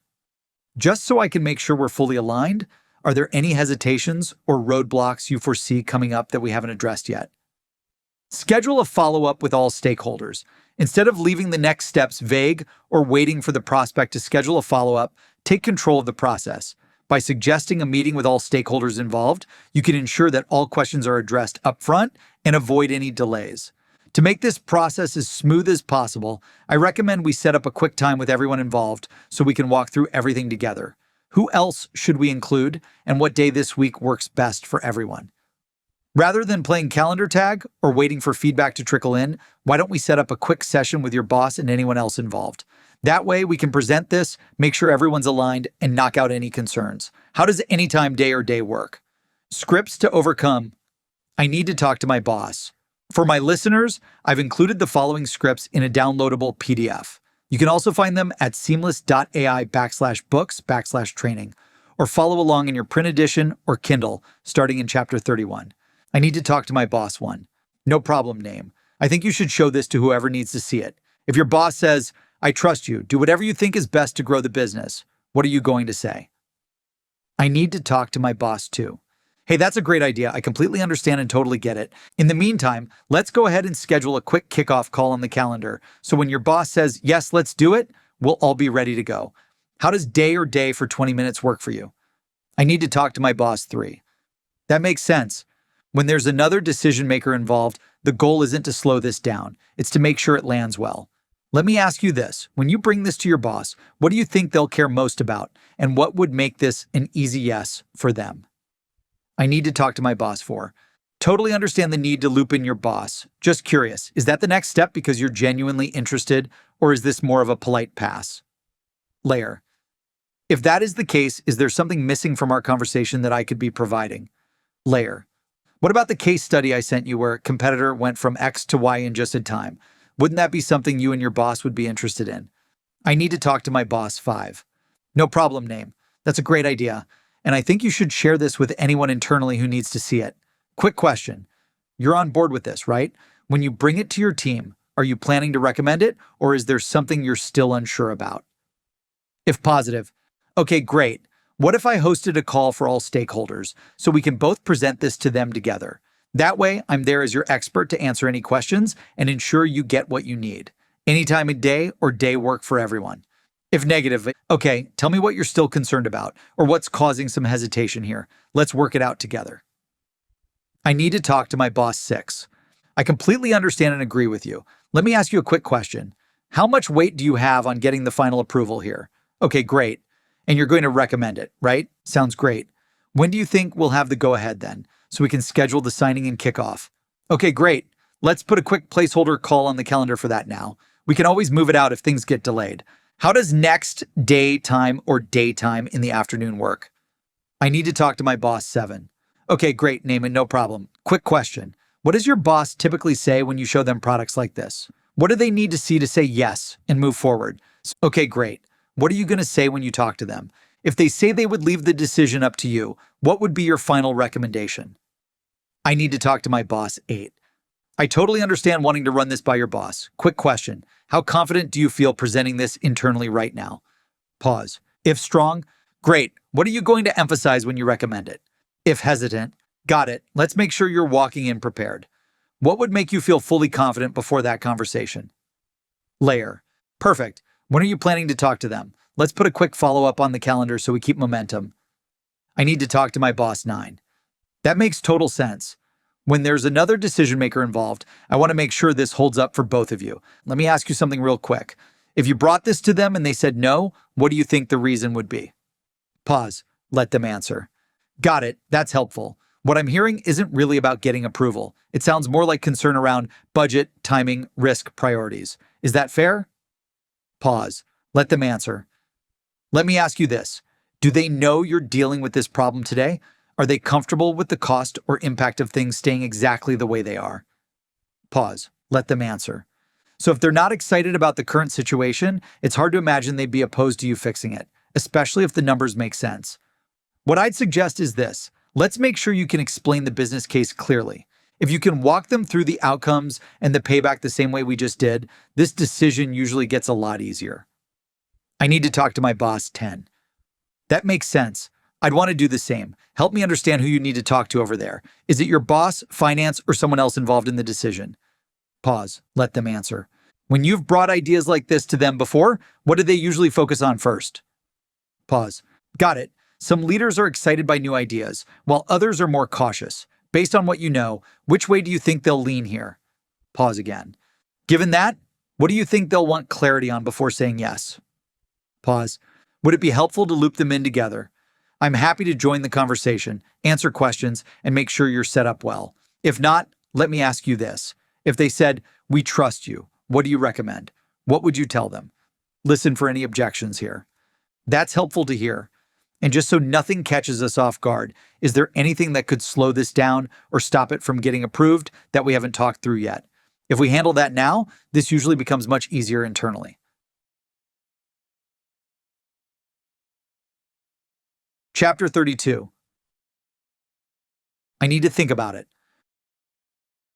When a prospect says, "I need to think about it," this is a clear sign they're not convinced about moving forward and buying your product just yet, and they still have unanswered questions or lingering concerns about the value versus the cost or time.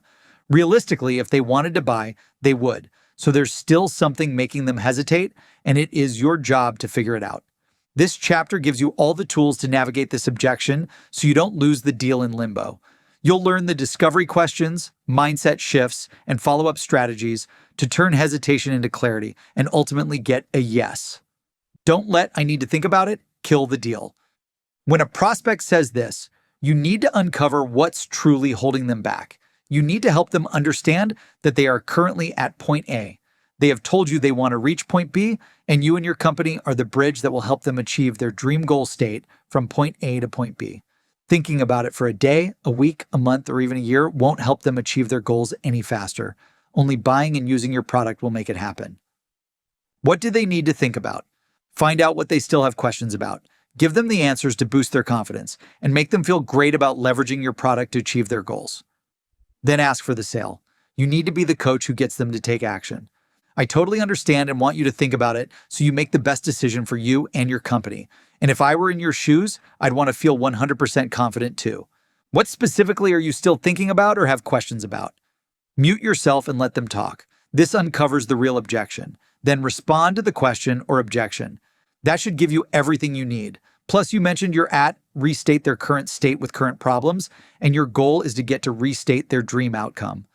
Thinking about this any longer for a week, a month, or even a year won't solve your problems. Only action will. And our product is everything you need to get you there. Let's lock this in so you can start benefiting ASAP. Sounds good?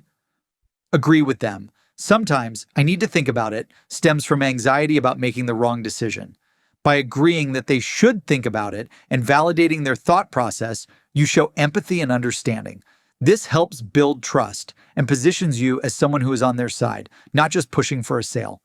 I totally agree. It's a big decision, and taking time to think it over is smart. Can I ask what specifically you are still thinking about so I can make sure you have all the info you need? Is it the product, the price, or the company? Typically, when a prospect says they need to think about it, they are unsure about the product, the price, or the company. Push to find out which one, settle any confusion, and then get the sale.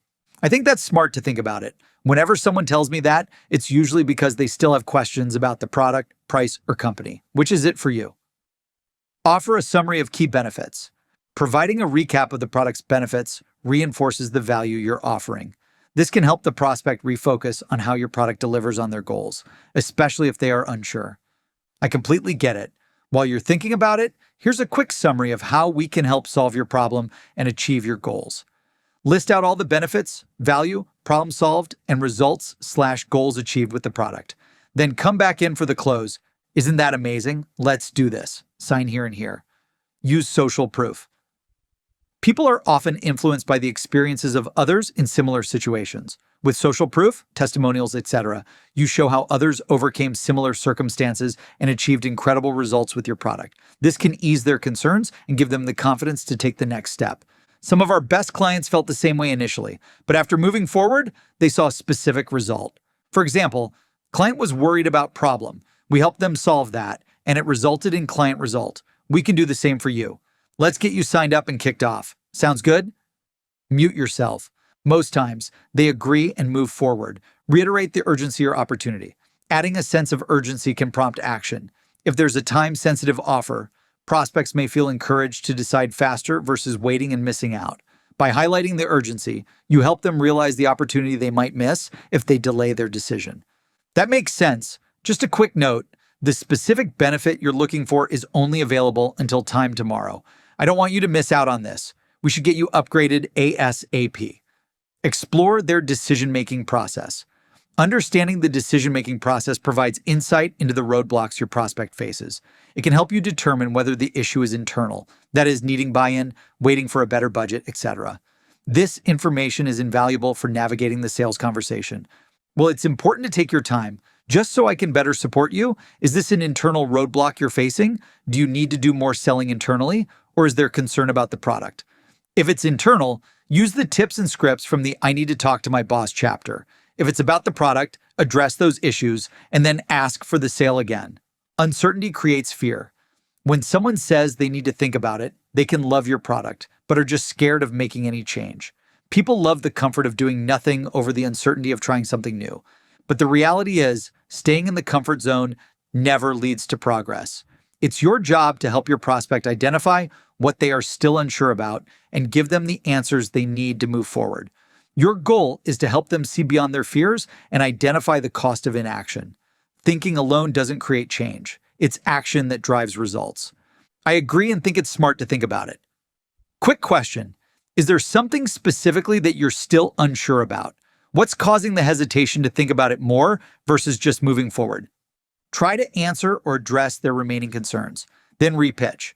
When most people say they need to think about it, it's usually not because they're unsure about the product or the value. It's more about a fear of making any change. And that's 100% normal. Change can be uncomfortable even if it's the right move. It's human nature to feel safe by doing nothing. But doing nothing never solves anything. You've told me repeat their pains or goals, and you've said this product gives you exactly what you need. Thinking alone won't create the outcome you're shooting for. Only action does. Let's take that next step together, and I'll support you every step of the way. Sign here and here. Offer a paid trial or a low-risk step. Offering a paid trial or a low-risk commitment allows the prospect to test the waters before fully committing, reducing the perceived risk. This is especially effective when prospects need time to think about how your solution will fit into their business. By offering a taste of the product, you help them see its value firsthand, which can be a major confidence booster. I don't love trials, but use this play if you've tried all the other scripts and strategies in this book and they still need to think about it. I get that you want to think it through. What if we started you on a paid trial? It's a great way to test things out without a full commitment up front. Worst case scenario. Schedule a time to follow up. If you've tried to get more information from the prospect and they just aren't giving you an inch, the next best thing is to give them some space. Schedule a follow-up conversation at a later date. By setting a clear follow-up date, you prevent the discussion from stalling. If they don't want to schedule a follow-up call, that is a huge red flag that they aren't interested in buying. Call it out to double check here. Of course, take all the time you need. How about we reconnect on specific day or time? That way, I can hear how it went, answer any other questions you may have, and ensure you have everything you need to move forward. If they won't schedule a future call, I was under the impression that you were on board and just needed a bit more time to do your research.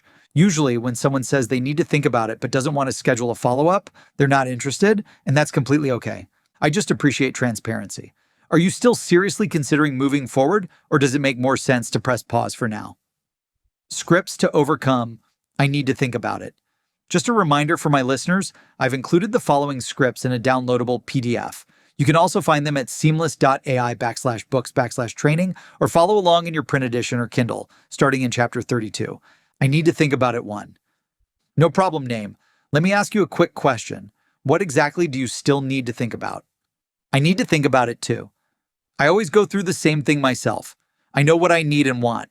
And when it comes time to pull the damn trigger, I worry that I'm making the wrong decision. You agreed that this will fix insert problems. You said this will give you exactly what you need to insert goals.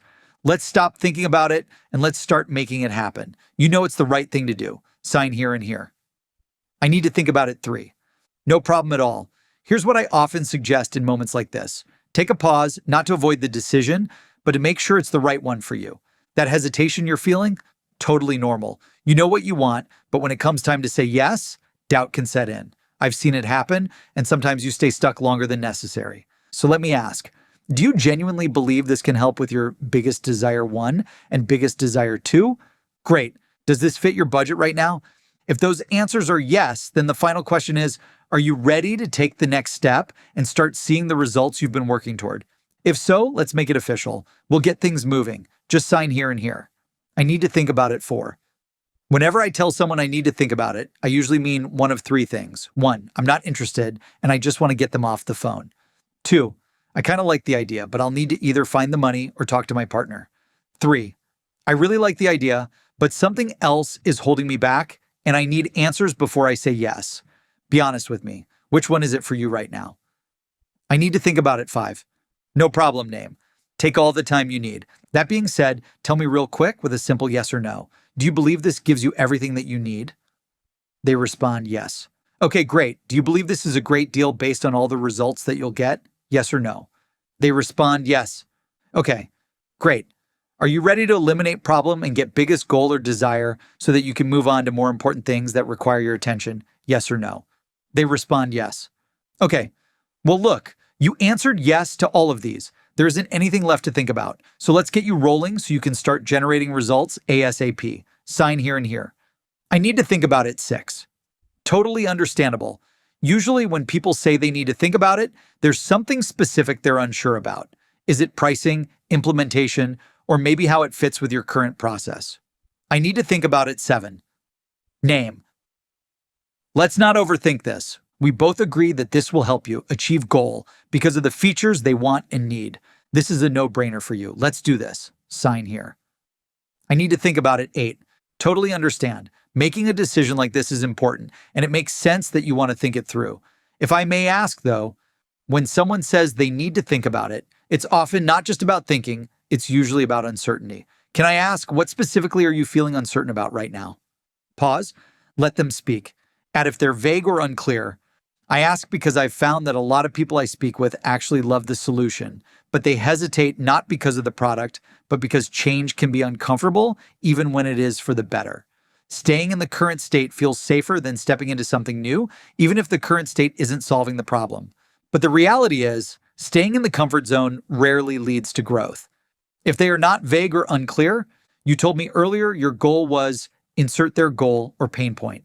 And I truly believe this solution gets you closer to that. Thinking about it won't get you the results you're after. Taking action will. So let's do this. Instead of leaving here with uncertainty, let's unpack anything that's giving you pause. That way, you can make a confident, informed decision without the fear or doubt hanging over you. What would help you feel 100% comfortable moving forward? I need to think about it. 9. A wise man once told me that if you put off buying home insurance until the house catches on fire, then it's too late and you're all out of luck. Instead of waiting for the price to go up, let's get you started ASAP. Sign here. I need to think about it. 10. That makes sense. No one likes rushing into a decision. Before we pause, can I ask what you want to think through most? Is it risk, timing, budget, or something else? Pause. Got it. That helps. Why don't we do this? Let's set a quick follow-up for date and time. That way, once you've had time to think it through, we can address any questions or next steps together. Does that work for you? Chapter 33. I don't have time. I don't have time is one of the easiest ways for a prospect to shut down a conversation fast. So when you hear this, don't take it at face value. Sometimes a prospect is genuinely slammed. They're juggling meetings, deadlines, and a flooded inbox, and listening to your pitch just isn't making the cut. Other times, they may not fully understand what you do or how you can help them, so your outreach doesn't feel worth their time. And then there are the prospects who just aren't listening or didn't expect your call. In this chapter, we'll break down what I don't have time really means, how to earn their attention, reframe urgency, and move the conversation forward, even when timing is tight. Make I don't have time into a productive conversation. Time is your most valuable resource, and your prospects are no exception. When they say, I don't have time, they often don't understand why the value of listening to your pitch or offer is greater than their time, or it's more about priorities than availability. The good news? With the right approach, you can help them see why they should make time for a conversation. These tips will help you make it happen. A prospect who is swamped with work. If you catch your prospect in the middle of a hectic day, you might connect, but they are distracted or even a little stressed and clearly not engaged. If they say, this really isn't a good time, or I'm buried right now, that's your cue to pitch at a better time and frame your solution as a way to give them time back. Totally respect that, and it sounds like you're juggling a lot. I'll keep this to 15 seconds, and if it's not relevant, I'll never bug you again. Sounds fair enough? pause for yes. We help persona like you automate painful tasks so you actually get your time back. It's helped similar client, insert benefit, make money, save time, etc. Worth sketching in a quick chat at a better time next week to learn more? A prospect who doesn't see the value in your pitch. If your prospect seems skeptical that your offer is worth their time, reframe the conversation around outcomes rather than features. By pointing to real results and asking for just a sliver of their time later, you create curiosity for a future conversation. If I were in your shoes and didn't see the upside, I'd say the same thing. The only reason our clients make time to learn more about this is because we deliver X result in Y time. Can I earn just a minute later this week to prove to you how we can do the same for company? A prospect who doesn't see your solution as a priority. When a prospect acknowledges your pitch, but clearly doesn't see the immediate value, they might tell you to circle back next quarter. This isn't a no, it's a not now because the payoff isn't clear. Bridge that gap by tying your offer to their current goals. Fair. Just curious. If I could show you how this solves big problem and potentially helps you hit KPI faster this quarter, would it be worth a quick look this week or next? All I need is a few minutes and you'll see the impact right away. A prospect trying to brush you off. If your prospect is trying to end the call and not engage, your best move is to hook their interest with social proof. Then ask for a low-commitment follow-up that keeps the door open without being pushy. Hey, I get it. I always say the same thing to something I don't believe is valuable to me. However, product is totally different. I'm calling because companies like their competitor are using this to key benefit. Since you're busy right now, would it be crazy to pencil in 10 minutes at a better time to see if we can do the same for you? A prospect who thought you were someone else. You've got a second or two max to do a quick value hook so they remember why it might be worth reconnecting, while keeping things light and non-intrusive. I'll be super quick. I help title a company type eliminate pain with one-line value. I'll shoot over an email. What's a better time to connect for 5 minutes when you're free? Brief permission to continue.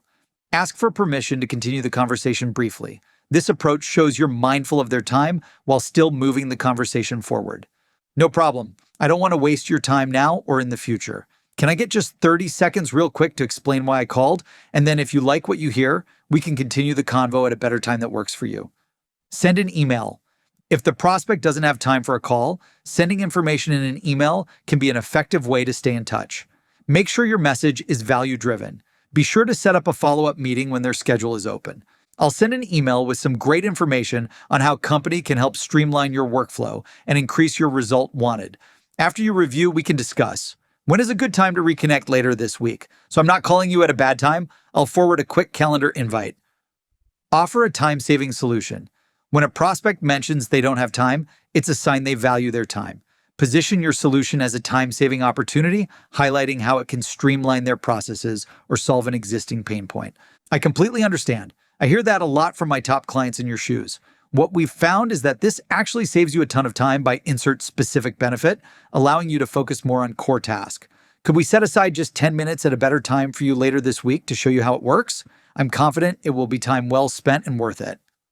Reframe the objection as a priority. Instead of pushing to talk, reframe the conversation by asking how important solving the issue is to them. This helps the prospect see the value in dedicating time to discuss the solution. I agree, time is precious. Just out of curiosity, how important is it for you to solve the problem or achieve the goal? If it's a priority, I'd be happy to make the conversation quick. Create a sense of urgency. Sometimes emphasizing the importance of speed can turn an objection about time into a reason to act now. If there's a limited offer, let them know. I know your time is valuable, which is why I wanted to make sure you're aware of offer, discount, limited opportunity. It's a great chance to insert benefit, and it's only available until deadline. Would you have a few minutes to discuss how this could benefit your team right now, or is there a better time later today? Ask for a preferred communication method. Find an alternative way to communicate that might be more time efficient, such as messaging on social, email, video demo, or a chat tool. Would it be easier if we continued this conversation over email or a quick LinkedIn message instead? I can send you more details, and then we can chat when it works for you. Suggest an alternative contact. If the prospect still doesn't have time, suggest another person in their company who might be a better fit to take on the conversation. This keeps the momentum alive while respecting their time. Sounds like now might not be the best time, and I completely understand. Is there someone else on your team like Roll who might be a better fit for a quick chat about this? I'd be happy to connect with them instead. Scripts to overcome. I don't have time. Just a reminder for my listeners, the following scripts are available in a downloadable PDF. You can also find them at seamless.ai/books/training, or follow along in your print edition or Kindle starting in chapter 33. I don't have time 1. No problem, I respect that. Quick question. I can help you achieve goal and only need a few minutes of your time to share how. How does daytime or daytime work for you?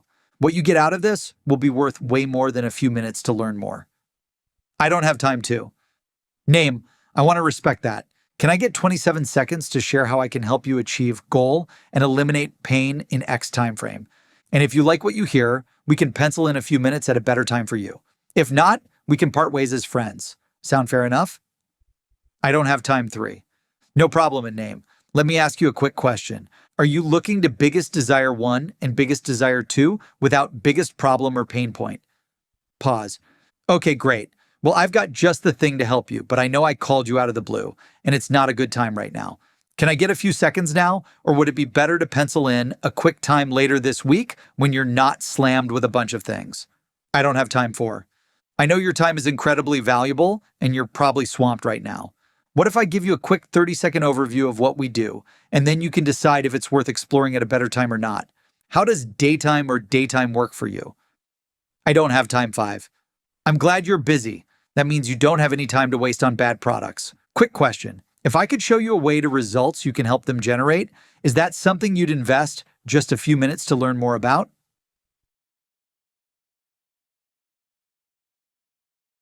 Chapter 34. How much is it?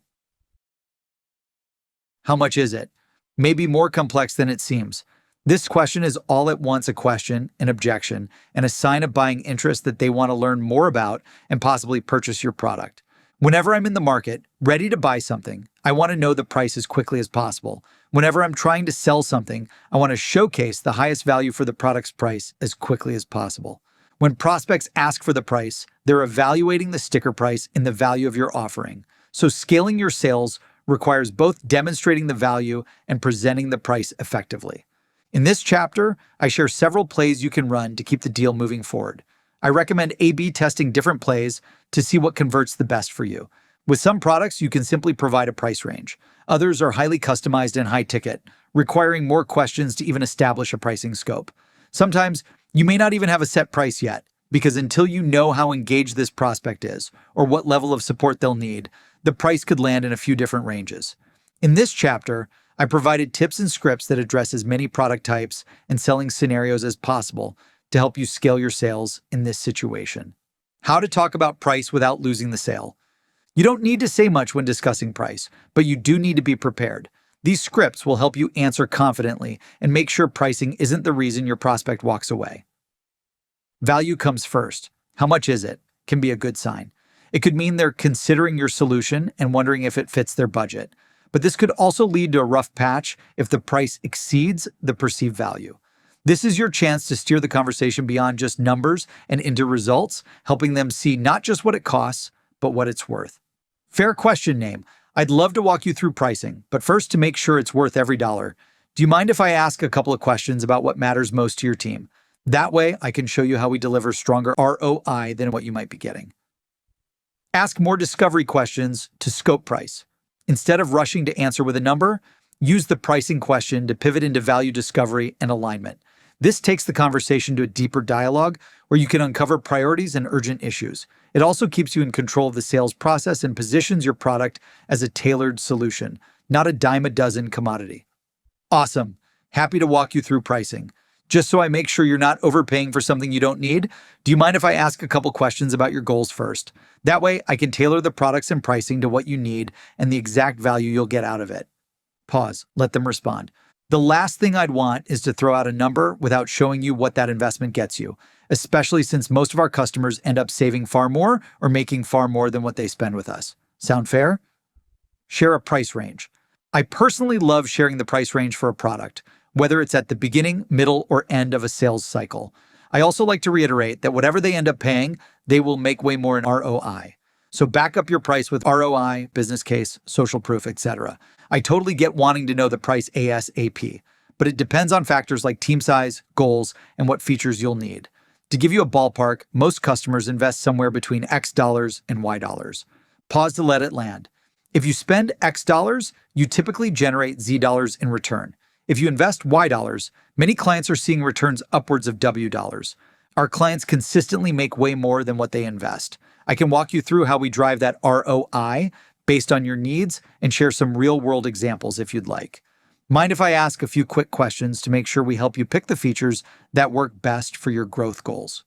Showcase the results. Show the social proof, results, and ROI before discussing the sticker price. You pay absolutely nothing in terms of your ROI. We actually pay you. Let's take a look at the ROI and all the results generated for companies just like yours. Then you can decide which package you like best, and that will give you a better price range. Get the demo and discovery. Get the prospect to commit to a demo first, because without your solution being exactly what they need or want, technically, it costs nothing. Totally fair to ask, but I don't want to throw out a number without knowing what you need. Pricing really depends on a lot of factors like your goals, must-haves, number of licenses, and setup. What I can tell you is that the ROI and results will be far greater than the cost. Open to a quick demo, you share your priorities, I'll answer your questions, and we'll lock in the right scope and price fast. Sound good? Give the best two options. If you have multiple pricing options, guide them to the top two that would best fit their needs, based on everything you've learned so far. Sounds great. Name. Based on our conversations, it looks to me that package 2 or package 3 will be the best plan for what you're looking for. I honestly wouldn't recommend going any lower than that because you'll miss out on feature X and Y. Those were important features for you, correct? Great. Then this looks like a fit. Sign here and here.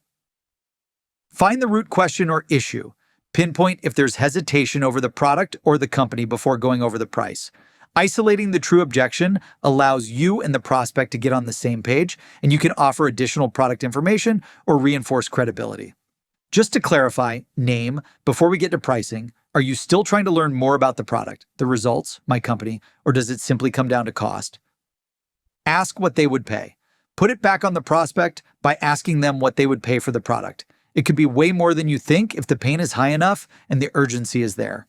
How much would you pay for something like this to solve your problems here? Or, great question, and I'd be happy to get you pricing, but before I do, let me ask you this.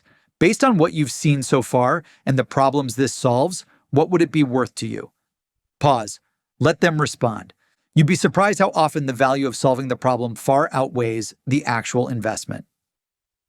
Highlight the cost of inaction. Time is money. If they wait too long to fix a small problem, it can escalate into a full-blown dumpster fire. Shift the focus away from the price of your solution and help them see what it'll cost them not to act. Happy to walk through that, but before we get into the numbers, can I ask you something? What do you think it's costing you to keep things the way they are? Wait to hear their response. A lot of teams wait until the pain becomes a full-blown fire, but solving it now while it's manageable can save you way more time, money, and stress in the long run. Let's dig into what that looks like, and I'll show you how the investment compares to all the results you're going to get. Sound good? Encourage the prospect's questions. Most buyers expect pushback when they ask about price, so flip the script, praise them for asking, and use it as a chance to dig into their goals. The more they open up, the easier it is to align your solution and its cost with the results they actually care about. Name. I love that you're taking the time to really think about solution. It shows how important goal 1 is to you, and I know that solution is the answer to achieving it as fast as possible. The cost varies depending on the products, features, and add-ons required to hit your goals. Let's talk through your goals in each of these to identify what works best for you. Scripts to overcome. How much is it? For my listeners, just a reminder that all the scripts to overcome, including the ones I'm about to read, are included with your audiobook as a downloadable PDF. You can also find this material at seamless.ai/books/training or follow along in your print edition or Kindle, starting in chapter 34. How much is it? 1. Let me give you 2 options. Option 1, you stick with what you're currently paying and keep getting the same results. Option 2, I work with you to beat that price and actually get you better results. If I can make the arrangements to beat your current price, are you ready to move forward today? How much is it? 2. What are you currently paying for this? I'll do my best to beat it. How much is it? 3. If you wouldn't mind sharing, what products, features, add-ons, and benefits are most important right now as you think about this? Knowing this will help me answer your question. How much is it? 4. Based on everything you've shared, 2 options stand out. Option A gives you everything you need to hit the ground running without overcomplicating things. Then, option B has a few more bells and whistles, but it's great if you're looking to scale quickly. Both would work. It just depends on how fast you want to move and how hands-on you want to be. Want to walk through the differences together to see which one feels right? How much is it? 5. Good question, name. What price do you need to see to move forward on this? How much is it? 6. Name. Happy to address that, and you'll be happy to know that I'm not asking you to buy anything today. I just wanted to ask you a few questions and share a few strategies to help grow your business. Would that be okay? Then we can get right into pricing. How much is it? 7. That's a fair question, name. Let me ask you this. What would it be worth to you if you could increase your sales revenue income by X% increase? Just trying to get a sense of how you're thinking about the value here. How much is it? 8. Great question, name. And right now, I'm not asking you to buy anything. All I'm asking is, if you could invest the same amount of time and money as you are now and get better results, would it be valuable to take a few minutes to learn more? Okay, great. Let's pencil in a quick conversation to show you how we can accomplish just that. I've got my calendar open. How does daytime work for you to pencil in a quick chat? How much is it? 9. It will cost absolutely nothing until we come to an agreement on the products, features, scope, and price that works best for you. Now let's take 5 minutes real quick to walk through this and figure out what works best for you here. How much is it? 10. Let me say how refreshing it is to get on a call with someone who wants to get straight to business. I'll definitely share the price. Our product can range anywhere from X dollars a month to Y dollars annually, depending on your needs. How about I ask you a few specific questions?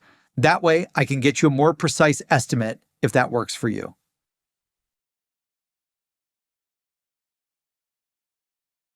Chapter 35. Tell me more. When a prospect says, "Tell me more," this is your chance to share more about your product or your irresistible offer and gauge if they're a fit to continue the conversation.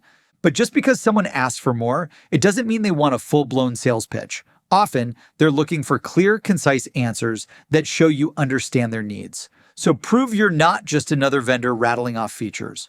You're a trusted partner who knows how to connect the dots between their pain points and your solution. The more you tailor your response, which I'll cover in this chapter, the more likely you are to earn their business. Turn curiosity into clarity. The key to making the most out of this moment is asking the right questions, so you present the features and benefits that matter the most to the prospect, rather than overwhelming them with features they may not care about. Asking a few discovery questions, listening intently, taking notes, and responding with relevant details can keep the conversation focused. Remember, prospects will only remember up to 3 major things your product can do for them. So regardless of how many features you have, when someone says, "Tell me more," the goal is to identify the top 3 things to highlight that will deliver the most value and get them interested in continuing the conversation or buying your product. Clarify the request. Ask probing questions to understand exactly what the prospect wants to know more about. This helps you provide targeted information that addresses their specific interests. From what I've seen working with other companies, challenges like problem 1, problem 2, or problem 3 tend to come up the most. Which of those feels most urgent for you right now? Summarize key points. Give a short overview of the most relevant product features or benefits that address their business needs or goals. I'd be happy to share more real quick. Based on what you've told me so far about your business needs and goals, here are 2 key features of our product that I think align perfectly. Go into detail about feature 1, the problem that gets solved, the goal that gets achieved. Go into detail about feature 2, the problem that gets solved, the goal that gets achieved. Focus on the big value and benefits. Emphasize how your solution adds value and solves their specific problems. Tailor your message to show those practical benefits. Of course, I'd be happy to elaborate. One core benefit is value benefit, which directly tackles your specific problem. By explaining how it works, it helps streamline your workflow and boosts positive outcome. Use testimonials and case studies. Share success stories or testimonials from clients in similar industries, similar company sizes, etc., to illustrate how your product or service has delivered results. This adds credibility. For sure, let me share how we've helped others in your industry achieve great results. We helped client company name. They're a company similar in size and industry to yours, and they were facing specific challenge. By implementing our solution, they achieve specific result benefit by utilizing product feature in timeline. Their ROI is insert ROI data of client. Let's set up a time to show you this and how we can do the same for you. Ask for the meeting or sale. Follow up on the tell me more pitch by going into closing and asking for the meeting or the deal. Let's set up 15 minutes so I can show you how to use this to accomplish your big goal this week. What's better for you, later today or tomorrow morning? I can also do it right now if you're open. This is exactly how our customers achieve benefit 1 and benefit 2 in less time. Let's get you rolling. Sign here and we can get you kicked off today. Ask questions to engage. Let the prospect speak. Keep the conversation interactive by asking them open-ended questions. Let them share more about their needs or concerns. This keeps them engaged and helps guide the discussion. Of course, I'd love to dive deeper. To make sure I'm providing you with the most helpful information, could you tell me more about your top 3 goals or priorities right now? Wait for a response. Are there any particular obstacles you're encountering that you're hoping to overcome? Wait for a response. What outcomes are you looking to achieve with a solution like ours? Wait for a response. Then present customized information based on everything learned from the questions. Then ask for the close. Offer a demo. Suggest a product demo. This allows the prospect to see your solution in action. A demo also allows you to address many of the prospect's questions in a dynamic, engaging way. No problem. How about we schedule a quick demo? You can see firsthand how this can help address a lot of the challenges you mentioned. Provide additional materials. Offer to send PDFs, presentations, case studies, brochures, white papers, or videos right after the call. Make sure to tailor these materials to their business case, specific queries, and objectives. Of course, I'd be happy to share more. I have pitch deck, brochures, white papers, videos, etc. that highlight how our solution aligns with your business case and tackles the challenges you mentioned. Would you find these helpful? If so, I'll prepare and send them right after our call. Set up a follow-up meeting. If the conversation is getting into the weeds with product details, offer a follow-up meeting where you can discuss their needs in greater depth and bring additional insights or resources. Absolutely, there's a lot to cover, and I want to make sure we address all of your questions thoroughly. How about we schedule a follow-up meeting? We can go over any specific details or concerns you might have in greater depth. Reiterate your understanding. Repeat back your understanding of their needs to show that you're paying attention. This builds rapport and ensures that you're on the same page as you continue your conversation. From our conversation, it sounds like you're looking to achieve a specific goal or outcome. Is that correct? With that in mind, I can focus on how our solution addresses these needs. Focus on the top 3 features, benefits or outcomes that matter most to your prospect. Stick to the rule of 3. People rarely remember more than 3 points and often just 1. Scripts to overcome. Tell me more. For my listeners, I've included the following scripts in a downloadable PDF.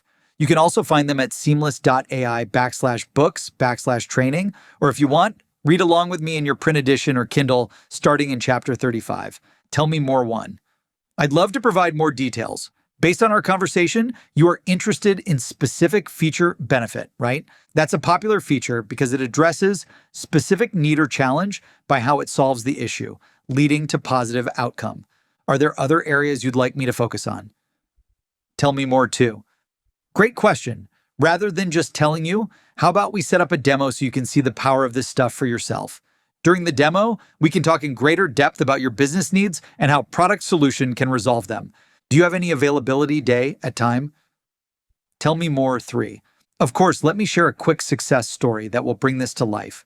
A client similar to your business had a specific challenge, and after using our solution, they achieved positive result. They were crazy about feature benefit because it delivered specific outcome. If they can achieve this level of success, I know you can too. Does this sound like the kind of results you'd be looking for? Tell me more 4. I'd be happy to dive deeper. What would you like to know? What are the main goals you're trying to achieve or specific challenges you're facing? I want to make sure I'm hitting what's most important to you right now. Tell me more 5.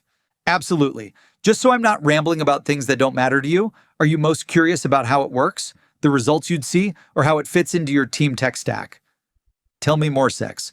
I'd be happy to. Real quick, what are the top 1 to 2 things on your mind right now that you're trying to solve? I'll focus on those to help you get the fastest results possible. Tell me more 7. Absolutely. Would it be helpful if I quickly walked you through how our product works and helps teams like yours achieve X, Y, and Z? I can also touch on features, workflows, or results, whichever you'd like to focus on. Tell me more. 8. Sure. You know how most teams try to fix pain point by adding tools, people, or processes, but the problem never really goes away? Well, we have to start there and help teams remove the friction that's already costing them time, money, or momentum, and turn that into measurable outcomes instead. Pause.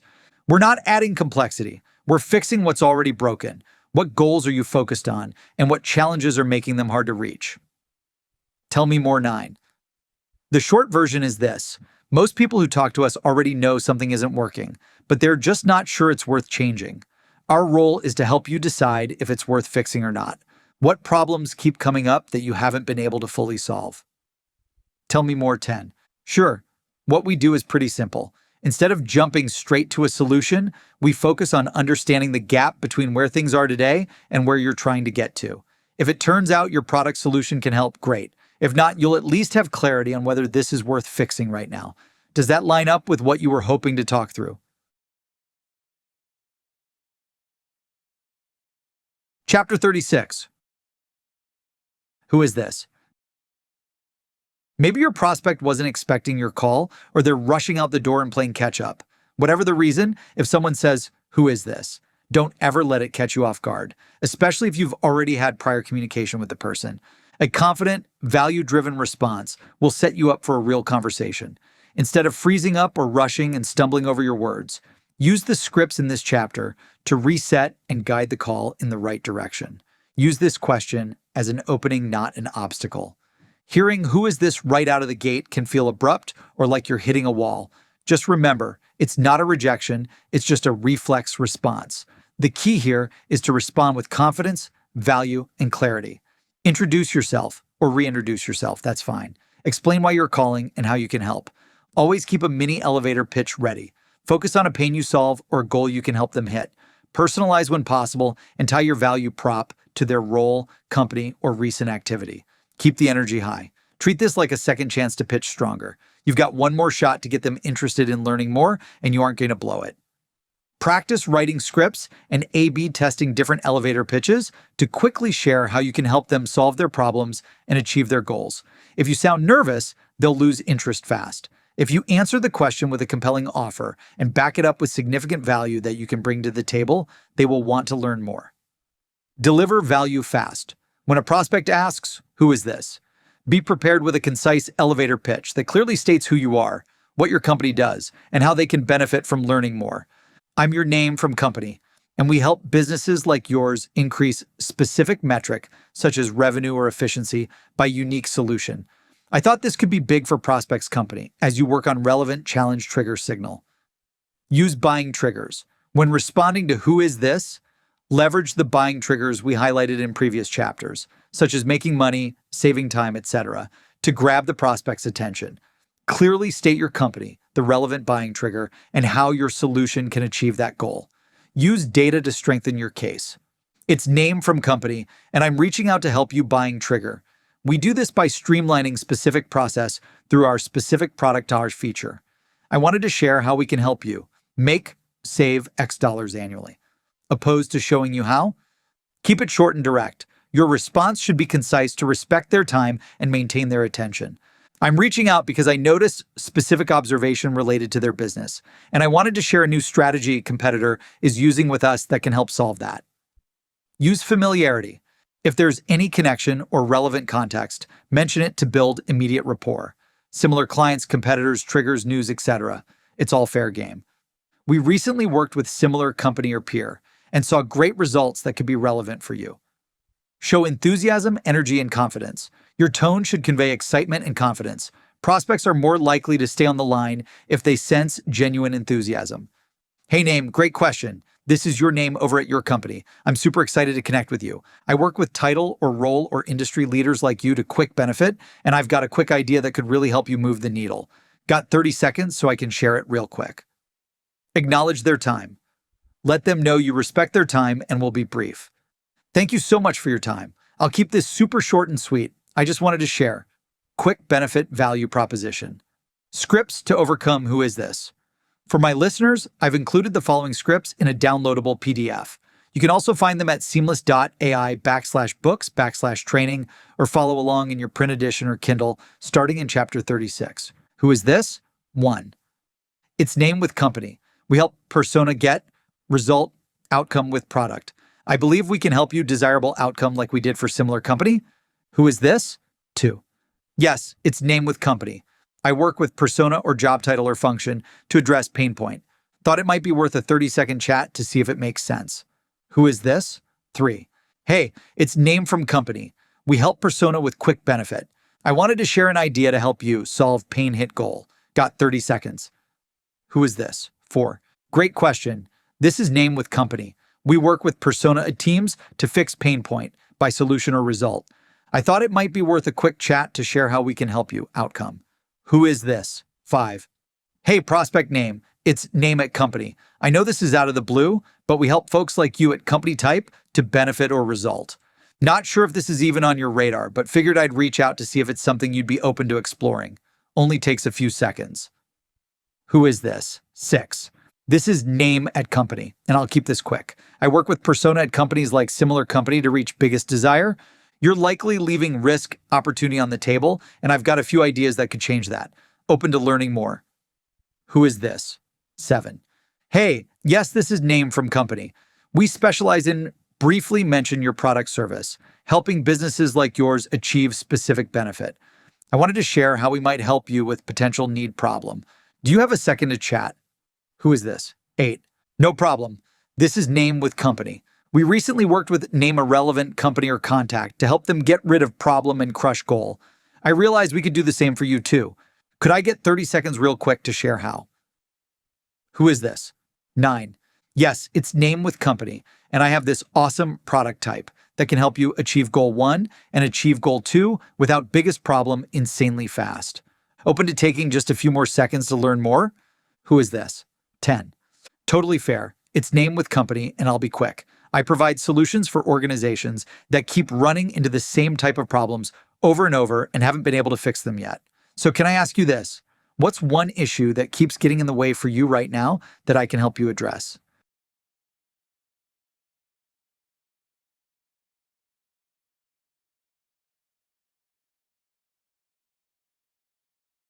Chapter 37. Call me back later. I remember when I was new to sales, if someone said, call me back later, I'd light up. I'd pop the lead into my CRM, schedule multiple follow-ups, send emails, and then nothing would happen. Crickets. I wouldn't hear back. I now call this smoking the hopium, just naive and full of hope. I hoped any deal was real and would close. And it wasn't just once. It kept happening over and over again. I was constantly filling my pipeline with ghost prospects that never amounted to anything. Back then, I didn't realize what I know now, and that's what I want to share with you. When someone says, call me back later, it's not a real commitment. It's just a polite rejection dressed up as a call me, maybe. What I had to learn the hard way is that if you don't ask the tough, clarifying questions in that exact moment, you'll waste your time chasing ghosts. Call me back later isn't what it seems. A lot of people struggle with rejecting others. They don't want to be rude and hurt your feelings, especially if they can tell you've put a lot of effort into reaching out. So instead of shutting you down directly, they say something that feels neutral and kicks the call down the road. So they give a non-committal response, like call me back later, just to end the interaction quickly and kindly. Yet when you do call back later, they don't answer. Your emails go unread, and the promising lead you were excited about, it vanishes into thin air. Stop chasing, start qualifying. The key to getting past this objection is turning vague delays into clear next steps. Below are actionable strategies to help you tackle the call me back later with confidence. These scripts will help you gauge interest in taking the next step, which leads to a productive conversation and a real opportunity in the pipeline. Identify their intent. By clarifying their intent, you can identify whether it's worth pursuing the lead further. This ensures you're not wasting time on someone who has no intention of moving forward while giving genuinely interested prospects a chance to re-engage. Totally understand. Just to make sure I follow up with the right information, is this something you'd really like to learn more about and revisit later? Or are you leaning toward passing for now? I know some people feel guilty saying they're not interested, so they tell me to call them back later with no intention of reconnecting. Which is it for you? Set a specific follow-up time. Agreeing to a vague later time often leads to a game of phone tag or even a dropped opportunity. By proposing a specific time, you take control of the next step and demonstrate that you value their time and your own. Having a concrete plan reduces the chances of being brushed off repeatedly. Of course, how about I give you a quick call on Thursday at 10 a.m.? If that doesn't work, let me know what time works. I'll stay on the line and forward a 10-minute calendar invite just to make sure it comes through and gets accepted. Offer a value-driven reason to continue now. Often, prospects ask for a callback because they don't see immediate value in continuing the conversation. By sharing a quick, compelling reason, you can help them recognize why it's worth investing a few more minutes now rather than delaying. I can definitely call you back later, but since I already have you, would it be helpful to quickly share key benefit so you're better prepared for our next chat, or pass if the timing isn't right? Acknowledge and ask for clarity. Prospects appreciate it when you respect their decision to delay, but it's also important to understand their reasoning. Asking for clarity shows you're genuinely interested in helping them and not just trying to make a quick sale. Plus, understanding what's holding them back allows you to tailor your follow-up approach effectively. Completely understand. To make sure I follow up at the right time, what's going to change between now and later? Is there something specific causing the delay that I should be aware of, or are you just being polite? Provide options for moving forward. Offering options puts the prospect in control, which builds trust and reduces pressure. It also keeps you in their consideration without being salesy or intrusive. Prospects often appreciate having a choice between reviewing information on their own or scheduling a follow-up call. No problem. Would you prefer that I send over some information for you to review before we reconnect, or should we plan for a short call later this week? What works best for you? Show social proof. Social proof can help ease hesitation. When prospects hear how others like them have benefited, they're more likely to reconsider delaying. Highlighting specific results provides credibility and helps them see the value of continuing the conversation. Totally fine. When I spoke with a similar role company, they were hesitant to dive in immediately too, but after learning about specific benefit, they found it was worth a quick chat. Would it be worth taking just 5 minutes right now to learn more, or can I send a cal invite for tomorrow? What works best for you? Position yourself as a partner. By framing yourself as a partner rather than a salesperson, you shift the focus from selling to helping. This builds trust and makes the prospect more open to continuing the discussion, whether now or later. It also shows that you're flexible and willing to meet them where they are. Absolutely. I'm here to work for you on your timeline. Quick question. On a scale of 1 to 10, how interested are you in learning more about this? I ask because if there's anything I can do to make this easier, like providing a short overview now or by sending over more info later, just let me know. Worth penciling in a quick call tomorrow or the following at a better time. Highlight the impact of a delay. Prospects often delay conversations because they're overwhelmed. By gently reminding them that delays might slow down results, you position your solution as a way to alleviate their challenges, not add to them. This approach keeps the tone helpful and empathetic. I know your time is valuable. One thing to consider is that starting sooner could help you accomplish benefit faster. If it's a priority, even a 5-minute chat right now or later today could make a big difference. Ask a follow-up question. When prospects ask for a callback, it's often unclear when or if they'll actually be ready to talk. By reframing the objection as a question, you empower them to set the timeline while demonstrating your willingness to accommodate. This keeps the conversation open and collaborative. Of course, happy to call back. To be most helpful, when is the best time to revisit this? Pause. And what interests you most about this? I ask so when we reconnect, I don't waste your time and make it as valuable as possible for you. Scripts to overcome. Call me back later. These scripts can be tough to follow if you're only listening, so I've put them together in a downloadable PDF for you. It's included with your book, and you can also grab it anytime at seamless.ai/books/training, or follow along in your print or Kindle copy starting in chapter 37. Call me back later one. Yes, name. I completely know that feeling. You probably get a ton of calls just like I do, and my gut reaction is to always say, I'm too busy, or call me back later. I get it. I do the same thing. Let's pencil in a few minutes at a better time for you to share how we can help you achieve, result, or overcome problem. After that, you can decide if you want to continue the conversation or not. How is your availability on daytime for a quick chat? Call me back later too. Totally understand. Before I let you go, is this something you're interested in revisiting, or would it be better to take this off your plate for now? Call me back later 3.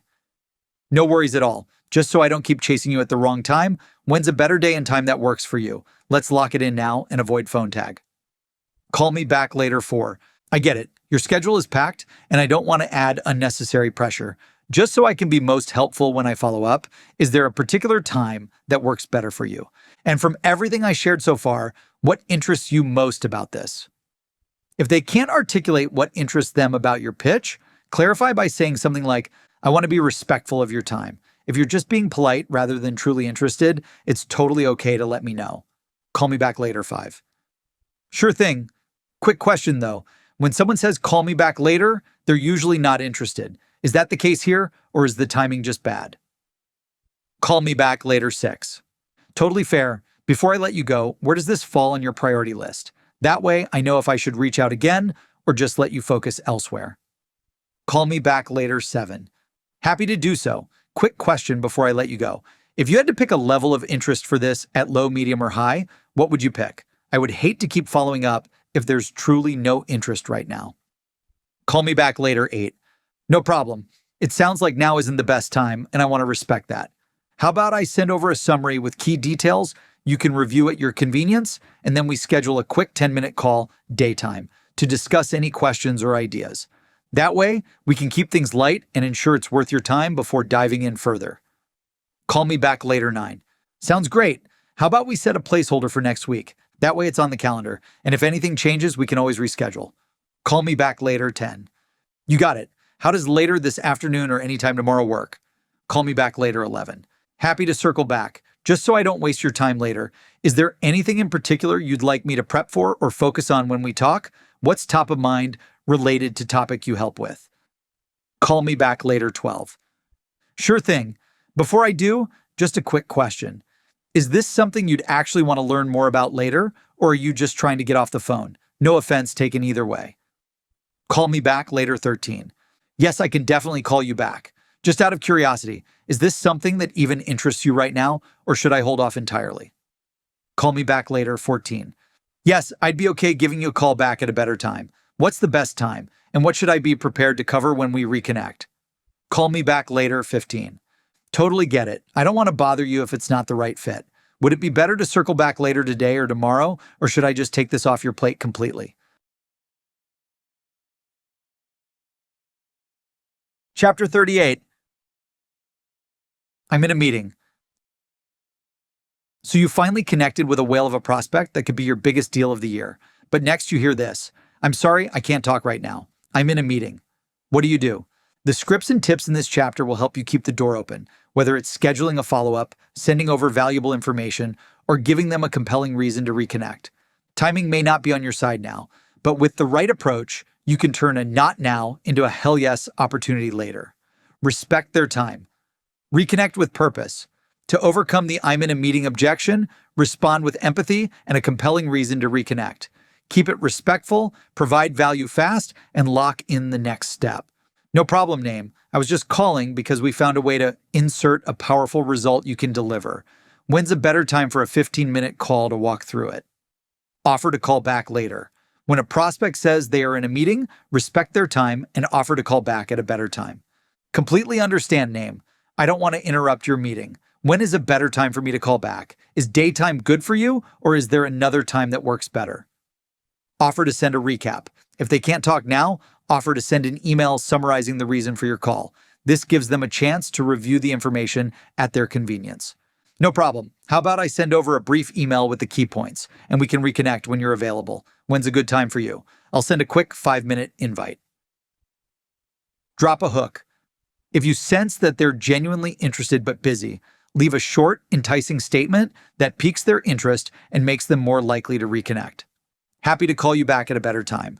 As a matter of fact, we recently assisted similar company competitor in increasing their specific metric. I'd love to share how we can do the same for you.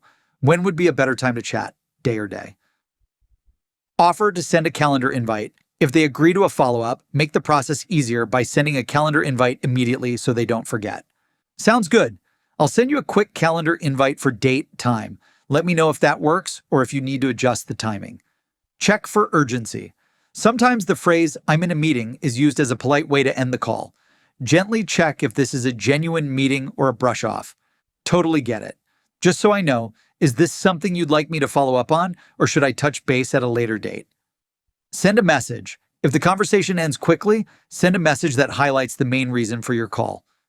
Hi, name. Sorry to catch you at a bad time. I wanted to discuss main benefit or insight and share a strategy to help you cut problem. I'll send a follow-up email and we can touch base at your convenience. Respect and follow up promptly. Always follow up soon after with a personalized message confirming your next touch point. Thanks for your time earlier, name. As I mentioned, I'm calling to help you achieve goal. We do this by eliminating big problem using vehicle to accomplish it in X time frame. We've helped similar clients generate results for similar clients. I've scheduled a follow-up as we discussed. Looking forward to connecting at scheduled time. Scripts to overcome, I'm in a meeting. If you're listening on audio, these scripts may be a little tricky to follow in real time, so I've made it easy.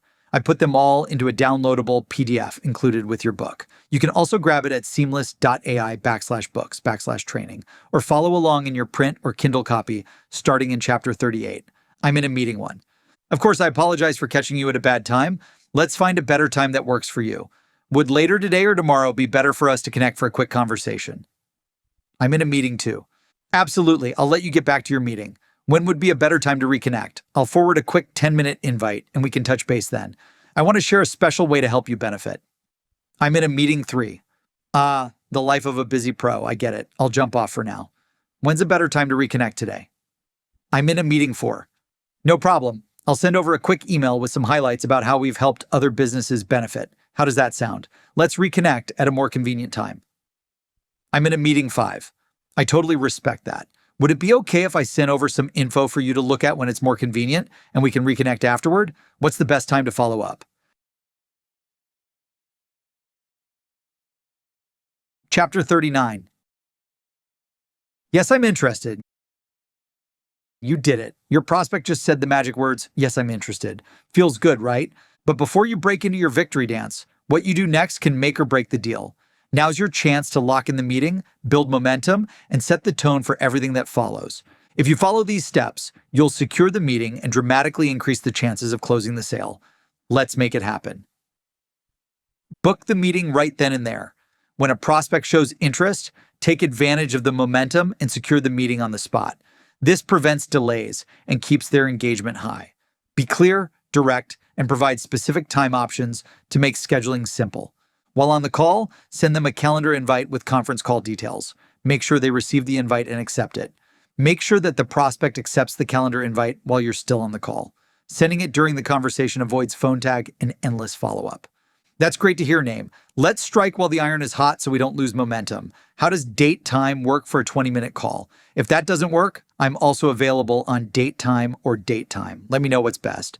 Pause. Great. I'm sending over the calendar invite right now with a Zoom link for our meeting on date time. Just let me know once you see it hit your inbox and accept it. I'll stay on the line with you to make sure it gets locked in and doesn't go to spam. Get others invited on the call. Once they accept the calendar invite, that's the perfect time to ask your prospect if there is anyone else who should be included in the meeting. Ask if there are any other decision makers or people on the team, people on the buying committee decision makers who would benefit from joining the call, so you're engaging all key influencers early in the process. Fantastic, name. Before we wrap up, is there anyone else from your team who might find value in joining, or any decision makers who need to see this first before approving it if you love it? I'd be happy to add them to the invite. Run a quick sales discovery before hanging up. Ask and confirm the top problems, goals, and benefits they'd be most interested in learning about on the call to make it as valuable as possible. Before ending the call, take a moment to understand what matters most to your prospect. Ask what specific pain points, goals, benefits, or features they would be most interested in learning about to custom tailor the pitch or demo. Just so I can make sure our time is as valuable as possible for you, could you share any specific pain points, goals, or features you're most interested in learning about? This will help me customize the demo. Check for outlying questions, comments, or concerns. Ask if there is anything else they want to share before you both get off the phone. Before I let you go, name, is there anything else that's top of mind for you? Any questions, concerns, or thoughts you want to share before we meet? I just want to make sure we've got everything covered. Send a follow-up email after the call. Right after your call, send a short follow-up email. recap the conversation, confirm next steps, and reinforce the value of your solution. Your goal is to keep the momentum going and tie everything discussed back to their buying triggers, pain points, goals, and decision criteria. Make it easy for them to take action by including a clear summary like this. Confirm day/time, meeting link or address details. Goals. State the outcome they are hoping to achieve. Problems to solve. Note key challenges they mentioned on the call. Features to highlight. Itemize features that directly address their needs. Value tie-in, share success stories, or a case study that will resonate with them. Hi name, great connecting. Here's a quick recap of what we discussed. Mention key points, pain points, or goals. As agreed, our next step is detail next steps, such as the demo scheduled for daytime. I'm looking forward to diving deeper into how we can help Prospects Company achieve specific benefit. Feel free to get in touch with me if you have any questions or need any additional information ahead of our meeting. Nurture the prospects. Send value-driven content ahead of the meeting. Things like social proof, strategies, competitive insights, testimonials, or ROI projections.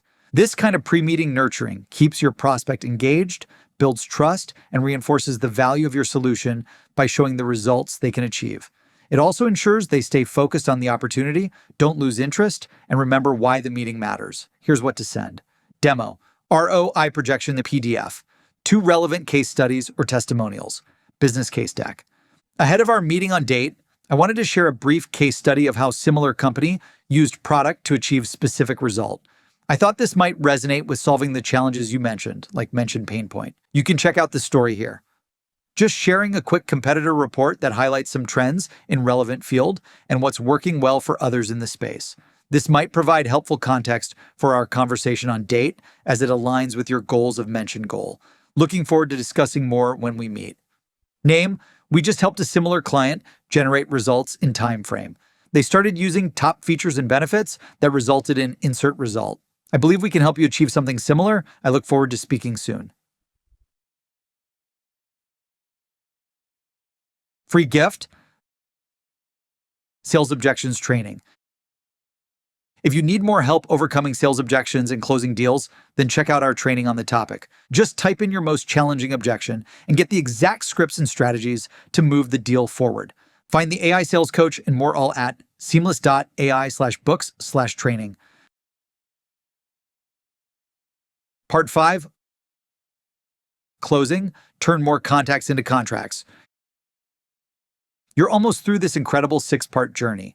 Now that you've mastered how to overcome the most common sales objections, you're equipped to find, pitch, and close any prospect no matter the situation. Closing is the most important part of the sales process. It's when all your hard work finally pays off. At the close, everything comes together. This is the critical exchange point where all the value you've built and the trust you've earned come together. Success in business and life boils down to your ability to close the sale. The difference between those who thrive and those who struggle isn't luck or talent. It's closing the sale when it matters most. Every conversation is a sale, whether you're negotiating a multi-million-dollar contract or persuading a client to take the next step.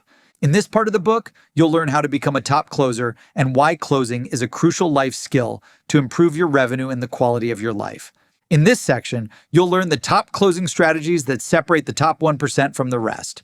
Lessons span: value-added follow-up, the money is in the follow-up. Plan out how to keep nurturing the prospect and getting everyone on the buying committee to sign the deal. Close or lose. Nothing else matters. Understand why closing is a non-negotiable and how mastering this skill is the key to your success. Yes, your prospect is ready to buy. Get strategies to lock in the sale and close the deal. If you can't close, you can't win. Master the art of closing and you'll unleash your success. Re-engage unresponsive prospects. Use these strategies to re-engage prospects who have gone silent. Chapter 40. The money is in the follow-up. Without consistent and strategic value-added follow-ups, the most promising leads can turn cold. Follow-up is an essential part of the closing process that turns interest into purchase. The money is in the follow-up, and mastering this step can be the difference between scaling your sales and losing them. In this chapter, I'll share different strategies and scripts you can use to effectively execute your follow-up and win the deal. Before making a buying decision, prospects often need multiple touch points to increase their buying confidence and overcome their hesitations. If you leverage follow-up correctly, you can build trust with your prospects, deliver value throughout the sales process, and position yourself as the perfect product to solve their problems. The power of value-added follow-up. The average rate of closed deals for a product depends on several key factors, including the target market, pricing model, sales strategy, and brand recognition. According to industry experts and data analysts, close rates typically land around 25%, and depending on the deal size, $5,000 or $500,000, it can take anywhere from 20 days to 6 months or even a year to finalize a deal. So you'll need to plan an incredible nurture strategy to deliver consistent messaging to prospects after the initial pitch is delivered. Most sales take multiple follow-ups to move a prospect from cold to interested and interested to closed. Prospects need time to evaluate their options, discuss with their teams, and assess whether your solution truly solves their needs. And your follow-up is where you provide additional value that moves them closer to saying yes. By strategically defining the best next steps after your pitch, you can use your follow-up to reinforce the benefits of your solution. This continuous engagement builds momentum, making it easier for the prospect to make an informed decision. Timing and frequency of follow-ups. A general guideline around timing is to send your first follow-up within 24 hours of your initial pitch or demo. This first follow-up should not come as a surprise, as you should have outlined your communication flow when you set up your next steps. Chapter 24 covers this. Use this follow-up to reinforce key points from the conversation, reiterate your value, and show your commitment to the prospect's needs. After a demo, I typically like to provide a highly personalized follow-up recap immediately after the pitch within 120 minutes, depending on my schedule. Once you drop your first follow-up message, schedule subsequent follow-ups 3 to 5 days apart to maintain a steady flow of communication. This frequency ensures you stay on their radar without overwhelming the prospect. Add value with each follow-up. A follow-up should never feel like a repetitive just checking in message. To truly stand out and maintain engagement, each follow-up needs to offer genuine value. This could be a fresh idea, a proven strategy to launch, a thoughtful recommendation, a relevant industry article, a compelling case study, or detailed answers to questions they raised during your previous interaction. Instead of saying just following up or checking in, this approach positions you as a trusted advisor and someone who truly gives a damn about their success. Personalize the follow-up. In today's competitive market, generic, cookie-cutter follow-up emails simply don't cut it. To stand out, you need personalization. Personalized value-added follow-ups demonstrate that you've listened, understood their specific needs, and invested the time to craft something meaningful. When you write your follow-up, reference specific pain points and goals discussed during your initial conversation. For instance, if a prospect mentioned that they're struggling with streamlining their sales process, your follow-up could include a quick reference to the issue. During our last conversation, you highlighted the challenge of streamlining your sales process. Here's how product has helped companies like yours cut time and increase efficiency by 30%. Here, I'm starting with a summary of what was discussed during the last interaction, and then I reiterate how my solution can help them achieve their goals.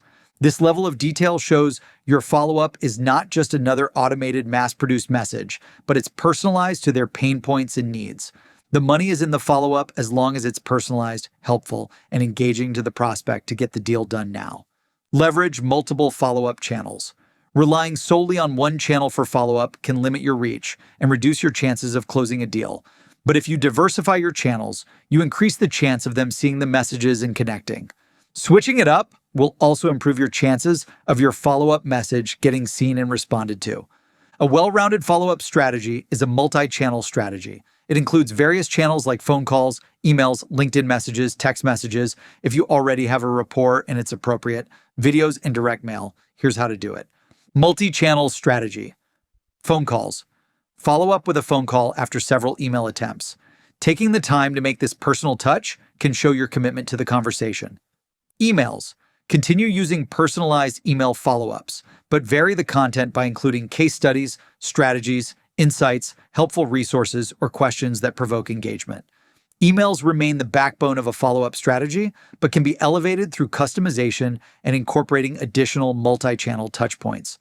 LinkedIn messages. Some prospects leverage LinkedIn more than email or phone. Utilize this channel to deliver your follow-up as part of your multi-channel approach. Keep it more casual and conversational. Video messages. Consider using a brief video message. This shows that you're a real, living, breathing human. Seeing your face and hearing your voice can make you stand out in a crowded inbox. Text messages. Send a valuable follow-up text message as a reminder or to provide quick updates or ideas.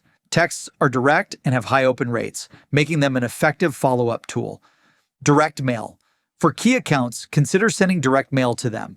This is a lost art that many sales reps don't take the time to do, but it can really differentiate you from others and make your outreach memorable. Top 10 buying trigger follow-up scripts.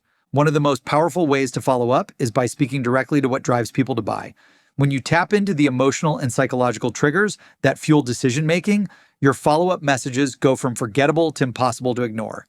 Use these 10 buying triggers and craft messages that hit home, build urgency, and turn open opportunities into closed deals. Make money. Hi name. Here's exactly how product drives more revenue. It puts your team in front of the right buyers faster, shortens the sales cycle, and increases deal sizes with smarter targeting. Similar client grew revenue by X% in Y days using this strategy. If you're looking to add serious revenue this year, let's get your team started today. Click here to buy. Save money. Name. Clients are saving tens of thousands by eliminating wasted effort, consolidating tools, and streamlining inefficient processes. One team saved X dollars by reducing software bloat alone. You're in the perfect position to save the same. Let's help you lock this in today. Save time. Most teams we work with save Q hours per rep each week by automating repetitive tasks and eliminating their manual work. With X reps, that's over Y hours a week, or Z hours a year. Your time is valuable. Let's stop wasting it. Sign the contract here. Eliminate effort. Name. Instead of wasting your time and energy juggling all these different platforms and digging through data, our clients now get everything they need in one place with one click. No more tedious work or reinventing the wheel. Let's make your life easier and get you signed up today. Eliminate pain. Hi name. I know you're dealing with pain point. Our clients faced the same issue until they implemented this product, which value prop that eliminates pain. Let's eliminate that pain with solution today. Ready to move forward? Achieve a goal. Name. I know you're focused on achieving massive goal. This solution was designed to help people just like you get there faster with less stress and better outcomes. This decision is the tipping point to getting everything you've wanted. Let's get you signed up and kicked off ASAP. Gain more comfort. Clients keep telling us how much smoother and more enjoyable their work became after adopting product. Fewer headaches, better focus, and smoother operations. If comfort, clarity, and an easier way to do things sound good to you, let's get you signed up today. Get more praise. Name. This is one of the smartest things you can do to raise the bar and get noticed. We've had clients get promoted, win awards, and receive huge bonuses just for implementing this. Let's help you earn the same. Ready to make an impact. Increase social status and popularity. This product is quickly becoming a status symbol among top performers in your space. People talk about it, post about it, and use it to get ahead. It's your turn to lead. Let's get you set up and activated today. Reduce risk and uncertainty. Name. The biggest risk is doing nothing. This solution reduces your risk and keeps you ahead of problem solving. Let's secure your future today and lock it in. 25 follow-up scripts and strategies. Below are 25 proven follow-up strategies and scripts designed to help you re-engage prospects, build momentum, and close more deals faster. Use them as is or tweak them to fit your style and sales flow. Whether you're following up on a cold lead or nurturing a warm one across the finish line, these follow-ups will keep the conversation moving and the pipeline flowing. Value-added follow-up. 1. Provide an ROI projections model. Hi name. I wanted to share an ROI model showing how product can increase prospect's company by X% in metric and save estimated costs/hours annually. Here's a screenshot of the ROI projections model. Would you be open to reviewing it in full detail so I can help answer any questions over a quick call tomorrow or the following day? 2. Share a strategy to make more money. Hi name. I wanted to share a strategy that's been helping our clients increase revenue by X%. By leveraging feature of product, teams like yours have unlocked new revenue streams and boosted profits significantly. Let's get you set up so you can achieve the same. 3. Provide a recommendation to save money. Hi name. I thought you might be interested in how product/service has helped similar companies reduce costs by Y%. This simple adjustment in specific process could lead to substantial savings for your team. We can replicate these results for prospect's company. Let's get you signed up today. 4. Share a business case. Hi, name. I wanted to share a brief business case that outlines the benefits, advantages, and business impact of implementing product. For companies similar to yours, we've seen an increase of X% in specific result, translating to Y dollars. Let's jump on a quick call and I can walk you through it. 5. Provide a customized cost-benefit analysis. Hi, name. Based on what you've shared about your operations, I put together a cost-benefit analysis of implementing our product. It provides a clear view of the benefits, cost savings, and ROI. This will explain the benefits. Let's set up a meeting to review, then we can get you set up. Social proof and customer success follow-up. 6. Share a portfolio of relevant case studies. Hi, name. I thought you'd be interested in this portfolio of case studies with clients who all have similar profiles and challenges that you're looking to solve. Check it out, and I'd be happy to jump on a call to walk you through how these customers used our product to increase results. 7. Introduce a client with similar challenges. Hey, name. I understand that seeing real results can be more persuasive than just hearing about them. One of our clients, client name, faced similar challenges to yours and saw significant improvements with our solution. Would you be open to speaking with them to hear their experience? 8. Share a customer testimonial video. Hi, name. I thought this video testimonial from one of our clients would provide a clearer picture of the impact we can achieve together. Their story is quite inspiring. 9. Mention a customer success story. Hi, name. I thought you'd be interested in hearing how customer name achieved specific result with our solution. Here's what they had to say. Testimonial quote. Let's help you do the same and get you kicked off ASAP. 10. Suggest a peer-to-peer chat. One of our clients who's been in your exact position offered to share their experience with our product. Would it be helpful to hop on a quick call with them to talk things through as you narrow down your options? I can set it up. Education and enablement. 11. Give access to premium gated products, content, or resources. Hello, name. I'd like to get you access to our premium courses, video tutorials, templates, or guides. Typically, this costs X dollars. I know how much value this can bring to you and your company, so I wanted to do it as a good faith gesture to kick off this strategic partnership and help grow your business. 12. Send a how-to or step-by-step guide. Hi, name. I put together a step-by-step guide on relevant process that many relevant title have found helpful. Check it out and eager to put it to use once we get you signed up on product. 13. Offer a tailored demo. Hi, name. We've set up a tailored demo based on our previous discussions, highlighting specific scenarios relevant to your team. Free to schedule a walkthrough on daytime. 14. Send a checklist for best practices. Hi, name. I've put together a quick checklist for specific task or goal that has helped our clients streamline their workflow. Would you like me to share it? 15. Offer personalized tips and best practices. Hello, name. Based on our last conversation, I've compiled a few best practices that can improve specific process or function. Here's a link to the deck. I'd love to help you achieve goals with product. Ready to get started. Relationship building follow-up. 16. Send a custom gift or handwritten note. Hi, name. I just wanted to drop a quick note to express my appreciation for our chat.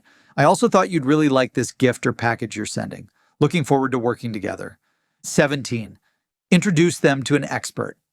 Hi, name. I thought you might benefit from speaking with expert's name who specializes in relevant topic. Would you like an introduction? 18. Invite to a VIP event or mastermind. Hi, name. We're hosting an exclusive VIP mastermind event for top professionals in industry/field to share strategies and solve common challenges together on topic. I think you'd get a lot of value out of it. Any interest? I can sign you up at no cost. 19. Send a book or podcast recommendation. Hi, name. I recently read a great book that shares strategies for specific challenge or topic and thought it would be super helpful for you. Would you be interested if I sent over a copy? 20. Share personal lessons learned. Hi, name. One of the problems you're trying to solve reminds me of a situation client faced in your industry. Here's a quick story of what they were up against and how they achieved results with our help. 21. Share industry benchmark data. Hi, name. Here are some key industry benchmarks for specific metric or topic that can provide valuable insights into benchmarking your current performance. Let's jump on a call after you review, because I've got 2 strategies that would help get you up another X% increase. 22. Provide a competitor comparison analysis. Hi, name. I prepared a brief comparison between your product and competitor's product to show how we stand out in terms of specific feature. Let's connect for 5 minutes to show you this and answer any final questions you may have about getting started. How does daytime or daytime work for you? 23. Share a trend forecast analysis. Name happy day of the week. Our team has recently analyzed key performance trends in your industry and compiled a comprehensive report that you will want to read. I believe these data-driven forecasts and projections will be vital for your strategic planning. Open to a quick call to screen share. 24. Send a competitor's 10K plus insight. Hi, name. I recently came across the 10K report for competitor name and noticed a few strategies they're implementing to achieve specific outcome. I'd love to share more on these strategies and how we can help you leverage similar tactics to give prospects' company a competitive edge. Got time later today to discuss. 25. Highlight recent success metrics. Name. I wanted to share some recent success metrics from competitor 1, who is using your product. They generated X% increase in ROI within the first time frame. Opposed to learning how they did it and what we can do for you? Chapter 41. Close or lose, nothing else matters. Closing is the big moment where all your hard work, preparation, research, and pitching come together to seal the deal. This is where the rubber meets the road and the line is drawn between the top performers and those stuck at the bottom of the leaderboard. The discovery is done, the pitch is landed, and it's time to close. At this stage, you're no longer presenting, explaining, or convincing. You've uncovered their needs, addressed their pain points, and built undeniable value. Now, all that's left is to ask for the sale and guide them to the finish line. You have to own this moment because in sales, the one with the most confidence always wins. Closing is the ultimate skill to learn and become the best. When it comes to scaling your sales, if you don't ask for the sale, you never close the deal. Your ability to ask for the sale, gain agreement, and close is the only difference between you making a life-changing income and struggling to get by. If you master closing, you can achieve anything. If you don't, your knowledge, effort, and hard work remain untapped potential, leaving you stuck and possibly broke forever. This is how crucial it is to master the art of closing. Whether you're pitching a new product, negotiating a raise, or persuading a potential partner to take a leap of faith with you, your ability to close a deal is what determines your future. When you learn to close, you unlock a level of freedom and power that few ever experience. You become someone who isn't just hoping for success. You're someone who creates it. You're in control, shaping your life with every yes you get from others. The ability to close people on your ideas, products, and vision turns ideas into reality, opportunities into wins, and success for everyone involved. Everyone wins when you close. The importance of closing goes beyond just your success. When you close a deal, it's not just you who wins, your prospect wins too. They finally get the solution they need to solve their problems. And you and your company win by securing a new customer and new revenue. Even your family benefits from the financial security and personal fulfillment you gain by closing more sales. Everyone around you wins, and the same goes for everyone around the prospect. The prospect, their company, their employees, and their families. They all win because they finally get to benefit from your products and services. On the flip side, when you fail to close, everyone loses. Your prospect is stuck with their pain points. You lose the chance to make a meaningful impact on the customer. You and your company all lose the chance to make the extra income. Your company and team miss out on revenue that drives future growth, and the ripple effects extend outward from there. Closing isn't just a step in the sales process. It's the turning point that changes everything. The high stakes of closing. If you can't close, even the best ideas, solutions, and offers never make it into the hands of the people who need them. Closing is the moment everything hinges on. It's where your preparation, your pitch, and your product meet a single decision that changes everything. That's what makes closing one of the highest stakes skills in sales and in life. Whether you're selling a service, pitching a partnership, or getting buy-in for a bold vision, the ability to close is what turns conversations into commitments and potential into progress. Master it, and there's no limit to the impact you can make. How to close the sale. Closing is built on 7 fundamental principles that, when mastered, lead to more deals, stronger relationships, and greater success. These principles have been laid out throughout this book and come together to form the foundation of every close. Get these right as you go through the sales cycle, and you will see your close rates soar. 1. Understand the prospect's needs. Before you even attempt to close the deal, You need the buyer to believe in three things. Your product is the right product for them, you and your company are the right support system for them, and now is the right time to buy. They need to trust you as someone who can deliver results that competitors can't. And most importantly, they must feel confident in their decision to buy and successfully use your product to drive results. If any of these elements are missing, or if there's any doubt about you and your company, the product, or their ability to use it, you may find it difficult to close the deal. Every conversation should focus on gathering insights that will allow you to craft a pitch explicitly tailored to them that highlights these points. Ask questions that help you find out what success looks like for them. Then weave this understanding into your entire approach. 2. Present the value, benefits, and ROI. People don't buy on price, they buy on value. If they don't feel that your product provides enough value, value is defined by the buying triggers discussed in previous chapters, to justify the price, they'll stall or disappear. To keep prospects engaged, focus on their pain points and ensure they fully understand the problem they're facing. Make it clear that inaction has a cost they cannot afford. Use social proof to reinforce your solution's credibility and demonstrate how people in similar situations have achieved results after working with you. Finally, stack the value by highlighting not just the core offer, but also the benefits they receive that will make the deal feel undeniable. As you present your product, focus on the business transformation it delivers. Don't just talk about features. Discuss real outcomes that impact your prospect's top line, bottom line, growth, and efficiency. Show clear ROI calculations and social proof with case studies to back up your claims. Help your prospect visualize the financial benefits they'll gain by moving forward with you. Showcase all the buying triggers and benefits this delivers. 3. Create urgency and ownership. Make it clear why acting now matters. Share examples of customers who missed opportunities from waiting or outline the competitive advantage they gain by starting immediately. Help them envision the success they'll achieve if they take action today. People want to buy solutions that start delivering results ASAP and make decisions that benefit them quickly. It's your job to help them feel empowered and ready. Everyone wins when a prospect buys a product to solve their problems, so help them solve their problems and take action. 4. Tie answers back to their goals and problems. Every question a prospect asks is an opportunity to reinforce value and move closer to a yes.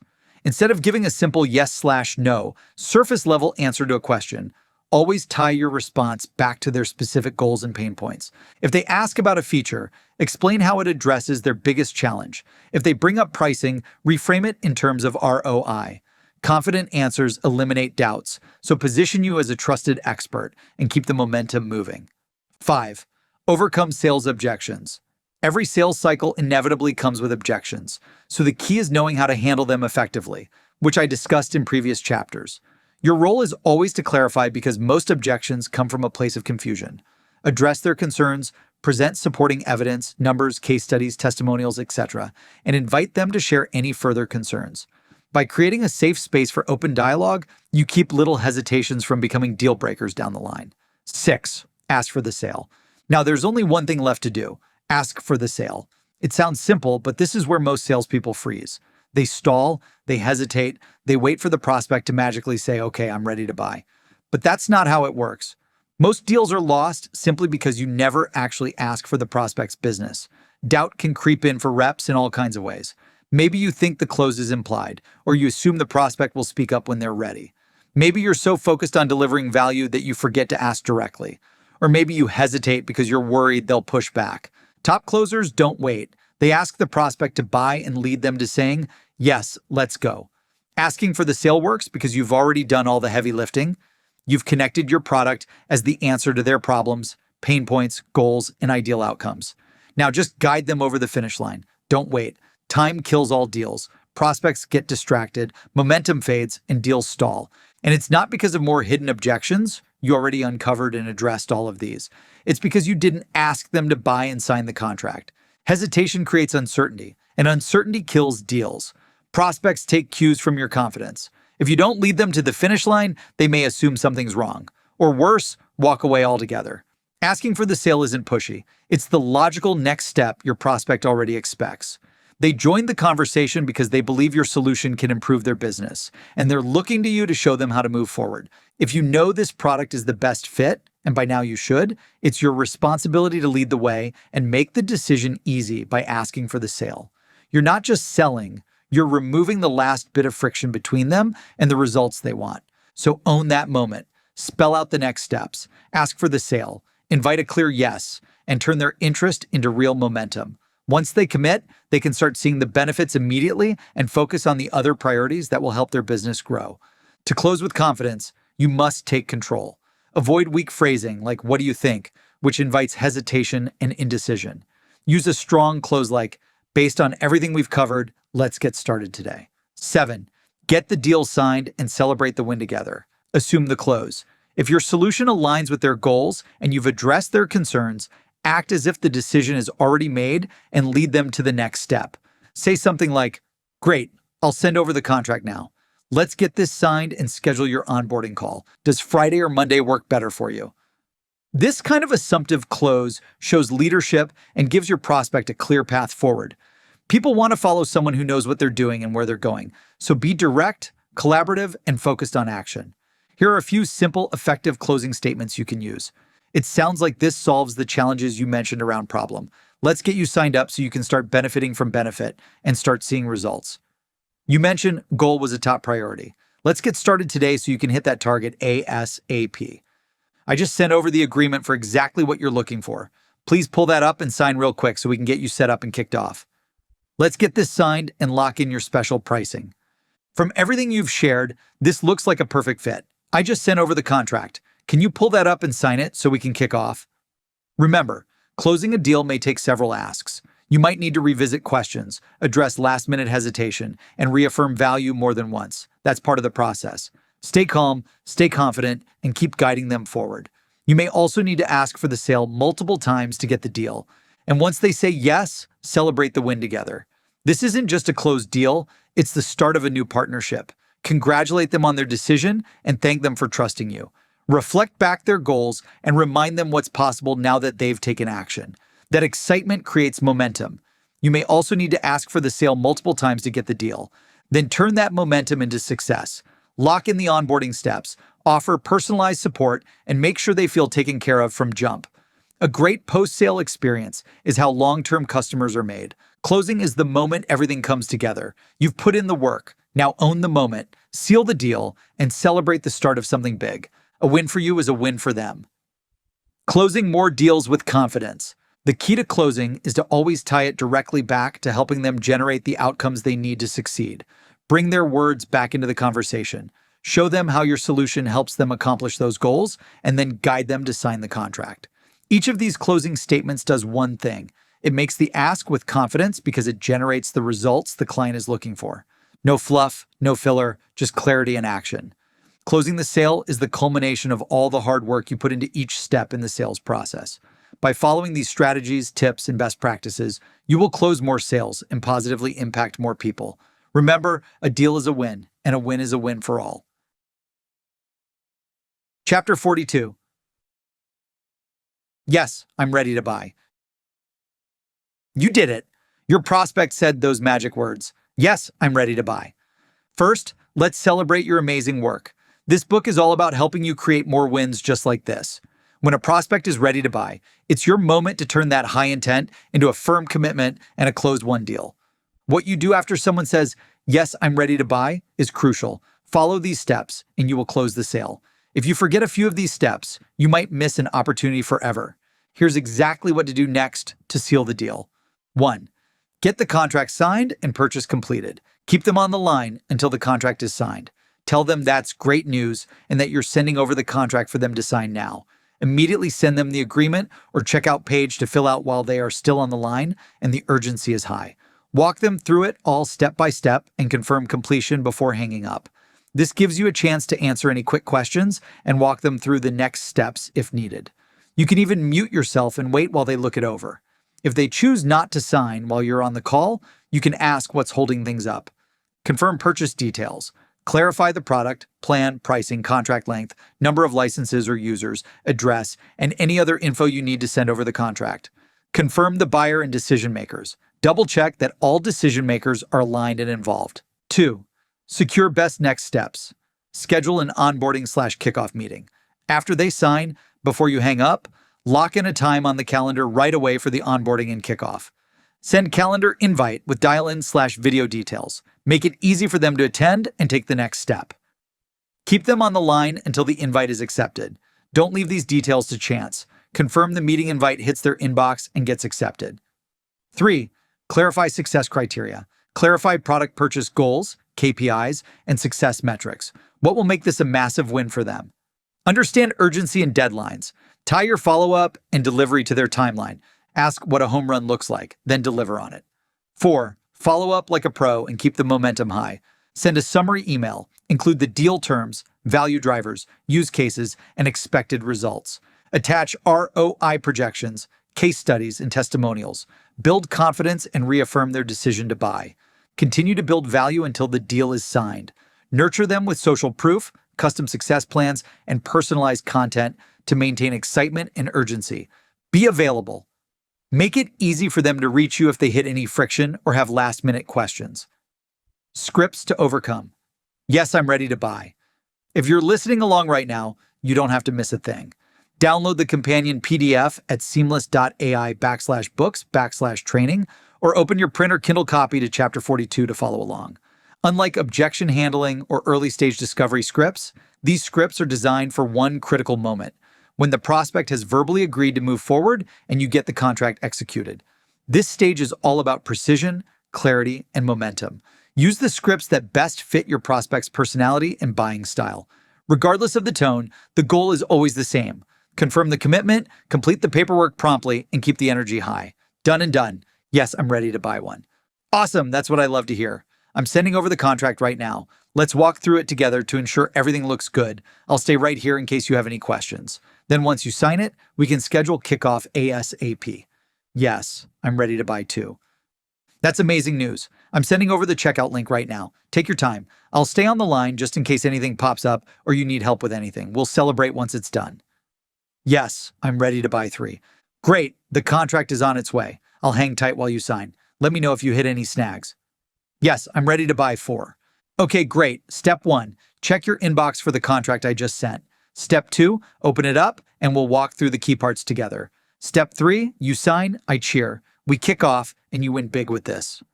Yes, I'm ready to buy 5. Yes, let's go. Sending the agreement right now. I'll stay on with you to ensure everything goes smoothly. This is what you worked so hard for. Yes, I'm ready to buy 6. That's fantastic. I just sent the doc your way. Go ahead and pull it up. I'll stay on the call in case you have any questions or run into any issues. No rush, I'm right here. Then once all is authorized, I'll get product over to you right away.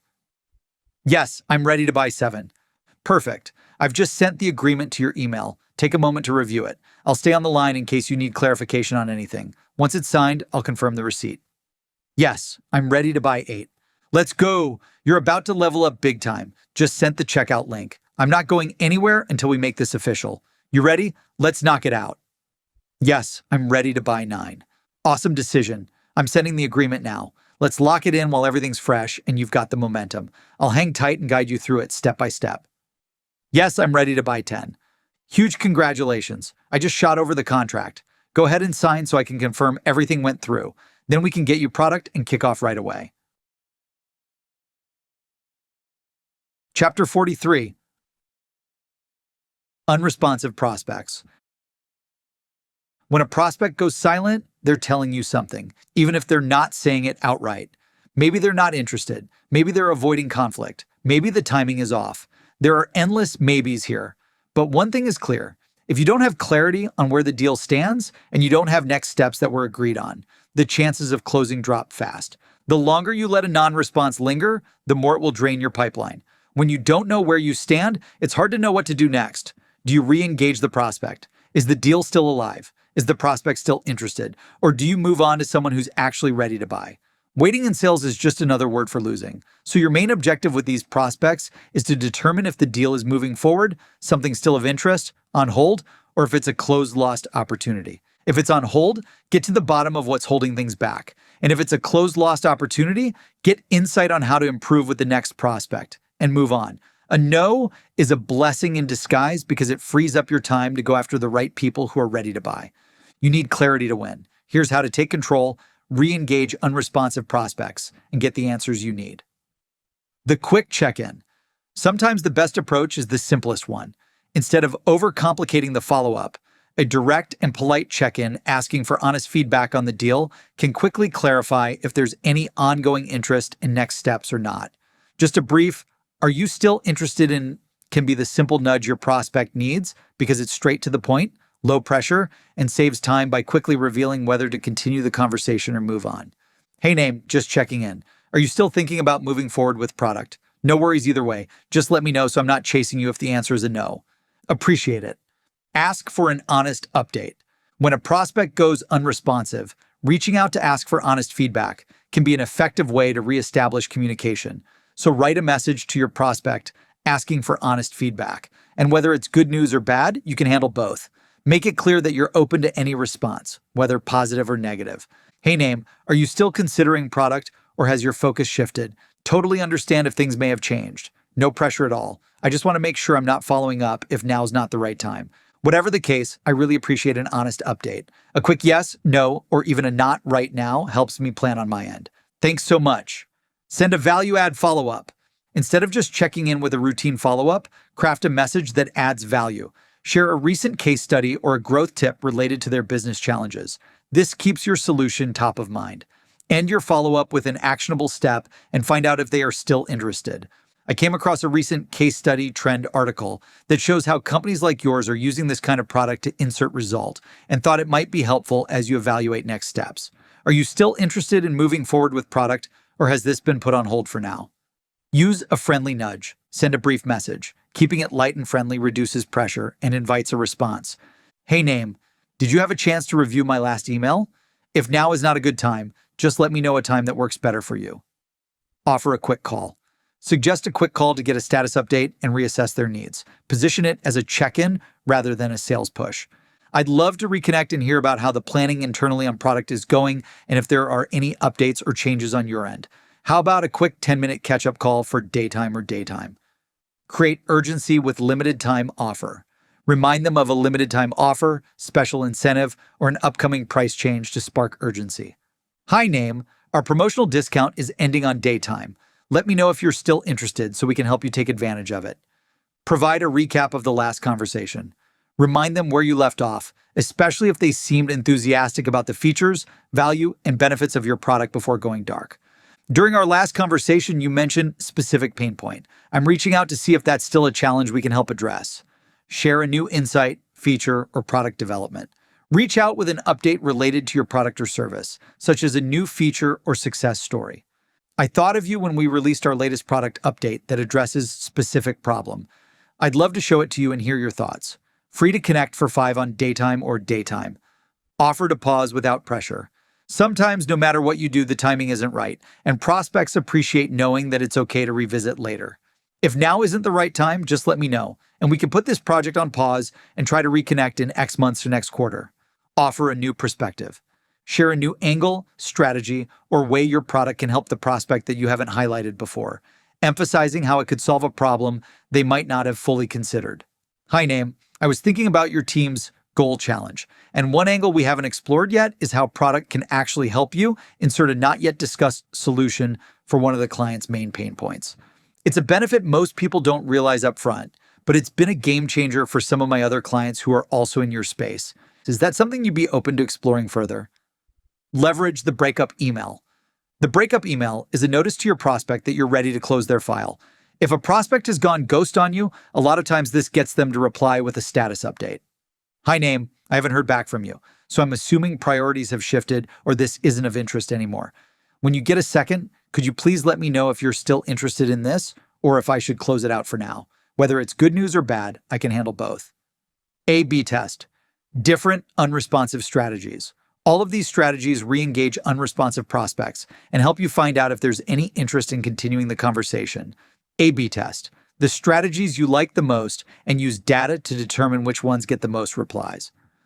Scripts to overcome unresponsive prospects. To make this easier for my audio listeners, I've bundled all of these scripts to overcome into a downloadable PDF, which is included with your book. Or head to seamless.ai/books/training or follow along in chapter 43 of the print or Kindle version. Unresponsive prospects. 1. Hi name. Are you still interested in moving forward with product? Let me know yes or no. either way, so I can best prepare the next steps accordingly. Unresponsive prospects. 2. Hi, name. We're excited to get you on product. However, I haven't heard back from you in a while. Can you give me some honest feedback about where things stand? Whether it's good news or bad, that's okay. I can handle both. Just reply 1, 2, or 3. 1. Still interested in getting your product. 2. Deal on hold because other priorities came up. 3. Not interested any longer. Please let me know so I can update our team on the direction you have decided to go. Thank you. Your name.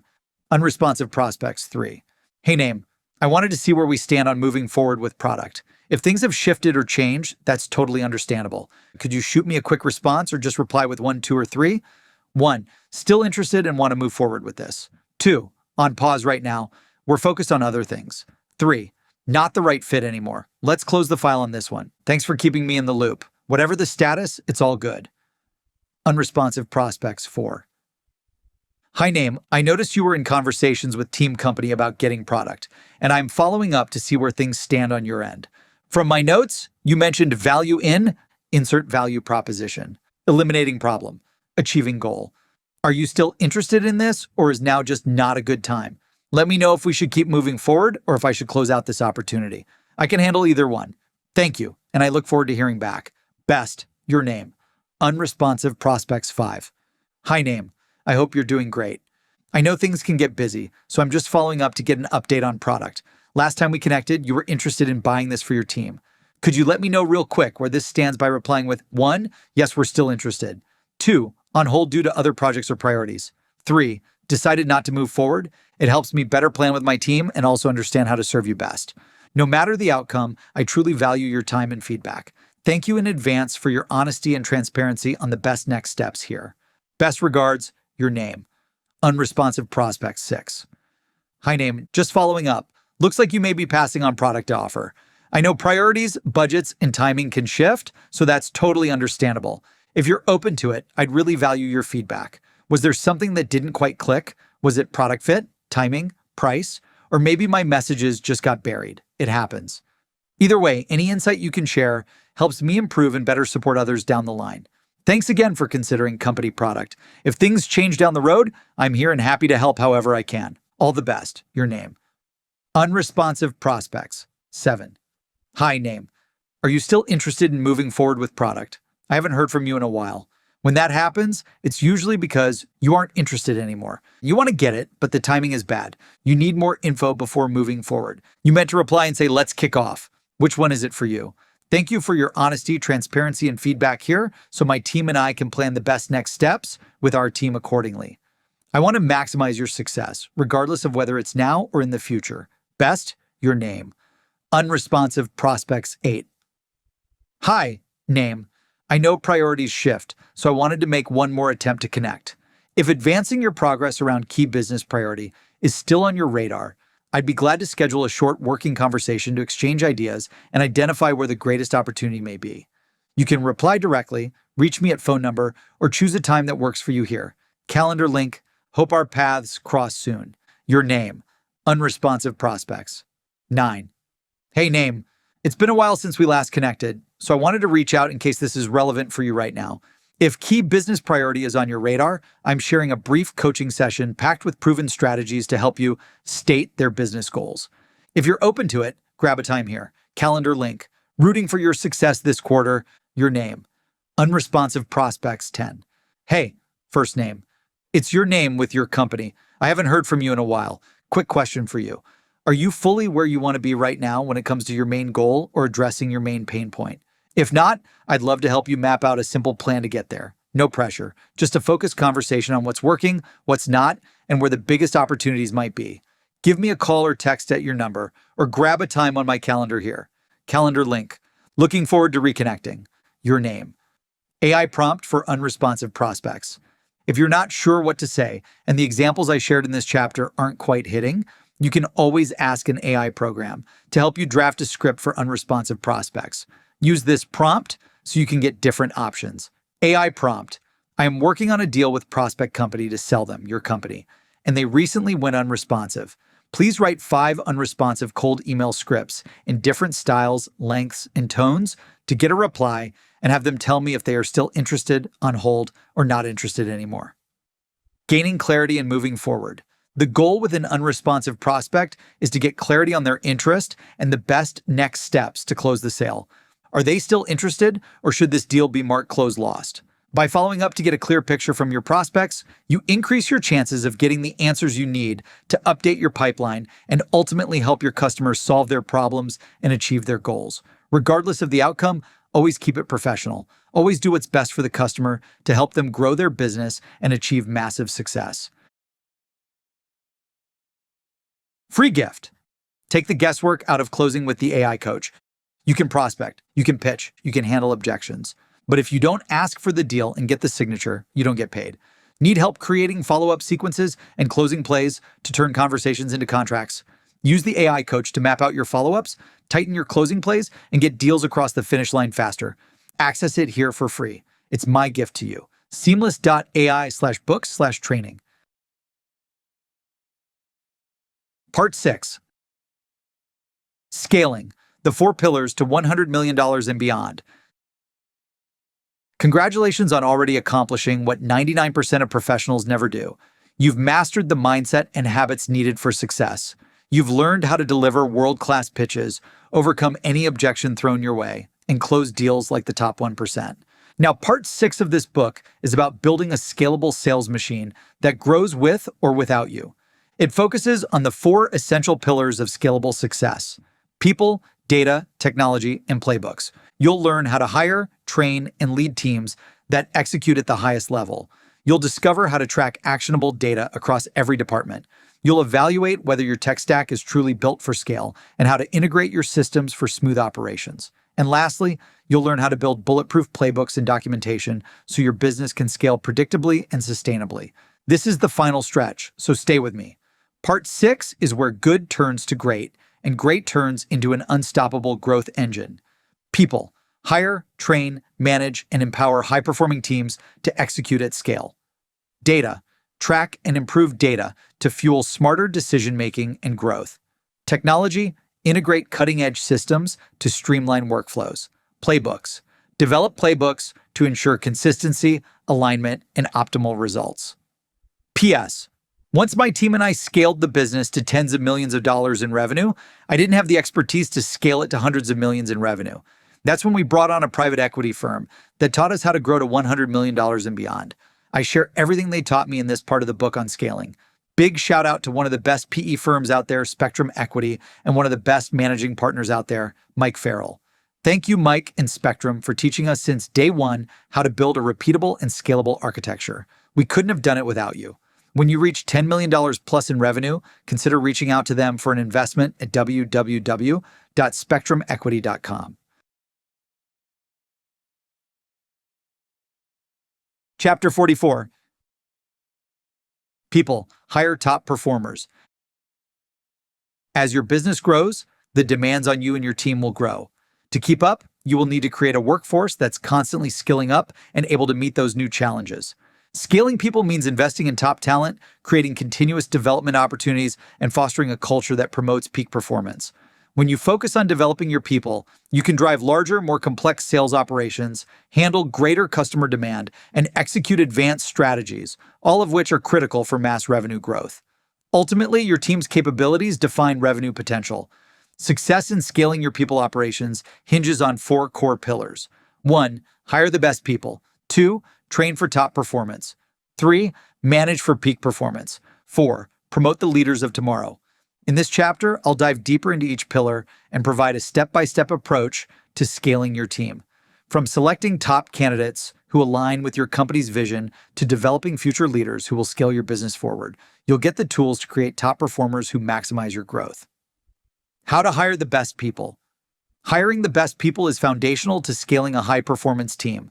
Exceptional talent drives not only results, but also brings in fresh ideas, new energy, and a winning mindset to your organization. Here's how to make sure you hire the best. 1. Define the ideal candidate profile. Start by creating a profile of your ideal candidate, which includes experience, skills, and cultural alignment. Identify must-have competencies like communication, talent, and coachability. Create a scorecard for interviews to objectively measure each candidate against these criteria. 2. Assess for cultural fit and growth potential. Skills are essential, but culture alignment is equally important, and it's a quality that cannot be taught. Look for individuals who align with your company values, are excited about your company mission, and show a commitment to personal and professional growth. 3. Design a structured interview process. A structured interview process ensures consistency and fairness. Draft interview questions that assess skills and evaluate cultural fit. Bring in multiple interviewers to get a range of perspectives. I would also include scenario-based questions and consider incorporating practical exercises, such as role-playing a sales call or mock sales pitches. Anyone can talk in an interview about what makes them a rock star, but hands-on exercises force them to show it. With this in mind, we make a point to do line role-play and pitches in as a part of our interview process. 4. Evaluate emotional intelligence, EQ. Add questions to assess how they handle challenges, adapt to changes, overcome setbacks, and approach relationship building, because sales is as much about interpersonal relationships as it is about skills. 5. Invest in quality onboarding. Just like a sale doesn't end with a signed contract, hiring doesn't end with a signed offer letter. As you would do for a client, build a structured onboarding program that sets clear expectations, delivers in-depth training, and provides new hires with the tools and resources they need to succeed. World-class training and onboarding programs over the first 90 days can make all the difference for new reps. Hiring the best people is a comprehensive process that goes beyond resumes and interviews. It's about finding candidates who align with the mission, are committed to growth, and bring valuable skills to your team. How to train talent to become top performers. Now that you've hired top talent and onboarded them, the next step is investing in their growth and helping them hone in on the right habits to maximize their potential.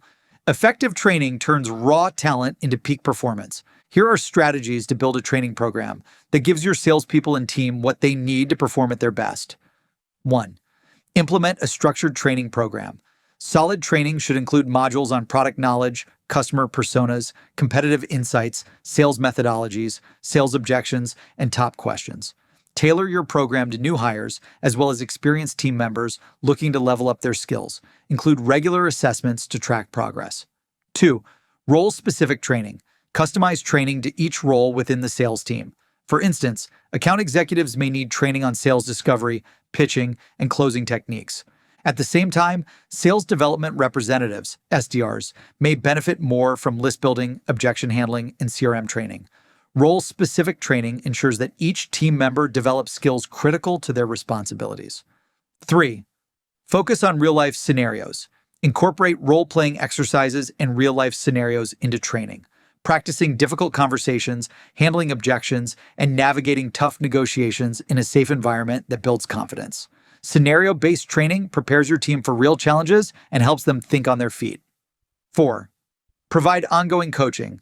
Training isn't a one-time event. Implement ongoing coaching sessions where managers and experienced reps provide feedback and mentorship. Regular coaching keeps skills sharp and allows team members to improve continuously. 5. Encourage peer-to-peer learning. Create opportunities for peer-to-peer learning by setting up regular skill-sharing sessions, one-to-many group training calls, and a mentorship program. Learning from high-performing colleagues enables less experienced reps to see successful techniques in action and builds a collaborative, supportive team environment. 6. Utilize technology to enhance training. Leverage technology such as e-learning platforms, AI-driven coaching tools, and call analysis software. These tools provide data-driven insights and personalized feedback that can accelerate learning. Online modules allow team members to learn at their own pace and revisit training materials as needed. Effective training is all about fostering a growth mindset and providing your team with continuous opportunities to learn, practice, and refine their skills. How to manage for peak performance. Managing a high-performing sales team requires building an environment where each team member has the goals, support, feedback, training, and growth opportunities needed to excel. Here's how to manage for high performance and set up your team for advancement. 1. Understanding your employees' goals, dreams, and desires. Meet with each team member and take the time to discover what truly motivates them. Is it financial incentives, recognition across the company, unique rewards, team trips, or additional time off? Find out where they see themselves 1 to 3 years from now. Just like you would perform sales discovery to understand a prospect's needs, run the same discovery on each team member to understand their current state and desired future state. Then hold regular meetings to discuss these goals and create development plans to support their growth targets. 2. Set clear, achievable goals. Define clear, measurable performance metrics, such as quotas, activity goals, and KPIs. Make sure these goals are challenging, yet achievable, and aligned with both the company's objectives and the individual's development path. Regularly review progress, celebrate wins, and address challenges to keep the team motivated. 3. Create prioritized task roadmaps. Collaborate with each contributor to create a clear roadmap for their tasks. Develop a weighted scoring system to evaluate tasks based on critical impact factors. For example, if I were doing a roadmap and working on priorities, I might score tasks from 1 to 5, 5 being the most important. I like to categorize roadmaps based on factors like revenue impact, retention impact, effort, and costs. Revenue and retention are positive weighted scores, while effort and cost are negative, so high impact tasks rise to the top. By scoring and mathematically ranking each task, your team can focus on action that drives the greatest positive impact on the company. So define the scoring model clearly. Have each team member build their task list according to this model and review and adjust priorities in weekly one-on-one meetings to keep work aligned with key company goals. 4. Team stand-ups, daily or weekly. Stand-ups are brief, structured meetings that give every team member a chance to share their top accomplishments from the day before, their top tasks for the day, address any blockers, and ensure they're moving toward key company goals. Hosting daily stand-ups is a powerful way to keep your team communicating, aligned, motivated, and focused on key priorities. A quick check-in reinforces accountability, opens channels for collaboration, and helps managers assess where support or resources are needed. Stand-ups also create a sense of camaraderie, as team members stay aware of each other's efforts and achievements, fostering an environment where people feel connected and engaged. By hosting stand-ups consistently, you establish a rhythm that helps the team stay agile, responsive, and productive, creating momentum that's important for sustained progress and success. At Seamless, every team hosts a daily stand-up, and then leadership hosts stand-ups weekly, bi-weekly, and monthly. 5. Provide feedback regularly. Establish a feedback culture where team members get consistent feedback. Use one-on-ones to discuss performance metrics, address challenges your team is facing, and offer strategies to multiply their success or get unblocked. Be specific in your feedback. The more concrete, actionable feedback you can give on what's going well and what can be improved, the better. Don't wait. Just as time kills all deals, letting too much time pass also kills performance improvement opportunities for employees. So share feedback, whether it's good or bad, frequently and often. The longer something goes unsaid, the worse the problem gets. So eat that frog and coach your people up right away. 6. Recognize and reward top performers. Recognize achievements daily with company shoutouts and team events, as well as with promotions, incentives, bonuses, and public acknowledgement. Rewarding top performers reinforces high standards, fosters a competitive spirit, and inspires others to reach their full potential. 7. Create individual development plans, IDPs. IDPs are customized plans focused on the growth of each individual based on their strengths, areas for improvement, and career aspirations. Use IDPs to outline goals, milestones, and skill development paths, making it clear what each team member needs to do to advance within the company. 8. Deliver constructive feedback one-on-one versus one-to-many. Constructive feedback can sometimes feel like criticism. In private, team members can process feedback without feeling self-conscious or insecure. So it's best to do it on a one-on-one basis for open, honest communication. This approach helps build respect and ensures that your people receive your feedback as an opportunity for improvement and not an attack. On the other hand, if you notice team members keep having the same problems, have leadership run coaching to train and get everyone on the same page. By balancing private feedback and group coaching, you create a culture that supports both personal growth and team cohesion. 9. Offer opportunities for skill building and cross-training. Provide team members with opportunities to expand their skill sets through cross-training in different roles or by attending industry events and workshops. This exposure prepares them for leadership roles. 10. Build a promotion pathway. Define clear criteria for promotions and communicate these expectations to your team. Whether it's mastering certain skills, achieving specific performance benchmarks, or demonstrating leadership abilities, make it transparent what it takes to move up within the organization. For example, at our company, we have different individual and manager levels, spanning levels 1 to 1. This system provides a guiding light for any employee to figure out what's needed to get to the next career level. Build the future leaders of tomorrow. To sustainably scale, you must invest in building future leaders within your team. This fosters loyalty and boosts retention by giving your people an incentive to stick around, knowing they're not trapped in a dead-end job. Here's how to cultivate future leaders. 1. Identify emerging leaders early. Look for team members who show strong initiative and a collaborative spirit, because this is the recipe for a strong, all-in leader. Early on, you should start preparing employees through mentorship, stretch assignments, and greater responsibilities. If they can take on these tasks with a whatever-it-takes attitude to get the job done, then you found the right people. 2. Empower team members with decision-making. Instead of waiting around for management to call the shots, encourage team members to make decisions within their roles. Giving employees full ownership and accountability instead of micromanaging them boosts their confidence, which is crucial in leadership development. 3. Create leadership development programs. Implement formal leadership programs that cover essential skills such as people management, strategic thinking, and communication. These programs equip potential leaders with the knowledge and tools to take on leadership responsibilities successfully when the time comes. 4. Mentor and coach leadership skills. Pair future leaders with mentors who can share experiences and offer advice.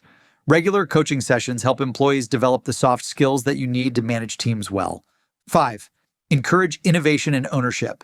Empower potential leaders to take ownership of projects and initiatives. Give them opportunities to lead special projects, pilot new strategies, or spearhead team-building activities. Experiencing the challenges and rewards of owning the results builds problem-solving skills. 6. Provide opportunities for public speaking. Public speaking is a great leadership skill. Encourage future leaders to present in team meetings, lead training sessions, or represent the company at industry events. These experiences enhance communication skills and confidence in addressing groups. 7. Promote a culture of leadership at every level. Encourage leadership qualities, that is, accountability, adaptability, and empathy, at every level of your organization. Leadership isn't just about titles, but also about taking initiative and supporting others. This culture nurtures leadership potential across the entire team. Building future leaders is an ongoing process that requires strategic vision, mentorship, and constant opportunities for growth. By investing in your team's leadership potential, you create a long-term pathway for scaling your organization to mass success. The importance of your people. Scaling your sales hinges on one fundamental element: people. The most successful companies know their greatest assets are their employees. The only way to build a high-performing organization is to bring on the right people, train them to reach peak performance, manage them with thoughtful guidance, and promote them into leadership roles when they're ready. This commitment to developing your team ensures that your business can grow and scale to $100 million and beyond. Homework. 1. Hire the best people. Develop an ideal candidate scorecard that prioritizes the traits, skills, and cultural fit most important to your team. Then conduct a mock interview using that scorecard with a colleague or team member to practice identifying high-potential hires using structured criteria and scenario-based assessments. Constantly refine and optimize for hiring the best talent. 2. Train for top performance. Build a 30, 60, 90-day onboarding plan for new hires that includes product training, role-specific tasks, objection handling, and performance benchmarks.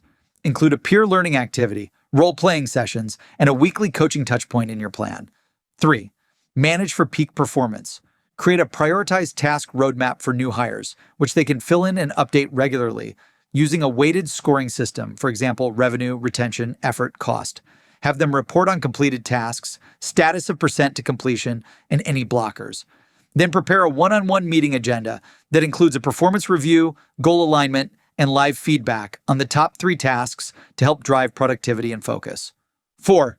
Promote future leaders of tomorrow. Identify high-potential team members and develop a personalized leadership development plan for each. Include stretch projects, mentorship opportunities, and a list of 3 leadership skills they should develop over the next quarter to prepare them for the next level. Chapter 45. Data. Measure what matters. Data is the heart of any successful company. If you don't measure it, you can't improve it. When you're scaling, gut instinct alone won't get you to $100 million plus in sales. You need accurate, actionable insights to know what's working, what's broken, and where to invest your time and resources. Companies that master data-driven operations and execution scale faster than those that don't. Without clean, consistent data, teams operate blindly, revenue leaks go unnoticed, customer churn rises, and leadership can't make informed strategic decisions. Data-driven companies, on the other hand, build compounding advantages. They make every department better, faster, and smarter. Scaling starts with getting a better snapshot of your company's current operations, and that means tracking the right metrics and improving them over time, which we'll cover in this chapter. What data to track and how to improve it. Not all metrics are created equal, so focus on the right ones for your role. In this section, I'll show you the most impactful KPIs by department, along with actionable ways to move each number in the right direction. C-suite and executive leadership. Top KPIs. The metrics that matter most at the executive level are the ones that directly impact growth, profitability, and sustainability. Here, we outline the KPIs that every leadership team should keep a pulse on, as well as tactical ways to drive stronger performance across the board. There are many KPIs that leadership should track, but these should give you a great start. 1. Annual recurring revenue, ARR. Measures annual revenue from subscriptions or contracts. Improved by increasing upsells, acquiring new logos, and improving retention. Additionally, I also like to personally track MRR, monthly recurring revenue, which measures the recurring revenue earned from subscriptions each month because it's one of the best indicators of whether your business is really growing.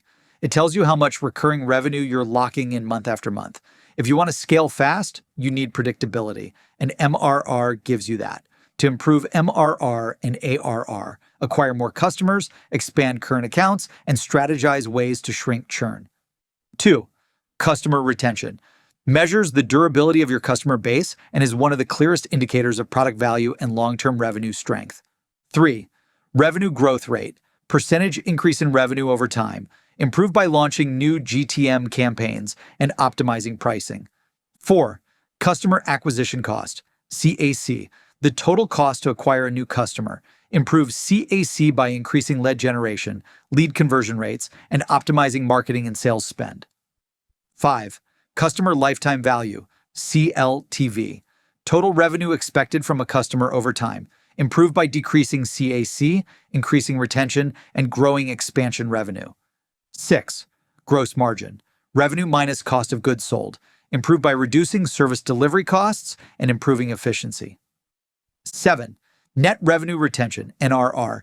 Revenue retained plus expansion minus churn. Improve with cross-sell/upsell motions and churn reduction strategies. 8. Burn rate. Monthly spend over time. Improved by cutting unnecessary costs and aligning spend with ROI. 9. Runway. Months of cash left. Cash on hand divided by burn rate. Improved by reducing costs, burn, or by increasing revenue and/or raising funding. 10. EBITDA. Earnings before interest, taxes, depreciation, and amortization. Improved by growing high-margin revenue and reducing overhead. 11. Employee retention rate. Percentage of employees who stay with the company over time. Improved through recognition, compensation, and growth opportunities. SDRs and inside sales. Appointment setters, top KPIs. For SDRs and inside sales teams, this section covers the key KPIs to track daily and the strategies to help book more meetings and create more pipeline. 1. Sales activity. Tracks the volume of sales actions, calls, emails, etc. made. Improved by setting daily activity goals, utilizing sales workflow automation tools, and automating manual tasks with AI. 2. Meetings booked per month. Total new meetings set. Improved by increasing sales activity, such as making more dials and sending more targeted emails, targeting better leads, improving your pitches, and optimizing messaging to meet your customers' needs. 3. Meetings held per month. The number of completed meetings, discovery calls, demos, consultations, conducted monthly, improved by confirming meetings 24 hours ahead, sending reminders, creating a strong offer or incentive to show up, and tightening lead qualification. 4. Sales qualified opportunities, SQOs. Created. Leads passed to AEs and outside salespeople that meet qualification criteria. Improved by tightening qualification and lead quality. 5. Email open rates, percent. Percent of emails opened. Improved by writing better subject lines and targeting warmer leads. 6. Email reply rates, percent. Percent of emails that get responses. Improved by writing more compelling, value-driven content. 7. Cold call connect rates, percent. Percent of calls that reach a person. Improved by calling at optimal times and using mobile numbers. 8. Cold call conversion rates, number.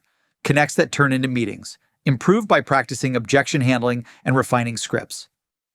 9. Pipeline generated, dollars. Dollar amount of opportunities sourced, improved by targeting higher value prospects. 10. Average response time to inbound leads, days. Time to respond to inbound leads, improve with automation and real-time alerts. 11. Closed-won deals from meetings. Tracks how many meetings convert into customers, measuring both meeting quality and qualification strength. 12. Revenue per meeting. Tracks the average revenue generated from each meeting, indicating how effectively conversations translate into pipeline value. AEs and outside sales, closers, top KPIs. In this section, I'll highlight the KPIs that will help you keep track of your prospects' movement through the funnel. 1. Closed-won deals, number. Number of deals closed, improve with better qualification and closing techniques. 2. Closed-won revenue, dollars. Total revenue from deals closed, improved by focusing on higher value deals. 3. Win rate, percent. Percentage of closed deals versus total opportunities, improved by refining pitches and objection handling. 4. Average deal size, dollars. Average value of deals, improved through multi-threading and selling broader use cases. 5. Sales cycle length, days. Time from first touch to close, improved by accelerating decision-making and simplifying steps. 6. Pipeline coverage ratio, the ratio of the pipeline to the quota, improved by adding more quality opportunities early. 7. Forecast accuracy, percent. Precision of revenue predictions, improved by regular pipeline hygiene and stage accuracy. 8. Opportunities advance per week, number. Deals move forward weekly, improved by identifying next steps and driving urgency. 9. Proposal to close rate, percent. Proposals that convert into closed deals, improved by customizing proposals and confirming buy-in. 10. Demos to close rate, percent. Percent of demos that become closed deals, improved by aligning demos tightly to buyer pain. Marketing top KPIs. These days, it's not enough for marketing to generate leads. Marketers have to drive meaningful results across the complete buyer journey, so I've laid out the critical KPIs marketers should keep track of and optimize to help drive revenue and maximize ROI. 1. Marketing qualified leads, MQLs, generated. Number of leads meeting MQL criteria, improve with better targeting and clearer lead definitions. 2.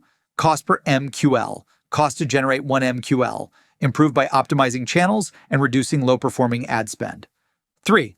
MQL to SQL conversion rate, percent of MQLs accepted by sales, improved through tighter lead scoring and follow-up SLAs. 4. Lead to opportunity conversion rate, the percentage of leads that become pipeline opportunities, improved by improving nurture sequences and handoff processes. 5. Website conversion rates, percent. Visitors who take action, improve with A/B testing, CTAs, and value props. 6. Landing page conversion rates, percent. The percentage of landing page visitors who convert, improve with stronger copy, visuals, and lead magnets. 7. Content engagement, time on page, downloads, views, improved by creating higher value and more relevant content. 8. Paid ad ROAS, revenue earned per dollar spent on ads, improved by testing creatives and tightening audience targeting. 9. Organic traffic growth, the increase in free website visitors, improve your online presence through SEO, blogging, and link building. 10. Brand awareness, reach and recognition, improve with consistent messaging across social, PR, and content. Customer success top KPIs. So your sales team has worked hard to win your customers. Now it's the CS team's job to protect and expand that revenue. In this section, I'll cover the KPIs that measure customer retention, customer health, engagement with product, etc., brand loyalty, and how teams can proactively improve satisfaction, retention, and expansion. 1. Number of customers, total number of current customers. 2.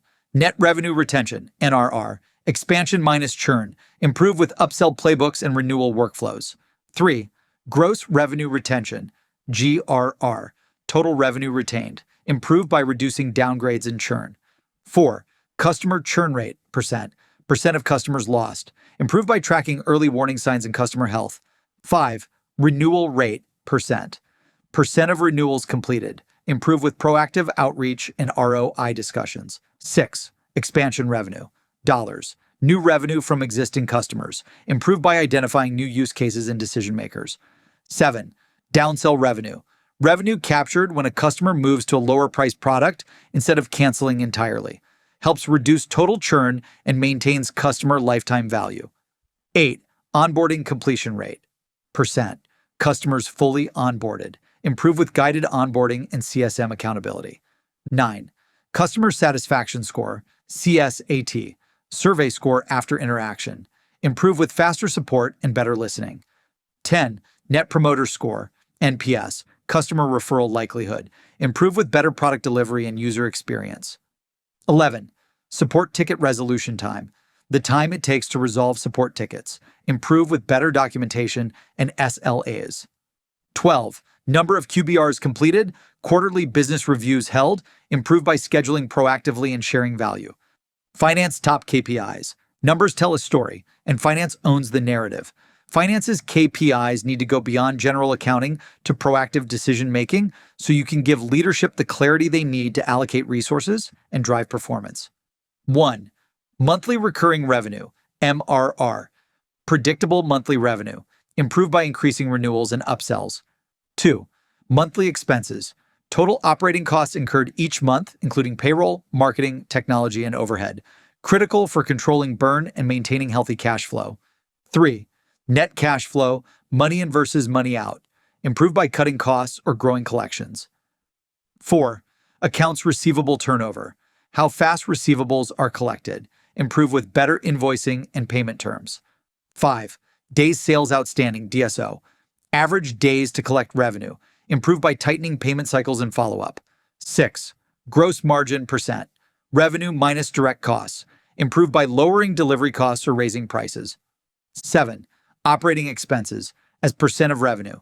OPEX divided by revenue. Improve by managing spend and growing top line. 8. Revenue recognition compliance. Accurate rev rec under GAAP. Improve by using automation and proper controls. 9. Budget versus actuals variance. The difference between planned and real. Improve forecasting and hold teams accountable. 10.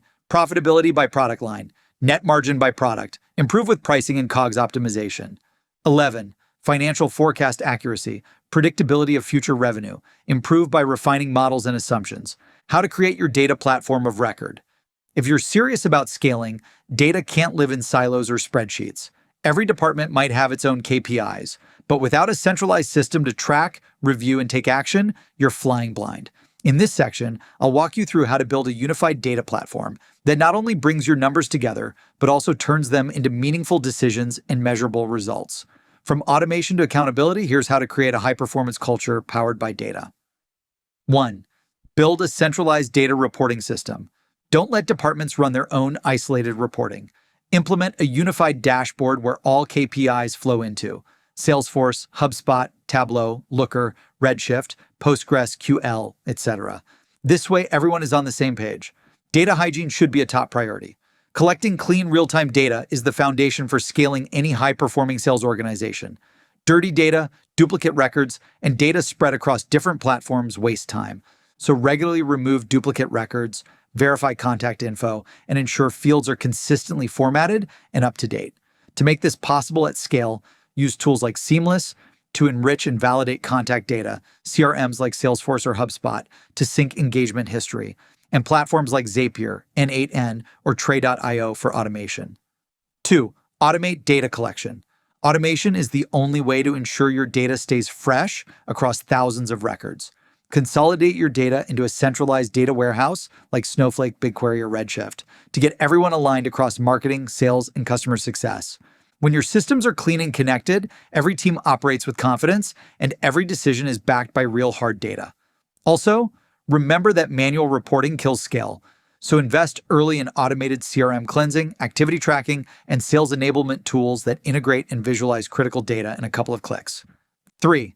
Build data review cadences. What gets reviewed gets improved. Host meetings that cover daily stand-ups with key daily KPIs, weekly pipeline and KPI reviews, monthly performance deep dives, quarterly strategic offsites, annual reviews. 4. Diagnose trends and take action. Data is useless without action. When you see dips or red flags like pipeline gaps, rising churn, or falling conversion rates, stop everything and fix the root cause fast. Diagnose the problem and fix it as fast as possible. 5. Celebrate the wins. Use data to celebrate victories and identify areas that need improvement. Publicly recognize teams and individuals who hit critical KPIs. Build a culture where hitting metrics and winning is a team sport. Improving with data. Data is your greatest tool for coaching, forecasting, and optimizing performance. Start by analyzing rep-level metrics across sales activities, calls, emails, meetings, and outcomes, SQLs, closed-won deals, revenue. This helps managers identify top performers, coach underperformers, and create individualized feedback. Use historical conversion rates and current pipeline value to forecast revenue with confidence. Reverse engineer how many activities, meetings, and deals are needed to hit your growth targets. If forecasts are falling short, drill into funnel stages to pinpoint where reps are getting stuck, whether it's low connect rates, poor discovery, stalled proposals, or weak close rates. Once you pinpoint the root cause, provide targeted coaching to address it. Scaling with data. The bigger you grow, the harder it becomes to feel your way to success.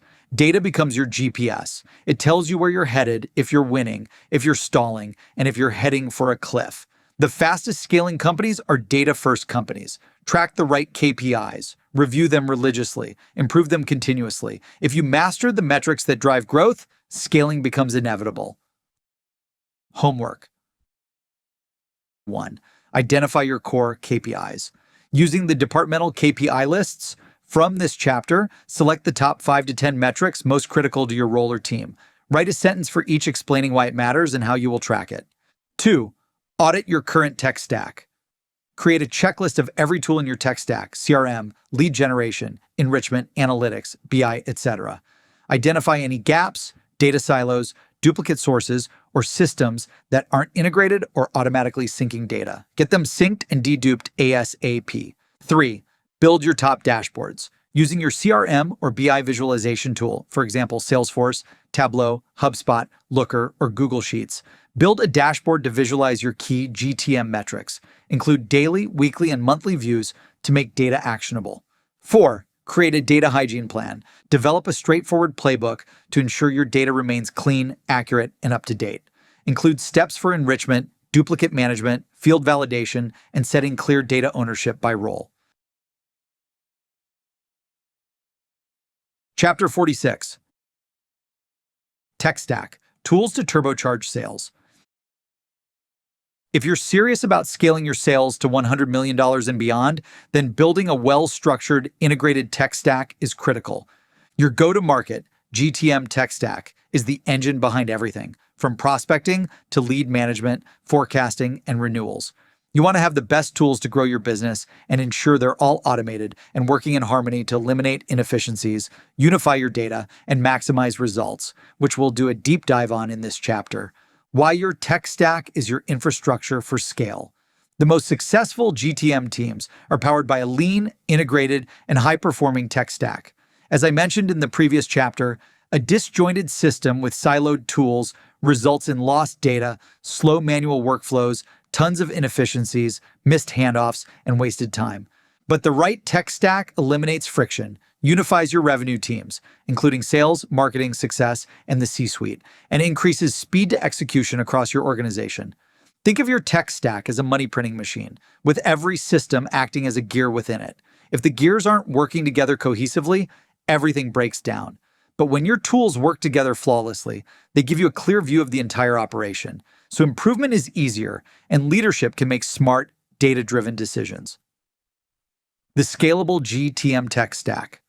If you want to scale, you need a tech stack that works as hard as you do. And you don't need a mess of disconnected tools in Google Sheets. You need to design your system to power every stage of your go-to-market motion from first touch to closed-won deal and beyond. The right stack multiplies your team's output. Here's what a scalable GTM tech stack looks like when built for serious growth. 1. Customer Relationship Management, CRM. Every activity, deal, account, and contact should be managed within this system. CRMs like Salesforce, HubSpot, and Pipedrive are solid choices, but what matters most is how they integrate with your other tools. 2. Data providers. Accurate contact and company data fuel your entire pipeline. Tools like Seamless help your team find the right people at the right companies with the right contact information. Platforms like this integrate directly into your CRM and engagement tools and make it easier to boost revenue. 3. sales engagement. These tools enable your reps to execute multi-touch prospecting cadences: email, calls, LinkedIn, etc. Outreach, SalesLoft, and Seamless are all strong choices. 4. Marketing automation and lead routing. Tools like HubSpot, Salesforce Marketing Cloud, Marketo, and Pardo help generate, nurture, and route leads to sales. Make sure you can integrate tools to keep your marketing and sales teams aligned so nothing falls through the cracks. 5. Revenue intelligence and call recording. Platforms like Gong, Fireflies, and Fathom provide visibility into rep conversations and buyer sentiment, making it easier to scale sales coaching and forecasting. 6. Enablement and LMS.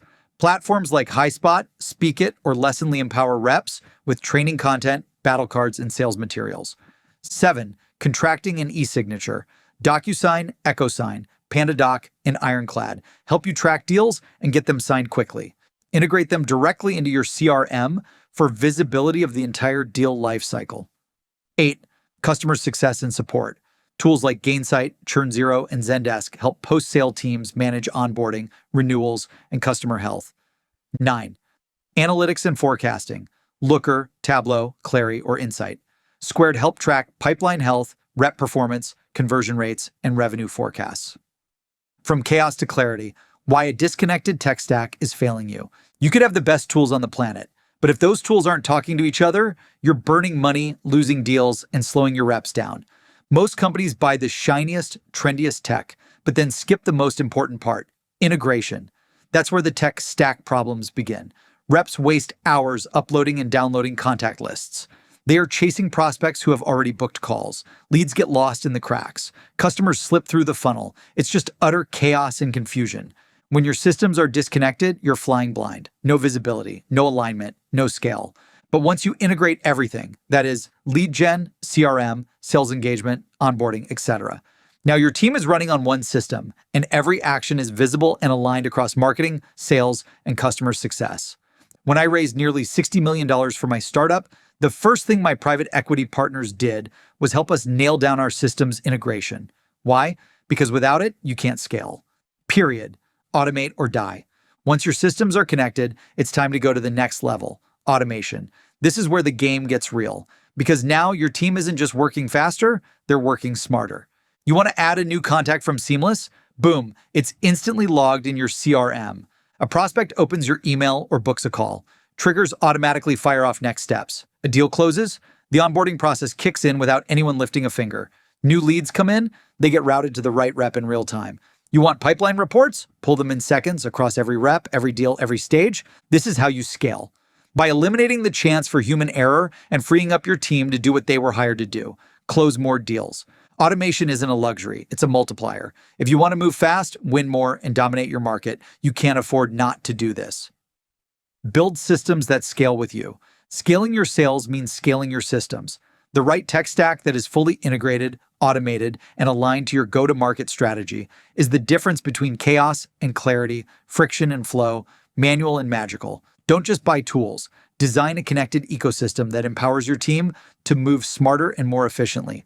The companies that scale the fastest are the ones with the strongest tech infrastructure behind them. So build yours wisely, integrate everything, automate what you can, and scale with confidence. Homework. Your tech stack can either be a killer advantage or your biggest bottleneck. If it's clunky, disconnected, or missing key tools, it's costing you deals. So you need to audit your tech stack. To ensure you're building a system that can scale, ask yourself the following questions.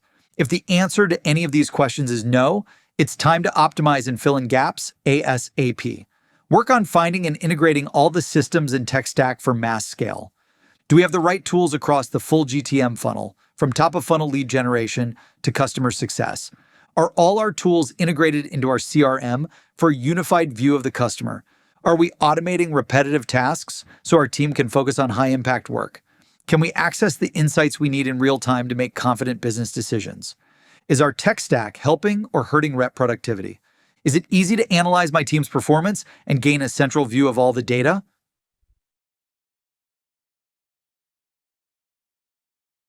Chapter 47. Playbooks. Scale without the guesswork. If you want to scale your sales to $100 million and beyond, you need more than just great people, powerful tech, and strong data. You need playbooks. Great teams don't leave things to chance, and victory is never just luck. It's the result of practiced, deliberate actions drilled to perfection.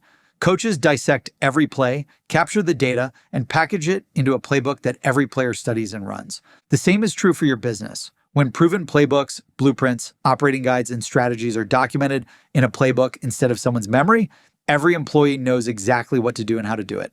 Without playbooks, your success depends on the random talent or hustle of individuals. But with playbooks, you build repeatable processes, execution plans, and systems that turn your employees into an unstoppable, scalable team. The power of playbooks: how to systematize success. A playbook is a detailed guide that captures your company's best practices, processes, scripts, workflows, and strategies.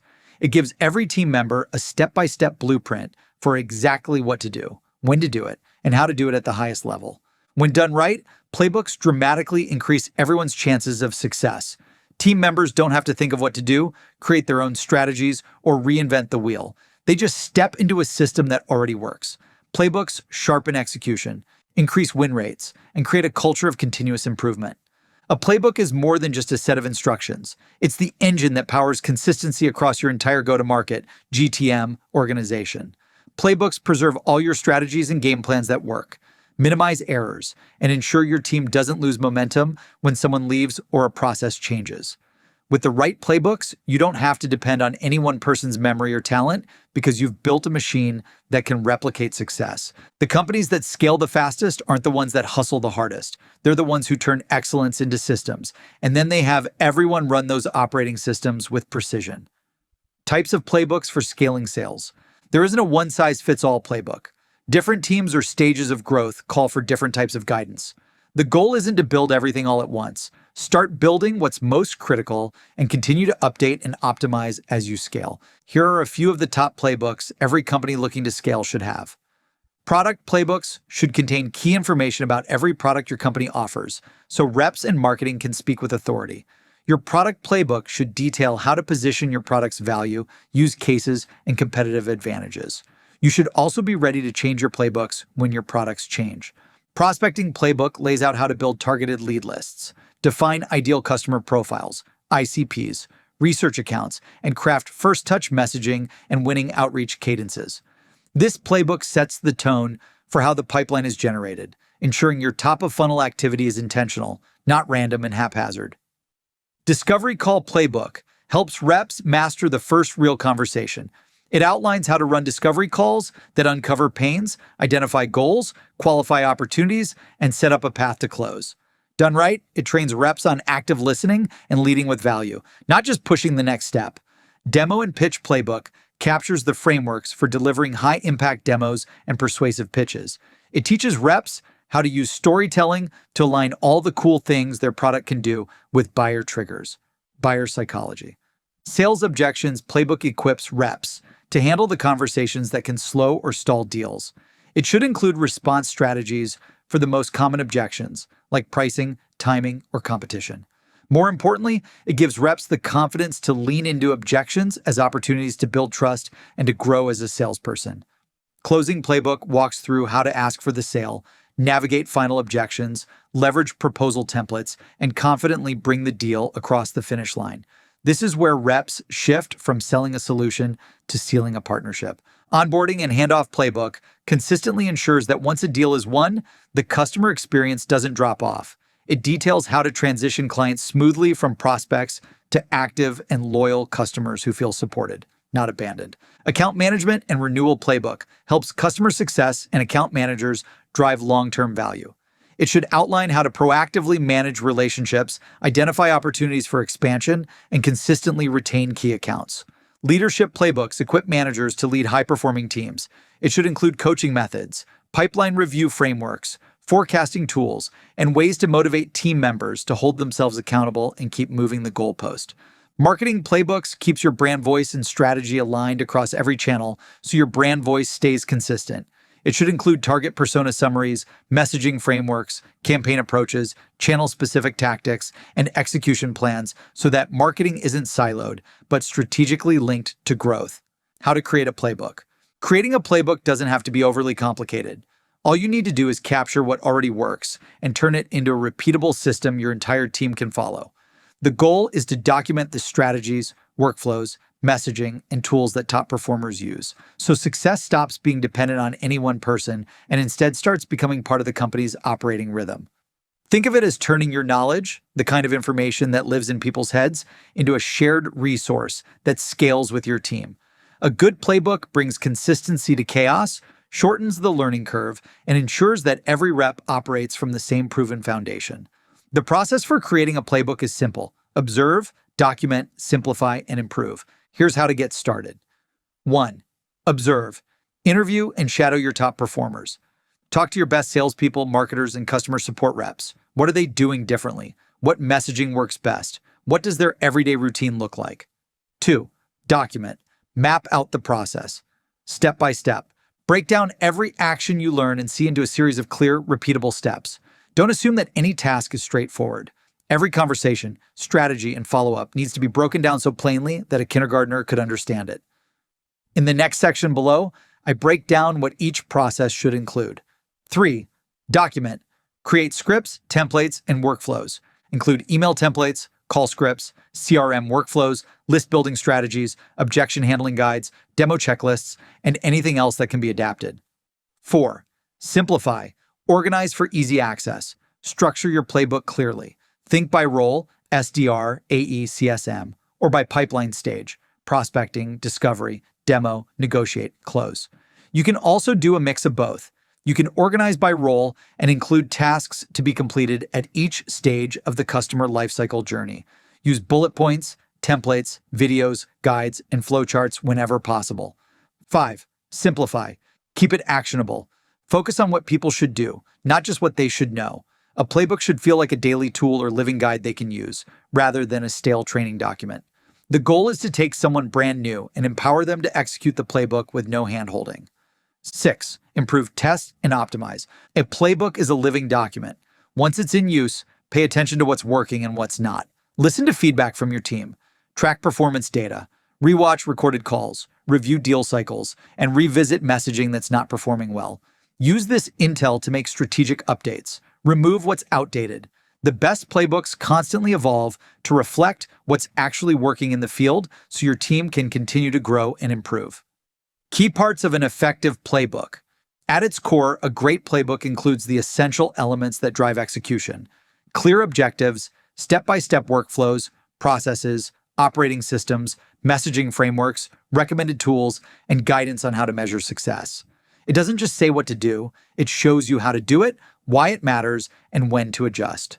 When done right, your playbook becomes more than a reference. It becomes a competitive advantage. Your playbook should include overview/objective. What is this playbook for? Step-by-step instructions. What should the rep do at every stage? Talk tracks and scripts. What should someone say at each stage and or channel? Templates, email templates, call scripts, meeting agendas, etc. KPIs and success metrics. What does success look like? What is average? Bad? How will they know if they're succeeding or falling behind? Examples and best practices. Real-world examples from your team. Videos, audio recordings, screenshots, interviews, guides, etc. Anything that helps an abstract concept come to life. Tools and systems. What software, systems, and workflows are required? How to keep playbooks updated and maintained. Markets change quickly, and so do your customers. Your playbooks should reflect this change. Here's how to keep them improved to maximize performance. Monthly and quarterly reviews. Review and update playbooks every 30 to 90 days based on what's working, what's not, and what's new. Feedback loop. Keep open lines of communication with reps since they're on the front lines and see everything. Give them regular opportunities to suggest improvements based on their experience. Appoint owners. Assign a playbook owner for each department so someone is responsible for maintaining the playbook and keeping it updated. Document changes. Log what changed and why to keep everyone aligned. How to train your team to use playbooks. A playbook that nobody uses is worthless. The real power of a playbook only comes to life when your team actually uses it on the field. Adoption never happens by accident. It has to be intentional, reinforced, and integrated into the daily rhythm of your business. To ensure adoption, start by introducing the playbook in a live session where you walk the team through its purpose, structure, and value. Show them how it supports their success, not just what's in it. Frame it not as a rule book, but as a shortcut to winning, a toolkit built from real conversations, proven strategies, and the patterns of your company's top performers. Managers should reference it in pipeline reviews, role plays, and one-on-ones. Sales enablement should align workshops and refreshers around it. It should be easy to access, updated regularly, and visibly championed by leadership. And don't forget, adoption is a two-way street. Create space for reps to give feedback and contribute ideas, so the playbook evolves with the team, not apart from it. Because at the end of the day, a playbook isn't just something you read, it's something you run. And the more your team runs it, the more you win, grow, and scale. Homework. 1. Audit. What playbooks do you currently have today? What's missing? 2. Prioritize. If you need to add to your playbooks, start with the most impactful ones for your team. If you need more opportunities, focus on creating and improving your pipeline playbooks. If you need to improve close rates, invest the time now in pitching, sales objections, and closing. To improve retention, focus on developing the account management and customer success playbooks. 3. Build. Use your top performers' real-world knowledge as the foundation. 4. Train. Incorporate the playbooks into onboarding, coaching, and daily execution. 5. Review and improve. Keep your playbooks alive with weekly, monthly, or quarterly updates. Free gift. Scaling support. Need a little more support before you execute your scaling plan? This is for you. Our training hub and AI coach is like having me in your corner, guiding you through all 4 pillars of scale: people, data, technology, playbooks. Let's help you scale to infinity and beyond. 100% free. Seamless.ai/books/training. Congratulations. Your journey to $100 million starts now. Congratulations. You just finished reading Scale Your Sales. Now you have all the strategies, playbooks, systems, and scripts to scale. Take these chapters and implement them. Use them to scale to $100 million and beyond. Growth is not reserved for a select few. It belongs to those who master the fundamentals and execute every single day. Now go build. Build the team. Build the systems. Build the future you want. The only limits are the ones you choose to accept. Go all in. Do whatever it takes. Execute the strategies in this book to make this next year your biggest and best yet. And please, stay in touch along the way. Email me anytime at brandon@seamlessai.com. I'm rooting for you to win big. Quick favor before you go. If you're someone who loves helping others, you're my kind of people. I have a quick favor to ask that would mean a lot. There's someone out there who is struggling to meet quota. They may be on the brink of bankruptcy or struggling to grow their business. Picking up this book could change everything for them. Here's where you come in. Would you mind taking a few seconds right now to write a review on Amazon or Audible? Your Amazon or Audible book review can be the tipping point that helps them read this book and take action. The more reviews the book has, the easier it is for others to find it and benefit from it.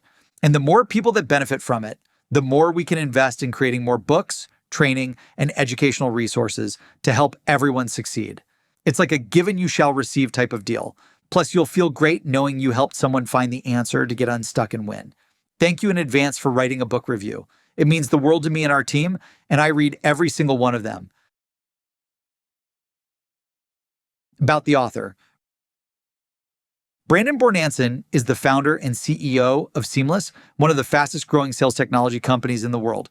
A self-made entrepreneur, Brandon built Seamless into a $250 million empire that helps revenue teams maximize growth with AI-powered data, engagement, and automation. Today, millions of go-to-market teams use his platform daily to get more meetings, accelerate their pipeline, increase revenue, and close more deals. Brandon helps 1 million companies like Salesforce, Oracle, IBM, Google, LinkedIn, OpenAI, and many others grow their businesses with the power of AI. He's a globally recognized AI entrepreneur, servant leader, and investor.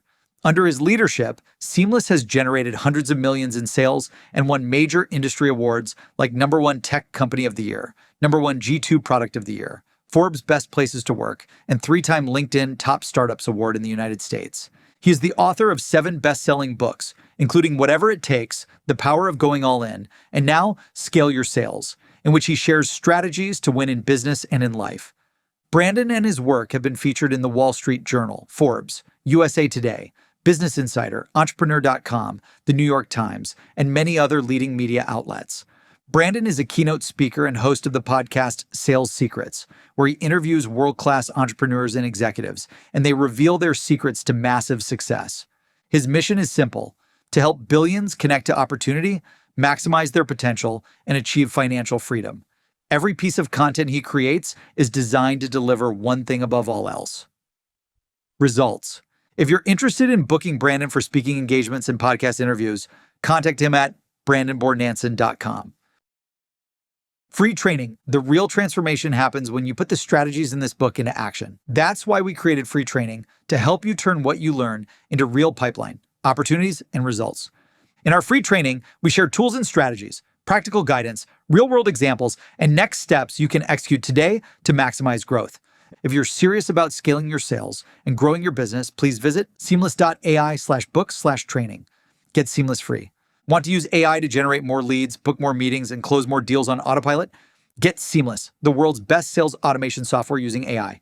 It finds your dream, ready-to-buy leads, writes hyper-personalized campaigns, and books meetings for you on autopilot. Instantly find verified emails, direct dials, and real-time buyer insights to accelerate your pipeline and increase revenue. Launch AI-powered personalized campaigns across email, phone, and social channels. Use AI agents to instantly find prospects, run outreach, and book more meetings on autopilot. Launch automated workflows and AI-powered follow-ups to close more sales. Join Seamless for free and start scaling today. Use referral code SCALE, and I'll give you $100 in free credits to get started. Seamless.ai. Get my free newsletter. If you're serious about scaling your growth and multiplying your success, you're in the right place. Every week, I share new strategies and actionable tips to grow your business and make more money. Get my newsletter for free at brandonbornancin.com. Follow me on social. If this book helped you, I'd love to stay connected. I share ongoing insights, lessons, and strategies to help you sell more, grow faster, and reach your next level. YouTube.com/@Brandon_Bornancin. Facebook.com/BrandonBornancin official. TikTok.com/@BrandonBornancin. Instagram.com/BrandonBornancin official. X.com/BBornancin. Podcast.apple.com/US/podcast/sales-secrets/ID 145549230. LinkedIn.com/in/Brandon Bornancin.